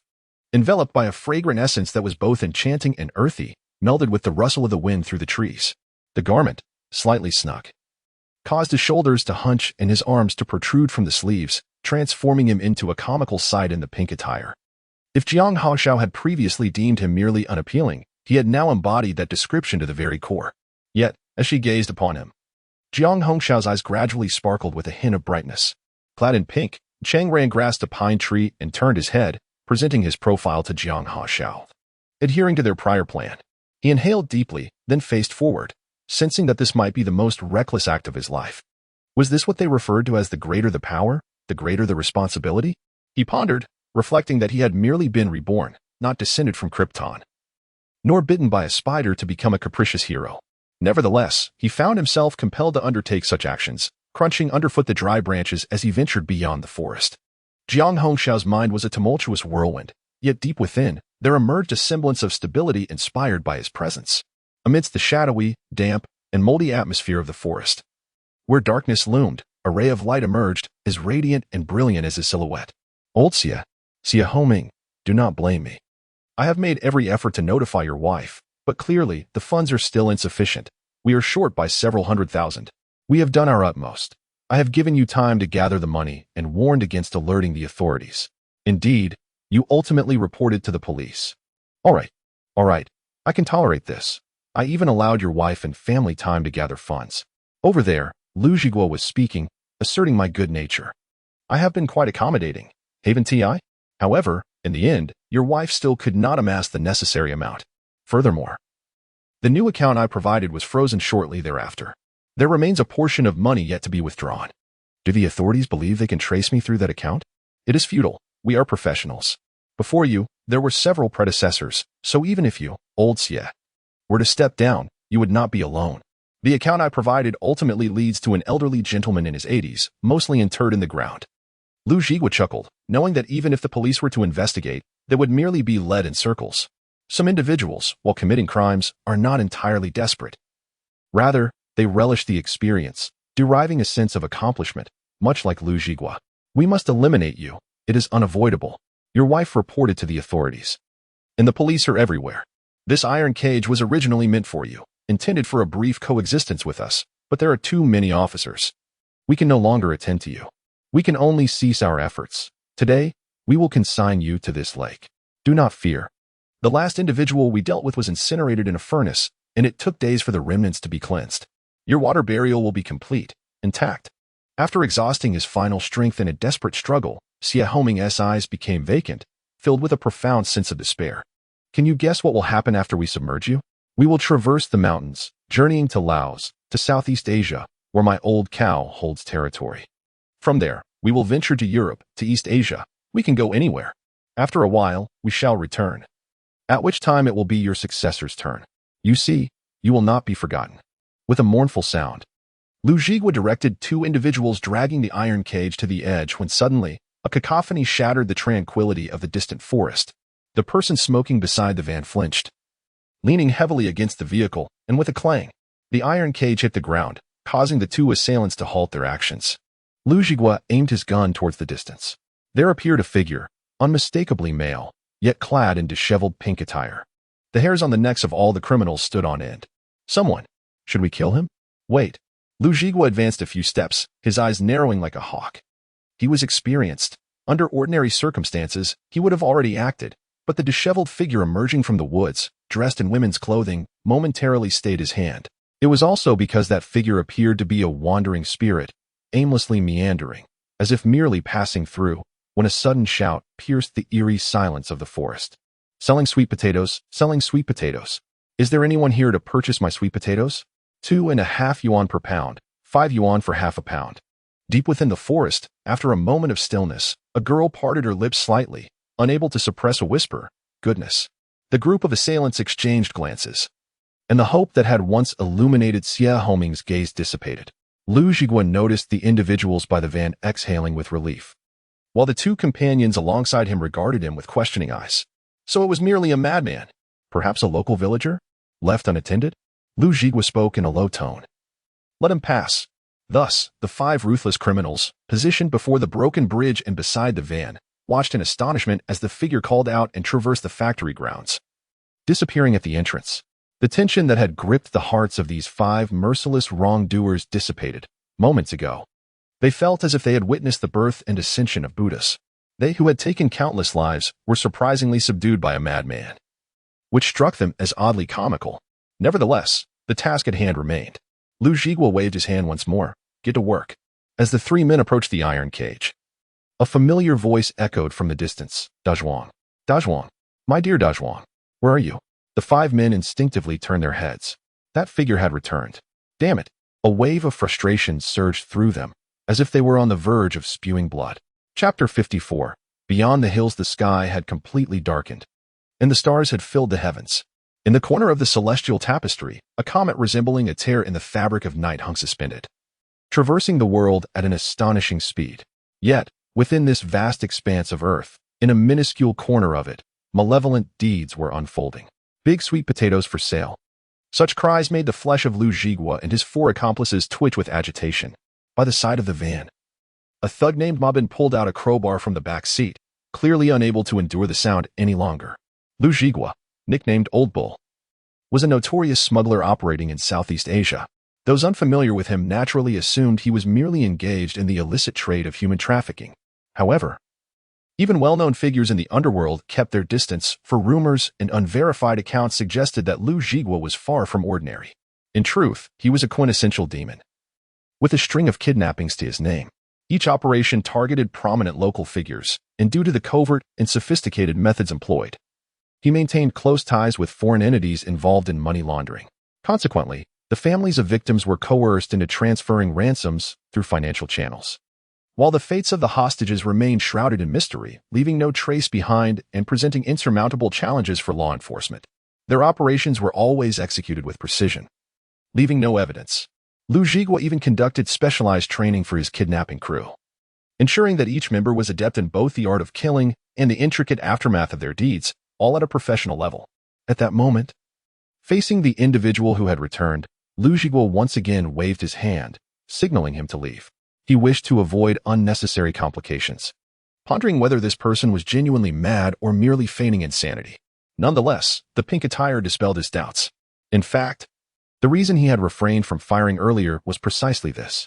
Even if someone had been lurking nearby, attempting to thwart their plans, it was hardly conceivable that a man would don a woman's clothing a size too small.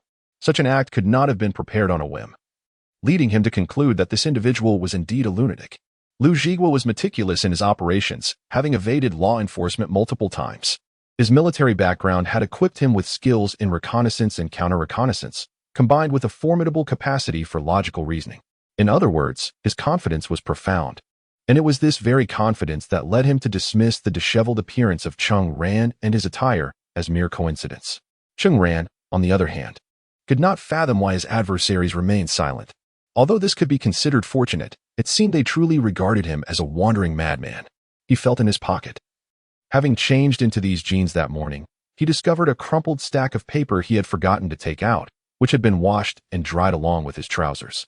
Hiding behind a tree, he unfolded the paper under the faint light of the night, revealing the poem that Yang Xia had handed him at the bus station on Route 22. That was the poem by Sun Jichao, transcribed by Yang Xia. Initially, Yang Xia had instructed him to discard it into the trash to demonstrate his stance, yet he casually pocketed it instead.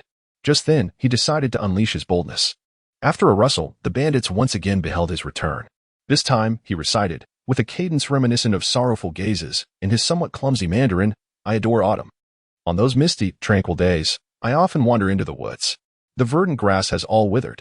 My heart is utterly enraptured by a blissful yet melancholic sorrow. How dare you recite poetry now? You still lament, you still remain tranquil. Can you not grant us a moment of silence? It appears you were once a cultured individual before your madness." Among the 5 bandits, a voice seethed with anger. "Damn it." The one named Ma Bin turned to Liu Zhigua, his face contorted in a grimace, and declared, "Old ox, this is intolerable. I shall take his life." Liu Zhigua finally adopted a serious demeanor, issuing commands that resonated as a mission of justice to those present. Handle it swiftly and cleanly. Return quickly.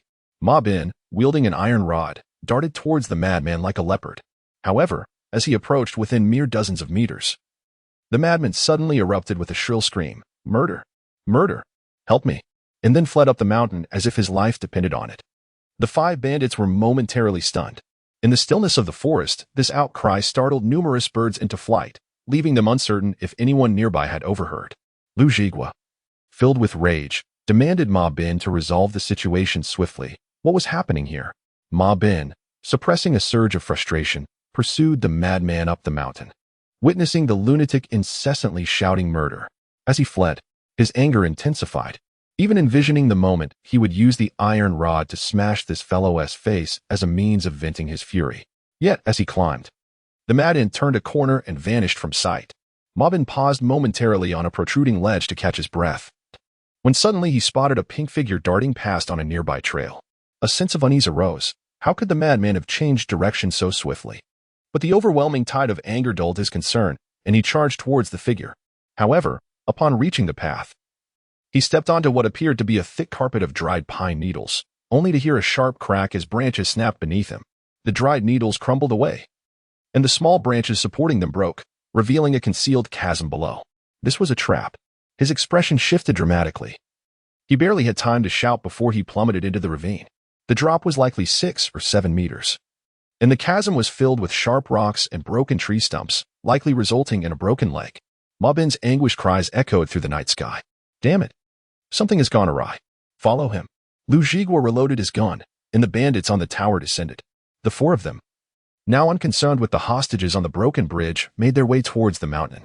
As Cheng Ran observed Jiang Hashao successfully diverting the assailants towards the ravine, he turned around, hearing the rustling of grass at the foot of the mountain caused by the bandits' approach.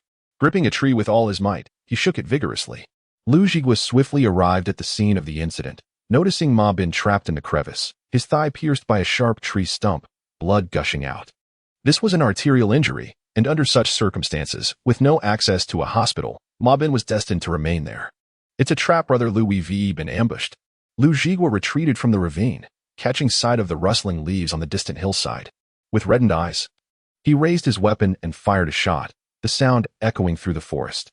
Cheng Ran had successfully led the group along his intended path, and, taking a route opposite to that of Jiang Haoxiao, he sprinted away. Jiang Haoxiao was safe, and for him to ensure his own safety, he could only run with all his strength. Scaling the mountains and crossing the hills, he dared not consider the possibility of anyone lying in wait. Lost in a chaotic mix of lyrics and thoughts, Cheng Ran dashed forward. Suddenly, from the hill ahead, a low rustling sound emerged, accompanied by the crunch of dry leaves underfoot. Cheng Ran felt as if he had plunged into icy water. How could these thugs be so fast? He lifted his head just in time to see several figures springing from the forest. Among them was a man wielding a pistol, and in that moment, their eyes locked, none other than his uncle, Cheng Bin. Cheng Ran instantly felt a tightening at his collar as he was forcefully pulled back by a powerful grip. Cheng Bin, protective as ever, shielded him behind himself and gestured for silence. Cheng Ran, now acutely aware of the gravity of the situation, felt his body trembling uncontrollably. In that trembling, figures in police uniforms emerged from the shadows, advancing from all directions towards the dark abyss. Moments later, gunfire erupted, bang, bang, bang, followed by authoritative shouts resonating from all sides. Police, raise your hands, raise your hands. The ringing in his ears drowned out the sounds, fading into silence. At that moment, Cheng Ran, having exhausted every ounce of his physical strength and energy, felt his entire being relax, and as his consciousness faded, he succumbed to a dizzying darkness. Chapter 55. The king's contempt. It felt as though darkness had briefly enveloped him, yet faint echoes of voices began to filter back into his consciousness. So, it was true that Cheng Ran had pursued the tracks of the assailant's vehicle all the way to the foot of Lishan Mountain, where he encountered you. This was Cheng Bin's voice. Jiang Haoxiao interjected. I have a mobile phone. He can contact you through it. As for the assailant's whereabouts, without the police's arrival, we can only follow their trail. You have been of tremendous assistance, albeit at great peril. Little Jiang, your father is quite worried about you. Thank you, uncle. I am fine. The police lights flickered around them as the vehicles continued to move. Gradually, his senses returned, and he could discern the conversation between his uncle and Jiang Haoxiao. Yet, why was the object he was resting his head upon so soft? And why was there a familiar fragrance in his nostrils? It was an imprint in his memory, the familiar scent of orchids. He opened his eyes to discover that he was gazing upwards, catching a glimpse of Jiang Haoxiao's profile as she stared out the car window. Cheng Ran gradually regained his awareness, realizing he was seated in the back of the car, with his head resting upon the lap of the girl before him. The sensation was incredibly soft, offering a comfort that surpassed any pillow. Perhaps due to his movement, Jiang Haoxiao instinctively lowered her head, their eyes meeting in a fleeting moment. An awkward yet mischievous atmosphere enveloped them. Cheng Ran noticed a blush creeping onto her cheeks, prompting him to shut his eyes once more. Suddenly, a sharp pain shot through his arm, and he propped himself up, only to find Jiang Haoxiao blushing, silently mouthing the word rascal. Then, with an air of nonchalance, she calmly remarked, So, you are awake. Her voice drew the attention of Cheng Bin and Gu Xiaojun, who were seated in the front. Gu Xiaojun, aware of Cheng Bin's temperament, swiftly stowed away anything within reach and firmly held onto the teacup in the cup holder, cautioning Cheng Bin. Cheng Ran has just awakened after exhausting himself. Please exercise restraint. He feared Cheng Bin's possible outburst. However, Cheng Bin did not display the anticipated fury. Instead, he gazed contemplatively at the road illuminated by the headlights. After a moment, a low voice emanated from the passenger's seat. You did well. I will explain everything to your father. Make sure to rest properly once we return. We may need to follow certain procedures. I will come to find you later. But this criminal gang is no ordinary foe. To guard against potential retaliation from their accomplices abroad, it is best for you to remain discreet for the time being. Cheng Ran was momentarily taken aback by Cheng Bin's unusually considerate words, which contrasted with his usual indifference towards his nephews. At that moment, Gu Xiaojun turned his head and winked at him, then silently gave him a thumbs up. Cheng Ran then recalled the fate of the assailants. The leader, who had resisted with a firearm, was shot dead on the spot by his uncle. One was already deceased, killed by his own men, while the other 3 had been apprehended. The hostages were rescued. You 2 young ones have rendered a great service. Gu Xiaojun chuckled. But you fainted from exhaustion earlier. Your family must be quite anxious about you, Xiaojiang. Let us escort you home for proper rest. Today has been arduous. Hostages have been rescued. This is a significant triumph. Xie Homing is a vital official in Shanghai City. However, there remain issues at hand. On the road, illuminated by flashing police lights, a middle-aged man dressed in a gray suit, flanked by 3 officials, gestured with a finger towards Lu Yu, the head of the Shanghai Public Security Bureau, his voice hoarse from prolonged meetings. A multitude of police officers failed to apprehend the criminals, yet 2 high school students succeeded. Lu Yu, tell me, is there a deficiency in the operational capacity of your department? Although these individuals acted bravely, is it not your duty to safeguard the safety and property of citizens, even in such a major case occurring in Shanghai City? If it puts ordinary civilians in harm's way or leads them to take on your responsibilities, it constitutes a dereliction of duty on your part. Yes, Mayor Li. In light of this incident, we shall reflect profoundly, using the 6-2 major case as a lesson, and undertake comprehensive reform and enhancement of our police work. We will focus, resolve, and elevate our professional standards to prevent the emergence of any similar cases. After the stern exchange, Liu furrowed his brow once more. Mayor, this is indeed a significant victory. Our speed in solving the case is remarkable, even surpassing the experts from the provincial department. Your daughter is truly extraordinary. I believe Jiang is a veritable heroine. At that moment, Cheng Bin arrived with the group. Inside the car, Gu Xiaojun wore a grim expression. This bodes ill. Is Mayor Li reprimanding someone? Jiang Hongshao's father? It was evident that even a bachelor like Gu Xiaojun exhibited such a troubled demeanor, hinting at the mayor's usual authority. At this juncture, both Cheng Bin and Gu Xiaojun instinctively turned to glance at Cheng Ran in the back seat. Cheng Ran felt a sinking sensation. After all, these were her elders. What were they expressing? It felt as if they were about to face execution. At that moment, Cheng Ran noticed a man with pronounced double eyelids, looking at their approaching vehicle with a stern demeanor, resembling a dark deity. This imposing figure quickly identified Jiang Hongxiao, but then shifted his gaze, fixating instead on Cheng Ran, his stare unblinking and unsettling. As the car drew nearer, Cheng Ran instinctively tilted her head back, allowing the C-pillar of the vehicle to obscure her line of sight with the dark figure. Then, she observed the Public Security Bureau chief, dutifully acknowledging the dark figure, whose head gradually moved out from behind the obstruction. Their eyes met once more. This was nothing short of terrifying, akin to a scene from a horror tale. After a moment of shared tension, Cheng Ran awkwardly extended her hand and waved, saying, "Hello, uncle." The Santana came to a halt, the doors swung open, and a throng of individuals emerged from the vehicle.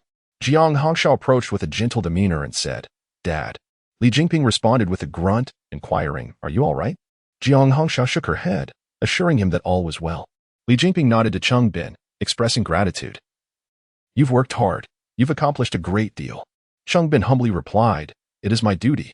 After a round of polite exchanges among the group, Li Jingping's frown remained unyielding as he turned his gaze to Jiang Hongxiao, asking in a serious tone, "Where is your coat?" It was only then that Cheng Ran realized he had been wearing Jiang Hongxiao's slightly small pink jacket throughout. At that moment, the surrounding police officers, illuminated by the flickering lights, either stifled their laughter or cast him peculiar glances, while Gu Xiaojun lightly covered his face with a hand.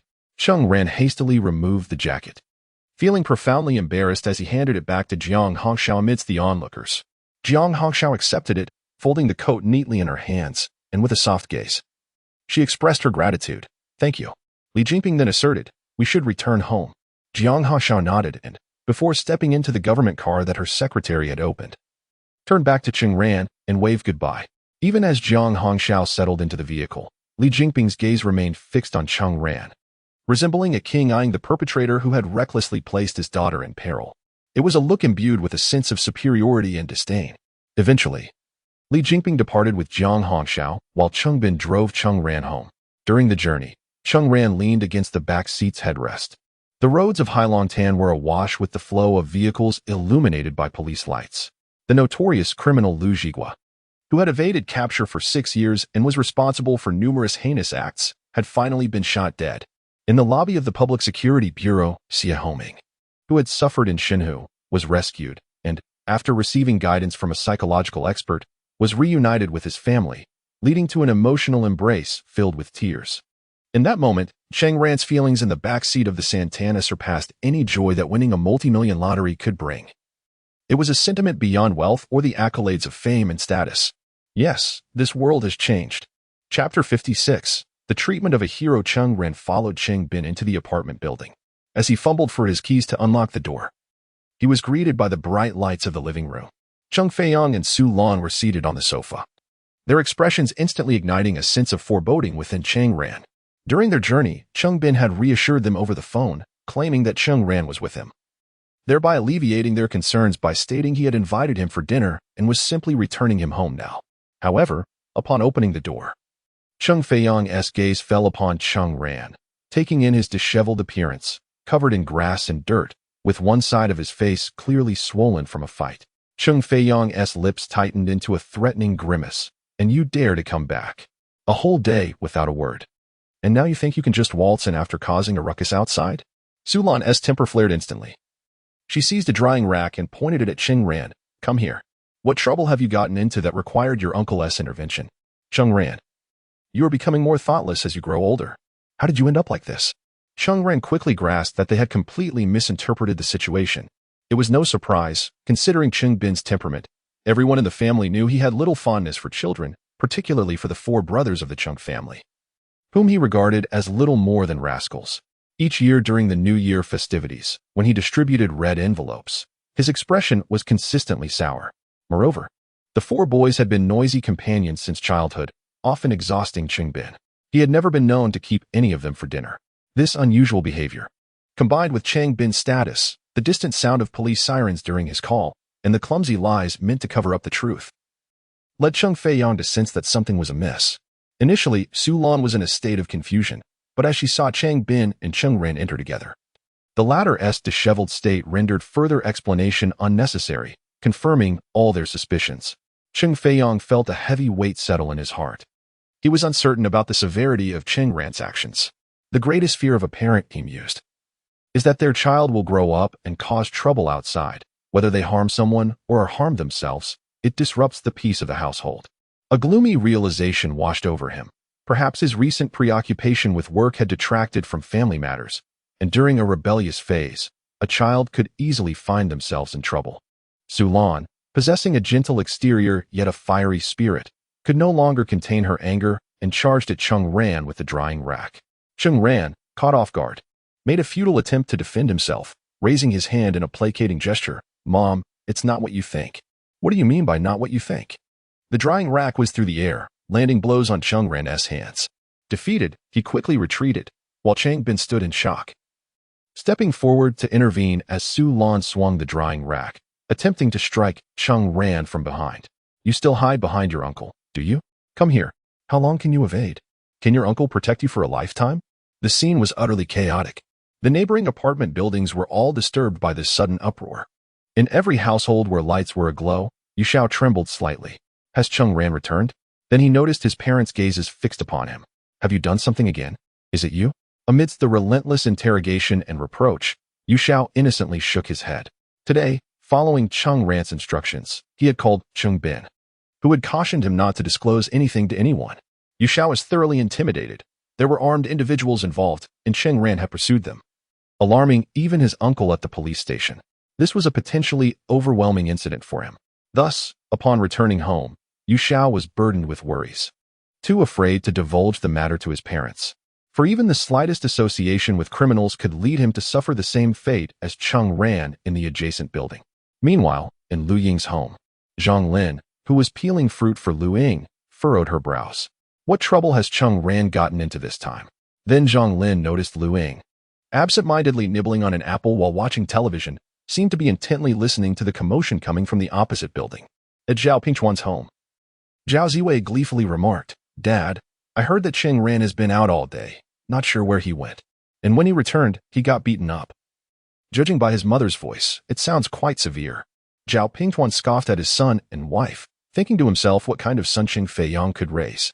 Ziwei, focus on your studies and aim for a good score. I'll spare no expense to ensure you get into a top high school. I see Cheng Feiyang's son as merely a mediocre student. Having suffered a significant setback at Cheng Feiyang's hands previously, Zhao Pingchuan now relished the chaos surrounding Cheng Ran's family. At the same time, Yang Xia, who was studying at the table under a lamp, looked up as her mother entered, commenting on the noise. It's from Cheng Ran's family. She had heard her mother inquiring about him, mentioning he hadn't returned home all day. Given the current state of public safety and the impending exams, this boy seems to be out playing every day. Xia. You should limit your interactions with him. Her mother's words bore deeper significance. The entire community was aware of Cheng Ran's affections for her, and her parents occasionally hinted at it. However, she was perceptive enough to grasp their unspoken concerns. Hearing the sounds emanating from Cheng Ran's home, Yang Xia nodded obediently. Her mother, Jiang Qin, affectionately stroked her daughter's head and presented her with a beautifully arranged platter of oranges, pear slices, and dragon fruit before leaving. As the door closed, Yang Xia stood momentarily stunned, listening to the commotion from Cheng Ran's home, realizing that she was beginning to lose clarity regarding him, especially in light of the wager with Li Zhan. At the artistic performance, a seemingly simple statement turned the tide dramatically. Jiang Bo and his associates, intent on causing trouble for him, found themselves outmaneuvered and sent to the disciplinary office for correction. In the plaza at sunset, he held hands with Jiang Hashao, raising a toast to the dawn and another to the moonlight. Was that beautiful poem truly his creation? He and she were childhood companions in the traditional sense. She believed she could see through him. Yet, everyone matures and grows, and those whom you thought you understood gradually become indistinct. Ultimately, what kind of person is he? The commotion eventually subsided into tranquility. Cheng Bin intervened, repeatedly explaining, "No, sister-in-law, listen to me. It was a help." Cheng Ran was indeed of assistance. What else can he help with? Cheng Bin, are you perhaps fabricating tales? What exactly is the situation? We must discipline him as necessary. I see it as a result of lax supervision. Sulong questioned. Criminals, Cheng Ran discovered a group of them, and provided us with leads. This case has been solved, and it's a significant one. Cheng Ran played a crucial role in this. Sister-in-law, I assure you, every word is the truth. I cannot disclose too much at this moment. Soon, you will see the entirety of this case in the news. Cheng Bin urged the two, his expression sincere. Cheng Feiyang was astonished, while Sulan, after a moment of shock, suddenly slapped Cheng Ran's shoulder twice. Cheng Ran was utterly bewildered. How should I put this? You've done something quite remarkable. How bold of you to confront criminals. Where have you been all this time? Do you even want to continue your studies? You intend to assist your uncle in solving a case? Why not aim for the heavens instead? Come now, Cheng Bin. He won't be attending school next week. Arrange a job for him. What menial tasks do you need? He has even graduated from middle school. Will he be sweeping floors? Cheng Ran shut his eyes. Good heavens. How can one reason with their own mother? This time, even Cheng Bin felt at a loss for words and ultimately fell silent, powerless to assist. If this is what it means to be treated as a hero, who would dare believe it? Yet, any parent in the world would care less about whether you are a hero and more about your safety itself. Chapter 57. Solitude following the apprehension of the criminals. An overnight interrogation commenced, accompanied by urgent meetings that extended late into the night. The sixth meeting regarding the case concluded this Sunday. As Cheng Bin exited the bureau's building, he was greeted by Gu Xiaojun, who had been waiting downstairs. Numerous individuals along the way exchanged pleasantries with Cheng Bin, their faces beaming with joy. Some addressed him as Deputy Chief Cheng, offering congratulations, while others, more familiar, remarked on his prowess, exclaiming, "What a valiant hero, Cheng." Respectful glances were cast in his direction, accompanied by nods of acknowledgement. Cheng Bin reciprocated each greeting before joining Gu Xiaojun. With every case resolved, the procedural intricacies become most cumbersome. Once the investigative procedures are complete, the case is handed over to the procuratorate for review, particularly in significant and complex cases. Any ambiguity in the facts or inadequacies in the evidence chain necessitate further investigations. In contrast, the thrill of pursuing cases in the field is far more exhilarating. Gu Xiaojun remarked, "You must have a pounding headache from those meetings. You simply cannot sit still. You thrive on action." Cheng Bin chuckled in response. "Well, you know, I am merely the assistant while you hold the reins." Gu Xiaojun leaned in closer, evidently privy to some insider information. "Word from above suggests they are preparing to present you as the guardian of Shanghai City.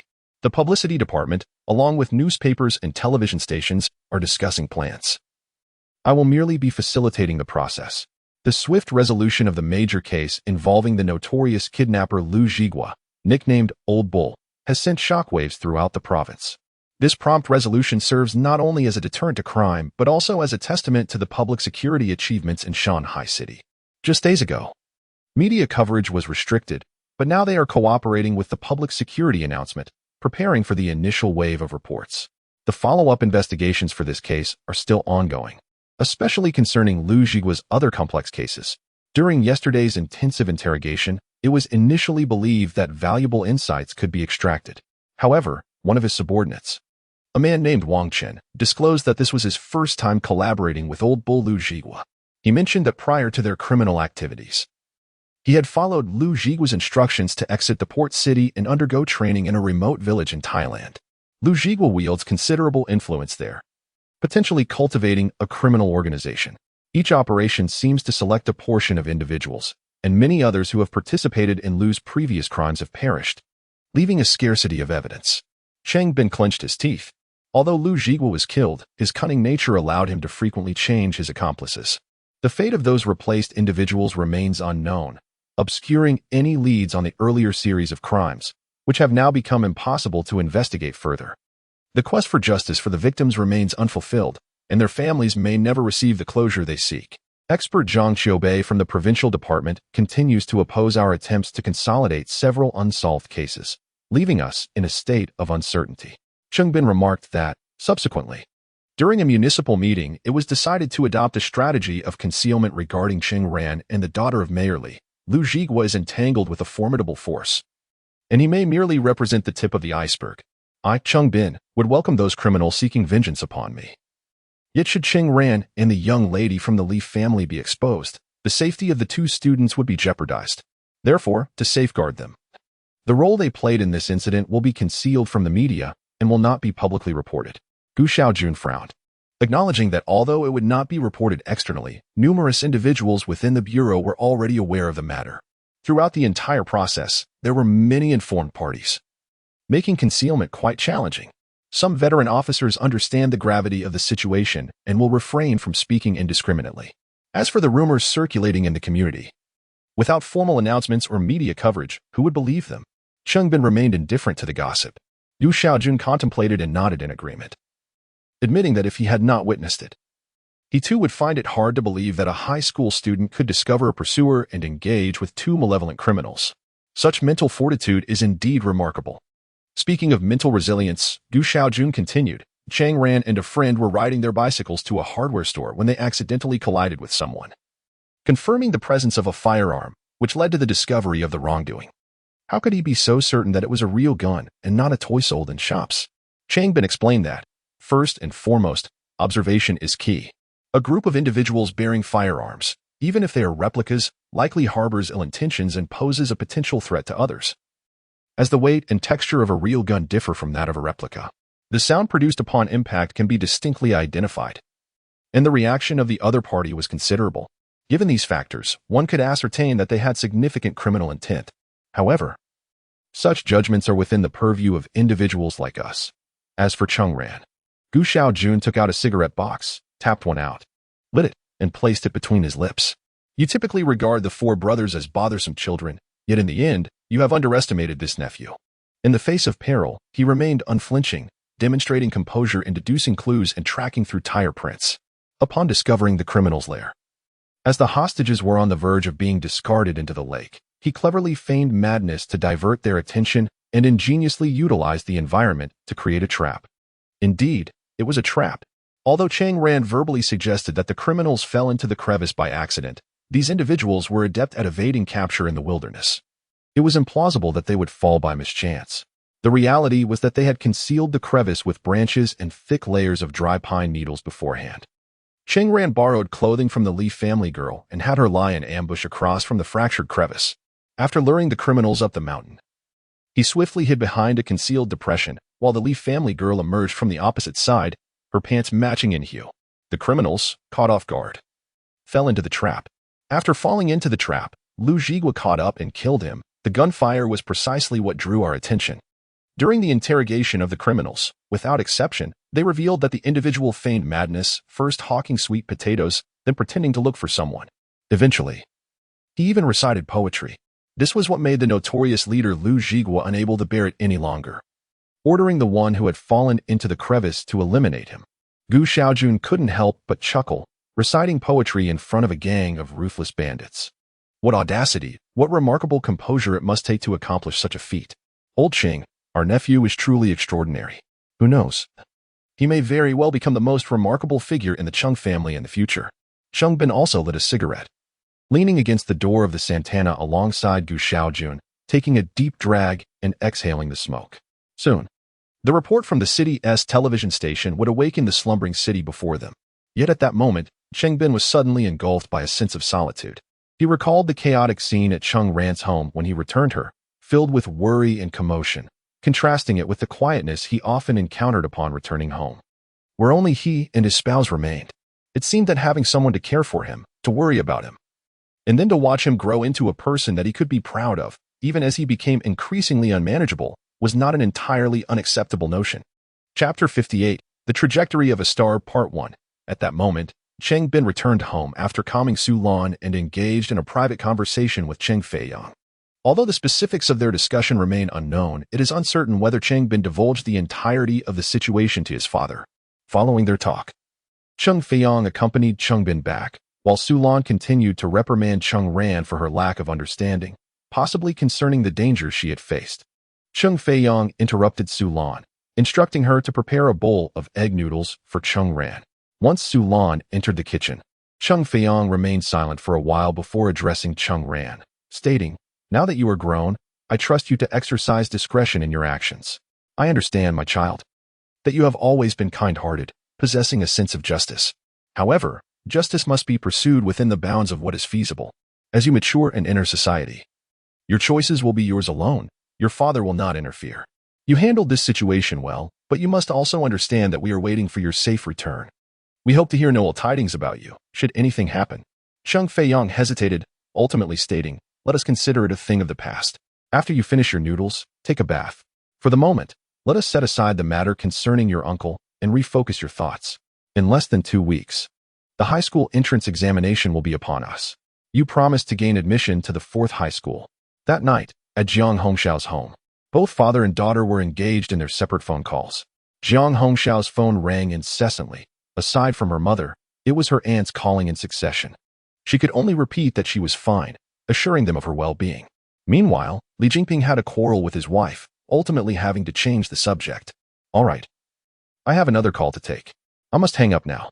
After the bombardment of calls, Jiang Hongxiao descended the stairs to find Li Jingping seated on the sofa. "This matter will inevitably reach the entire family. This is merely regarding your provision of information about a suspect. Previously, I only heard a vague account from Lu Yu. How did you end up pursuing the criminal with that classmate of yours?"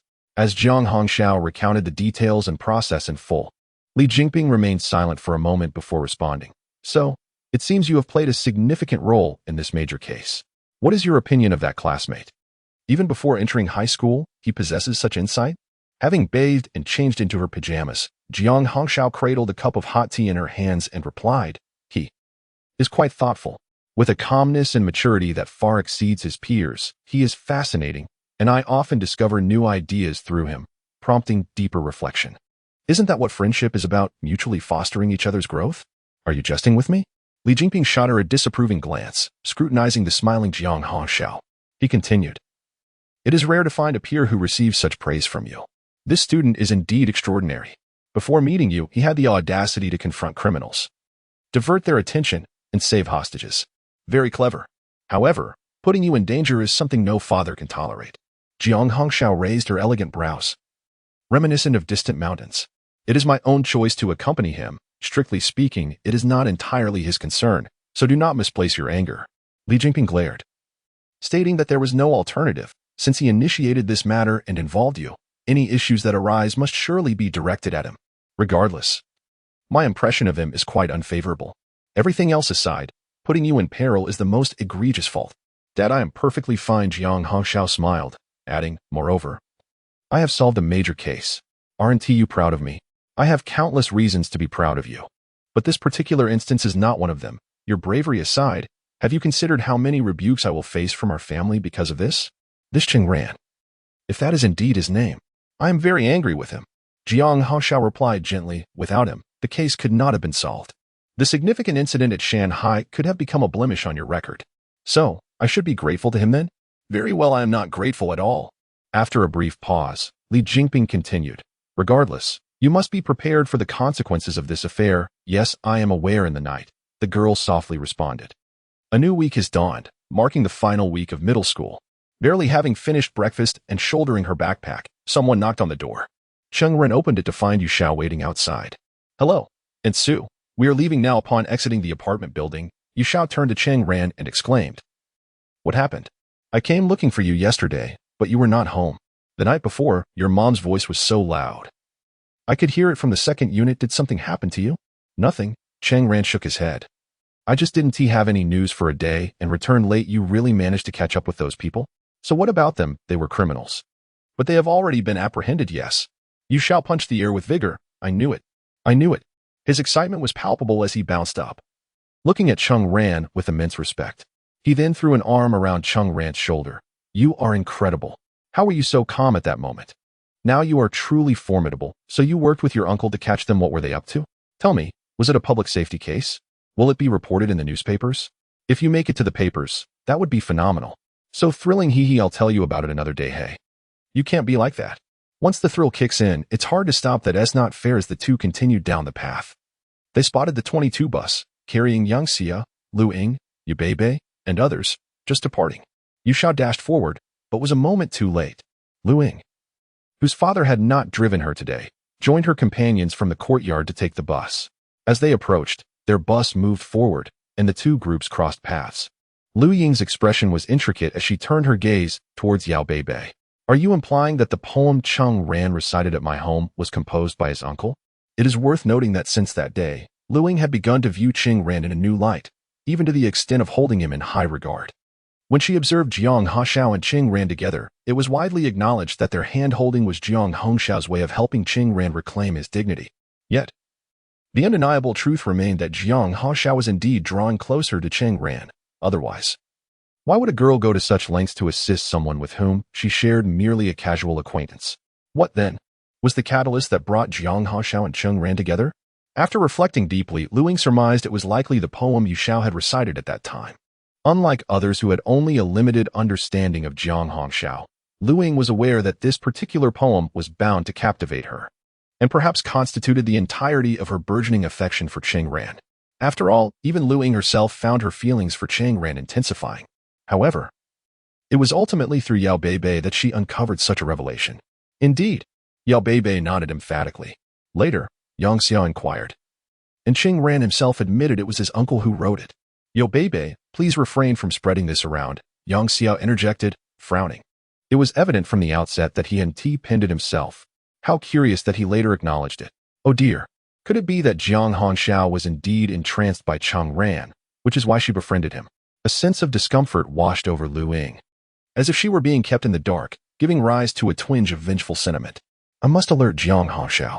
If Cheng Ran did not speak the truth, it would naturally be a deceit against her. Listening to Yao Beibei's agreement and Lu Ying's indignation, Yang Xia cautioned. You both ought to cease this discussion. Cheng Ran had no intention to conceal anything. Otherwise, he would not have confided in me. If you bring this matter to light, Cheng Ran might think it was my intention to warn Jiang Haxiao. Why would I do such a thing? Am I particularly concerned about their closeness? Therefore, I implore you not to meddle. Lu Ying shook her head. This does not concern you. It pertains to Jiang Hongxiao. As her friend, I have an obligation to alert her. Chapter 59, The Trajectory of a Star, Part 2. Every student entering the school that day noticed a certain peculiarity at the entrance. The blue barrier that had once concealed the repairs to the drainage system had been removed. The plumbers had completed the backfilling over the weekend, covering it with cement slabs, restoring everything to its original state, seamlessly integrating it back into the tree-lined avenue. Most students also immediately spotted the cultural wall, now tightly shrouded in woven fabric at its forefront. Had it been merely covered for protection, or was the work still unfinished? If the latter were true, time was of the essence, as the evaluation committee for the provincial campus wall culture creative works was scheduled to arrive on Tuesday. The vibrant red and blue fabric stood out conspicuously, resembling a scar upon the cultural wall. Thus, murmurs of speculation regarding the concealed state of the cultural wall and whether the class responsible for that section had completed their work became the predominant question on that Monday morning. The morning hours were fleeting, filled with numerous tasks typical of a Monday. As the bell rang for the end of the second period, the familiar strains of the athletes' march resonated through the classrooms, heralding the commencement of the flag-raising ceremony. Students gradually descended, making their way to the square, where they formed lines facing the flagpole. Bathed in the morning sunlight, the teaching building stood as a backdrop to this ceremonial moment. On the far side of the playground, the track bore witness to Yang Xia, the flag bearer, her hair tied in a ponytail and clad in the school's blue and white uniform, her feet adorned with white tennis shoes. With white gloves, she grasped the flag, flanked by a male and female student, both evidently high achievers. As they approached the flagpole, they secured the banner to the rope, lifted its corners, and with a flourish, the flag billowed in the sunlight. As the entire school saluted to the national anthem, she gently pulled the rope, elevating the national flag to its zenith. Returning to her class's formation, Yang Xia garnered numerous appreciative glances along the way. Principal Zhou Tao commenced his weekly address, articulating the directives from the Provincial Publicity Department, the Provincial Civilization Office, the Provincial Education Work Committee, the Provincial Department of Education, the Provincial Youth League, and the Provincial Women's Federation regarding the implementation of creative activities for campus wall culture. Guided by the central theories and the important thoughts of the three represents, he emphasized the need to deeply implement the scientific outlook on development, remain grounded in reality, and align closely with life, focusing on the construction of the socialist core value system as a foundation. He underscored the aim of enhancing the moral and ethical qualities of middle school students, optimizing the moral education environment, and enriching the essence of moral education. Thus, our school had engaged in activities centered around cultural wall creativity. The evaluation committee, composed of members from the Municipal Education Bureau and the Municipal Civilization Office, would arrive the following Tuesday to assess the students' works.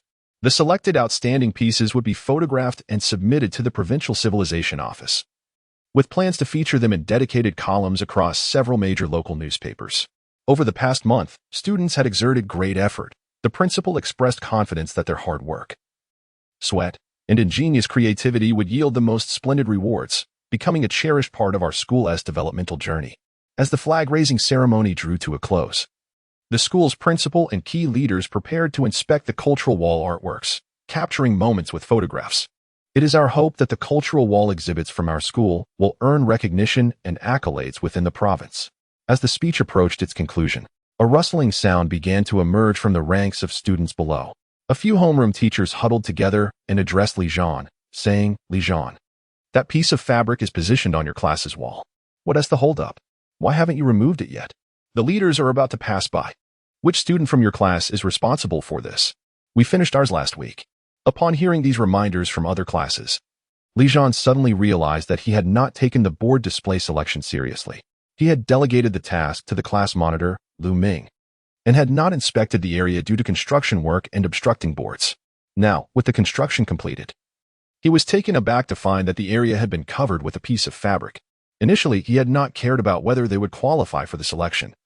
Considering it a provincial competition for campus cultural walls, surely it was not their turn yet.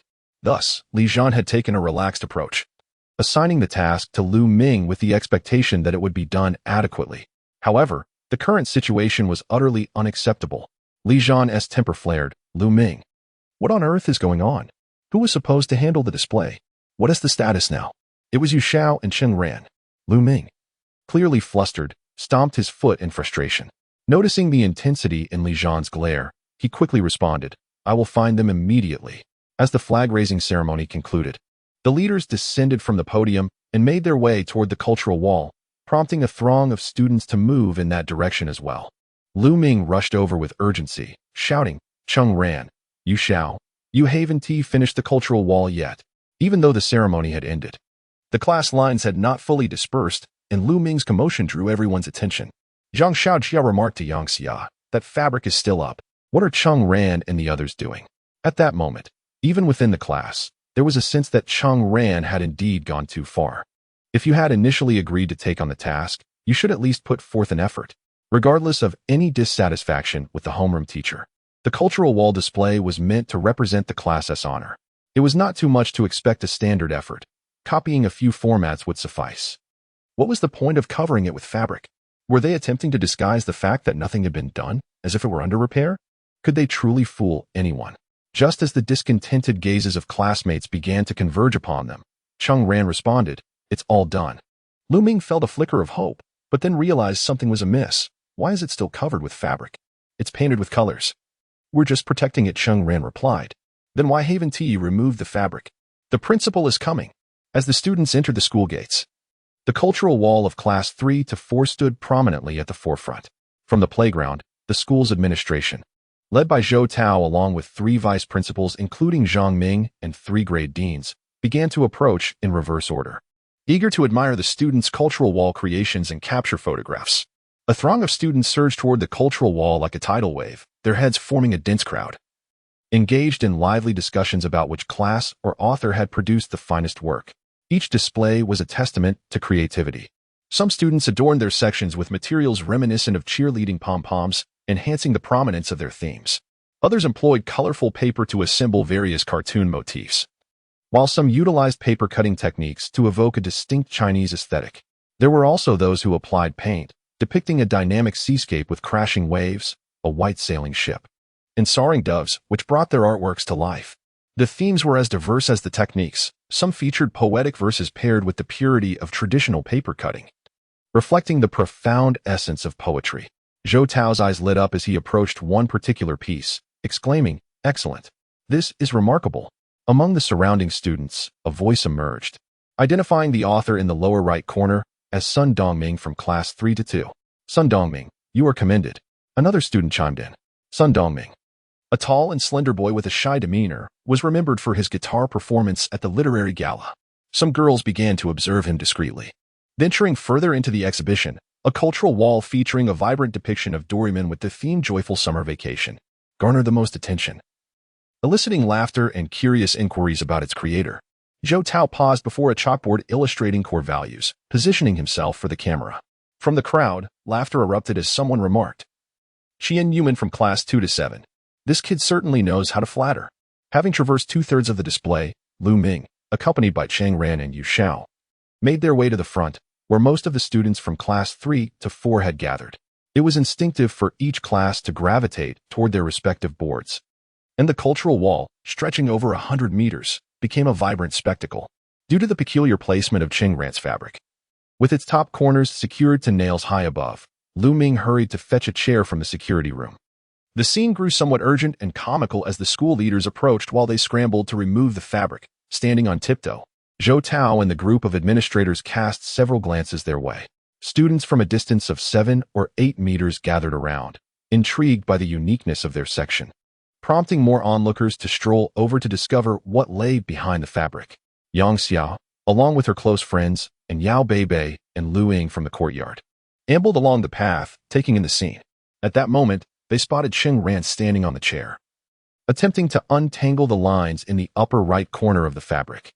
Facing this task, Cheng Ran recalled the time Jiang Hongxiao had helped him hang it up, leaving him with a dusty face. In the gentle light of dawn, the countless tiny particles by the cultural wall appeared to be gilded. Cheng Ran sat on a chair, gazing towards the periphery, and just then caught sight of Jiang Hongxiao standing alone amidst the crowd, playfully sticking out her tongue at him. It was a whimsical gesture, yet it resonated deeply, as if their hearts were entwined by an unbreakable bond. Lu Ying approached Jiang Hongxiao and gently tapped her shoulder, casting a glance at Cheng Ran before whispering, "Hongxiao, there is something you must be informed about regarding him." Chapter 60, The Trajectory of a Star, Part 2. Amidst the murmurs of the crowd, at this moment, Cheng Ran unraveled the final knot.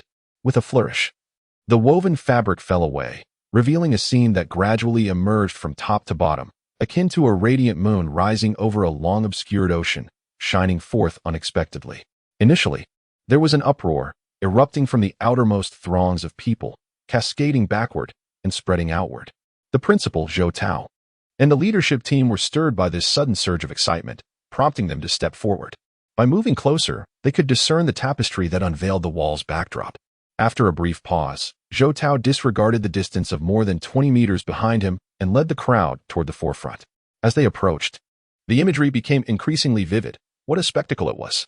Bright yellows, deep blues, earthy browns, camel hues, dark browns, chestnuts, tea shades, metallic tones, ultramarine, greens, dark greens, purples, grass greens, vermilions, light purples, pale vermilions, and sanguine hues.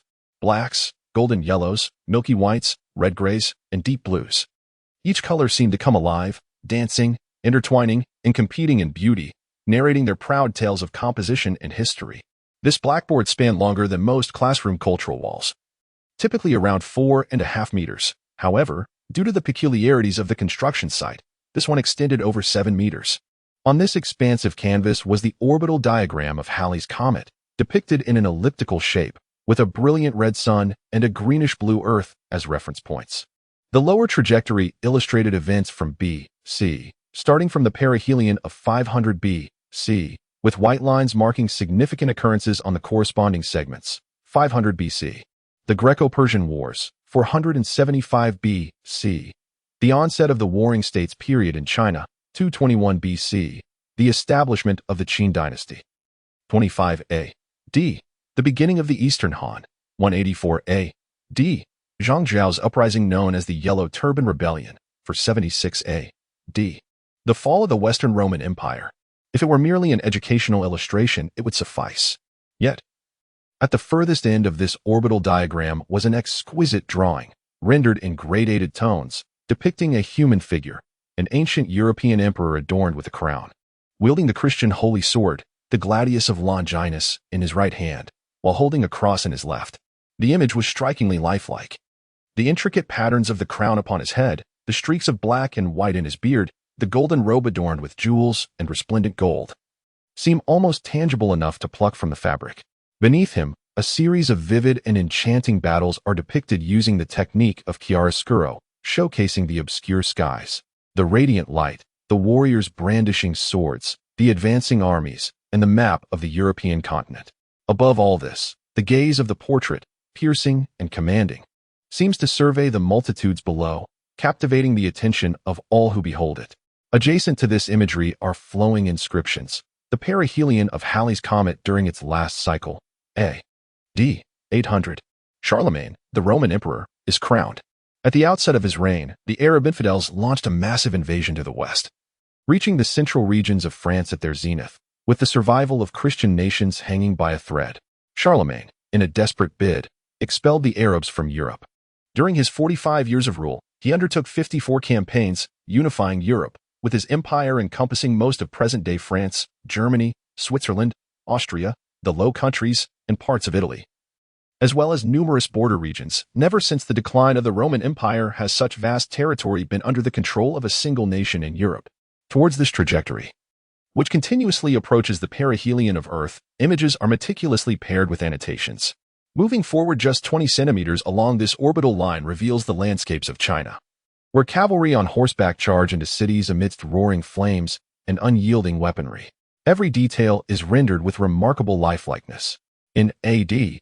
1127, the Jin dynasty invaded northern China, capturing the two emperors, Huizong and Qinzong of the Song dynasty, marking the calamity of Jingkong, leading to the fall of the northern Song. These succinct words seem to unleash the weapons of war from the canvas, tightening the hearts of all. As the timeline advances, a French woman clad in armor leads a ragtag group of soldiers against a massive castle, which is incessantly dousing them with boiling oil. A.D. 1429. The maiden Joan of Arc rallies her people to attack the English forces, lifting the siege of Orleans.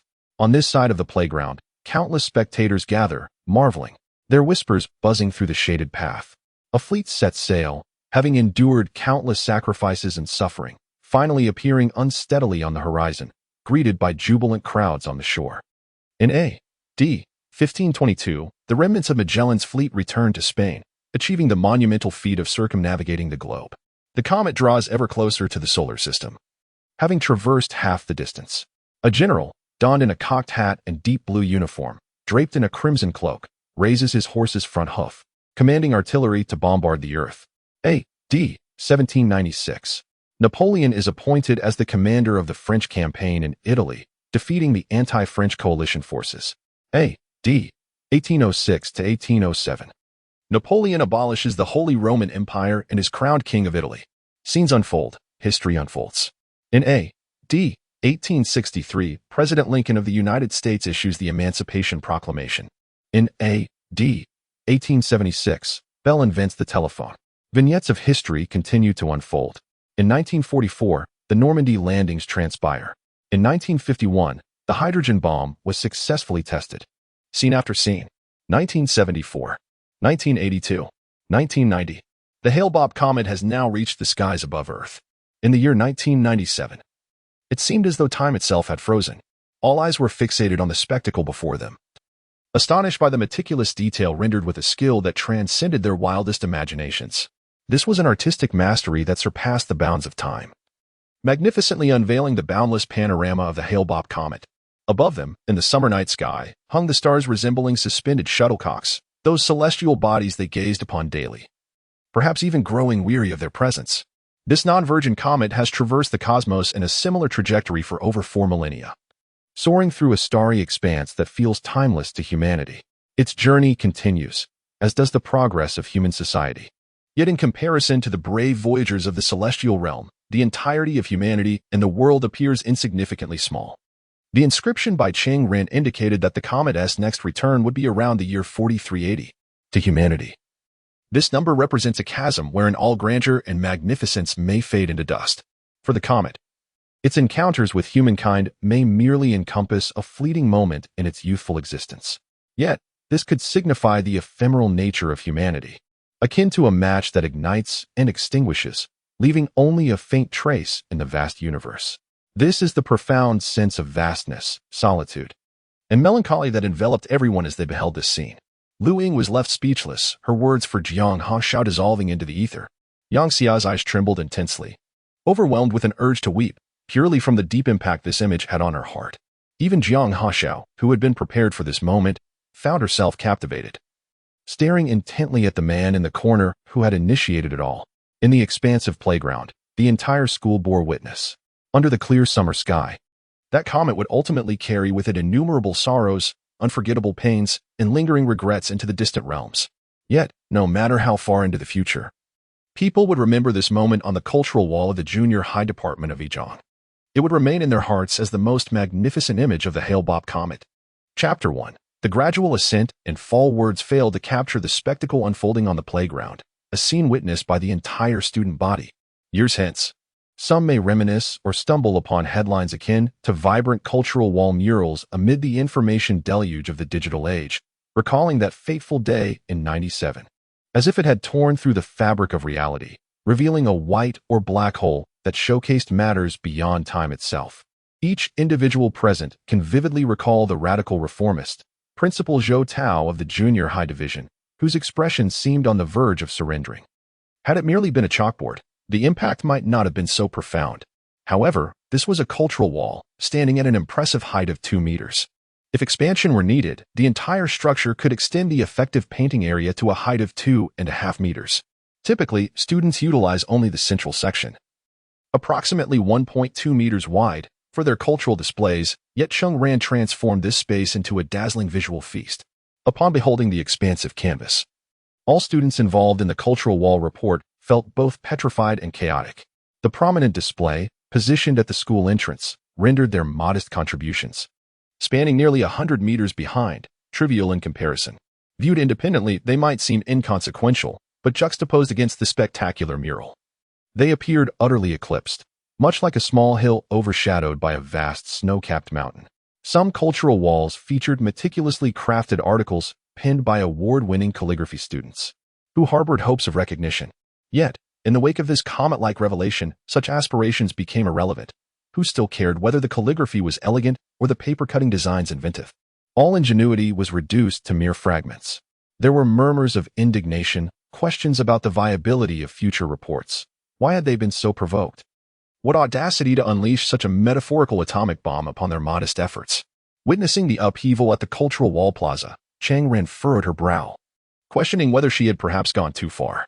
Had she known, she would have opted for a more subdued approach. Yet, she also blamed Lao Jiang, whose suggestions had inadvertently propelled her into this spotlight, thus bearing a significant share of the responsibility for the overwhelming outcome. The other students, competing on the same stage, would likely feel a pang of despair upon realizing Cheng Ran's current thoughts. By the way, what were you about to say? Lu Ying was jolted back to reality by Jiang Hongshao's inquiry. In nothing, Lu Ying hesitated before finally admitting, "Is this the cultural wall you and Cheng Ran worked on after school recently?" It was painted by Cheng Ran. I provided the pigments, Jiang Hongxiao replied. Is it truly his creation? You had known all along that he could produce something of this caliber. Initially, there was a hint of skepticism. Yet as time passed, it became increasingly captivating. Jiang Hongxiao gazed at the mural on the wall, a smile gracing her lips. It was indeed magnificent, was it not? Yes, it is splendid, truly splendid. Could it be a forgery? How is it even possible that Cheng Ran could achieve this? In the crowd, Yao Beibei widened her eyes, staring unblinkingly at the mural. Having studied painting since childhood, she felt her own family's artworks paled in comparison, lacking the finesse displayed here. This was nothing short of more astonishing than Cheng Ran's ability to compose that poem. Zhang Xiaojia softly reminded them, we witnessed it ourselves. Cheng Ran often went to that construction site after school. Yang Xia observed Cheng Ran descending from the bench, now the focal point of everyone's gaze. And her eyes gradually shifted to Jiang Hongxiao. This was him, Yu Xiao, and Jiang Hongxiao, the trio who had once toiled behind those construction boards, crafting this very masterpiece. Imagining their discussions, their collaborative spirit, and the gradual evolution of this work that would soon create such a stir throughout the entire school. A surge of intense emotion welled up within Yang Xia's heart. It was indescribable, a mixture of envy and a tinge of unfulfilled desire. Which class produced this artwork? Class 3 to 4. Oh, Li Zhan. Where is Li Zhan? Is this the work of your class students? Zhou Tao exclaimed excitedly. Addressing the school leaders behind him, someone had already pushed Li Zhan forward. Upon seeing the creators, Zhang Ming and Li Zhan, there was a shared sense of bewilderment. As Li Zhan approached, he exchanged a glance with Cheng Ran beneath the cypress tree, then donned a humble expression as he faced Zhou Tao. Principal Zhou, our class's students did this. It's not too bad, right? The other grade S homeroom teachers glanced over, internally scoffing at the implication. How could one assess the quality of their work without observing the surroundings? How could you possibly wipe this off the school's cultural wall? Zhou Tao scrutinized the mural, expressing admiration while gesturing around, lamenting, it's a pity it's just a cultural wall. I wish we could install a display case to protect it. At this moment, it was evident that Cheng Ran was indeed the author. Zhou Tao beckoned him. This young student, you must have received accolades for your artistry in the past. Have you perhaps studied under a renowned master? Though Zhou Tao was a local from Shanghai City, he had graduated from Rongqing University years prior and later served in the education and cultural systems. Faced with two choices at the time, remaining in Rongqing as the vice president of the Fine Arts Academy or returning to Shanghai as the principal of the junior high division at the first high school, he chose to return home. A decision that had garnered considerable attention. Being a cultured individual himself, he had connections with many local luminaries in the cultural and artistic fields. Thus it was not surprising to encounter a student of such exceptional talent, igniting an instinctive curiosity regarding his educational lineage. Alas, he has not received any accolades. Nor has he studied under anyone's guidance. Cheng Ran, however, candidly confessed the truth. The atmosphere grew awkward. Perhaps this student was not entirely truthful. For someone as mature as Principal Zhou Tao, oftentimes, feigning ignorance is a skill in itself. And he chose to gracefully overlook the matter as if he had never posed that question. With a warm demeanor, he suggested, let us take a photograph together. After the picture was taken, the school bell rang, and one by one, everyone returned to their classrooms, bringing the earlier commotion to a serene conclusion. On the tree-lined path, only the elegantly attired men and women of the school's leadership remained. Zhou Tao turned to the group and proclaimed, I have a premonition that this work will succeed. Subsequently, people witnessed the swift construction of a shelter above the wall painted by Cheng Ran, albeit rudimentary. It would at least provide temporary protection against the ravages of rain. In the days that followed, students who had not seen the mural after the flag-raising ceremony, driven by a wave of excitement, would visit the square during their free time, resulting in thick clusters of spectators during every class break and physical education session. The next day, a delegation from the municipal publicity department arrived, accompanied by the school leadership for an inspection, but that is a tale for another time. That evening, many students who had seen the cultural wall, regardless of where they resided in the city, be it in the most distant courtyard or building, converged upon their balconies or ventured to open spaces where they could gaze upon the starry night, looking up at the luminous trail above. This included Lu Ying, Zhang Xiaojia, and Yao Beibei. Of course, it also included Yang Xia, who, having completed her homework, left her desk, donned a light jacket, and ascended to the rooftop of her building. The brilliance in the sky was dazzlingly radiant. The comet followed its own trajectory, continuing its journey. Yang Xia mused that this mirrored the lives of each of them. The individual who astounded the entire school today perhaps possessed talents that had remained unrecognized and unexpressed throughout his life. Yet, this was precisely the most lamentable aspect. For in today's exam-oriented education system, which judges heroes by their grades, personal gifts are disregarded, with ultimate success and destiny dictated solely by major subject scores. Yang Xia set her sights on the first high school. Meanwhile, Cheng Ran's path would inevitably diverge, descending into obscurity. In truth, on his own balcony, Cheng Ran too was gazing at the heavens. He was reflecting on the scene he had painted today, reminiscing about how, many years ago, he had pondered ways to capture the emotions evoked when he first beheld the Hale-Bopp comet, those cherished years filled with beauty and wonder.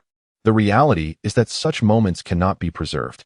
All that is most beautiful resides solely in memories, forever stored in the past, unrecapturable. The mural on the cultural wall was his own means of commemorating and documenting the scenery and life he had once missed but could now encounter anew. If it cannot be retained, then let it shine even brighter, let it be more resplendent. Let it be experienced once more with those who can leave an indelible mark on your mind. He rested his right hand on the steel railing, fingers curled, rhythmically tapping upon it. Simultaneously, he hummed a melodious tune. In the small town, as time flows by, with clear courage, memories washed clean. I remember you, living proudly. In the year 800 AD, when the light advanced, Charlemagne was crowned as the emperor, unifying Europe. In 960 AD, as the light continued its journey, Zhao Kuangyin staged the Qinqiao Mutiny, declaring himself emperor and establishing the Song dynasty. A period of ancient Chinese technological and cultural brilliance, yet also fraught with poignant and obscure reminiscences. Approaching in 1095 AD, the light witnessed Pope Urban II deliver a speech at the Council of Clermont, thus commencing 2 centuries of 8 crusades. In 1519 AD, as the light drew near, Magellan set sail to circumnavigate the globe. By 1672 AD, the light signaled Newton's discovery of the law of universal gravitation, laying the foundations for modern science. In 1997 AD, the light arrived. He, Cheng Ran, was reborn into this world. That light brushed past this planet, and thus began a journey spanning 2 millennia. Too long. In this lifetime, I shall strive to seize the day. Chapter 2. The True Faces Graduation and the Summer Break Approach. The most fervent topic among the students of the junior high section at No. 1 Middle School is undoubtedly the cultural wall. On that day, it was indeed breathtaking, drawing a crowd of onlookers. However, as students passed by on their way to and from school, or even during breaks, they gradually grew accustomed to it. Yet, this fervor began to blossom elsewhere as well. Each day, during rush hour, the crowded buses would occasionally echo with discussions about the remarkable cultural wall created by a talented student from our junior high. The excitement surrounding it was palpable. Everyone wanted to see it. Our school is in close proximity, and students would plan to visit after school. Through this word of mouth, students from other schools began to come after classes to admire the wall. They would depart after their visit, only to return to their own schools and embellish their accounts, igniting waves of curiosity and excitement. Eventually, a selection committee arrived, followed by journalists. On one occasion, Li Zhan called out Cheng Ran during a physics class, prompting the entire class to lean in for a better view, leaving the physics teacher at a loss for what to do. At the doorway, Li Zhan mentioned that a journalist had expressed interest in taking a photo of him alongside the cultural wall, but Cheng Ran outright refused. Li Zhan's expression was one of disbelief, as if he could wring water from his face, recalling how Cheng Ran had reacted when their mock exam results were released. It was puzzling how Cheng Ran could be so audacious, especially when the accolades from the city's selection committee were pouring in due to the cultural wall. The principal, Zhou Tao, was particularly attentive to this matter. Although Li Zhan's demeanor was displeased, he found himself at a loss on how to confront Cheng Ran. With a heavy tone, he remarked, "This is not only the honor of the school but also yours. Don't you wish to see your name in the newspaper? This is an opportunity many would vie for. Miss it, and it may never come again." Cheng Ran regarded Li Zhan for a moment and replied, "Not really. Will being in the newspaper guarantee my admission to No. 1 Middle School? The high school entrance exam is imminent, and I need to dedicate every moment to studying. I will not accept an interview." Li Zhan felt his head might burst in frustration. The newspaper merely sought a photograph of the author beside the cultural wall for publication, yet Cheng Ran's refusal exuded an air of celebrity. "You think you're something special?" However, since this was a matter of the school's honor as directed by Zhou Tao, Li Zhan swallowed his anger and forced a smile. "Even if you study now, getting into No. 1 Middle School is unlikely. Don't be unrealistic. This isn't just an interview. Being in the newspaper might enhance your chances. I've seen it happen before. Li Zhan fabricated this notion to persuade Cheng Ran, who coldly scrutinized him, wondering if merely being featured in a newspaper could secure a place in the top provincial or even national high school. Was he attempting to deceive a child? Cheng Ran paused and inquired. Then, Teacher Li, can you assure me that if I appear in the newspaper, I will be guaranteed admission to number 1 middle school? I cannot guarantee with absolute certainty, but there exists a significant likelihood, a considerable chance indeed. This is not acceptable. I aspire to gain admission to the esteemed first high school through merit. Cheng Ran, embodying a profound sense of justice, resolutely declines to engage in any underhanded tactics. Li Zhan, visibly perturbed, exclaims in disbelief. Ultimately, Li Zhan fails to capture Cheng Ran in any photographs for the reporters. When it comes time to report back, he shifts the blame onto Cheng Ran's refusal. Principal Zhou Tao, however, seems merely regretful, surprised that a student would decline such an opportunity. This student is indeed quite intriguing. Let him focus on his studies for now, without further disturbance. For the 8th grade students nearing graduation, this marks the final sprint towards their academic journey's conclusion. With but a week left at school, the days ahead are filled with holidays, followed by familiarizing themselves with the examination venue, culminating in the high-stakes entrance examination. The cultural wall has emerged as a delightful pre-graduation surprise, evoking nostalgia among those who once felt indifferent or even resentful towards the daily monotony of school life. Suddenly, every blade of grass and every tree seems imbued with cherished memories. The cultural wall accentuates these sentiments beautifully. Naturally, the individual who ignited this wave of emotion has become a subject of much discussion. After all, during the literary performance, this young man publicly professed his feelings, only to experience a dramatic twist that garnered thunderous applause, leaving a lasting impression on many. Subsequently, the creation of the cultural wall further solidifies his status as a remarkable figure. In summary, the tale of this person may very well become a cherished memory for them as they reflect on their junior high school years. Among those familiar with Cheng Ran, such as his classmates and friends from the courtyard, many are astonished by his evident talent. Some have even begun to contemplate his future. After all, given Cheng Ran's exceptional artistic abilities, even if he does not gain admission to the first high school, he could still pursue an artistic path at a regular high school and eventually enter an art academy. One afternoon, as Cheng Ran descended from his apartment building to purchase water at a nearby shop, he chanced upon an eye-catching couple engaged in conversation beneath a yellow fruit tree. The girl appeared somewhat familiar at first glance, and upon closer inspection, he recognized her as Jiang Hongxiao. The young man beside her was tall and handsome, seemingly named Huang Qian, a well-rounded individual excelling academically, likely fitting the archetype of a school heartthrob. It is probable that the number of girls who have penned love letters to him rivals that of their entire class. Huang Qian called out to Jiang Hongxiao on one of the main pathways of the school, bustling with students. Many girls huddled together in groups, observing from a distance, their adolescent faces unable to mask their curiosity. The middle schoolers, still learning to conceal their emotions, gazed at Huang Qian and Jiang Hongxiao as if witnessing a sensational event. Meanwhile, Huang Qian's friends laughed and teased from afar. If it were an ordinary girl being called out by someone as tall, handsome, and academically proficient as Huang Qian, she would likely have turned crimson, especially with others jesting about their interaction. Yet, Jiang Hongxiao seemed unfazed, focused solely on Huang Qian's words, which revolved around some extracurricular reading materials in English that he had recommended to her. His command of English is exceptional, securing him the top position in his class, while Jiang Hongxiao ranks 5th. Their initial connection blossomed through a shared enthusiasm for the English language. Subsequently, Huang Qian endeavored to appeal to Jiang Hongxiao's interests, engaging her in discussions about world literature and various literary topics. At times, he would deliberately express unique insights in her presence, hoping to garner her acknowledgement and admiration. Occasionally, Huang Qian would hear whispers of unrequited love directed towards Jiang Hongxiao, tales of love letters that were rejected or returned, which he would observe with a detached demeanor. Truth be told, since their acquaintance, he has been acutely aware that Jiang Hongxiao's breadth of knowledge and proficiency in English far surpass his own. Despite his relentless efforts that often led him to achieve first place in exams, with her trailing closely behind in the 4th or 5th positions, he understood that Jiang Hongxiao had no desire to claim the spotlight for herself. She merely wished to avoid standing out too prominently. She is indeed an anomaly. Yet she remains the most profound and unforgettable enigma of Huang Qian's secondary school experience. Despite their amiable exchanges, there always seemed to be an invisible barrier between them. This distance manifested in her outward politeness, where her decorum in conversation left him unable to find fault, rendering him incapable of even the slightest levity or playful jest that might bridge the gap between them. It was truly remarkable how effortlessly she commanded such respect that any notion of crossing that line seemed utterly implausible. She consistently upheld her politeness, as though no circumstance could provoke her to behave in an uncharacteristic manner.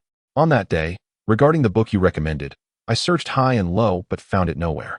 Eventually, I called the Fangzhou bookstore, and they finally received stock today. If not, perhaps after school this afternoon. Yes, even with this knowledge, Huang Qian still felt a sense of unwillingness, particularly as graduation approached. His reluctance only intensified. Although he understood that both he and Jiang Hongxiao would continue their studies at the same high school, he yearned to solidify his feelings before the end of their middle school journey, rather than prolonging the uncertainty. At the very least, he wanted her to be aware of his sentiments. Today presented an opportunity. Previously, Jiang Hongxiao had mentioned a book, which was available in several places. Yet he feigned ignorance and casually suggested that she accompany him to purchase it. After acquiring it, he planned to thank her for the recommendation by offering her 2 movie tickets, a gesture that would be difficult for her to decline. As Huang Qian made this proposition, he noticed Jiang Hongxiao's gaze fixed upon him, only for her eyes to momentarily shift towards the adjacent main road. Meanwhile, the surrounding girls clutched their clothing, casting envious and resentful glances at the two of them, while Huang Qian's basketball teammates exchanged playful smirks. Passers-by initially regarded the pair with surprise, soon deeming their pairing as an unsurprising match of beauty and talent. Suddenly, Jiang Hongxiao raised her hand towards that direction. Cheng Ran. Huang Qian's words faltered mid-sentence. Jiang Hongxiao, not forgetting to address him, apologized, saying, "Please wait a moment." The man walking down the main road slowed his pace, allowing Jiang Hongxiao to pass by him as she headed in that direction. She addressed Cheng Ran, who was approaching, saying, "I'll come find you after school this afternoon." "Oh, all right," Cheng Ran replied, meandering over, nodding, before glancing at Huang Qian, whose expression was one of embarrassment, along with his friends standing a distance away. Cheng Ran then directed his gaze back to Jiang Hongxiao. "I'm going to buy some water. Do you want any?" "Sure. I'll wait for you." As Cheng Ran made his way straight to the convenience store, Jiang Hongxiao smiled and withdrew her gaze, turning back to Huang Qian. "I'm sorry. What did you say just now?" It's nothing, really. I'll be going now." "All right." Jiang Hongxiao waved her hand. Huang Qian stepped out to join his friends, and only then did he return his gaze to the girl standing beneath the yellow fruit tree, seemingly distant and unattainable, gazing towards the convenience store. In that moment, Huang Qian, who was familiar with her, felt as if he were witnessing a side of her he had never encountered before. Her true self. Chapter 3. My classmate cannot possibly be this adorable after school. With her backpack in tow, Jiang Hongxiao waited beneath the teaching building. But Cheng Ran had yet to see her. He had noticed that during the past few days, Xie Bai had not made an appearance.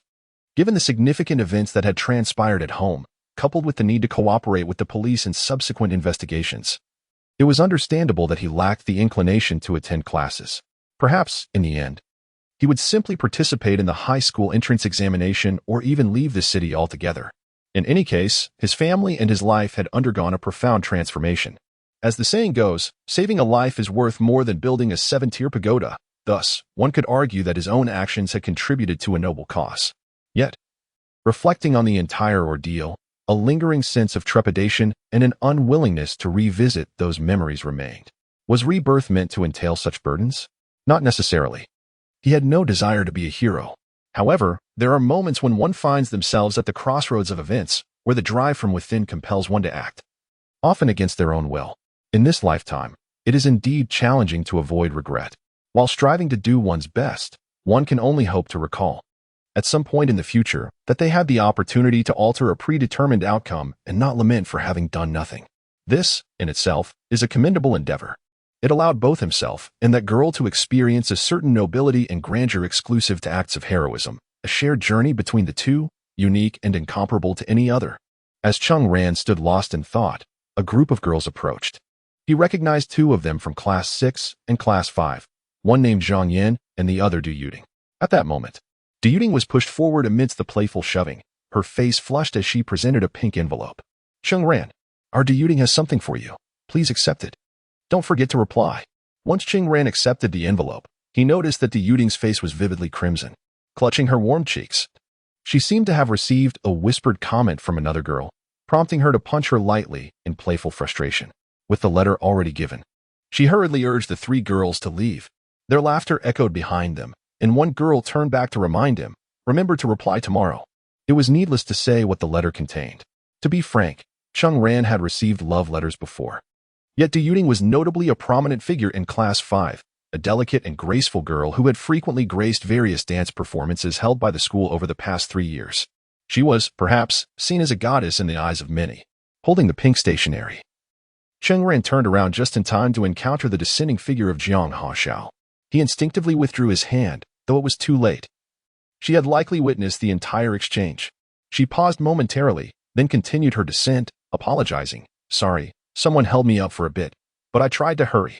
However, it seems you've had quite the fruitful encounter," Jiang Haoxiao remarked, glancing at the envelope in his hand, her smile brightening her features.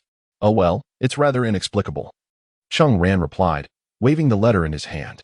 "Where are we headed?" "To the playground," she responded. Cheng Ran followed Jiang Haoxiao as they turned toward the playground. At the far end of the spacious and open area, the blood-red sunlight streamed in from the mountains, enveloping the two in a warm glow, their silhouettes appearing almost ethereal beneath the setting sun. A few scattered individuals were kicking a ball, and occasionally, the resonant thud of a powerful kick echoed through the expansive atmosphere. Cheng Ran's memories of this former middle school were rather lackluster during his time here. He had struggled academically and found life stifling, spending his days in a haze and returning home to the din of his parents' arguments, leaving him with few fond recollections. Yet now, every detail seemed to take on a newfound significance. With a holiday just 2 days away, followed by a week of pre-examination leave, and then the looming high school entrance exam and graduation, everything seemed to be approaching in a predictable manner. The only difference for Cheng Ran was an unexpected nostalgia for those days, reminiscing about the dismantled construction barriers by the cultural wall and the moments they had shared there. He wondered whether such scenes could endure, not merely as a product of a particular environment or time frame, but perhaps even amidst the relentless passage of time. Bathed in a rosy hue, they ascended the uneven cement bleachers. Standing there, Jiang Haoxiao, in her plain shirt, resembled a blooming peony under the crimson mist. "What does it feel like to receive a love letter?" The girl's voice interrupted Cheng Ran's contemplation of her figure. "Huh?" Cheng Ran thought, puzzled. What could she possibly know about the emotions tied to receiving love letters, given her own prolific collection? "What do you usually feel?" After a moment's thought, he replied, "A subtle thrill." Jiang Haoxiao nodded, her gaze revealing admiration. "Honest. About that incident, your father didn't give you a hard time, did he?" Cheng Ran recalled the day the kidnapping case had been resolved, when Li Jingping had taken Jiang Haoxiao away. "No, why would he? It was your doing. I shifted all the blame onto you, so now he's quite displeased with you." Cheng Ran was taken aback. "How did it end up on me?" "You certainly have a clever way of navigating these situations. Wasn't it you who insisted on following along?" Just as Cheng Ran was about to argue, Jiang Haoxiao chuckled lightly, pointing to the letter in his hand. "Hey, didn't you want to see what others wrote? Aren't you supposed to reply by tomorrow? You should prepare a gracious acceptance of their affection." "Oh right, that too." Cheng Ran realized she had indeed overheard him. He glanced down at the letter, only to find that Jiang Haoxiao had turned her gaze back to the playground. Sitting on the concrete bleachers, her legs straightened in her jeans, revealing her slender ankles in athletic shoes. Her eyes, aglow with the warm light, appeared lost in thought, exuding an air of dignified detachment, as if to say, "This is your affair. I shall remain uninvolved." Observing her profile, Cheng Ran extended the letter toward her. "Could you take a look and summarize the gist for me?" Jiang Haoxiao waved her hand dismissively. "This isn't appropriate. Just consider it my commission. Any moral dilemmas can be attributed to me." As she spoke, Cheng Ran felt an emptiness in her hand. The letter had already been pinched away by Jiang Haoxiao's elegant fingers, the motion remarkably graceful and precise. Watching Jiang Haoxiao expertly unwrap the letter, Cheng Ran felt a twinge of confusion. "Weren't you just saying it was inappropriate? How come you handle it so effortlessly? With me taking the blame, you seem utterly devoid of any moral qualms. You must have been prepared for this."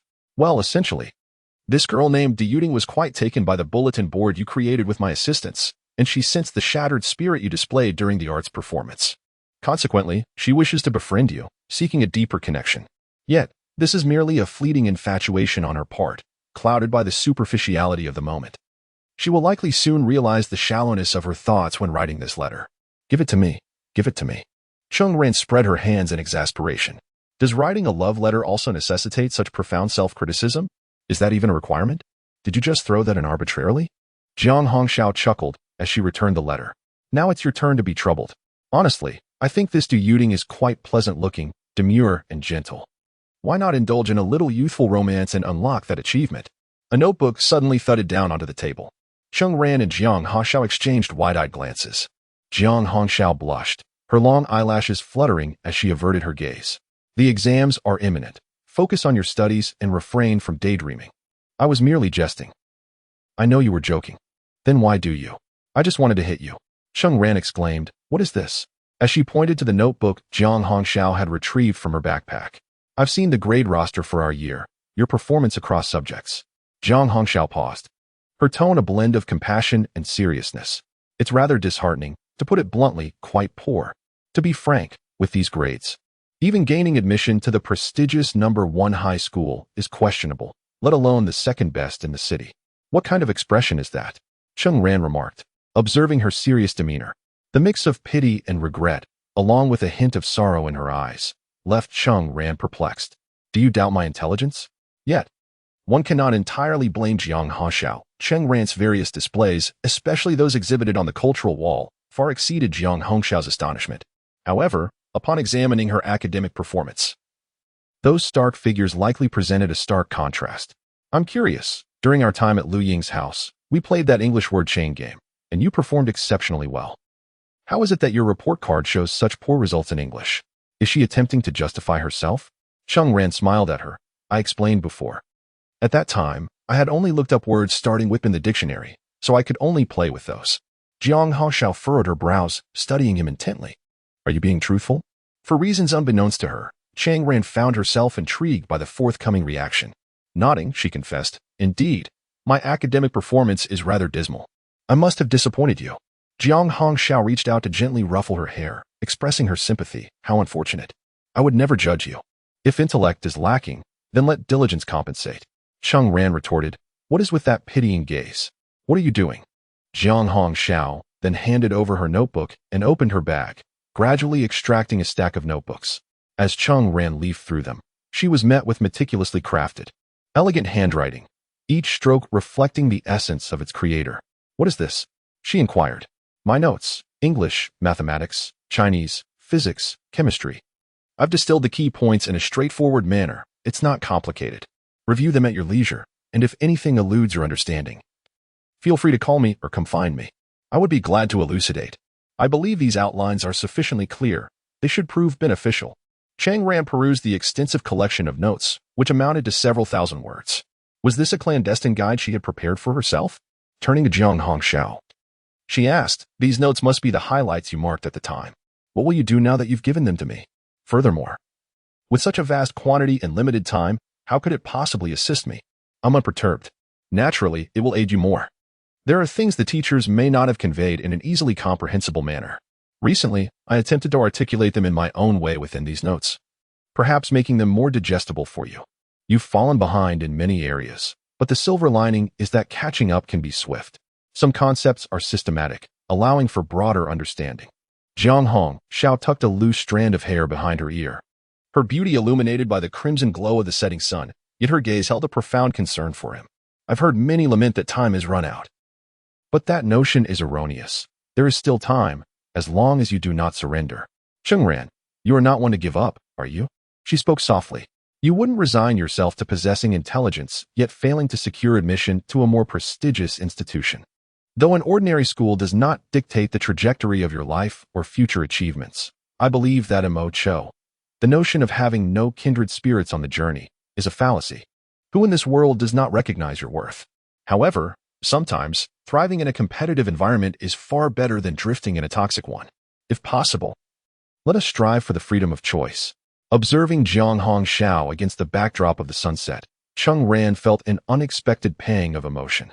Even as a reincarnated being, this girl, must she be so endearing? Yet, what was it about her gaze that lingered with a hint of sorrow? Chapter 4. I truly do not know. The girl handed over her notes, which could be deemed a compendium of martial arts secrets. The weighty manuscript bearing her handwritten script. A warm red haze enveloped them, and Cheng Ran observed the alluring sheen on Jiang Hongshao's lips illuminated by the radiant glow. As he watched Jiang Hongxiao earnestly speak words of diligence to him, a comforting warmth gradually seeped into his heart. The scene on the playground today would likely be etched in his memory for a long time to come. Jiang Hongxiao sat beside him, both of them leaning slightly towards one another. The distance between them, well, it was rather close, perhaps less than 50 centimeters. Cheng Ran's heart raced. Fearing he might succumb to temptation, he summoned immense willpower to shift his position, supporting himself on the bleachers, preparing to rise. However, this very movement inadvertently narrowed the gap between them even further. Suddenly, Jiang Hongxiao became acutely aware of something, her voice faltering, her body stiffening ever so slightly. From a distant place came a muffled thud, followed by a series of startled exclamations from across the playground. The sound of wind rushed in, bearing an unrestrained force of intrusion. Cheng Ran had already sensed an ominous atmosphere, and then, with a resounding thump, a football struck the back of his head. His supporting hand lost its balance, propelling him forward. The deflected football collided with his head, causing his entire body to execute a fluid motion, thrusting his face forward until his lips met Jiang Hongxiao's right cheek. In the distance, the sun blazed with an almost blinding brilliance over the mountains, and the moment seemed to freeze in time. As Cheng Ran's head obscured her view, Jiang Hongxiao's beautiful eyes gradually widened. The sensation of his lips was as warm and delicate as jade. A subtle, pleasant fragrance wafted through the air, not overpowering, but rather a gentle scent he would occasionally catch when near Jiang Hongxiao, now flooding his senses with an intoxicating allure. At that moment, as his lips imprinted on Jiang Hongxiao's cheek, the girl's face flushed a vivid crimson, and almost instinctively, she sprang upright, retreating a few steps with the speed of a startled cat, hastily widening the distance between them. The football, meanwhile, bounced behind them with a series of soft thuds. Cheng Ran, equally bewildered, felt a dull ache at the back of his head. Jiang Hongxiao gazed at him, and he returned her gaze. Their eyes sparkled like lanterns in the night, blinking, blinking.